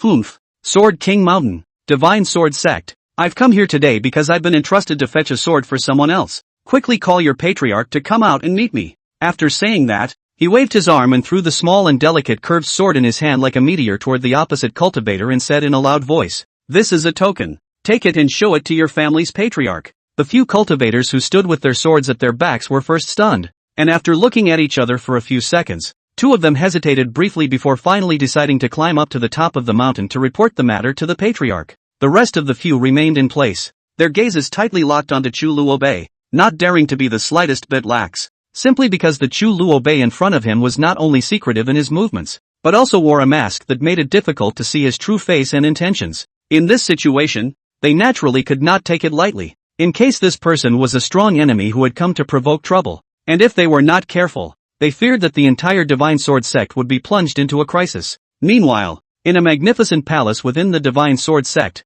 a dozen or so white-haired, immortal old men were sitting around, seemingly discussing important matters. Suddenly, the 2 cultivators who had gone to inform him broke into the hall in a panic, causing all the old men in the hall to show displeasure. One of the respected old men frowned tightly and rebuked in a deep voice, "What kind of behavior is it to act in such a hurry? What exactly happened?" Only to see a few cultivators hurriedly arrive. They quickly knelt on one knee, gazed respectfully at the middle-aged man standing high above, and said in unison, "Lord Sovereign, there is a man dressed in black on the mountainside. He claimed to have come to fetch the sword in accordance with the agreement. And here is the token." After speaking, one of them hurriedly presented the curved sword in his hand. When the people of the Divine Sword Sect heard these words, They were all slightly stunned, and then they looked at the patriarch in unison. Only the Divine Sword Sect patriarch frowned slightly as he pondered for a moment before saying, "I'll personally go ahead and check it out. Let's end today's gathering here for now." Before the words fell, his figure instantly disappeared. In the next instant,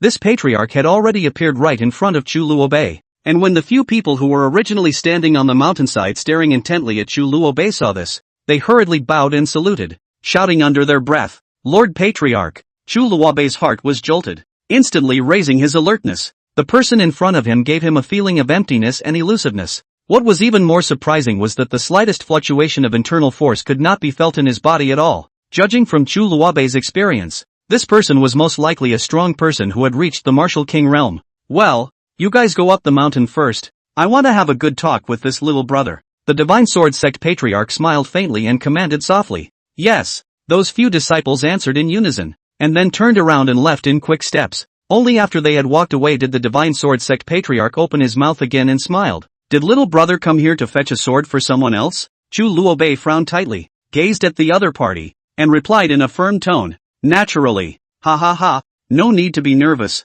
Spirit Sword Heart Trace, I will give it to you. It's just that I'm afraid it's very difficult for you to take this sword away," laughed the Divine Sword Sect patriarch. "Why? The Spirit Sword has a spirit. If that one strikes, I have no objections. But little brother is only a half-step martial zone. He may be injured by the Spirit Sword to the root. So now little brother still dare?" Chu Luobei frowned and said, "Oh, how about letting me take a look before making a decision?" The Divine Sword Sect patriarch smiled blandly and said please. The two then didn't ask any irrelevant questions about the topic and brought the machete, which was a symbol that they wouldn't cross paths in the future. So no nonsense was necessary. The crowd watched as the patriarch led the mysterious man dressed in black and slowly stepped into the mysterious and solemn Sword Valley within the sect. This action instantly attracted the gazes of many elders and disciples, who gathered together, lowered their voices, and exchanged words. At this moment, several highly respected old men came out from the grand and magnificent Black Hall. As they gazed at all that was happening in front of them, they couldn't help but helplessly shake their heads, and one of them worriedly said, "Do we really have to give away such treasures? Our Divine Sword Sect is at least considered to have some background." The other person's mouth rose slightly, revealing a contemptuous smile as he responded, "Background? What is it compared to that clan? The sovereign's decision is quite wise, letting that brat personally go ahead and try to obtain it.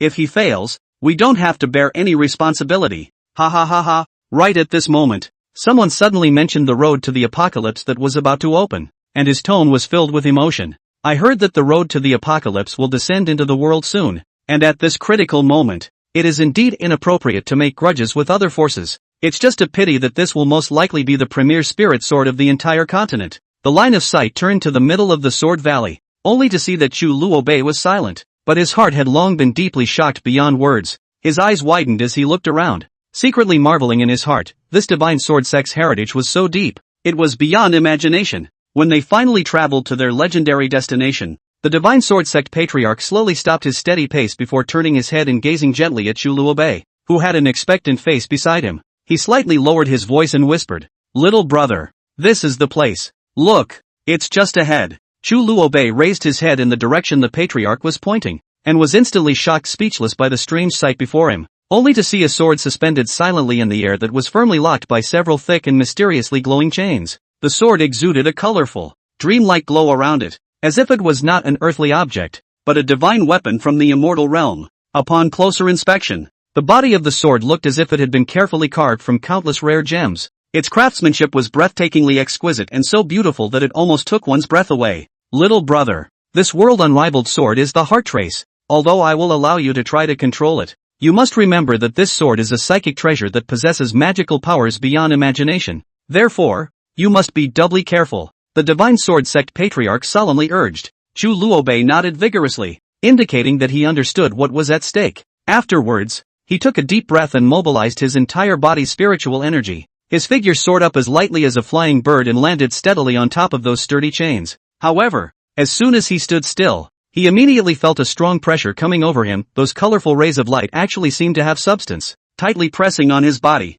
making it more and more difficult for him to breathe. This strange phenomenon made Chu Luobei secretly surprised in his heart. Chapter 70, Skywolf Army Blocking the Road. Chu Luobei gritted his teeth, no longer hesitating, and resolutely stretched out his right hand, tightly gripping the hilt of the Heart Trace sword. In an instant, A marvelous feeling surged to his heart. There was no strong rejection reaction as expected. Instead, an extremely soft energy came from within the sword body in a steady stream, like a warm spring breeze gently caressing his meridians and limbs, rapidly integrating into his body. When the divine sword sect patriarch, who had been closely watching all of this from below, saw this, he couldn't help but stare in astonishment, and his mouth opened so wide that he couldn't close it for half a day. How can this go so smoothly? It's simply too unreasonable, he muttered, his face filled with disbelief. In less than half a quarter of an hour, Chu Luobei was keenly aware that he was already able to pull it out. Thus, he slightly increased his strength and gently but steadily gripped the hilt of the sword.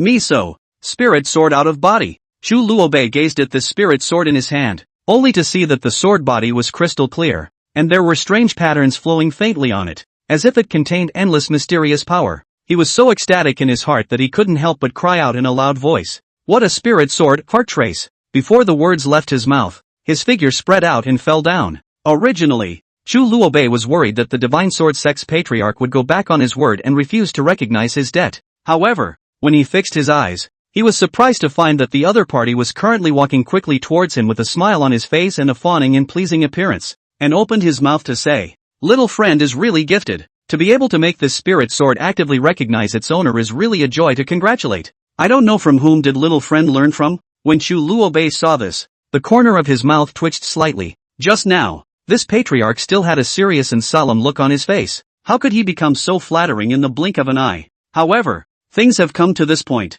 He can only continue to make things up with a hard head. Cough cough. Thanks for the compliments from the sovereign lord. I am precisely the disciple of that high person. This time, I came to your sect to take the sword. It is by order of my master to present it to my senior sister. After saying that, he secretly prayed in his heart that he mustn't reveal anything before he did so. However, something even more interesting happened. After that divine sword sect patriarch heard what Chu Luobei said, he first froze for a moment, and then as if he had suddenly figured something out, he nodded his head in realization. Smiling, he said, "Oh, so that's how it is. I think that a certain figure in Kyoto is your honor's fellow senior sister. No wonder, no wonder." Then, he sighed regretfully and shook his head. "It's just a pity that now that this spirit sword has recognized little friend as its master, I'm afraid it's not easy to want to transfer it to another person." "Humph, no harm done." Chu Luobei snorted coldly, his expression still as cold as ice. "I will have my own way to deal with this matter. I wonder if I can take this sword away now."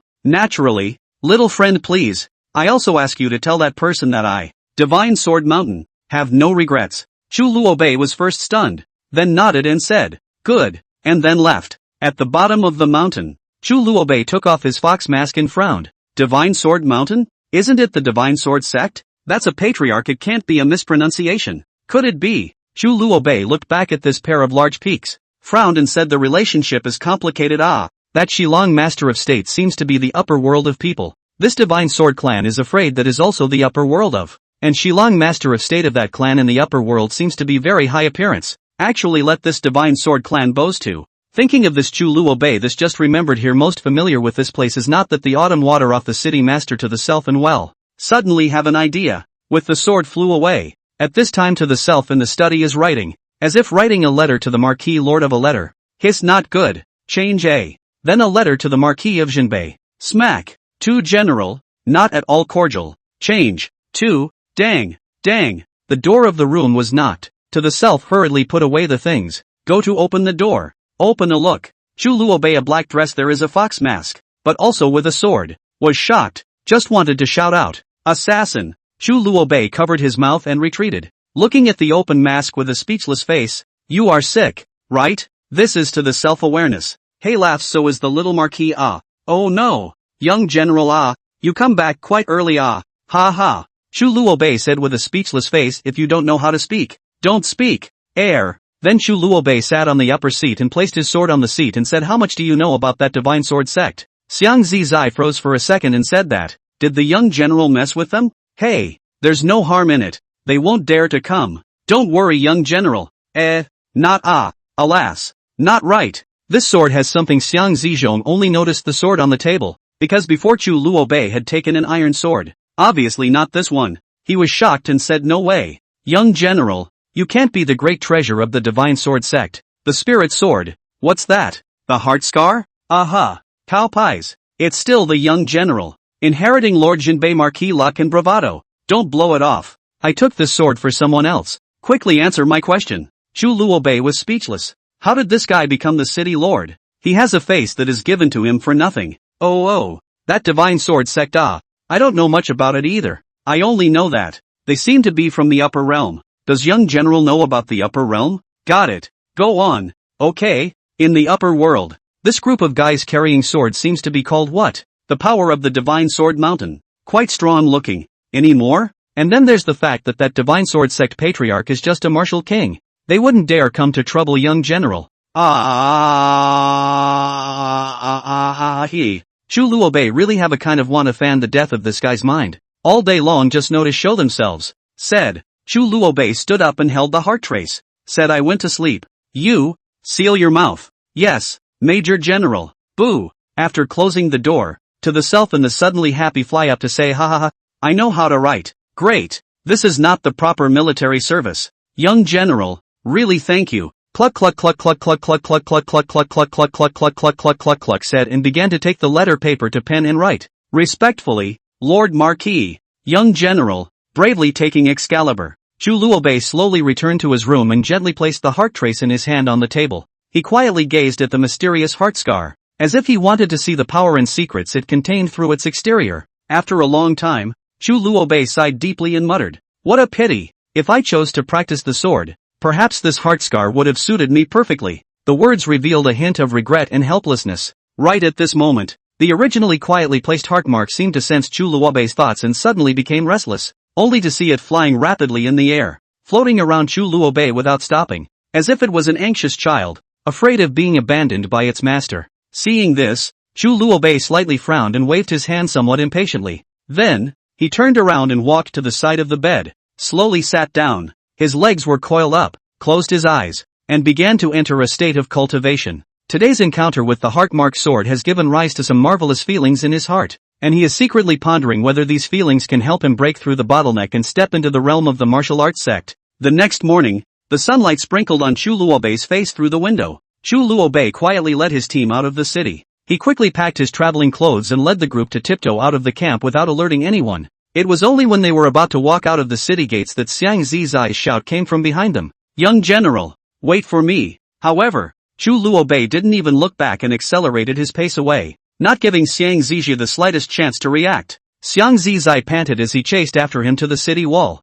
looking at Chu Luobei and his group who were gradually moving away, and shook his head helplessly. He yelled out at the top of his voice, help me greet the Marquis. Young General. The voice echoed in the empty wilderness, but the only thing that responded to him was the dust raised by the horse's hooves. Time passes in a hurry, and it is already noon. The blazing sun was high in the sky, and the hot sunlight burned the earth like a flame. At this point, there was still a short distance to Luobei City. The group led by Chu Luobei was slowly moving forward when suddenly, he acutely sensed something strange ahead, only to see a group of light cavalry, heavily armed, all wearing masks and light armor, appear in the middle of the road, looking like they had been waiting for a long time. Chu Luobei ordered to strangle the reins and signaled the team to stop. He narrowed his eyes and carefully observed the dress and equipment of the other party. A moment later, his heart fluttered and he blurted out, this is the Skywolf army. What are they? Said Lin Kor as she peeled open the window and watched the scene. Chapter 71, Are you resistant to beating?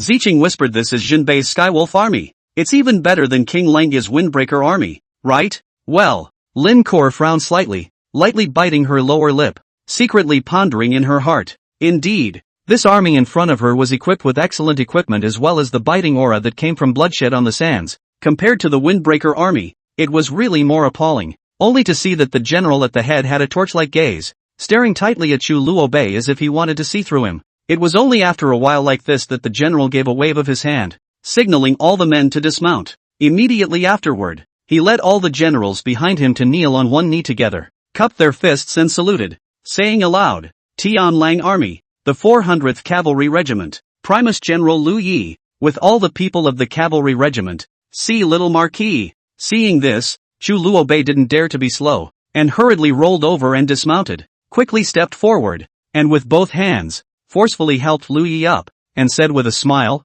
quickly please get up, there is no need for you all to be courteous. Liu Yi nodded slightly to express his gratitude, then stood up. The rest of the generals also rose to their feet when they saw this. This kind of neatly organized and forbidding action fully demonstrates the strong discipline and absolute obedience of the army. Even Chu Luobei couldn't help but secretly marvel in his heart when he saw this scene, and even gave birth to the thought of wanting to praise it. At this time, Chu Luobei deliberately put on a haughty demeanor and asked with his head held high, "What the hell is going on here? Why are all the generals waiting for this general here?" Hearing this, Lin Kor, who was standing by the side, couldn't help but roll her eyes, and said in her heart, "This guy really has a big mouth, and he knows how to put gold on his face." Lu Yi sidestepped his head and lowered his voice to whisper in Chu Luobei's ear, "Little Marquis, truth be told, this time we came here is because the Chu clan's clan elder wants to see you, so please come with us." When Chu Luobei heard this, he first frowned slightly, seemingly slightly surprised, but soon recovered his normalcy. The corners of his mouth rose slightly, revealing a faint smile as he responded, "Since Elder Zone has invited me, then this general will comply with the order to go." He turned around and slowly swept his gaze over his own team before speaking steadily. "You guys head to Luobei City first, and I'll go ahead with them to check out the situation a bit." Hearing these words, Lin Kor, who was standing by the side, couldn't help but frown slightly, showing a puzzled look on her face as she hurriedly spoke out and inquired, "Where exactly are you guys going?" After seeing Chu Luobei roll over and mount his horse, he lightly nodded his head, his movements dashing and sharp. Only then did he reply nonchalantly, "It's just a matter of going to meet my family. You guys can just return to Luobei City for the time being." As soon as the words fell, the cavalry regiment quickly ran forward like an arrow off the string. It didn't take long before their figures gradually disappeared from view. Looking at the cavalry regiment that was gradually moving away until it finally disappeared, Ziqing turned his head to Lin Kor with a curious heart and asked softly, "Then how should we act now?" Lin Kor helplessly waved her hand and responded, "What else can be done at the moment? Naturally, I will rush to Luobei City first as well." At this time, the cavalry regiment had already successfully arrived at the foot of Qianlong Mountain, which was located in Luobei City. This mountain was one of the most famous mountain ranges in Luobei City, with its majestic and steep terrain and the clouds surrounding it, giving people a sense of mystery and unpredictability. After arriving at the destination, everyone rolled over and dismounted. At this time, Lu Yi walked beside Chu Luobei with a smile on his face and said with a smile, "Young Marquis, up here, you will have to travel alone. That lord is waiting for you on the mountain." Chu Luobei smiled and arched his hand to Lu Yi and the other brothers to thank them, and boldly made a promise, "I am grateful to all of you brothers for escorting me all the way here. And when we return to Luobei City, I, Chu Luobei, will surely invite you all to go to the Half Immortal Drunk to have a good time and have a drink." Upon hearing this, the faces of the crowd burst into wide smiles. Lu Yi shook his head and saluted. Then, "Good day to you, little Marquis." "Aha," said Chu Luobei, walking slowly up in a brocade suit. Lu Yi watched him leave, slightly smiled and said there was when the Marquis that kind of feeling. "Ha ha ha, come on," Ah said, then mounted the horse and left. On the mountainside, Chu Luobei was speechless. These people all like to talk at the top of the mountain, right? Hey! Chu Luobei's heart jolted and he couldn't help but look towards the sky-high tree beside him, only to see a man slightly older than himself standing leisurely on top of a thick branch with a furry dogtail grass in his mouth. However, what was surprising was that Chu Luobei hadn't even noticed the existence of this man in the slightest before. Chu Luobei's eyes instantly became grave, and there was even more of a deep color of scorn in them. This person was able to appear so silently by his side. His strength must be unfathomable. The corners of that man's mouth rose slightly, revealing a contemptuous smile as he opened his mouth and said, "Your great-grandpa's grandson, Chu Luobei?" Hearing the other party's words, Chu Luobei likewise reported a smile, but in his heart, he secretly thought, "This fellow is so arrogant." So he responded, "Precisely, I am here. And I wonder who your excellency is again?" "Ha, it's nothing more than that, just a mere martial master." The man laughed lightly and mocked, "Che, so what? Dare I ask who exactly is your excellency?" Chu Luobei asked back without showing any weakness. At this time, only to see that man's figure flashed, as light as a bird floating down from the tree, standing steadily in front of Chu Luobei, and said aloud, "I am Chu Linghao. In terms of seniority, you should call me a clan brother." "Ha, clan brother? I just don't know what is the reason for stopping me here today?" Chu Luobei arched his hand and asked. "Ha ha ha ha ha. My Chu family's bloodline power is mysteriously powerful, and today I've come to see just how powerful the bloodline power in your body is." Chu Linghao threw back his head and laughed, his eyes recklessly looking up and down at Chu Luobei. Chu Luobei sniffed but gently shook his head and replied, "I'm sorry, I don't take the initiative to stimulate the bloodline power in my body. There's no harm in it. The power of our Chu family member's bloodline will trigger on its own when we encounter a life and death crisis." Chu Linghao clasped his hands to his chest and said confidently. Chu Luobei narrowed his eyes and said, "What? What do you mean? Are you resistant to a beating?" Chu Luobei still wanted to speak. That Chu Linghao erupted with the force of a martial zone, and a plain and simple punch blasted over. Chu Luobei was shocked. Song Wolf's strength. A punch to the head and boom. After a puff of smoke, the big trees next to it broke. Chu Linghao stood there unharmed, and Chu Luobei was frowning, his fists numb and shaking with. Chu Linghao appreciated not bad punch. It can actually block a powerful strike from a martial zone. Chu Luobei gave him a blank look. This guy likes to brag about himself. Ha ha ha, the space here is restricted. It's impossible to exert. Follow me. Chu Linghao smiled blandly. Chu Luobei breathlessly said a sentence. Little master is not playing with you. Little master still has business. Get out of the way. Ha, do you know why Zhong Lao and the others defaulted to me fighting you on the mountainside? Chu Luobei frowned. They want to see. Go. Chu Luobei thought for a long time but still said. But, in the blink of an eye, they'd arrived on an open lawn and, my martial intent is, mountain and sea sword intent. Today is just a sparring match, so I'll go all out. Chu Linghao arrogantly said. So, you crap so much? The corner of Chu Luobei's mouth twitched. Does this have any relevance? Cutting in life and death battles? Ha, come on. Dangling sword chi. Chapter 72 Breaking the Realm. Martial zone. In that instant, an overwhelming sword chi came roaring in, and this sword chi actually contained the breath of nature,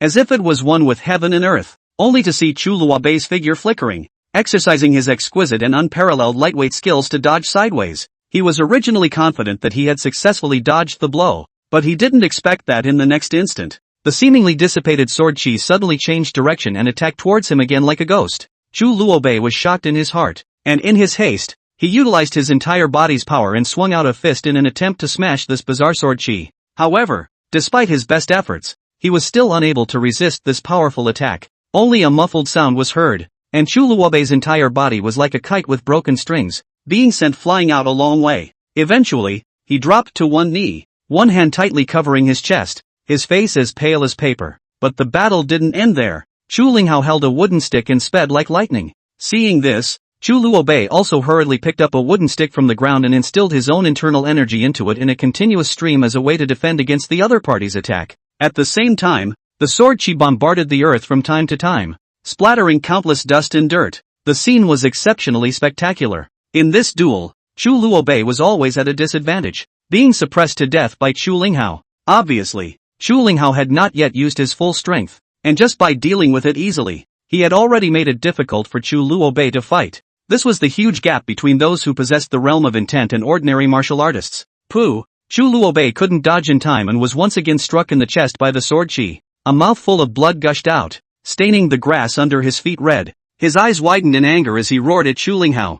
You guy, actually coming for real. Chu Linghao, however, was indifferent, the corner of his mouth rising slightly, revealing a light smile, saying, when did I say that I wouldn't get real? Then look, this is the mountain and sea sword intent that belongs to my brother. The words did not fall. The gale came, the surrounding wind was chaotic. Chu Linghao left hand on his chest. His eyes are indifferent, said sword up. In that instant, the wild winds whistled and gathered together, forming an immense and incomparable sword hovering above the head. Chu Linghao threw his head back and laughed, shouting to the clan brothers below, Clan brothers, prepare to receive the move. Falling, as his words fell, the huge sword condensed from the wind came crashing down towards Chu Luobei like a mountain peak. The huge storm brought up was like a ferocious beast, opening its fangs to pounce on Chu Luobei. The powerful wind pressure deadened Chu Luobei on the ground. He only felt as if he was being pressed by a heavy mountain. No matter how much he struggled, it was difficult to get up. At this moment, Chu Luobei once again truly felt the approach of death. That deep sense of powerlessness filled his heart with despair, and he couldn't help but let out a mournful roar. Ah! And at this moment, when Chu Linghao saw this scene, the corner of his mouth rose slightly, revealing a smug smile, and said softly, here it comes, only to see that Chu Luobei, who had already been suppressed to the point of being unable to move, suddenly erupted like a furious beast. His eyes became as scarlet as blood, and a circle of blood-red aura emanated from his body, and his entire aura instantly skyrocketed to an astonishing level. This was the power of the Chu family's unique bloodline. At the moment of life and death, Chu Luobei finally stimulated the power that was latent deep within his body. Although he was still under the strong pressure of the giant wind, Chu Luobei slowly stood up straight. His gaze was tightly locked on top of that giant sword, and he actually saw the blue energies swimming in it through the body of the sword. Those energies were like a nimble fish, swimming and weaving on the giant sword. Chu Luobei gazed at these blue energies and muttered, "Is this the intent?" It turns out so. Chu Luobei's eyes were filled with fury. The huge sword was going to smash down. Chu Linghao was shocked. He thought Chu Luobei would quickly dodge away. "This is my sword of intent, will tear you apart." Just the next moment, Chu Luobei's feet against the earth. Both hands actually directly hold the huge sword that came. Chu Luobei at this time cannot feel the pain. His own hands were cut open between the huge swords, but he was actually reorganizing his flesh and blood like crazy. And during this time, Chu Luobei's aura became stronger with the naked eye. At a certain moment, Chu Luobei roared with his fleshly mortal body and hardened the giant sword to peel it away. Roar! At this moment, Chu Luobei's hands were still intact despite the blood. Looking at Chu Linghao, the corners of his mouth rose slightly as he said, "Let me try and see the power now." Saying that, he was extremely fast and rushed over with a punch. Chu Linghao was surprised and tried to dodge away, but unfortunately Chu Luobei was too fast. Pust! A fist hit on Chu Linghao's abdomen. A mouthful of blood spat out.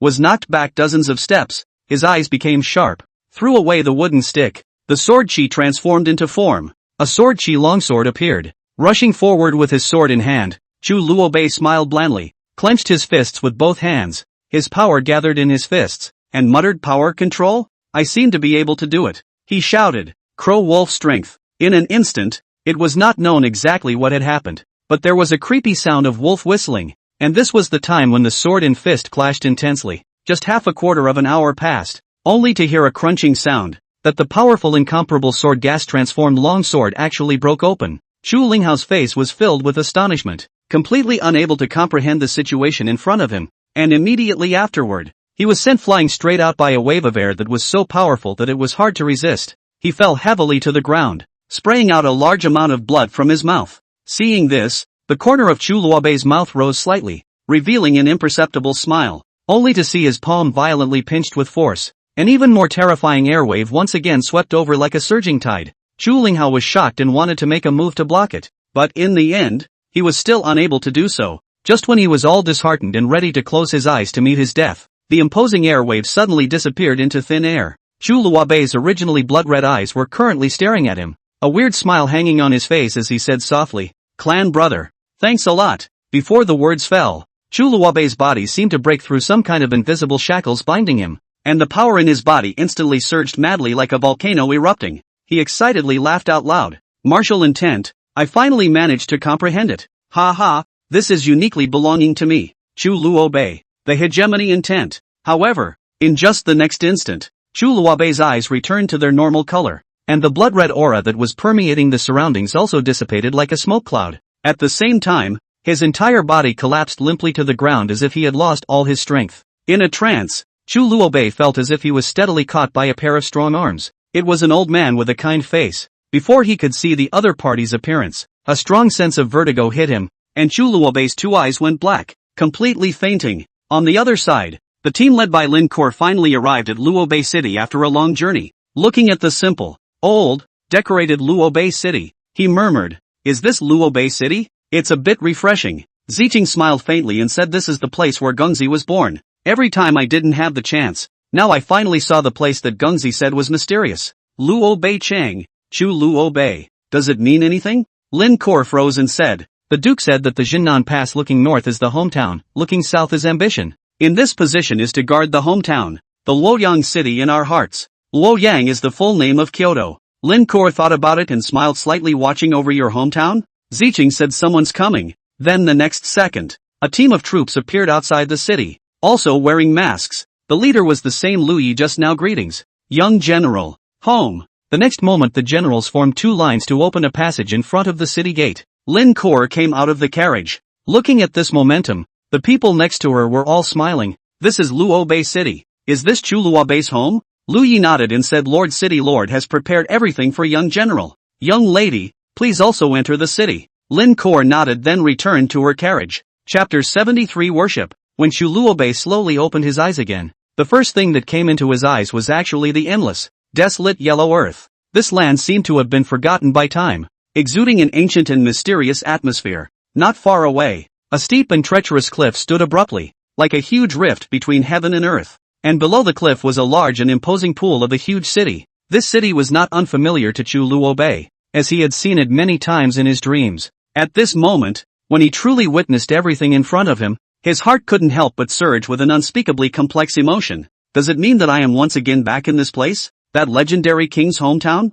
Chu Luobei muttered, his gaze gazing at the city below, his eyebrows slightly furrowed as if he was pondering something. Then, as if he had thought of something, he jerked his head up and looked upward behind himself. As expected, just as he had predicted, in the middle of an exquisite pavilion on the hillside, there was a man with white hair but a handsome face sitting. Chu Luobei took a deep breath and fixed his mind, then took a step towards that gazebo. A few moments later, he walked to the front of the pavilion and sat down without hesitation, sitting opposite the man, only to see that the man at that moment was fully concentrating on playing a game of chess, oblivious to Chu Luobei's arrival. Chu Luobei quietly gazed at the man in front of him. This time he looked extra carefully, wanting to deeply imprint the other party's appearance in his mind. Gradually, he realized that this man actually looked extremely similar to himself. Whether it was the outline of his features or his demeanor and temperament, there was a striking similarity. Just then, the man suddenly spoke. Seen enough? The voice was not big, but it was like a thunderbolt exploding in Chu Luobei's ears. Chu Luobei instantly froze in place. For a moment actually did not know how to respond. He frowned and was about to open his mouth to say something when he saw that the man just glanced at him lightly. However, just this glance alone made Chu Luobei feel his heart beating frantically as if it had been hit by a heavy hammer. He panicked and turned his head away, not daring to meet the other's eyes again, while opening his mouth and breathing in large gulps of air in an attempt to calm his inner panic. This shocking glimpse seemed to have penetrated the depths of his soul, leaving him unable to calm down for a long time. The man smiled bashfully, the light golden lines in his eyes darkening. Still not working? The current you is really weak. Chu Luobei didn't object, but just looked at the chess piece curiously and said, are you real? Or rather, why are you in my dream? Dream? No, this is your soul space. I opened it up. I know you have a lot of questions. There's no rush. We have a lot of time. Take your time. Chu Luobei suppressed his curiosity and slowly raised his head to look at him. This time there wasn't that solid feeling anymore. It was a purer Chu Luobei's face. Who are you? Me? My name is Chu Xinyuan. According to seniority, you should call me an old ancestor. The corner of Chu Luobei's mouth twitched. What? Such a young old ancestor? Chu Luobei felt a little embarrassed and said cough. You? From the upper world? I was once the king of that world. And what you see is the territory of the Chu clan that was once the upper world. Territory? Just that city? It's truly splendid. Chu Luobei nodded his head. A city? Ha! You're overthinking it. It's this continent. Chu Xinyuan proudly laughed. The continent? Holy shit. Awesome. You're talking about once upon a time. What the hell happened in the upper world? What else can happen in a world where the strong are honored, but the rise and fall of a race? And that declining clan is my Chu clan. Chu Xinyuan slowly stood up. I somewhat forlornly gazed at the city under the afterglow, murmured, and the reason why this will go into decline, the root cause of which lies in me.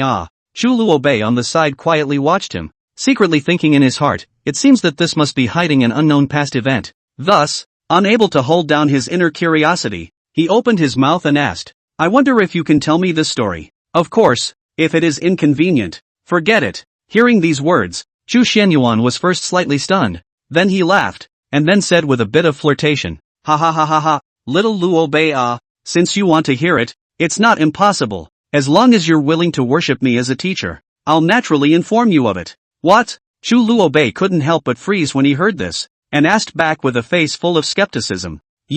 Admittedly, I can feel a powerful aura from your body, but the question is, nowadays, you are in my soul space, so how can you instruct me? Is it possible that every time I want to ask for advice, I must first take a beautiful sleep and then come here to meet you? In the face of Chu Luobei's skepticism, Chu Xinyuan only smiled faintly and explained calmly, who says that we can't communicate smoothly with each other in this soul space? Through the method of soul communication, it is completely possible to do so without any hindrance. After Chu Luobei heard this, he couldn't help but frown and pursued, according to you, doesn't it mean that I will be able to communicate with you at any time during the weekdays? However, why has it never worked before this? Chu Xinyuan clasped his hands on his chest and replied indifferently, that's because the previous me couldn't even mention the slightest interest in you, a young and ignorant little guy, and if it wasn't for the bloodline power, in your current condition, you wouldn't be qualified to see me at all. Chu Luobei was speechless. Well, started pretending again. Worship me as your teacher.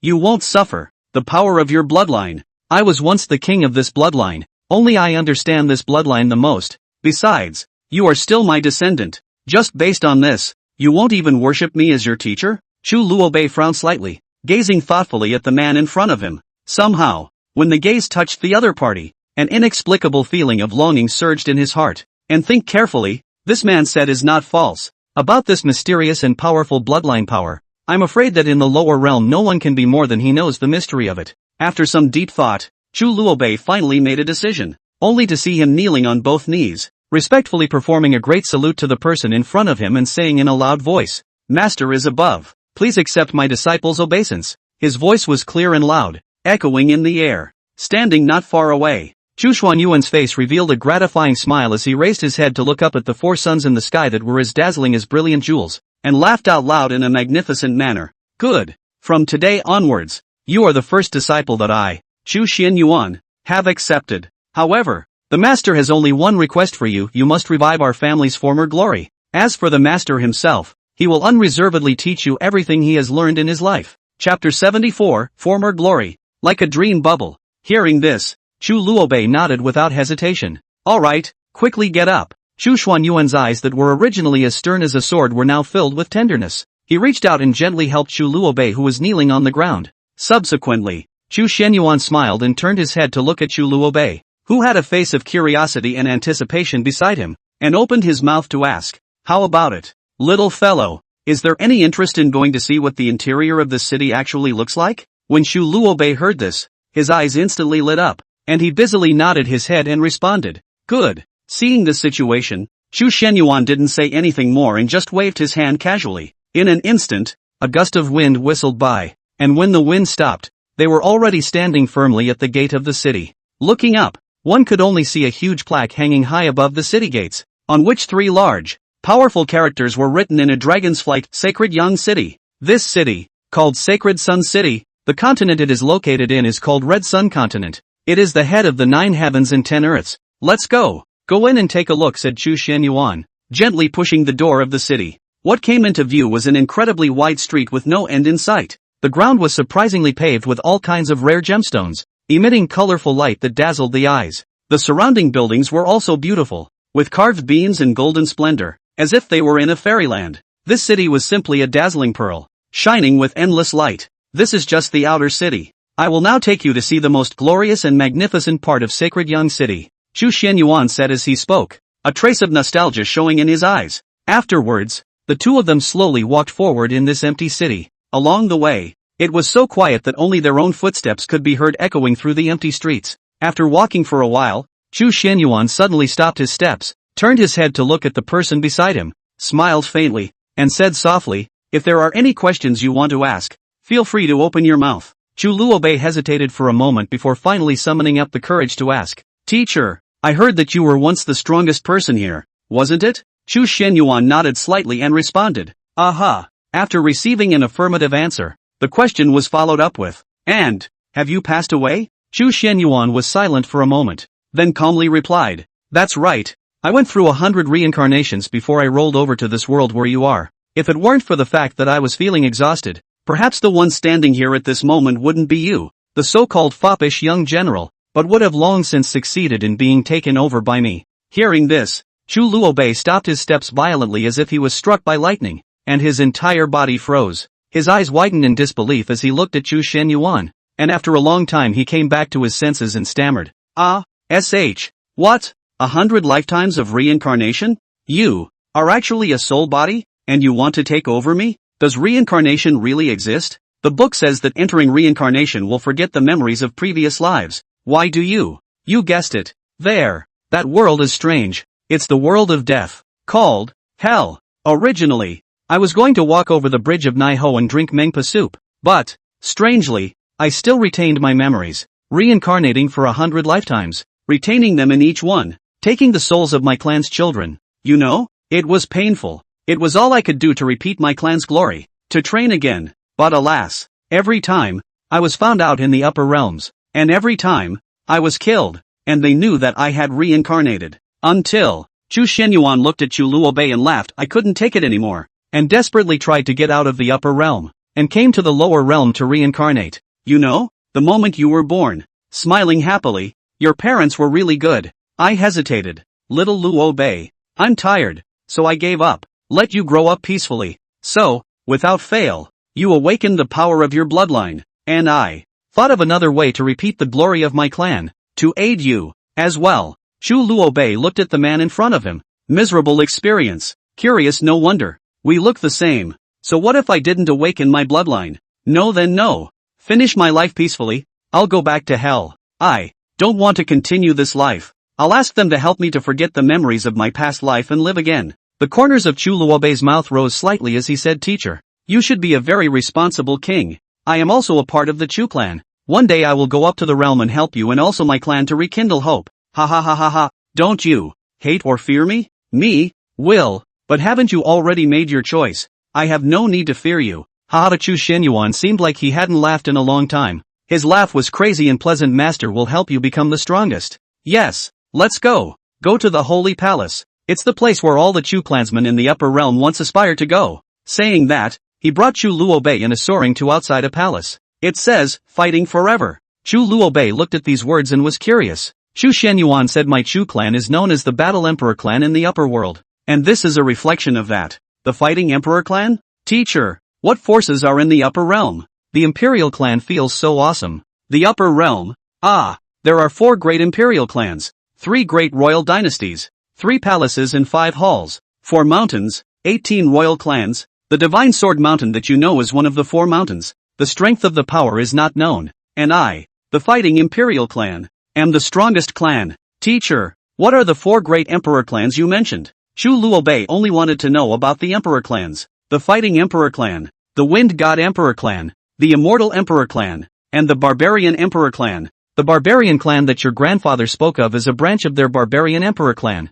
which is practically a demonic race in existence. As for that Western Liang land, in all likelihood it is the hiding place of the Immortal Emperor clan in the lower realms. Little Luo Bei, the bloodline secret technique that woman handed over to you must never be used. Hurry up and discard it. Chu Xuanyuan's eyes instantly became furious, as if they were about to spew out fire. Chu Luobei couldn't help but frown at his words and asked suspiciously, could it be that the person you said was sneaking up on you from behind is from the Immortal Emperor clan? Chu Shenyuan took a deep breath and said after calming the agitated emotions in his heart, that's right, it is precisely the Immortal Emperor clan, also known as the Yi clan. Among them, there is a guy named Jinan Lord, my former best friend, who is insidious and cunning to the extreme, and even secretly cast a spell on me. If I hadn't been poisoned by this, with my strength, how could I have been injured by him? And even my own bloodline power was greatly restricted. After a slight pause for a moment, Chu Xianyuan continued. However, this is still just one of the reasons. More importantly,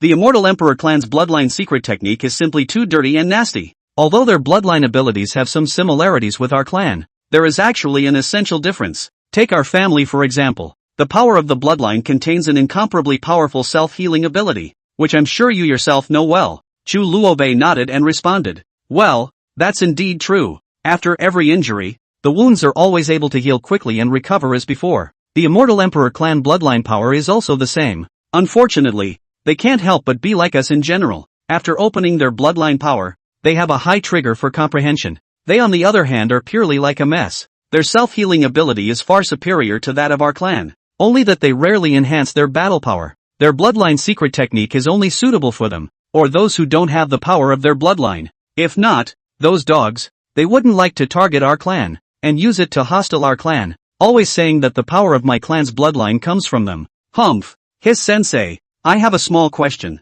Say, that is, my clan and the Immortal Emperor clan are in a hostile relationship. So, how did you and what's-his-name Yinan Lord become close friends? Brat, do you know, in your second uncle where the Hawu Academy is from the upper world, one of the 3 palaces Jishi Palace, there is teaching without class. So there we know, Chu Xianyuan blandly said. What? Hawu Academy has a background too. The two then came to the palace. Chu Xianyuan raised his finger above the imposing, emanating endless majesty of the dragon chair, slowly said, that is where I used to sit as a king. It is a pity that. His voice was slightly low, revealing a trace of ineffable regret and despair. He said slowly, that's where I used to sit as a king. But unfortunately his voice was slightly low, revealing a trace of unspeakable regret and melancholy. Chu Luobei looked in the direction Chu Xianyuan was pointing. his eyes falling on the dragon chair that symbolized supreme power. His eyes filled with curiosity and doubt. He looked around, only to see the glorious palaces scattered in this vast continent. The pavilions, carved beams and painted buildings all highlighting the prosperity and flourishing of the past. Chu Luobei couldn't help but marvel out. Teacher, could all of this be real? Surprisingly, it is possible to construct such a realistic scene in the middle of this soul space? Chu Shenyuan smiled bitterly and gently waved his hand. And in an instant, the continent that was originally as bright as day instantly dissipated like a dream bubble, and the magnificent and grandiose palace went up in smoke. Chapter 75 Overlooking Luobei City. In the blink of an eye, the master and disciple were in a dark and boundless space so deep that it was frightening, as if they were drifting alone in a sea of darkness. Here is the true soul space. Everything that I saw just now is merely a figment of my master's imagination by virtue of what he thinks in his mind. Chu Shenyuan shook his head slightly, his tone carrying a few moments of self-deprecation. Chu Luobei immediately froze. It was really hard for him to imagine that after 100 lifetimes of reincarnation, Chu Xuanyuan's memories of sacred Yang City were still so clear, and he was even able to perfectly recreate every blade of grass,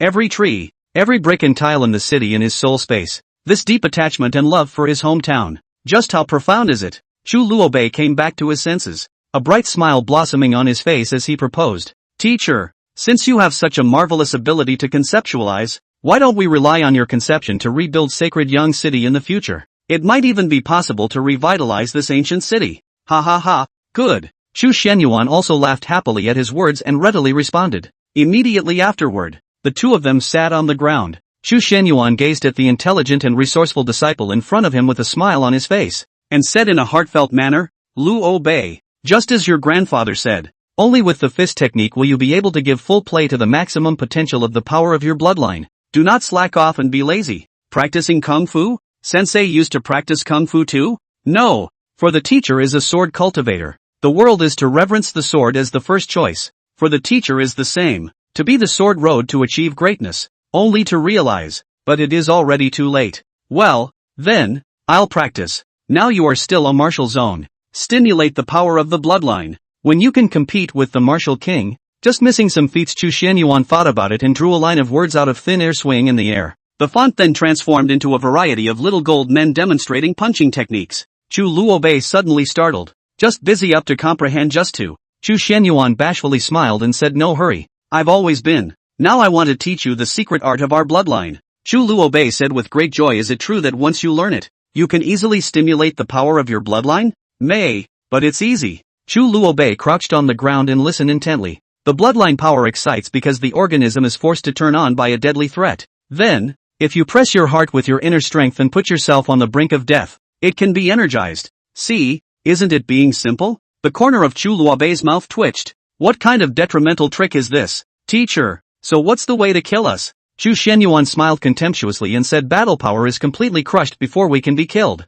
Well, it's getting light. You should go back. Yes. Opening his eyes, Chu Luobei was unusually tired. Chu Xuanyuan's voice came from his ears. Little guy, you can go and try. Chu Luobei froze and instantly understood. Frowning. Teacher, will our conversation be overheard? Chu Shenyuan let out a light laugh and said we are talking in heartfelt voices. Unless a strong person from the upper realm, it's impossible to hear. Oh, for your information, someone is coming. As soon as Chu Xuanyuan's words fell, the surroundings instantly quieted down, as if time had frozen in this moment. This cabin was small, but it was neatly and cleanly tidied up. The sunlight poured through the windows and formed a patch of light and shadow. Right at this moment, a light footstep sounded into Chu Luobei's ears. He turned his head to look, only to see that Chu Linghao's whole body was tied up with white bandages. Chu Linghao still raised one hand with difficulty, carrying a water basin, and slowly walked in. The two men's gazes met in the air and they glanced at each other. A bitter smile appeared on Chu Linghao's face as he said softly,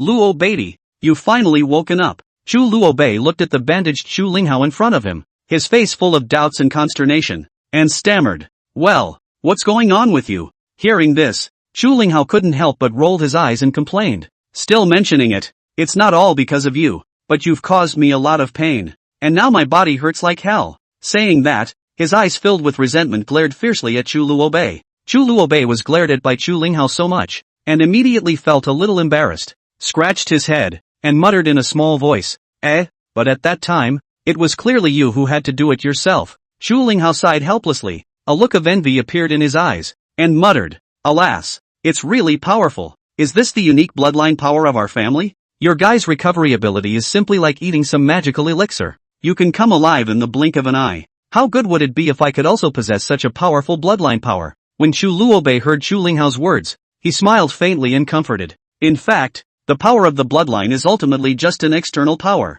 For someone like you, elder brother Ling Hao, to become a martial zone powerhouse at such a young age, Luobei has never seen it before. Therefore, I believe that even without this bloodline power, with your talent and hard work, you will definitely be able to achieve extraordinary accomplishments in the future. Chu Linghao laughed out loud. Due to the movement being too big, the bandage on his abdomen bled. Ah! Ouch! Ouch! Ouch! Can't laugh! Can't laugh! Brother Luobei, wash yourself. I'm going to tie the cloth bandage. Also, your kid is quite good at comforting people. Let's go! Chu Luobei shook his head. This guy is honest. Unlike the Kyoto heir Wu and Guile. Tired Teacher, in your case, is it possible? No way. You can't tell anyone but that you have a master. You hear me? Chu Luobei tilted his head awkwardly and said oh. He then walked over to the pool and gently splashed his face with the cool water, feeling the sobriety that came with that coolness. Then he quickly slipped on his shoes and straightened his clothes before heading out the door with a determined stride. As he walked, he suddenly realized that the scenery around him became familiar. It turned out that he had actually made it to the top of the mountain without realizing it. Standing at a high place and looking down, a prosperous city at the foot of the mountain was in full view. This city was called Luobei City, and it carried many of Chu Luobei's childhood memories. At this moment, he looked at the city. The corners of his mouth rose slightly, revealing a bland smile as he said softly, Teacher, look, that's Luobei City. I haven't even gone back there in over 10 years. The teacher's voice came from beside him. I know, kid. Over these 10 years, your little bits and pieces, your growth and experience. As a teacher I couldn't be clearer. Hearing this, Chu Luobei couldn't help but have the corners of his mouth twitch, but he still took a deep breath to admonish himself. He can't be angry. He can't be angry. After all, that's a respected teacher, and even more so, an elder After calming down, Chu Luobei began to leisurely stroll and loiter at the top of the mountain. Chapter 76, set up by the city lord. The scenery here was beautiful and the air was fresh and refreshing. He admired the beauty of the surroundings while keeping an eye on the buildings and people around him. Soon, he noticed a dozen or so staggered houses not far away. Next to an elegant gazebo, there were two old men sitting opposite each other, intently playing chess. Chu Luobei fixed his eyes on one of the old men, and one of them was none other than his grandfather that he hadn't seen for a long time, Chu Yuan. Seeing his grandfather's kind face, a warm current surged in Chu Luobei's heart. With a smile on his face, he quickly stepped forward and respectfully shouted, Grandpa! Chu Yuan heard his grandson's cries and raised his head, his eyes filled with love. He smiled faintly and reached out his hand to gently stroke Chu Luobei's bent head, then turned his head to the old man across the street and proudly introduced, This is my precious grandson. How is it? Excellent, isn't it? That old man, Chu Luobei had also seen before, right at the last moment before he passed out. It was this old man with white hair that appeared before his eyes. At this moment, the old man laughed and shook his head, pretending to be disdainful. Awesome. All right, if it weren't for the fact that he's also the grandson of the old man. Humph. Chu Luobei was a bit puzzled. Grandpa. This. Only then did Chu Yuan remember to smile. Luobei. This is your second grandfather. Chu Jing. This is my grandson Chu Luobei. Chu Jing gave a blank look and was speechless. Just show off. Good day. Second grandpa. Chu Luobei bowed politely. Aha. Chu Jing nodded with satisfaction. Grandson, did you recover from your injuries yesterday? Well, it's been fine. Ha ha ha. Chu Yuan, take a look. I told you. This bloodline power. It's as terrifying as it is. Back then, your brother was the same. Chu Yuan coldly laughed. Yes, it's because of you guys that brat is so conceited. So much so, that it died. Chu Jing froze for a moment and coughed twice in embarrassment. Don't worry. That kind of situation won't occur anymore. Chu Luobei knew that this should have touched his grandfather's sore spot. Otherwise he comforted. Grandpa, don't worry. Luobei won't be conceited. Only self-improvement. Chu Yuan slightly eased the coldness and said, It's good that it's okay. If it's not okay, you know my methods. Chu Jing waved his hand and said, I know. Your grandson even beat the snot out of my grandson. I didn't even say it. Really? Humph. Afterwards, Chu Yuan looked at Chu Luobei and laughed. Grandson, now you're also a martial zone. You've already proved your strength to the family. After the ancestor sacrifice is over, Grandpa will give you something to do. Good. Chu Luobei nodded and said. Chu Jing still wanted to stay and said, Chu Yuan, Maybe if he stays in the family, he'll get higher training. What's left of the family now? Just some rotten old guys. No need. Alas, there's still the family ruins. They'll help him much more there, Chu Ge said in a retaining manner. Only then did Chu Xianyuan think about it and felt that it made some sense. Luo Bei. Then wait until you've finished breaking into those ruins before you leave. Good. When Shu Luo Bei heard this, he was a bit excited. This was like going to dig for treasure. Mainly because there was no harm in it yet. Alas. Well, in that case, little Luo Bei, when the time comes to go, bring Ling Hao with you so that he can see the outside world. Chu Luo Bei laughed. This is naturally fine, isn't it, Grandpa? Chu Yuan favored a smile and said, well, that Ling Hao is Luo Bei City's #1 talent. If you defeat him, you'll be #1 inch. Afterwards, Chu Yuan brought Chu Luo Bei down the mountain without saying a word. And Chu Ge said with a speechless face, you've lost this chess game. Chu Yuan's disdainful voice came from the bottom of the mountain.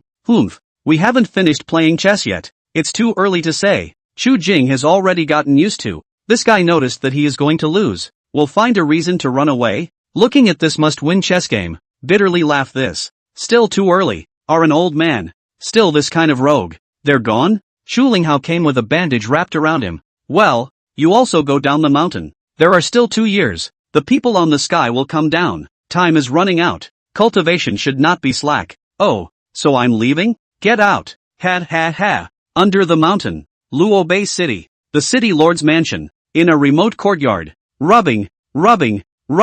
There was the sound of swords clashing. And it was clearly Lin Kor dressed in white and Ziqing sparring with her. Not long after, Lin Kor swung her long sword against Ziqing's neck and laughed. Sister Ziqing, you've lost. Ziqing defiantly withdrew his sword and said, next time, I will win back. Lin Kor smiled slightly and said, yeah, I'll wait. Feelings this good. You guys had fun these past few days? Chu Luobei's voice appeared from not far away. Ziqing turned around and saw Chu Luobei's figure, excitedly rushed forward and said, Gongzi, you are back. Lin Kor somehow felt that Chu Luobei's temperament was different and said, where to? What's wrong with the mountains and talking to the clan? They people didn't give you a hard time, did they? Lin Kor shook her head and said, no. After chatting, I'm back. When is the ancestor festival? No hurry. There are still 2 days. Chu Luobei waved his hand and said, this is much better than Kyoto, right? Aha, Ziqing said with a smile and nodded, while Lin Kor didn't want to pay attention to Chu Luobei for a bit. Alright, go home. It's not good to stay in someone's city lord's mansion all day long. Chu Luobei shook his head.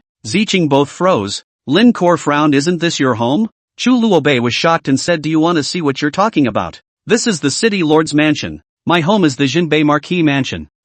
So we've been living in someone's house for a day and we still don't know there's a home? Ziqing steals the feeling. Lin Kor is a little embarrassed and looks to Lotus Pond. That or else. 'Cause me to find you guys. A home to hear that Chu Luobei family. Run people city masters live all do not come to Jinbei Marquis house. Chu Luobei face speechless said. Then what are we waiting for? Let's go? Lin Kor said awkwardly. Go. But Ziqing, you guys go first. I'm going to nag the city lord. This guy is not honest, Chu Luobei said and left with a servant. Ziqing and Lin Kor looked at each other and laughed out loud. And then they also went down to the Marquis of Jinbei's mansion under the guidance of Lu Yi outside. In the lobby of the city lord's mansion, Chu Luobei came in and startled the city lord Yuqi, who was drinking tea on the high seat. Hurriedly walked down smilingly and laughed. Oh yo, so it's the little Marquis driving to I didn't think that after 10 years, the little Marquis is still unchanged. Chu Luobei said with a look of impatience. I am 19 this year. Does not matter. I do not know that the little Marquis is here today? Those outside the door to eat outside the waist. The little Marquis to come. Are not informed a word. The next officials still want to go to pick up your it. That's nothing. Chu Luobei is not interested in caring what people are in his mansion. I just want to ask. I'm not here. You're playing a good game, Little Marquis said, but, young lady? Yuqi pretended to scratch the back of his head and thought for a moment and said, At that time, the subordinate officer was happy. Did not think so much, came to meet you. A carelessness brought the young lady convoy back to stay. The subordinate officer has gone to tell the people of Jinbei Marquis house. This is the fault of the subordinate officer. The subordinate officer to review. Chu Luobei face speechless. Like say again. You see, I will believe it? When the officials are very really convinced. Well, I Chu Luobei owe you a personal favor. Okay, go. Ugh. It's not necessary. Little Marquis go well. Yuqi pretended to run after Chu Luobei.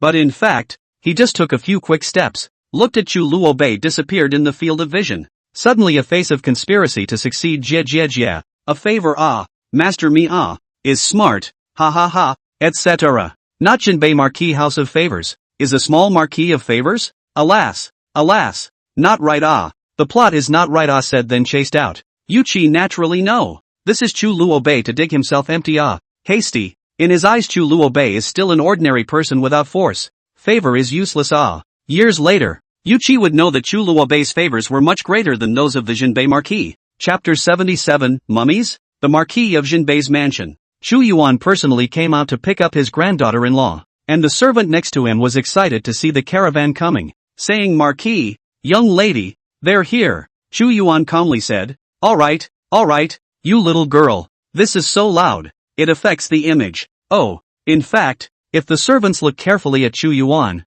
will find that he contains a slight smile. So many years, quite so long, is not to hold a small grandchildren it. Ha, Marquis, you seem to be smiling ugh. The corner of Chu Yuan's mouth twitched slightly, then transformed back to his serious look, thinking, this girl is too unruly. Well, we have to find something for her to do. Grabbing herself day after day, Lin Kor was wearing a long lavender dress with a fluttering skirt, just like a fairy descending to earth. Her dignified and beautiful face was gently brushed by the breeze, making it even more delicate and touching. Only Ziqing carefully reached out his hand and gently carried Lin Kor down from the carriage. This scene instantly attracted the gazes of many surrounding clansmen, who stared in awe. A burst of whispers came from the crowd. So beautiful. It's truly like a human child in a painting. With such a fair lady, it's no wonder that a gentleman would be good at it. Even Chu Linghao, who had always been unconventional and tied with a cloth belt, couldn't help but be amazed by it at this moment. He subconsciously spat out the dog's tail grass he was holding in his mouth and muttered,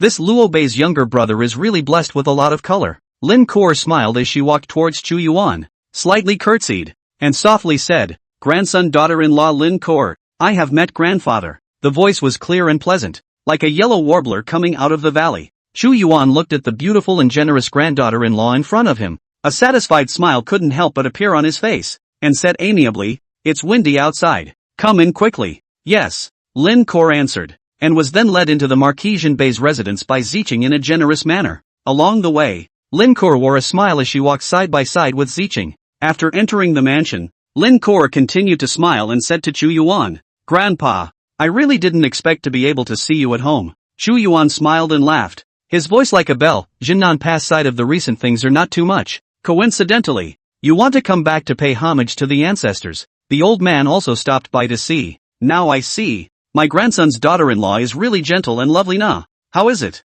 Now it seems that my grandson's vision is still very good. This sudden compliment caused Lin Kor's pretty face to blush slightly, and she smiled shyly. Thanks for the compliment, Grandpa. Chu Yuan gave another hearty laugh. Ha ha ha ha ha. Ziqing you go ahead and arrange all those things properly, and Kor and I will have a good chat. Ziqing bowed respectfully and said softly, no. The reason why Ziqing was able to follow Chu Luobei like a shadow in this marquee was precisely because of the permission of the person in front of him. Immediately afterward, the two of them stepped into the spacious and solemn hall together, only to see Lin Kor nodding slightly. Hanging her head low, she opened her mouth somewhat timidly. Grandfather, yesterday, my granddaughter-in-law was unable to come to the Marquis residence to pay her respects. It is really my granddaughter-in-law's fault. Please chastise my grandfather. Her voice was as light as a mosquito fly, as if she was afraid of disturbing the tranquility in the hall. However, the old man sitting in the upper seat laughed cheerfully, his voice shaking the house. Ha ha ha, good granddaughter. This matter is not your fault that you chi old man's those little thoughts simply are clearly written on his old face. Grandpa naturally have to give him a little bit of a lesson to do now. Hearing these words, Lin Kor's heart felt a bit more at ease, and she hurriedly saluted once again.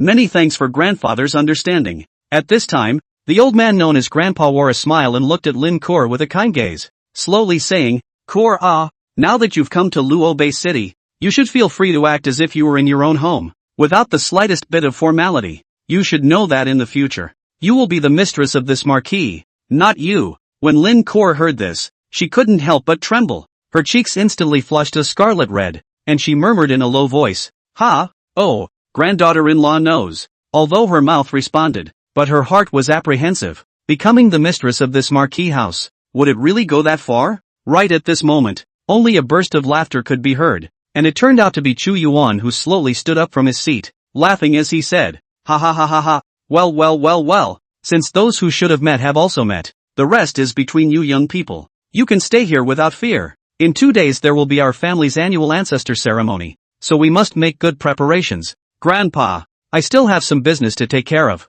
so I'll leave first. With those words, he walked towards the outside of the hall with a steady pace. Lin Kor hurriedly gave another salute and softly said, "Grandson-in-law sends off Grandpa. Well, you too, if little Luo Bei bullies you, look for Grandpa. Grandpa will help you whip him," Chu Yuan said with a gentle smile. "Oh okay," Wrinkle laughed. "Smoke hua, master." Chu Luo Bei happened to walk in from the door of the mansion. With a puzzled face, Chu Yuan just smiled and said, "Little Luo Bei, take Koer for a good stroll." "Yes Grandpa." Chu Luo Bei nodded and said. After watching Chu Yuan go out, Lin Kor's happy smile just now changed to scrutinize Chu Luo Bei. Chu Luo Bei said with a speechless face, "What's wrong with you? Nervous about seeing Grandpa?" Giggle. "Grandpa said that if you bully me, he'll whip you." Hiss. "I heard that the Marquis of Jinbei is a very favored grandson of yours. Do you think that it'll? Let me see a scene of great fall." Chu Luo Bei mouthed a corner of a draw. "Well, this girl is not pure-minded, confidently said. "Impossible. With you, but cannot shake my position." "Yeah, that's what Grandpa said himself." Hiss. Just then, something unexpected happened, only to see the roof of the building suddenly jump down a body covered in bandages, shaped like a mummy figure. This sudden change caused Lin Kor to be shocked. She instinctively screamed, then quickly pounced on Chu Luo Bei beside her and hugged him tightly. Chu Luo Bei was stunned by Lin Kor's action. However, before he could do anything, that uninterested Chu Linghao appeared out of place, only to hear Chu Linghao shout, "Brother Luo Bei, what are you two doing?" Hearing this, Lin Kor instantly came back to her senses, realizing that what she was hugging was surprisingly just an ordinary person, not some terrifying monster. Her face was red, and she hurriedly loosened her hands and turned around in slight embarrassment, not daring to look at Chu Luo Bei and Chu Linghao again. At this moment, Chu Luo Bei, on the other hand, glared fiercely at Chu Linghao with a gaze filled with hatred, cursing in his heart, "This damned fellow, why does he always come out to cause trouble at the most critical times? It's really abominable to the extreme." Facing Chu Luo Bei's eyes that seemed to want to eat people, Chu Linghao also felt a little embarrassed. He laughed dryly twice and said, He, that's what, Brother Luo Bei. I won't bother you guys. I'll go and take the pills first. Ha ha." After saying that, he turned around and prepared to leave. But she had only just taken 2 steps when she felt the hem of her coat being tugged on. Looking back, it turned out to be Lin Kor pulling on the cloth belt around his waist, only to see Lin Kor frowning slightly. She asked curiously, "Wait, who are you?" Chapter 78 came to fight at the Luo Bei military camp. Seeing this, Chu Linghao immediately stood up straight with a joyful smile and introduced himself. "How are you, sister-in-law? I'm Luo Bei's younger brother's cousin. Just call me Linghao clan brother." Lin Kor nodded her head slightly, revealing a faint smile as she responded, "Oh, but what's with this outfit of yours? It really freaked me out just now." Chu Linghao scratched his head, looked at Chu Luo Bei with an innocent face, and said with a naive smile, "Ha, this is all Brother Luo Bei's doing, isn't it?" The corner of Chu Luo Bei's mouth twitched. "Shouldn't you have this IQ checked? Chu Luo Bei got it? I see you're a martial artist." "By Chu Luo Bei, how did you get into a fight?" "Right." Just as Chu Linghao wanted to continue speaking, he was covered by Chu Luo Bei. "Oh." Chu Luo Bei laughed. "That what? Elder brother, you are not to take medicine? Still dawdling what? I take you to Kor, you wait for me. Take you out, said Chu Luo Bei covered Chu Linghao just like this to take him to run away. Lin Kor frowned and said, "Right." "What right?" "Chu Luo Bei, you have a lot of secrets." Not long after, only to see Chu Luo Bei with a fierce face and gritted teeth rushing out from one of the study rooms. Meanwhile, Chu Linghao was pacing slowly with his mouth askew and a saddened look on his face. At this time, he had already removed all the cloth bands wrapped around his body and changed into a black dress, only that a white cloth band was still wrapped around his head. However, this smile fell in Lin Kor's eyes but looked rather strange and awkward. Seeing this, Chu Luo Bei hurriedly opened his mouth to explain. "This guy is quite familiar with our Luo Bei city, so letting him lead us around and have some fun will definitely be better." Hearing this, Chu Linghao hurriedly nodded his head and responded, Right.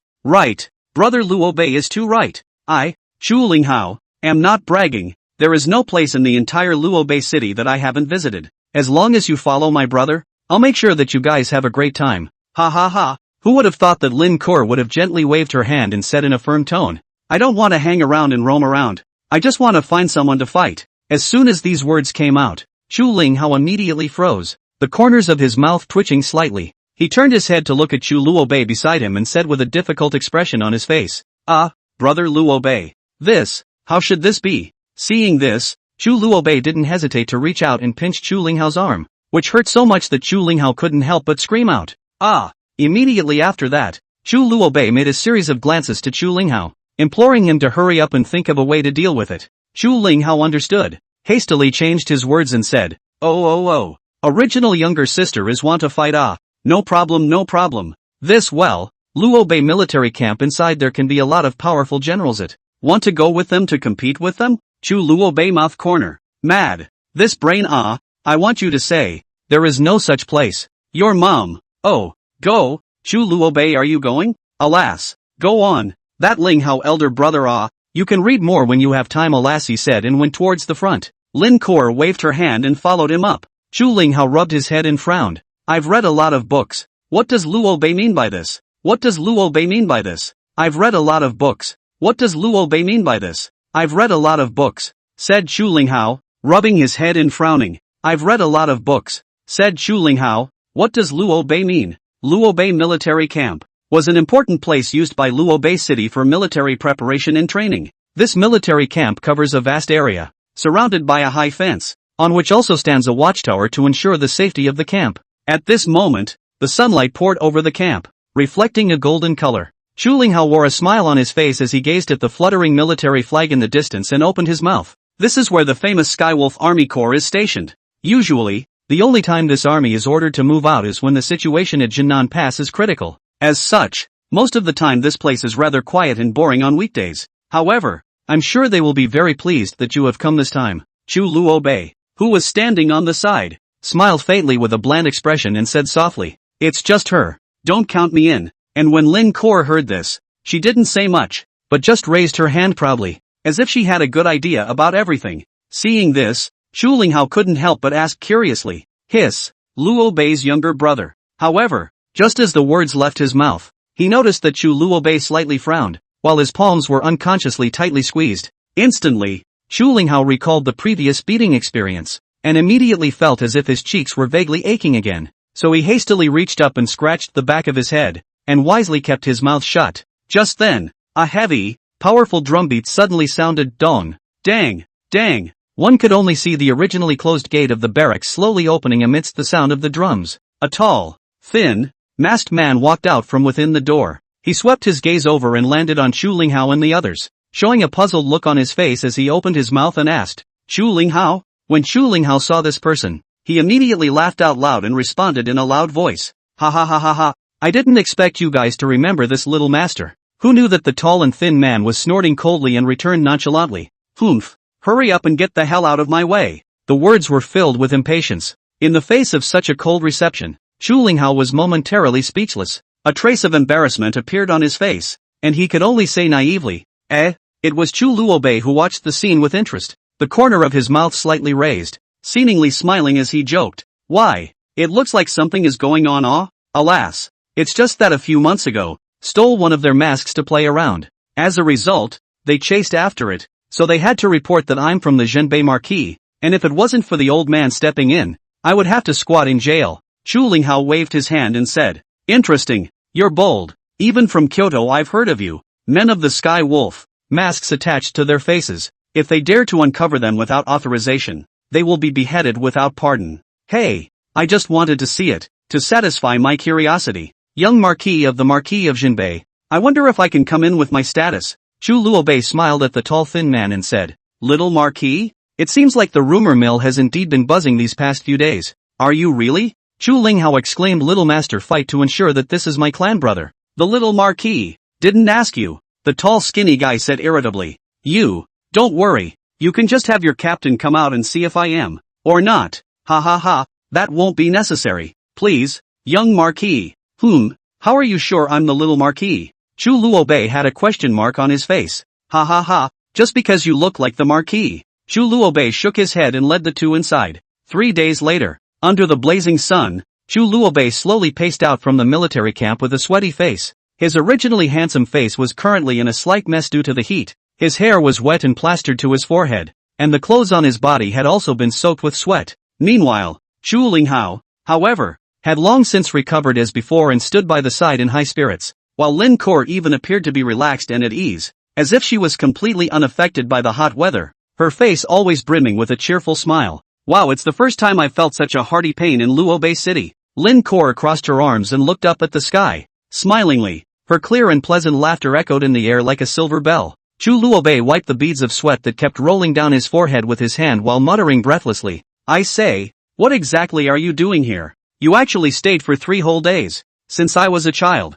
When has this young master ever stayed in a military camp for so long? Don't you know how I survived these 3 days?" His mournful eyes looked towards Lin Kuo, as if hoping to receive some sympathy and comfort. However, Chu Linghao only nodded slightly, indicating that he deeply shared what Chu Luobei had said. Then he turned his head and laughed out loud at Lin Kuo. "Sibling this guy looks quite powerful on weekdays, but I didn't expect him to be this weak and frail. Ha ha ha ha." Hearing this, Lin Kuo couldn't help but be amused and giggle once again. Her big beautiful eyes curved into a crescent moon shape. Very cute. Chapter 79. A Sitting Skeleton. Just when Chu Luobei wanted to open his mouth to retort, suddenly, a rush of hoofbeats came from not far away. The crowd followed the sound and looked, only to see a magnificently decorated carriage galloping in, and the person driving it was none other than Ziqing. Ziqing looked anxious as she waved her horsewhip and shouted, "Duke, what are you guys dawdling around here for? Why don't you get on the horse and hurry? The ancestor sacrifice ceremony is about to begin. The clansmen have all arrived." Hearing this, the 3 of them couldn't help but look at each other, and for a moment, they were actually at a bit of a loss for words. A moment later, Chu Luobei was the first to react. He shook his head with a helpless face, and said in a good-natured manner, "What are you waiting for? Hurry up and go. If we miss the time, we'll be in big trouble." Saying this, he took an arrow step helplessly onto the carriage and leapt onto it with a strong hand. The 3 of them then got into a carriage and sped away. At first glance, the generals in the barracks looked lifeless. Ugh, this little lady, she's so powerful. Yeah, 3 days, all our experts here were fucked on the ground. Ha ha ha, but it's really cool, even though I always get my ass kicked. The cliffside of Qianlong Mountain. Already there were many young men, and many old men resting in a ramshackle house. Phew. Ziqing steadily stopped the carriage and whispered to the interior, "Your Excellency, we're here." The words just fell, only to see the car curtain being gently lifted. Chu Luobei slowly stepped out. He first lowered his head and straightened the slightly disheveled clothes on his body, and then carefully reached out his hand to lead the delicate Lin Kuo off the carriage on the side. At this moment, the surrounding crowd of young people who had been waiting for a long time bowed and saluted, shouting in unison, "See little Marquis." Chu Luobei wore a smile on his face and nodded his head slightly in greeting, but his gaze couldn't help but turn to the dilapidated house not far away. Inside the house, several old men with white hair and wrinkled faces were looking at him with smiling faces. One of the old men laughed out loud and spoke, "Ha ha, little Luobei think of the years, Grandpa, I have personally hugged you yo, could it be that you forgot me so soon?" Hearing these words, Chu Luobei couldn't help but twitch the corners of his mouth, revealing a hint of embarrassment as he hurriedly explained, "This elder, I'm really sorry. Luobei's stay here is still short, and it is inevitable that he has some fuzzy memories of past events." Before he finished speaking, the old man burst into laughter and waved his hand, interrupting him, "Ha ha ha, little guy, just kidding with you, don't take it seriously. Just call me Uncle Jean." Chu Luobei nodded as if relieved and answered, "Okay, Uncle Jean." Then, the crowd walked together towards the back of the dilapidated house. After passing through a place overgrown with weeds, what met his eyes was actually a large, densely packed cemetery. Chu Luobei looked around with a grave expression, only to see a forest of tombstones with familiar and unfamiliar names engraved on them: Chu's 115th Patriarch, Chu Tian, and the 18th Patriarch, Chu Chou. The sight kept moving, eventually coming to rest in front of a slightly old headstone. Clearly engraved on the steel were the word Xingzhou, the 18th bloodline owner of the Chu clan. At this time, Uncle Jean, who had been accompanying him, said with a smile, "According to seniority, you have to honor this Chu Xingzhou by calling him second master. Moreover, like you, he has the unique bloodline of the Chu family flowing in his body." Chu Luobei quietly gazed at the tombstone, and after a moment of silence, he suddenly asked in a low voice, "Then, will I also be buried here when I am 100 years old?" "I don't know. Maybe, but your grandfather said that you wouldn't." Uncle Jean laughed. "Is that all we have in our clan?" "Yeah, and there's a couple of old men who won't come out of the woodwork." Lin Kuo frowned as she seemed to have heard some secret, grabbed Chu Luobei's sleeve and whispered, "What bloodline power? You also have it?" Chu Luobei actually looked at him softly, touched her head and said, "Good boy. When we go back, we'll tell you. Surprisingly, Lin Kor nodded her head without hesitation, and then as if she had suddenly lost her speech, she tightly closed her lips and no longer said another word. Just then, Uncle Jin, who was on the side, unhurriedly pulled out a handful of incense from his bosom, only to see him skillfully take out the fire folders, gently blow. The fire instantly leapt up, and then carefully ignited the incense one by one. After all the incense had been lit, Uncle Jin began to distribute it methodically to everyone present. The crowd's gazes were focused on Uncle Jin, their eyes filled with awe. Immediately afterward, everyone knelt on both knees in unison, and Chu Jin led the way and said loudly, Chu Jin, the Chu clan's 36th patriarch, hereby leads the entire clan's sons and daughters, as well as the newcomers to the Chu clan, Lin Kor and Chu Luobei, to salute the ancestors and ancestors. Salute! As soon as the words left their mouths, the crowd cowed out 3 times in unison in the direction of the ancestors' grave, their movements neatly synchronized. After completing this salute, Chu Jin spoke again, his voice loud and solemn, I implore my ancestors in heaven to bless them with peace and prosperity, and to bless my Chu clan with prosperity. Here's to it. After speaking, the crowd once again bowed 3 times reverently. After the crowd had risen, they went up in turn to offer incense and respectfully placed the prepared sumptuous food and thick paper money in front of the grave. After doing these things, Chu Jin waved his hand and yelled in a loud voice, all right, let's go. So the crowd turned away. However, just as the crowd was taking steps to leave, Chu Jin suddenly reached out and grabbed Chu Luobei with an amiable smile on his face. Seeing this, Lin Kor, who was standing by the side, couldn't help but frown slightly, her pair of beautiful eyes staring tightly at Chu Luobei. Chu Luobei was full of suspicion and asked, why is this Chu Jin smiled faintly and replied softly, have you forgotten your grandfather's previous explanation? Chu Luobei remembered, is the ruins of the Chu family? And then pulled Lin Kor to send her on the carriage said you and go back. I come back. We'll answer everything you want to know, okay? Lin Kor somehow saw a figure in the softness of his eyes. It was the north. Then she nodded and was driven away by Ziqing. Only what Lin Kor didn't know was that this one sentence had gotten her imprisoned for almost a year and a half, and Chu Luobei hadn't appeared in Luobei city since then. At this moment, only Chu Jin and Chu Luobei were left in the empty land quietly gazing at the figures of those few clansmen who were moving away. Chu Jin suddenly spread a smile and said to Chu Luobei, our Chu family, however, has a mysterious secret realm, and this secret realm is the only one that is most suitable for you. Come along with me now.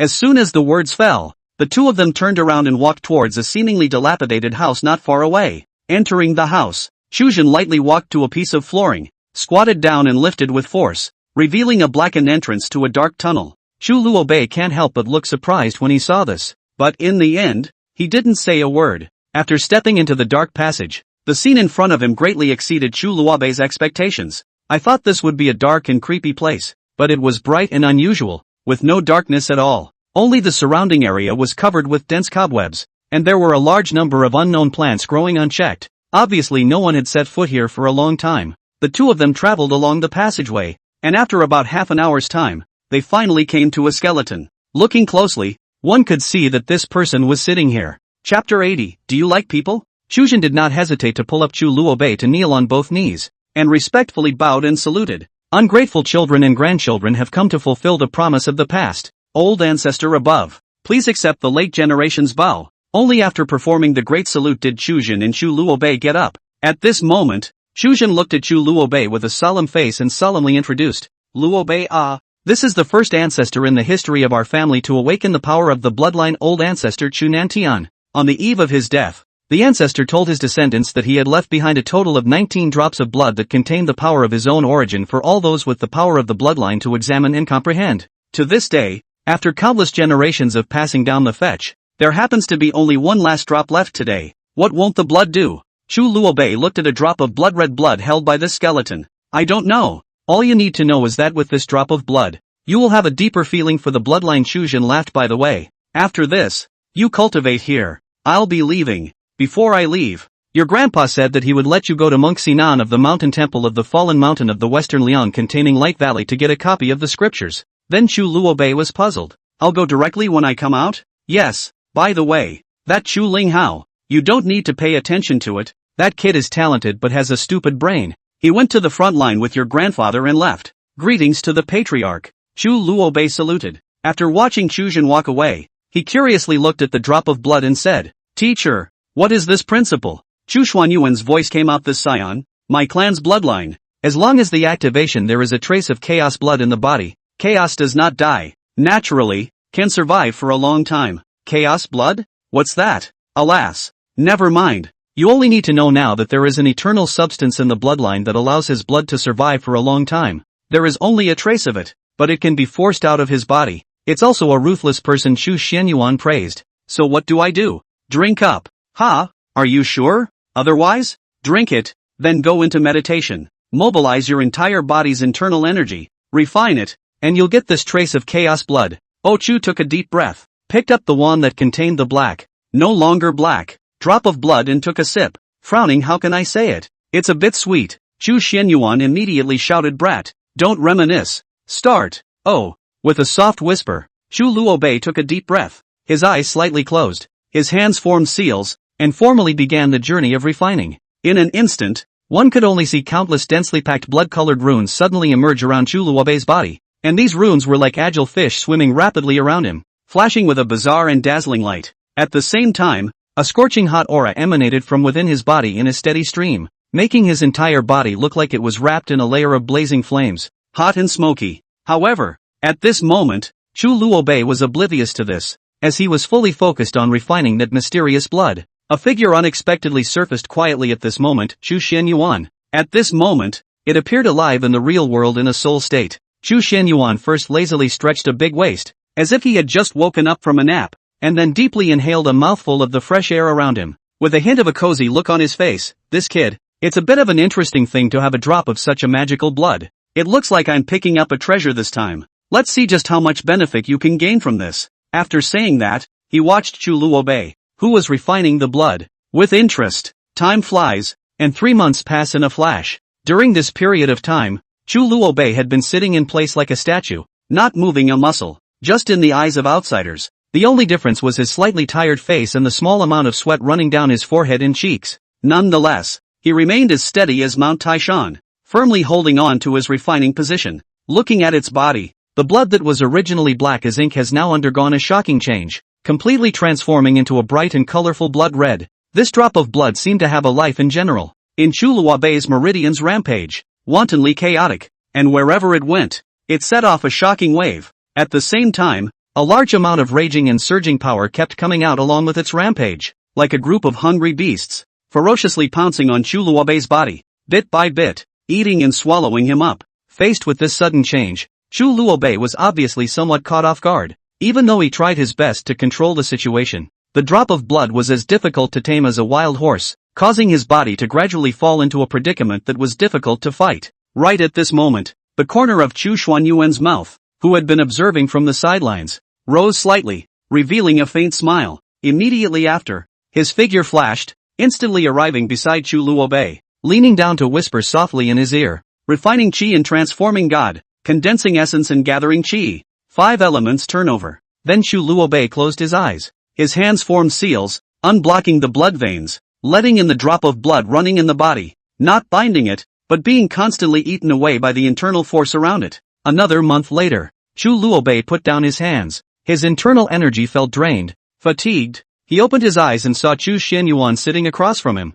Looking at him, Chu Luobei froze and rubbed his eyes, the corner of his mouth twitching. This is a dream, teacher? Chu Xianyuan said with a smile on his face. Dream. This is reality, cutie. I rub. Chu Luobei, instantly spirited, stood up and wanted to touch from Chu Xianyuan, but found that he couldn't. Teacher, what form are you in? I'm a soul body. Out there, you're an entity. Naturally you can't touch me. Oh, so, you can come out of my soul space. Can you go in? Nature. Wow. Kawa. Then Chu Luobei fell back to sleep. Boo. Chu Xianyuan smiled blandly and said, have a good night's sleep. Reaching the middle of the martial zone is still possible and the concentration of bloodline power has increased. It's a pity if there is wine it's good.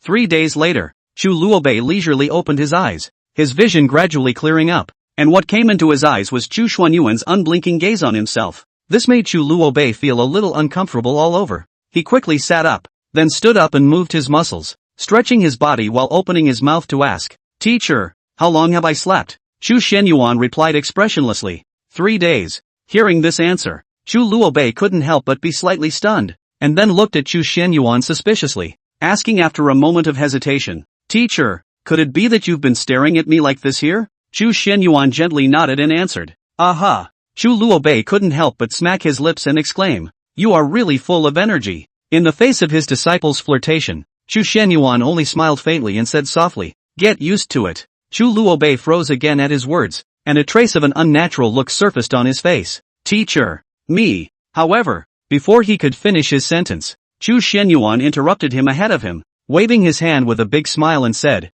I know my own faults, and I'm afraid that I won't be able to change them in this lifetime. Chu Luobei nodded helplessly, and then turned to ask, Okay, so how long have we been here? Chu Xianyuan pondered a little before slowly spitting out a figure. More than 4 months. What? Surprisingly, 4 months have already passed. No, we have to hurry. Before the words fell, Chu Luobei soared out like an arrow off the string. Chu Xianyuan, on the other hand, stood still and looked at his distant back. Not long after, Chu Luobei suddenly stopped and turned back, calling out to Chu Xianyuan who was following closely behind. Teacher, how is the scenery over here? Is it nice? Chu Xianyuan looked around and gave his assessment after a slight survey. Well, compared to Sacred Yang City, but it's far worse than it. Not as much as it. Chu Luobei immediately revealed a speechless expression after hearing this. His forehead black lined straight up, and only after a long time did he hold back a sentence. After a moment of silence, Chu Luobei seemed to have remembered something important,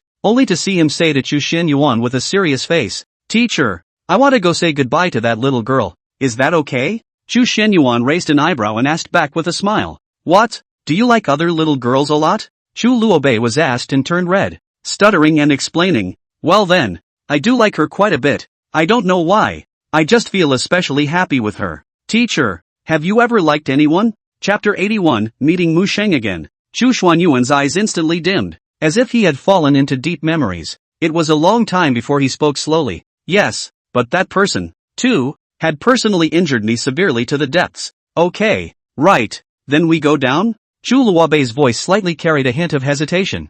Forget it, I think you should go. You know, go down there and chances are you won't be able to go. Chu Xianyuan said with a faint smile on his face. Hearing this, Chu Luobei's heart tightened, but he still nodded. Can't go. Then well, set off. After saying that, he took a deep look at the ancient city as if he wanted to carve it into the depths of his memory, then turned around and prepared to leave. However, right at this moment, Chu Xianyuan suddenly opened his mouth and called out to him, Little Luobei. Chu Luobei stopped at the sound and turned around to answer. Ha! Chu Xianyuan gazed at the young figure in front of him and said in a serious tone, This world, it's cruel. Friends will be few and far between. If you run into a lifelong confidant, you're lucky. Chu Luobei smiled slightly after hearing this and asked rhetorically, Such as you, teacher? Chu Xianyuan did not directly answer his question. Only the corners of his mouth rose slightly, revealing a meaningful smile. Afterward, he stopped talking and took a step to follow Chu Luobei who had already taken a step ahead.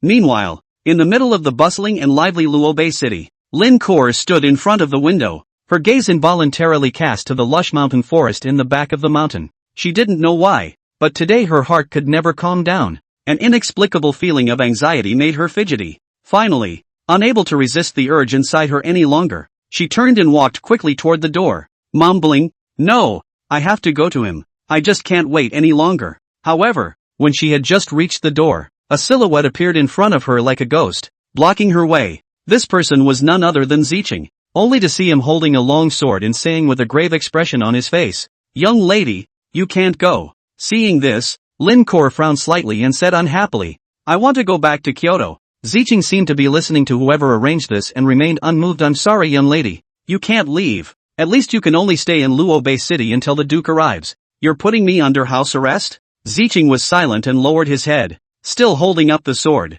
Lin Kor frowned and said, You guys dare? You think you can stop me? I can't. So General Lu Yi is also here. Waiting outside the mansion, Ziqing said seriously. Why? I want to see Grandpa. Lord Jinbei Ho returned to Jinnan Pass a few months ago. Then I want to see the head of the Jinbei Marquis. Lin Kor couldn't take it anymore. I'm sorry, pal mistress. For now for me, Ziqing said with a frown. You? Whose orders? Wrinkle said calmly. Marquis. Lin Kor closed her eyes, a little lost. Then what should you do about Kyoto? The Marquis has already written a letter. Just say, the prince wants to spend the new year in Luobei City. Miss Kor has already agreed. And the Kyoto side doesn't have the slightest suspicion. Humph. Ha ha ha ha ha. Well, if you don't go out, so be it, said Lin Kor. sitting in the pavilion with a lost heart, as if she had lost her confidence in the Jinbei Marquis. Why are you only telling me now? Because the mail just left, Ziqing said as he sat next to her. You know all his secrets. I don't know. Ha ha ha, liars, all liars, ha. She then collapsed into Ziqing's arms and cried. Ziqing froze for a moment and slowly hugged her. A little helpless, this was the Marquis' order. It was impossible to disobey it himself. Kyoto at this time. The palace study. Lin Shuyo sneered. Marquis Jinbei. What does this mean? You said old dog. Eunuch Li frowned and said, Your Majesty. Perhaps it's simply that you miss your grandson? Really? Then what's the news from King Langya's side? Your Majesty. The Langya royal family did not say anything. This is after all his Jinbei Marquis family affairs. It is not possible to say that worried about his daughter. Go to pick up the right. Eunuch Li snickered. Humph. Whatever. These days, you can contact that Lin Kor. Your Majesty. We can't get past Luobei City with our darknet. There are experts there. We can't get in at all. Waste. Yes. Eunuch Li hurriedly knelt on the ground. Where are Rakshasa and the others? A martial zone was dispatched, and as a result, his heart was shattered by an expert, and he died in an instant. Oh, you can be this tough. This is the Marquis of Jinbei means this is warning me ha ha ha. Your Majesty, can there still be going? There's no need. Tell the Lord of Rakshasa that the conditions he wants. I've agreed. Just kill the Marquis of Jinbei. Promise, said Eunuch Li and left. Lin Suyao sneered. 2 martial kings can kill you. Chu Yuan. The other side. 2 days later, Chu Luobei wore a black wide-brimmed hat on his head, while his face was covered with an exquisite fox mask, revealing only a pair of soulful eyes and slightly upturned corners of his mouth. With this, he quietly stepped into the bustling and lively Spring City. When I came last year, this place was truly beautiful, but now that I look again, it's nothing more than that. Chu Luobei laughed softly, revealing a faint trace of disappointment between his words. Just then, Chu Xuanyuan's voice came lazily from his ears. This is your mother's clan land. Why are you still wearing a mask? Chu Luobei helplessly shrugged his shoulders and replied. Alas, there's no way. Who let me sneak out this time? It would be bad if they found out. So from now on, I'll call myself North. Well, that's not a bad name. By the way, when you tricked that little girl, didn't you also use this name? Chu Xianyuan teased. Hearing this, Chu Luobei couldn't help but feel a bit embarrassed, and after coughing lightly twice, he said, Teacher, don't keep revealing my shortcomings. After saying that, he quickly walked into the city. The city of Spring was crowded with people. Both sides of the street is full of all kinds of stalls. There are selling silk and satin. There are peddling antiques and paintings. There are a lot of merchants and businessmen are bargaining with the stallholder. In addition, some old people have set up stalls of homegrown vegetables, and there is a lot of shouting and selling. Walking, Chu Luobei suddenly bright, only to see not far ahead there is a restaurant called Zilaifu. He smiled slightly and said to himself, Ha ha, this store is my favorite. Immediately afterward, he strides toward the restaurant and shouts at the top of his voice, Xiao Air, quickly serve this great master good wine and good food. Alright, please wait for a moment. Customer, the store assistant answered. Chu Luobei found a seat by the window and sat down, then slowly took off his mask and began to look around curiously. Just then, his gaze suddenly fixed on a certain corner of the second floor, as an incomparably familiar face appeared there. This person was from the land of Western Liang. Although his face was covered by a mask, Chu Luobei, with his keen observation and intuition, was still able to recognize at a glance that the person in front of him was Mu Sheng. Undoubtedly. Why are they here? I had heard that they were on their way home, so how could they show up here? Chapter 82, Eavesdropping at Night. A series of questions surged to his mind, but the corners of Chu Luobei's mouth rose slightly as he muttered under his breath. It's really a narrow road between enemies. Humph. Just wait for me. It's not a gentleman who doesn't report this revenge. At that exact moment, he only saw that Mu Sheng leading several people to step out and rub shoulders with Chu Luobei. After walking out of the room, Mu Tre suddenly frowned and turned his head to look at the back of the figure where Chu Luobei was sitting just now. Seeing this, the junior brother at the side showed a puzzled look and opened his mouth to ask, General, what's wrong with you? But have you discovered something unusual? Mu Tre shook his head and said softly, Nothing, maybe it's due to my momentary blurred vision. Let's go. After saying that, he led the remaining 4 people to leave in a hurry. On the other hand, Chu Luobei picked up a jug of fine wine in his hand, and his figure quietly disappeared like a ghost. When the shopkeeper came to clean up, he couldn't help but freeze on the spot, muttering, just now this person is still drinking and enjoying himself here. How did he disappear at this moment? Is it possible that he has encountered some strange things? That said, this Mu Trace line of several people, all the way carefully, finally came to the spring city in front of the prestigious Wei family. Mu Sheng stepped inside while looking left and right from time to time. It was just that what they didn't expect was that someone was really following them, and it was none other than Chu Luobei. Only to see Chu Luobei standing in front of the Wei mansion's door, his eyes gazing at the closed vermilion red door, falling into a long period of contemplation. I've long heard that there are 4 great families in Jiangnan, of which the Zhou family controls the salt industry, the Yuan family specializes in iron smelting, and the Zhou family is responsible for waterway transportation. As for this Wei family, well, a dark board, but also with the Western Liang has business dealings. It is really some interesting. Chu Luobei murmured softly, the corners of his mouth slightly raised, revealing a smile of interest. With those words, he slowly turned around and took a step in the direction he came from. At this time, Chu Luobei's stomach had long been hungry. After all, a whole day of grains of rice did not enter. He searched and searched in the vicinity of the Wei house and finally found an inn that looked quite good and decided to settle here for the time being, which would also make it easier to covertly observe the Wei house's every move. After walking into the inn, Chu Luobei asked for a room located on the 2nd floor. Entering the house, he walked straight to the window and gently pushed it open, and his view was exactly the gate of the Wei family. After confirming the position, Chu Luobei took a deep breath, then sat on the ground, closed his eyes and began to cultivate. Teacher, do you think I'm being a bit nosy this time? Chu Luobei suddenly opened his mouth and asked, but there was no one else around but himself to respond. However, just then, a low voice sounded in his head. Hearing this answer, Chu Luobei couldn't help but frown and continued.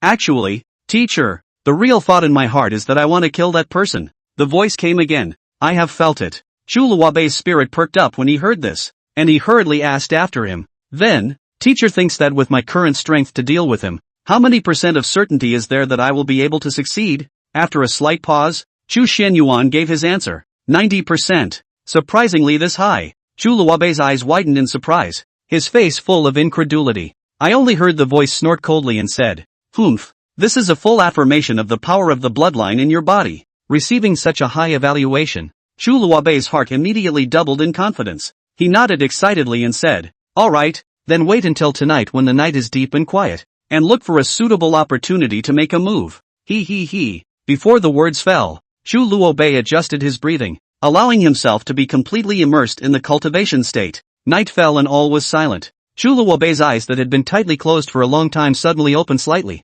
and almost at the same instant, a light knocking sound came into his ears. Dang! Dang! Dang! Guest? Enter! Chu Luobei said, feigning indifference again. The waiter brought a plate of food, closed the door and said, Sir, it's time for dinner. Thanks a lot. Just why are you so, careful? Hey, by the way, I just reminded you that something might happen tonight, so if you don't have anything important to do, don't go out. Oh, what is it? Chu Luobei asked curiously. I'm not really sure. The corner of Chu Luobei's mouth rose slightly, and then he threw a few more taels of silver in his hand and laughed. Little brother, are you still satisfied? Xiao Er immediately happy to collect the silver. Fawning smile customer no Jiangnan for big? Nature. Alas, that should know that the Zhou family but the waterway transportation to eat. Who knows that Wei family a dartboard. Want to eat this business chanting? And then the contradiction came chanting. It is said that tonight they will be in the Changxing River fight. Alas,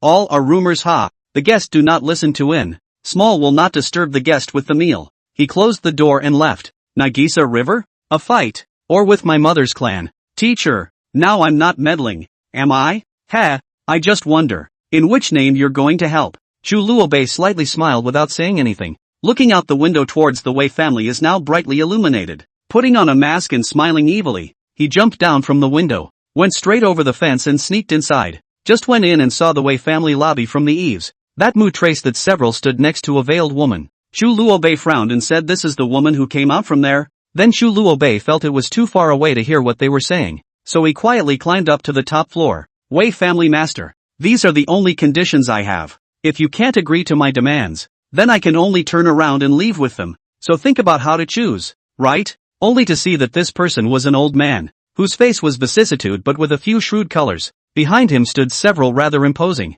elder-like figures. At this moment, this old man suddenly laughed up to the sky. Ha. If I were to agree to this matter, wouldn't I have to bear the 1,000-year curse of betraying my country for honor? However, after hearing these remarks, the woman on the opposite side of the table had a cold face and said with a light humph, Selling your country for honor? Wei family master. Thanks to the fact that this seat has negotiated and exchanged with you for such a long time, spending several months, I didn't expect to end up with this kind of reply in return. Since this is the case, there is no point in talking more. Let's go. After saying that, she turned around without hesitation, and with a cold face, she led Mu Sheng and the others to prepare to leave this place. Right at this moment, the old man who originally seemed calm instantly changed his face. He obviously did not expect the other party to be so determined, and hastily shouted out, "Hey, wait a moment, please wait a moment." When the woman heard this, the corners of her mouth rose slightly, revealing a trace of an imperceptible smile, but the pace of her feet still stopped and she stood still, seemingly waiting for what the old man was going to say next. Seeing this, the old man secretly let out a sigh of relief in his heart. His face then surfaced a look of difficulty as he slowly said, "Miss Yen. The old man really can't agree to those conditions that you have put forward. However, if I were to spread the news that you all have not yet returned to the country, I wonder how you think the great man in Luoyang will react." Chapter 83, City Lord Yunjia. Facing the old man's threat, the woman was fearless and responded with a cold smile. "What? Do you think that I, Western Liang, will fear you? Ha woo, ha?" The old man couldn't help but frown at his words. This chip he threw out actually didn't work in the slightest? It seems that this Ms. Yen is really not easy to deal with. If the apocalypse is not imminent, it is not suitable for war. You dare to threaten. This seat will not serve. The woman then wanted to leave, but she was surrounded by the surrounding dartboard crowd. The woman glanced at the greasy old man and laughed. "You think they can trap us?" The old man smiled faintly, waved his hand for them to go away, and curiously stepped forward and said, "Apocalypse? Hiss. Dare to ask who is in charge of Western Liang? Miss Yen. Humph. Naturally, it's my Lord State Master of Western Liang."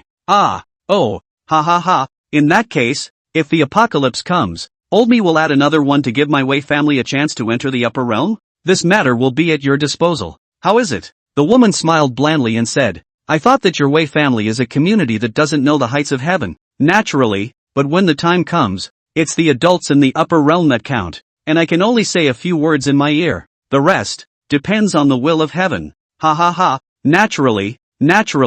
Thank you, Miss Yen. Then, the hour is almost up. Let's. The woman smiled blandly and said, "Mu Trace, High Priestess." Mu Scar saluted. "Accompany this Wei family master on his journey. Remember, the Zhou family is not to be messed with. We only need industry. Don't you think so, Wei family master?" "Ha ha, naturally. Then your excellency Mu Scar please." "Humph." With that said, Mu Shang went towards the front. Chu Luobei frowned slightly, knowing who she was, recalling the previous bizarre and inexplicable puppet technique. It was this woman who possessed that eunuch to talk to herself. It is really unexpected. Has always been puzzled about why this woman does not appear in Kyoto, and now realized that she has long quietly come to Spring City. Moreover, judging from her aura, this woman was clearly a strong martial zone. However, at this moment, Chu Luobei did not focus too much on this mysterious woman. After all, there were more important matters at hand that needed to be dealt with urgently, settling those who had a deep grudge against him. Thinking about this, Chu Luobei decided to temporarily put down his probing of this woman and prepared to quietly leave this place. However, just as he tiptoed above the eaves, he suddenly heard a clear creak sound. The corner of Chu Luobei's mouth twitched, and when he looked down, it turned out that he had accidentally stepped on a piece of tile. This déjà vu scene caused the corners of his mouth to twitch, as if he had seen a similar episode in a certain play before. As expected, the woman and the old man next to her raised their heads almost simultaneously, their gazes looking straight to where Chu Luobei was. One could only see Chu Luobei wearing a fox mask on his face, and his figure appeared a bit sneaky. At this moment, when the Wei family master saw this, he immediately frowned and asked loudly, "Who exactly are you? How dare you hide your head here?" Facing this kind of questioning, Chu Luobei first sighed lightly, and then simply stopped pretending and instead smiled frankly and slowly said, "There is no need to be in a hurry to know my identity, and I believe that not long from now, we will definitely meet again." After saying that, he performed his superb lightness of being as light as a swallow and quickly sped towards the distance like a flying bird. When the Wei family lord saw that Chu Luobei wanted to flee, a trace of intense killing intent flashed in his eyes and he angrily shouted, "Give me chase! Never let this person escape!" With his order, all the people behind him jumped up and followed Chu Luobei's distant figure closely. Seeing the woman's cold expression, Wei family had hurriedly revealed a pleasing smile and said with a smile, "I'm really sorry, Miss Yen. This Zhou family has always been so rude. I'm here to make amends to you, and I hope that you'll be generous enough not to see eye to eye with them." Today's hospitality is not well thought out. Miss Yen, please bear with me. However, the woman didn't seem to listen to the old man's words at all, only frowning tightly, her gaze staring straight ahead not far away, her mouth muttering, "It's him? How could he be here?" Hearing the woman's whisper, the Wei family head was stunned in his heart and hurriedly came forward to ask, "Yo, Miss Yen, does she know this person? I wonder what is the relationship between this person and Miss Yen?" The woman snorted lightly and laughed coldly. "Ha, he is not a person of the Zhou family as you think, but a person of the Rakshasa. That's all I can tell you." "Well, I've already said what should be said. This seat still has important matters to attend to, so I'll take my leave first." Wei family head, as the head of the family, aren't you going to meet those Zhou family members? After all, there are still some things that would be more appropriate for you to personally deal with, right? After saying that, the corners of the woman's mouth rose slightly as she glanced at the Wei family head with a smile, then turned around and performed a light skill, flying away like a light butterfly. Looking at the woman's distant figure, the Wei family master was first stunned, and then the smile on his face instantly disappeared, replaced by a color of indifference that was hard to hide. He cursed in a low voice, "This woman is really getting more and more arrogant, but right now, we can't tear our faces off with her, so let's tolerate her for a while." Saying that, he straightened his clothes and also walked quickly in the direction where the Zhou family members were. On the other hand, the woman utilized her light power and flew to the top of a towering pavilion in no time. At this time, a middle-aged man with decent attire and elegant temperament had already been waiting on the roof of the building. Seeing the woman's arrival, the middle-aged man smiled faintly and bowed his hand. "High Priestess, you're a step late." The woman smiled bashfully and didn't both speak. Only the next moment it rained. The man smiled bashfully and opened the umbrella he had with him to give the woman shelter, and the two of them looked down at the people who had already gathered below them. Luckily, this city lord had the foresight to do so today, or else he would have had to let the High Priestess get wet. The woman covered her veil and looked down and laughed. "Really? Then Lord City Master is very considerate. After today, the Zhou family will be no more, and the High Priest's conditions, Mr. Yun will deliver them in a matter of days." The man laughed. "Yunjia is the lord of Spring City." The woman smiled slightly and said, "Don't worry, not only is the Zhou family, the Wei family must have been gone. Just let Qingli is curious. The Zhou family, but the background is very big. The city Lord Scorn is just this Wei family, and why?" Yunjia blandly smiled and said, "Businessmen, all like profit. Spring City is the second largest commercial market in Haowu. I do not like businessmen too much, so this city master S Spring City does not need this kind of dirty things to tarnish." Cluck cluck cluck cluck. "It's interesting that a clearly upright Lord City Lord would actually cooperate with me. Shilong. Interesting? Maybe." Chapter 84, The Two Families Face Off. Crossing a kick. The everlasting river. At this moment, the Zhou family people arrived at the scene in a grand manner, and at the head of them was none other than the Zhou family head. The grandeur they displayed was incomparable, and one could not help but be mesmerized by it. One could only see that all of them were holding various types of weapons, and their cold light flashed, revealing a stern aura. And beside the Zhou family lord, there stood a middle-aged man with short hair. The man was well-built, with well-defined muscles, giving him a feeling of power and strength. However, the atmosphere at this moment was unusually tense,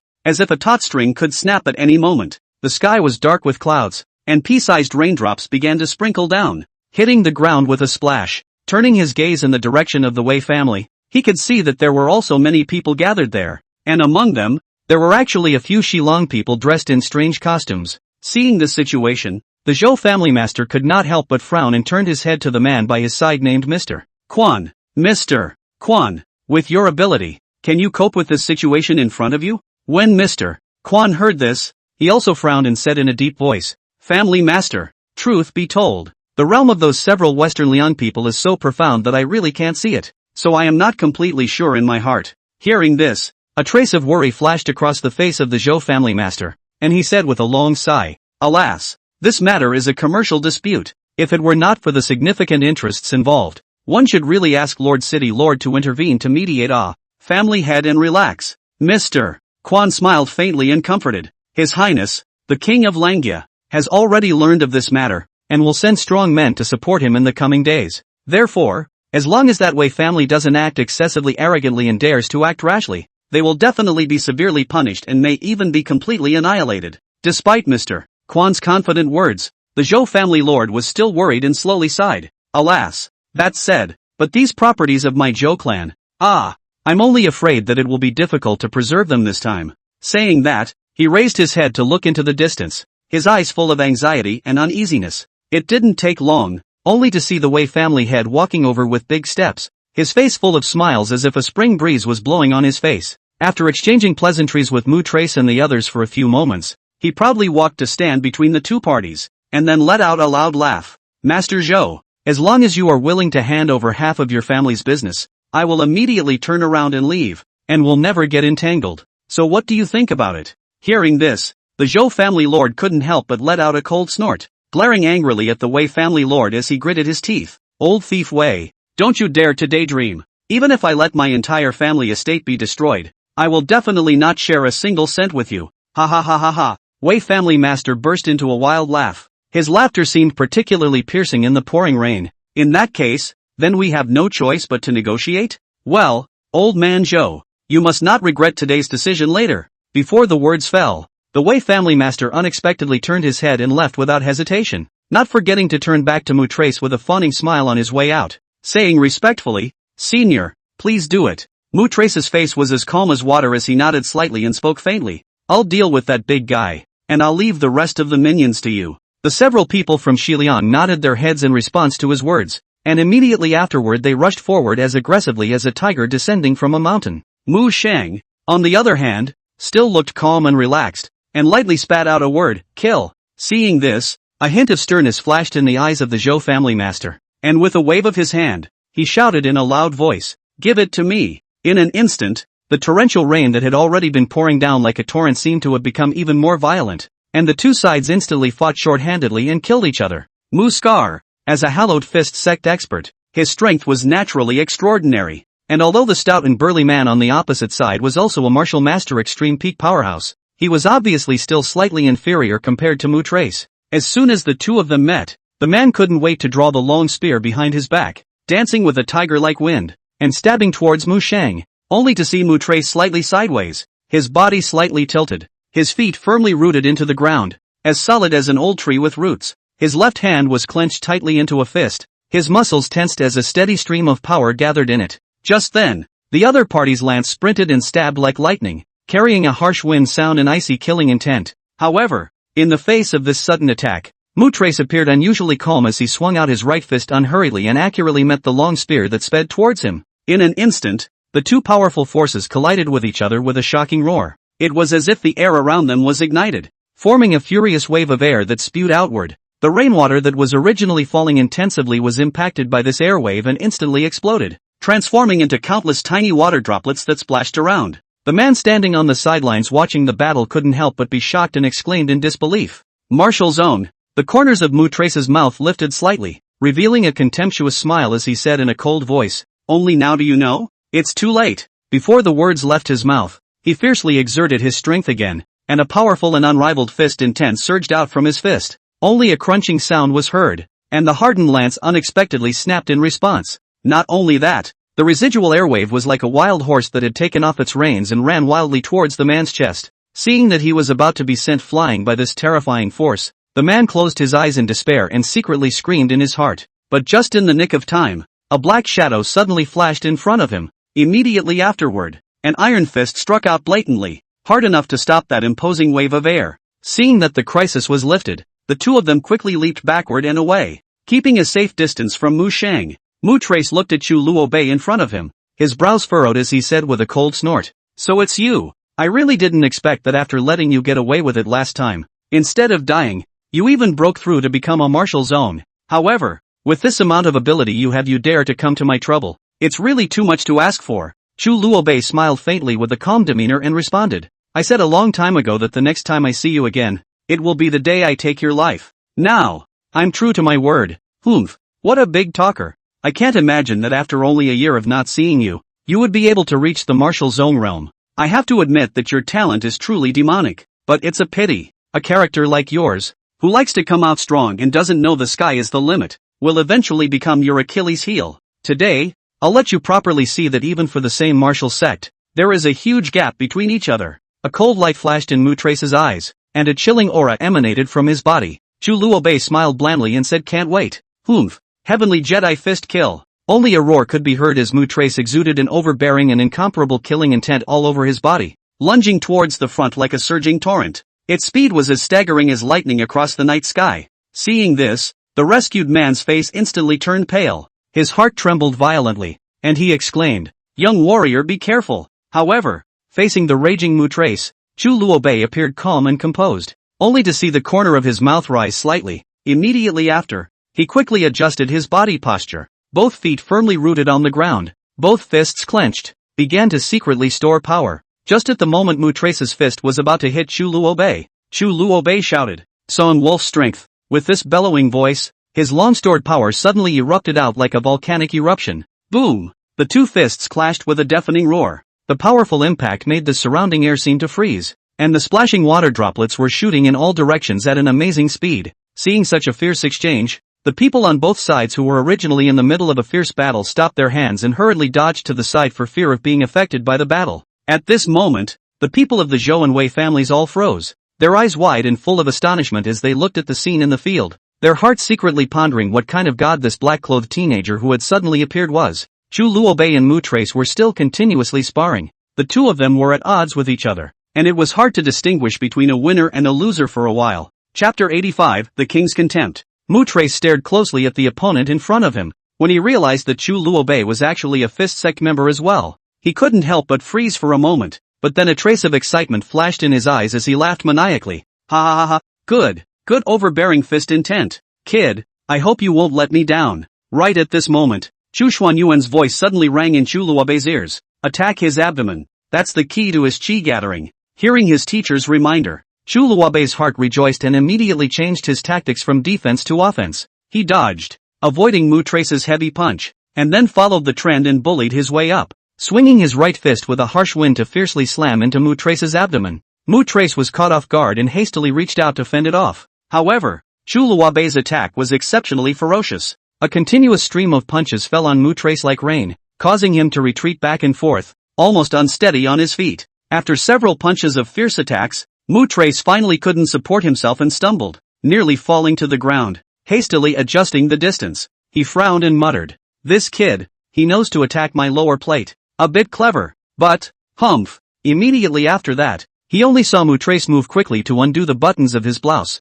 and then with a violent tug, that blouse fluttered down to the ground like falling leaves. His firm, masculine muscles were instantly on display as he clenched his hands into fists, his joints glowing white from the exertion. Suddenly, Mutrace tilted his head and let out a burst of maniacal laughter. "Ha ha ha ha ha ha ha, Vajra hegemony." With this roar of his, a powerful true qi gushed out from his body like a surging sea wave, quickly wrapping his entire body in it. That true qi shimmered with a dazzling light, forming a solid shield. "Come on, come kill me if you have the guts." Before the words fell, Mutrace's figure had already sped towards Chu Luobei like lightning. His speed was incredibly fast, bringing up a gust of wind that rustled the leaves of the surrounding trees. Seeing this, Chu Luobei's brows frowned slightly, but he didn't retreat. His feet lightly tapped the ground, and he similarly met Muskar at an extremely fast speed. The two instantly collided together, and for a moment, the air around them seemed to be torn apart, emitting bursts of sharp whistling sounds. The two of them went back and forth,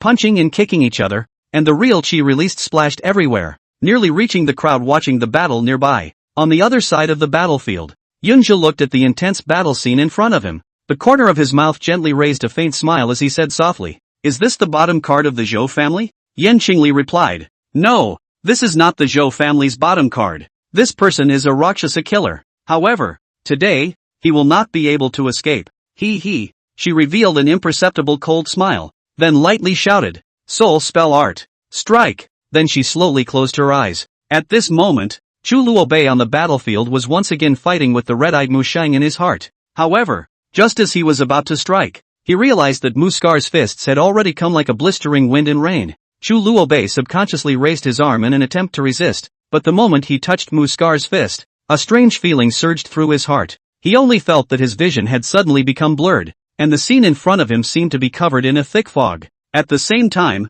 he felt that the originally condensed internal force in his hands was unexpectedly like a flood that broke the dike, rapidly dissipating away and completely losing control. Before Chu Luobei had time to react more, Mu Sheng's punch had already solidly smashed into his face. Pust! Chu Luobei's body flew out backwards like a kite with broken strings and landed heavily on the ground. Chu Luobei was heavily knocked out, retreated several steps, half-kneeled on the ground, shook his fainting head, frowned at the building behind him on the Mu trace, on the other hand, was furious. I can. Please don't make a move. The high priest on the high floor smiled contemptuously, not stopping his hand. Chu Xianyuan said blandly, soul attack. Little one, let's go. Now you. I'm afraid you can't fight. Teacher, what if I turn on my bloodline power? Battleable. Teacher taught me. Open. Are you sure, brat? That's a tough feeling. I can. Okay. Internal energy resides in the heart and applies pressure. Chu Luobei swallowed his saliva, and his internal force was collected in his heart.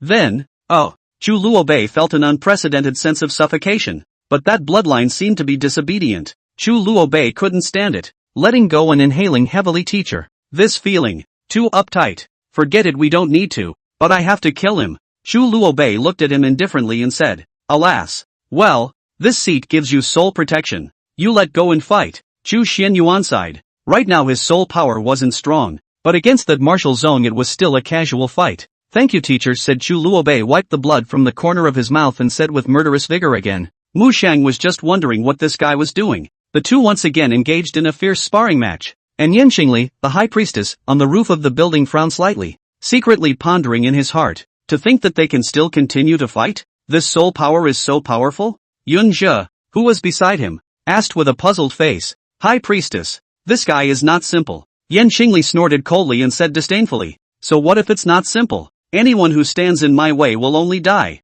Before her words fell, she unleashed a blazing soul attack once more. However, something unexpected happened to her. When a soul attack rushed into Chu Luobei's soul space like lightning, she originally thought that she would be able to easily get her hands on it, but in the next instant she realized that this seemingly ordinary soul space was empty. What made her feel even more surprised was that the strike she had just sent out seemed to have no effect at all. Just as Yan Qingli was filled with suspicion, suddenly, in the depths of this pitch-black soul space, two golden eyes slowly emerged. Those eyes exuded an ineffable air of nobility and indifference, as if they were the true masters of this space. With just a hurried glance, Yan Qingli was instantly shocked by those eyes, an uncontrollable fear welling up in her heart. She instinctively wanted to turn around and flee the place, but unfortunately, it was already too late. Pust! Yan Qingli opened her eyes and spat out blood, her heart beating out of her chest with inexplicable palpitations. What a terrifying look! Just one look made her spit out blood. Yunjia supported Yan Qingli and frowned. High priestess,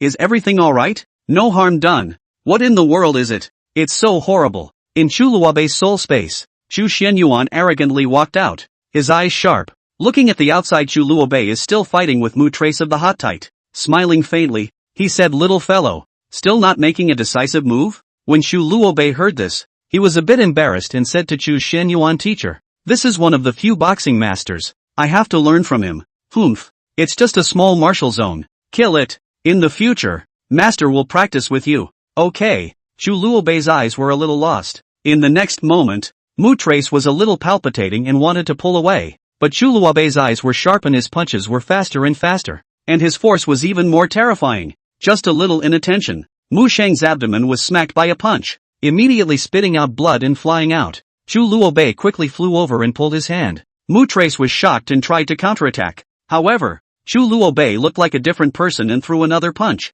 Pust! Yan Qingli finally couldn't help herself and wanted to rush up, but in the next moment, she actually heard a voice transmission, it's best not to move, or else, this father will kill you. Yan Qingli froze, looking at Mu Trace's miserable appearance. Clenching her fists, she finally let go. She was afraid. Those eyes, too terrifying. Yunjia frowned, looking at Yan Qingli and wondering, is the high priestess still not making a move? In the end, what's wrong? You help this seat. Yan Qingli took his hand, somewhat ambiguously. Yunjia froze, he was only a small half-step martial zone. How to participate? This Mu Sheng is at the very top of the martial zone, he can't even beat it, so he casually ignored it. Yan Qingli was furious. What should we do? Chapter 86, a good choice. It's just that Chu Luobei and Mu Sheng's height was too high. They actually didn't see that Chu Luobei's eyes had already begun to show a blood-red color. Mu Trace stared at Chu Luobei in front of him with wide eyes, full of unbelief. At this moment, he finally realized that this kind of weird and powerful state,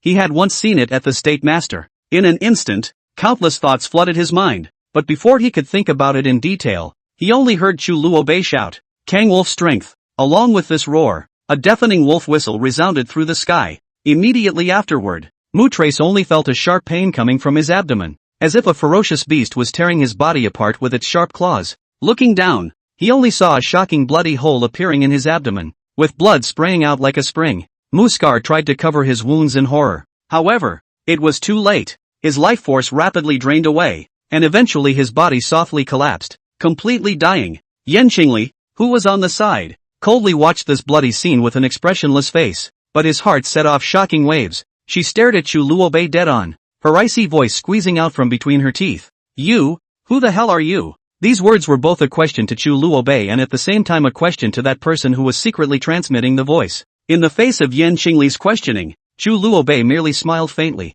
spitting out 4 words with a bland demeanor: Rakshasa, the North. Before the words left his mouth, his figure swayed, exercising his lightness like a ghost and instantly disappearing from the spot. Seeing this, Yan Qingli's face grew more and more gloomy as he turned his head to look at the equally shocked City Lord beside him and said indifferently, Lord City Lord, as I see it, there's no need for us to continue working together anymore. Farewell. After saying that, she turned around and left without a care in the world, leaving the City Lord standing alone in the same spot. City Lord Yunja frowned tightly, face showed a trace of chagrin color, muttered under his breath, is it still did not succeed? Alas, things have come to this, can only deal with the follow-up matters as soon as possible, otherwise once angered the Langya king. This City Lord cannot afford this culpability.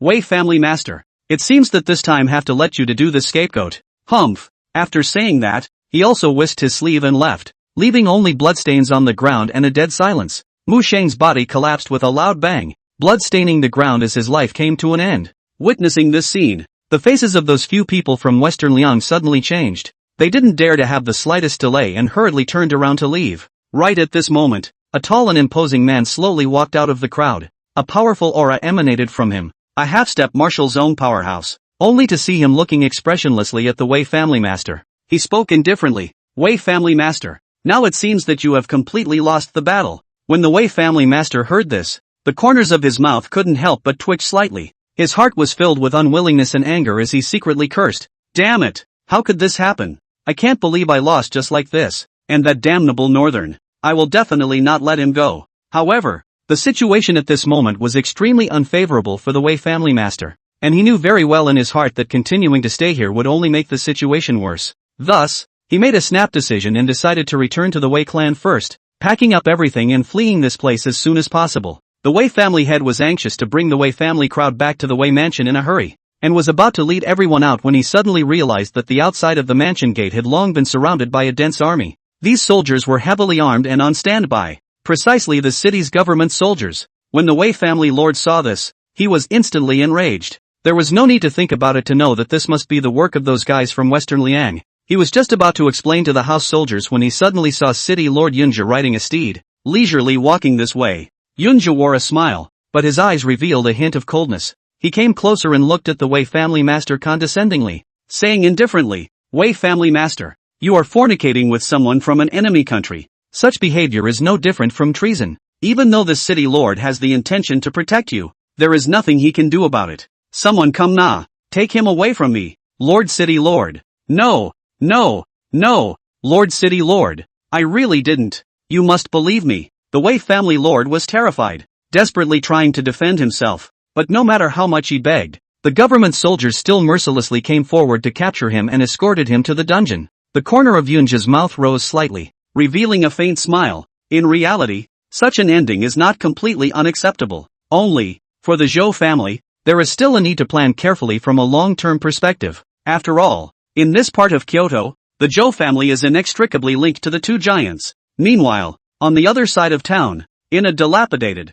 leaky shack, Chu Luobei was lying on the cold ground with a pale face, and his entire person looked weak to the extreme. Right at this moment, he only saw a figure slowly pacing out from within his soul space, and it was none other than his master, Chu Xianyuan. Chu Xianyuan looked at his disciple with a helpless face and said without any good humor, Good you brat, actually still pretending with your master here. Don't think that I don't know what your true physical condition is. Hearing his master's rebuke, Chu Luobei was not amused. Instead, he grinned and said playfully, Master, you really are as discerning as a torch. Nothing can be hidden from your old man. To be honest, this time it really hurt me a lot. I almost didn't control it. Chu Xianyuan snorted coldly and glared at him. Don't give me this. You're obviously converging part of your bloodline power. Are you worried about being detected by me? Chu Luobei hurriedly waved his hands and explained.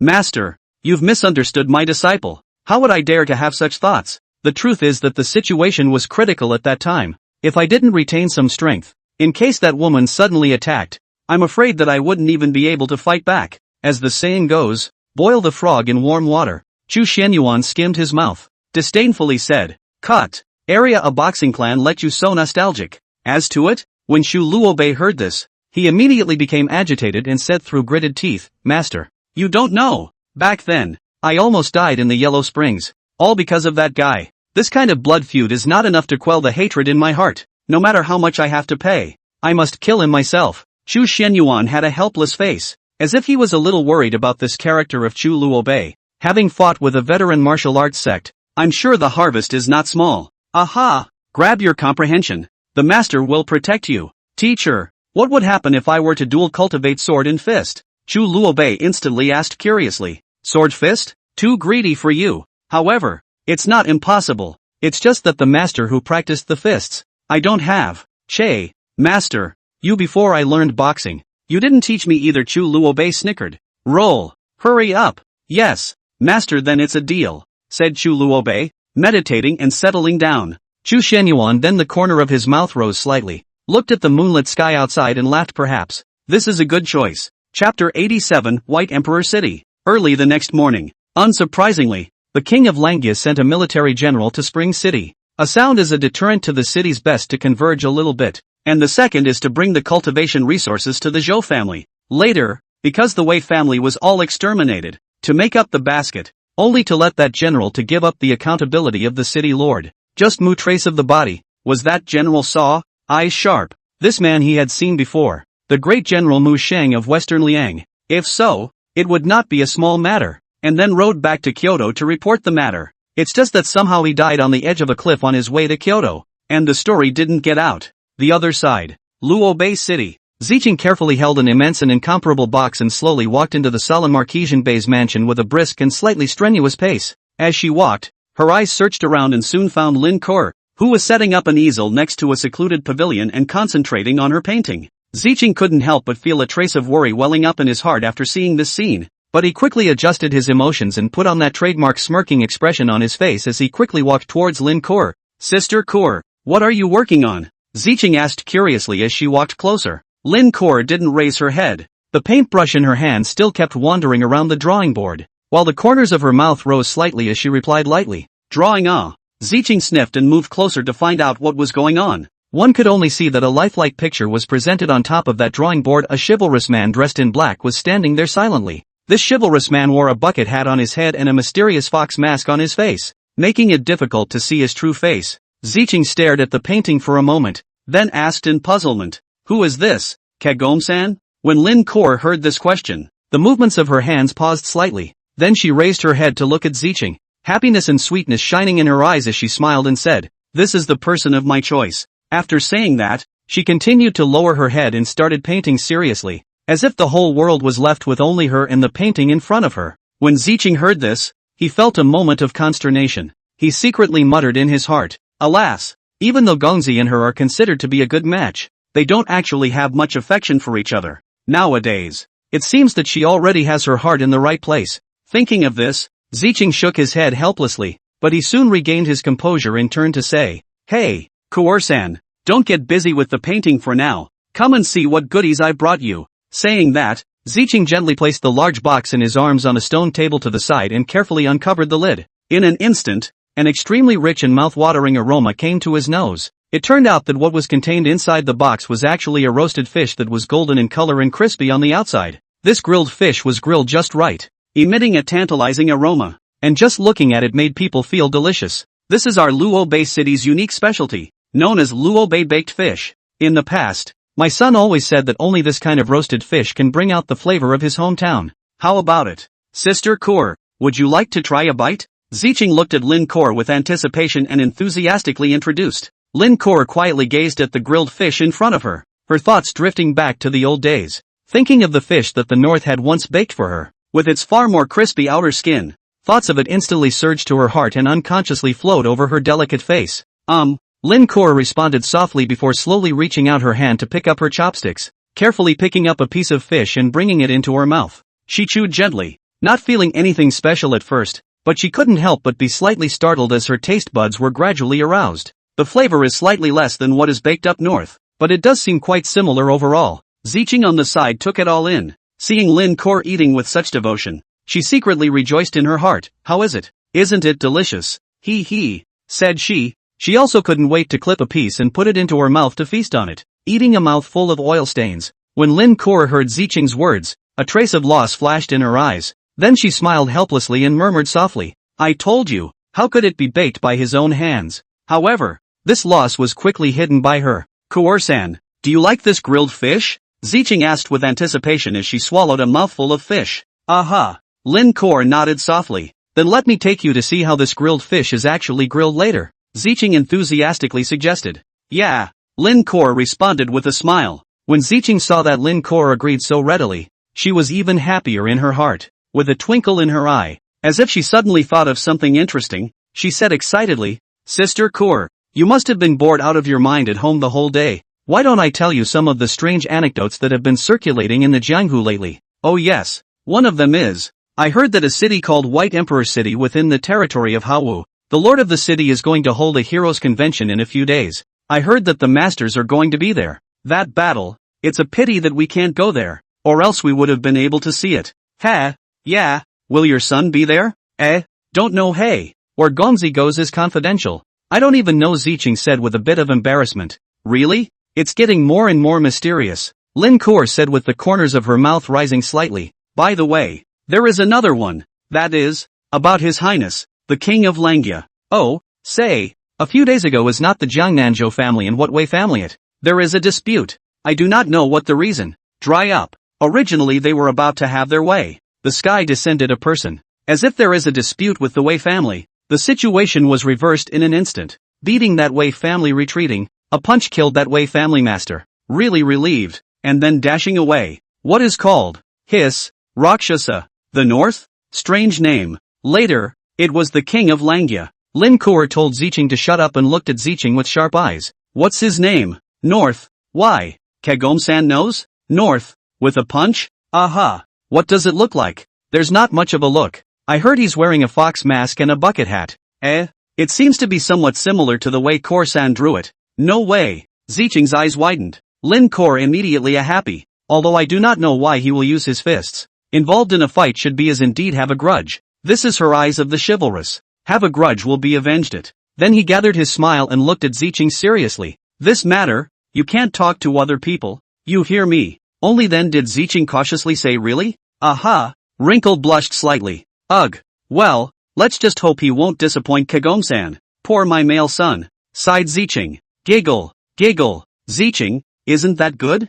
I don't think you like the one in your house. Then you can. He Lin Kor teased. Geez, Kagome-san, you know how to make fun of me. I see. I've never seen Sister Kor be so caring. Ha ha ha. Ziqing is jealous? Ziqing thanked you for the fish alright. Che, eat it or not. If not I'll take it away. Ugh. Eat. Okay, it's what Ziqing brought. Surely you have to finish it right. Humph. Ziqing continued. Lin Kor smiled and said. Then came that father of yours, who sent a general, only to die on the way back, not knowing what happened. Dead? Lin Kor frowned. This is a bit suspicious, isn't it? It's not simple. Yeah. Then the king of Langya's own ministry, Great General Xiahou Jing came to investigate the matter thoroughly, and should have arrived in Spring City by now. Well, indeed, father's men do not die in vain. Ziqing also nodded and didn't say anything. Only what made her puzzled was how the mask on the masked man that Lin Kor drew felt like the one that Gongzi liked to wear before. It can't be the male, can it? Chapter 88, The Temple of the Free. Teacher, this bitch is also too vicious it. Master said I'm afraid that compared to her, Luobei less than half a point. Chu Luobei stood at the top of a large tree, looking at the distant departing carriage. Previously, Chu Luobei had been struggling to figure out where exactly that mysterious woman had run off to. He searched around and was ultimately surprised to find that the woman was quietly following that general. On the edge of the cliff, the woman was seen casting a puppet technique, easily manipulating the general and making him walk step by step towards the abyss of death. Not only that, even the steed at the general's hip was not spared and was mercilessly pushed off the cliff. What is even more mind-boggling is that after the general's death, the ruthless high priest skillfully arranged the scene into a tragic picture of the general's tragic death at the hands of his enemies. Moreover, she had cruelly and rigidly cut off the general's limbs, and her methods were beyond imagination. Upon witnessing this scene, Chu Luobei's face instantly became extremely ugly, his facial muscles involuntarily twitching.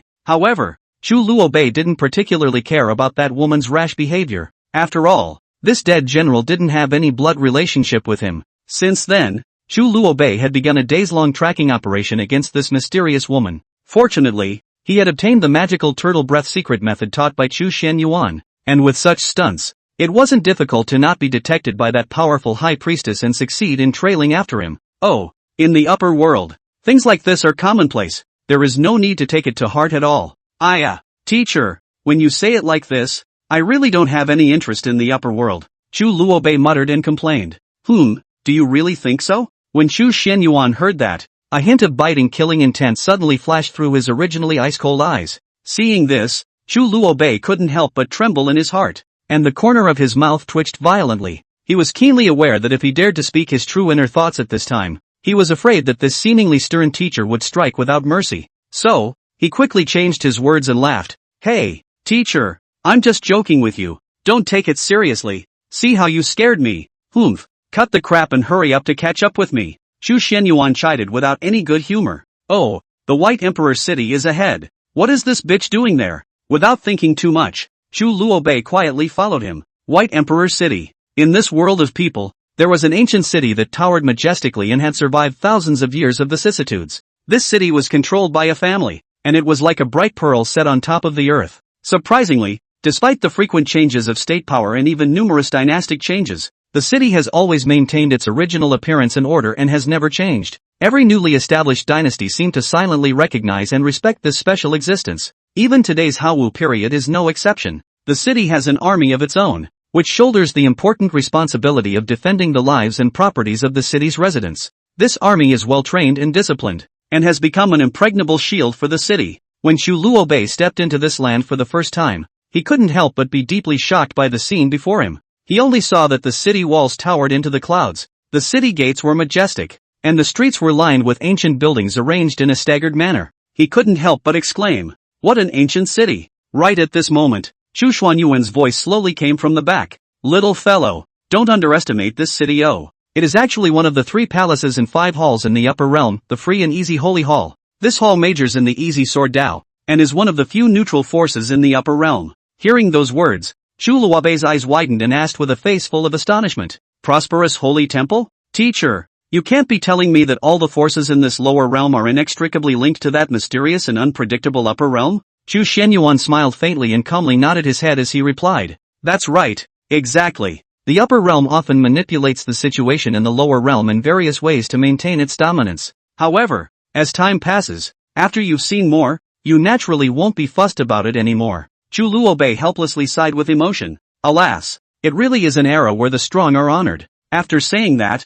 with a heart full of curiosity, he began to scrutinize the surrounding buildings of different styles and smoothly walked into the city. What is surprising is that it is as if all the people have gathered here by appointment. Moreover, these people are equipped with all kinds of weapons. Some carry long knives, some carry swords. Obviously they are all martial arts practitioners. As far as the eye could see, the number of martial artists was so large that it was hard to count. Chu Luobei visited several inns one after another, but without exception, all the guest rooms had been booked out. Faced with this situation, he had no choice but to find a restaurant, sit down temporarily, and order some food and wine to quench his hunger. "Xiao air!" Chu Luobei shouted loudly after taking a light sip from his wine cup. "Hey, sir, what can I do for you? Bring me the best wine and the most delicious dishes you have here." Chu Luobei waved his hand in a big, bold manner. "All right, sir, please wait a moment." The store assistant answered and turned around to leave in a hurry. Not long after, the food and wine were served one after another.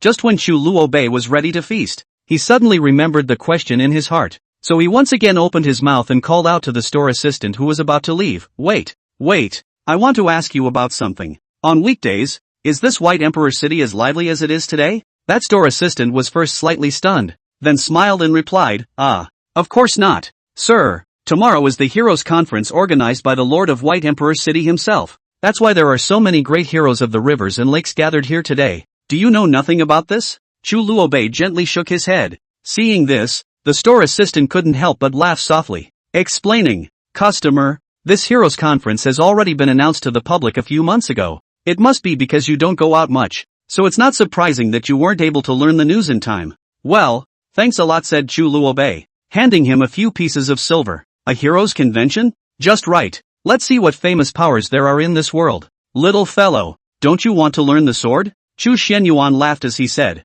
here's your chance. This easy holy temple is the great unification of the sword Dao. Yes, teacher, aren't you a master of the sword Dao? Wouldn't you just teach me? Chu Luobei said doubtfully. Chu Xianyuan face speechless, fists clenched. If not the soul body, all want to beat him up. The so-called brainstorming, understand? Lotus root, said Chu Luobei helplessly. In fact, he saw that the high priestess on the roof of the building was here. Otherwise he wouldn't be sitting here. Teacher, do you think that the puppet technique can I use to control her? Control? Your kid's soul power isn't strong enough to make it easy. What if the power of the bloodline opens? I don't know, but the power of the bloodline is heavy on strength, speed surge, and less on soul power gain. Chu Xianyuan's side. This is the disadvantage of the Chu bloodline. Well then, alas, Chu Luobei seemed to be missing something. With some regret,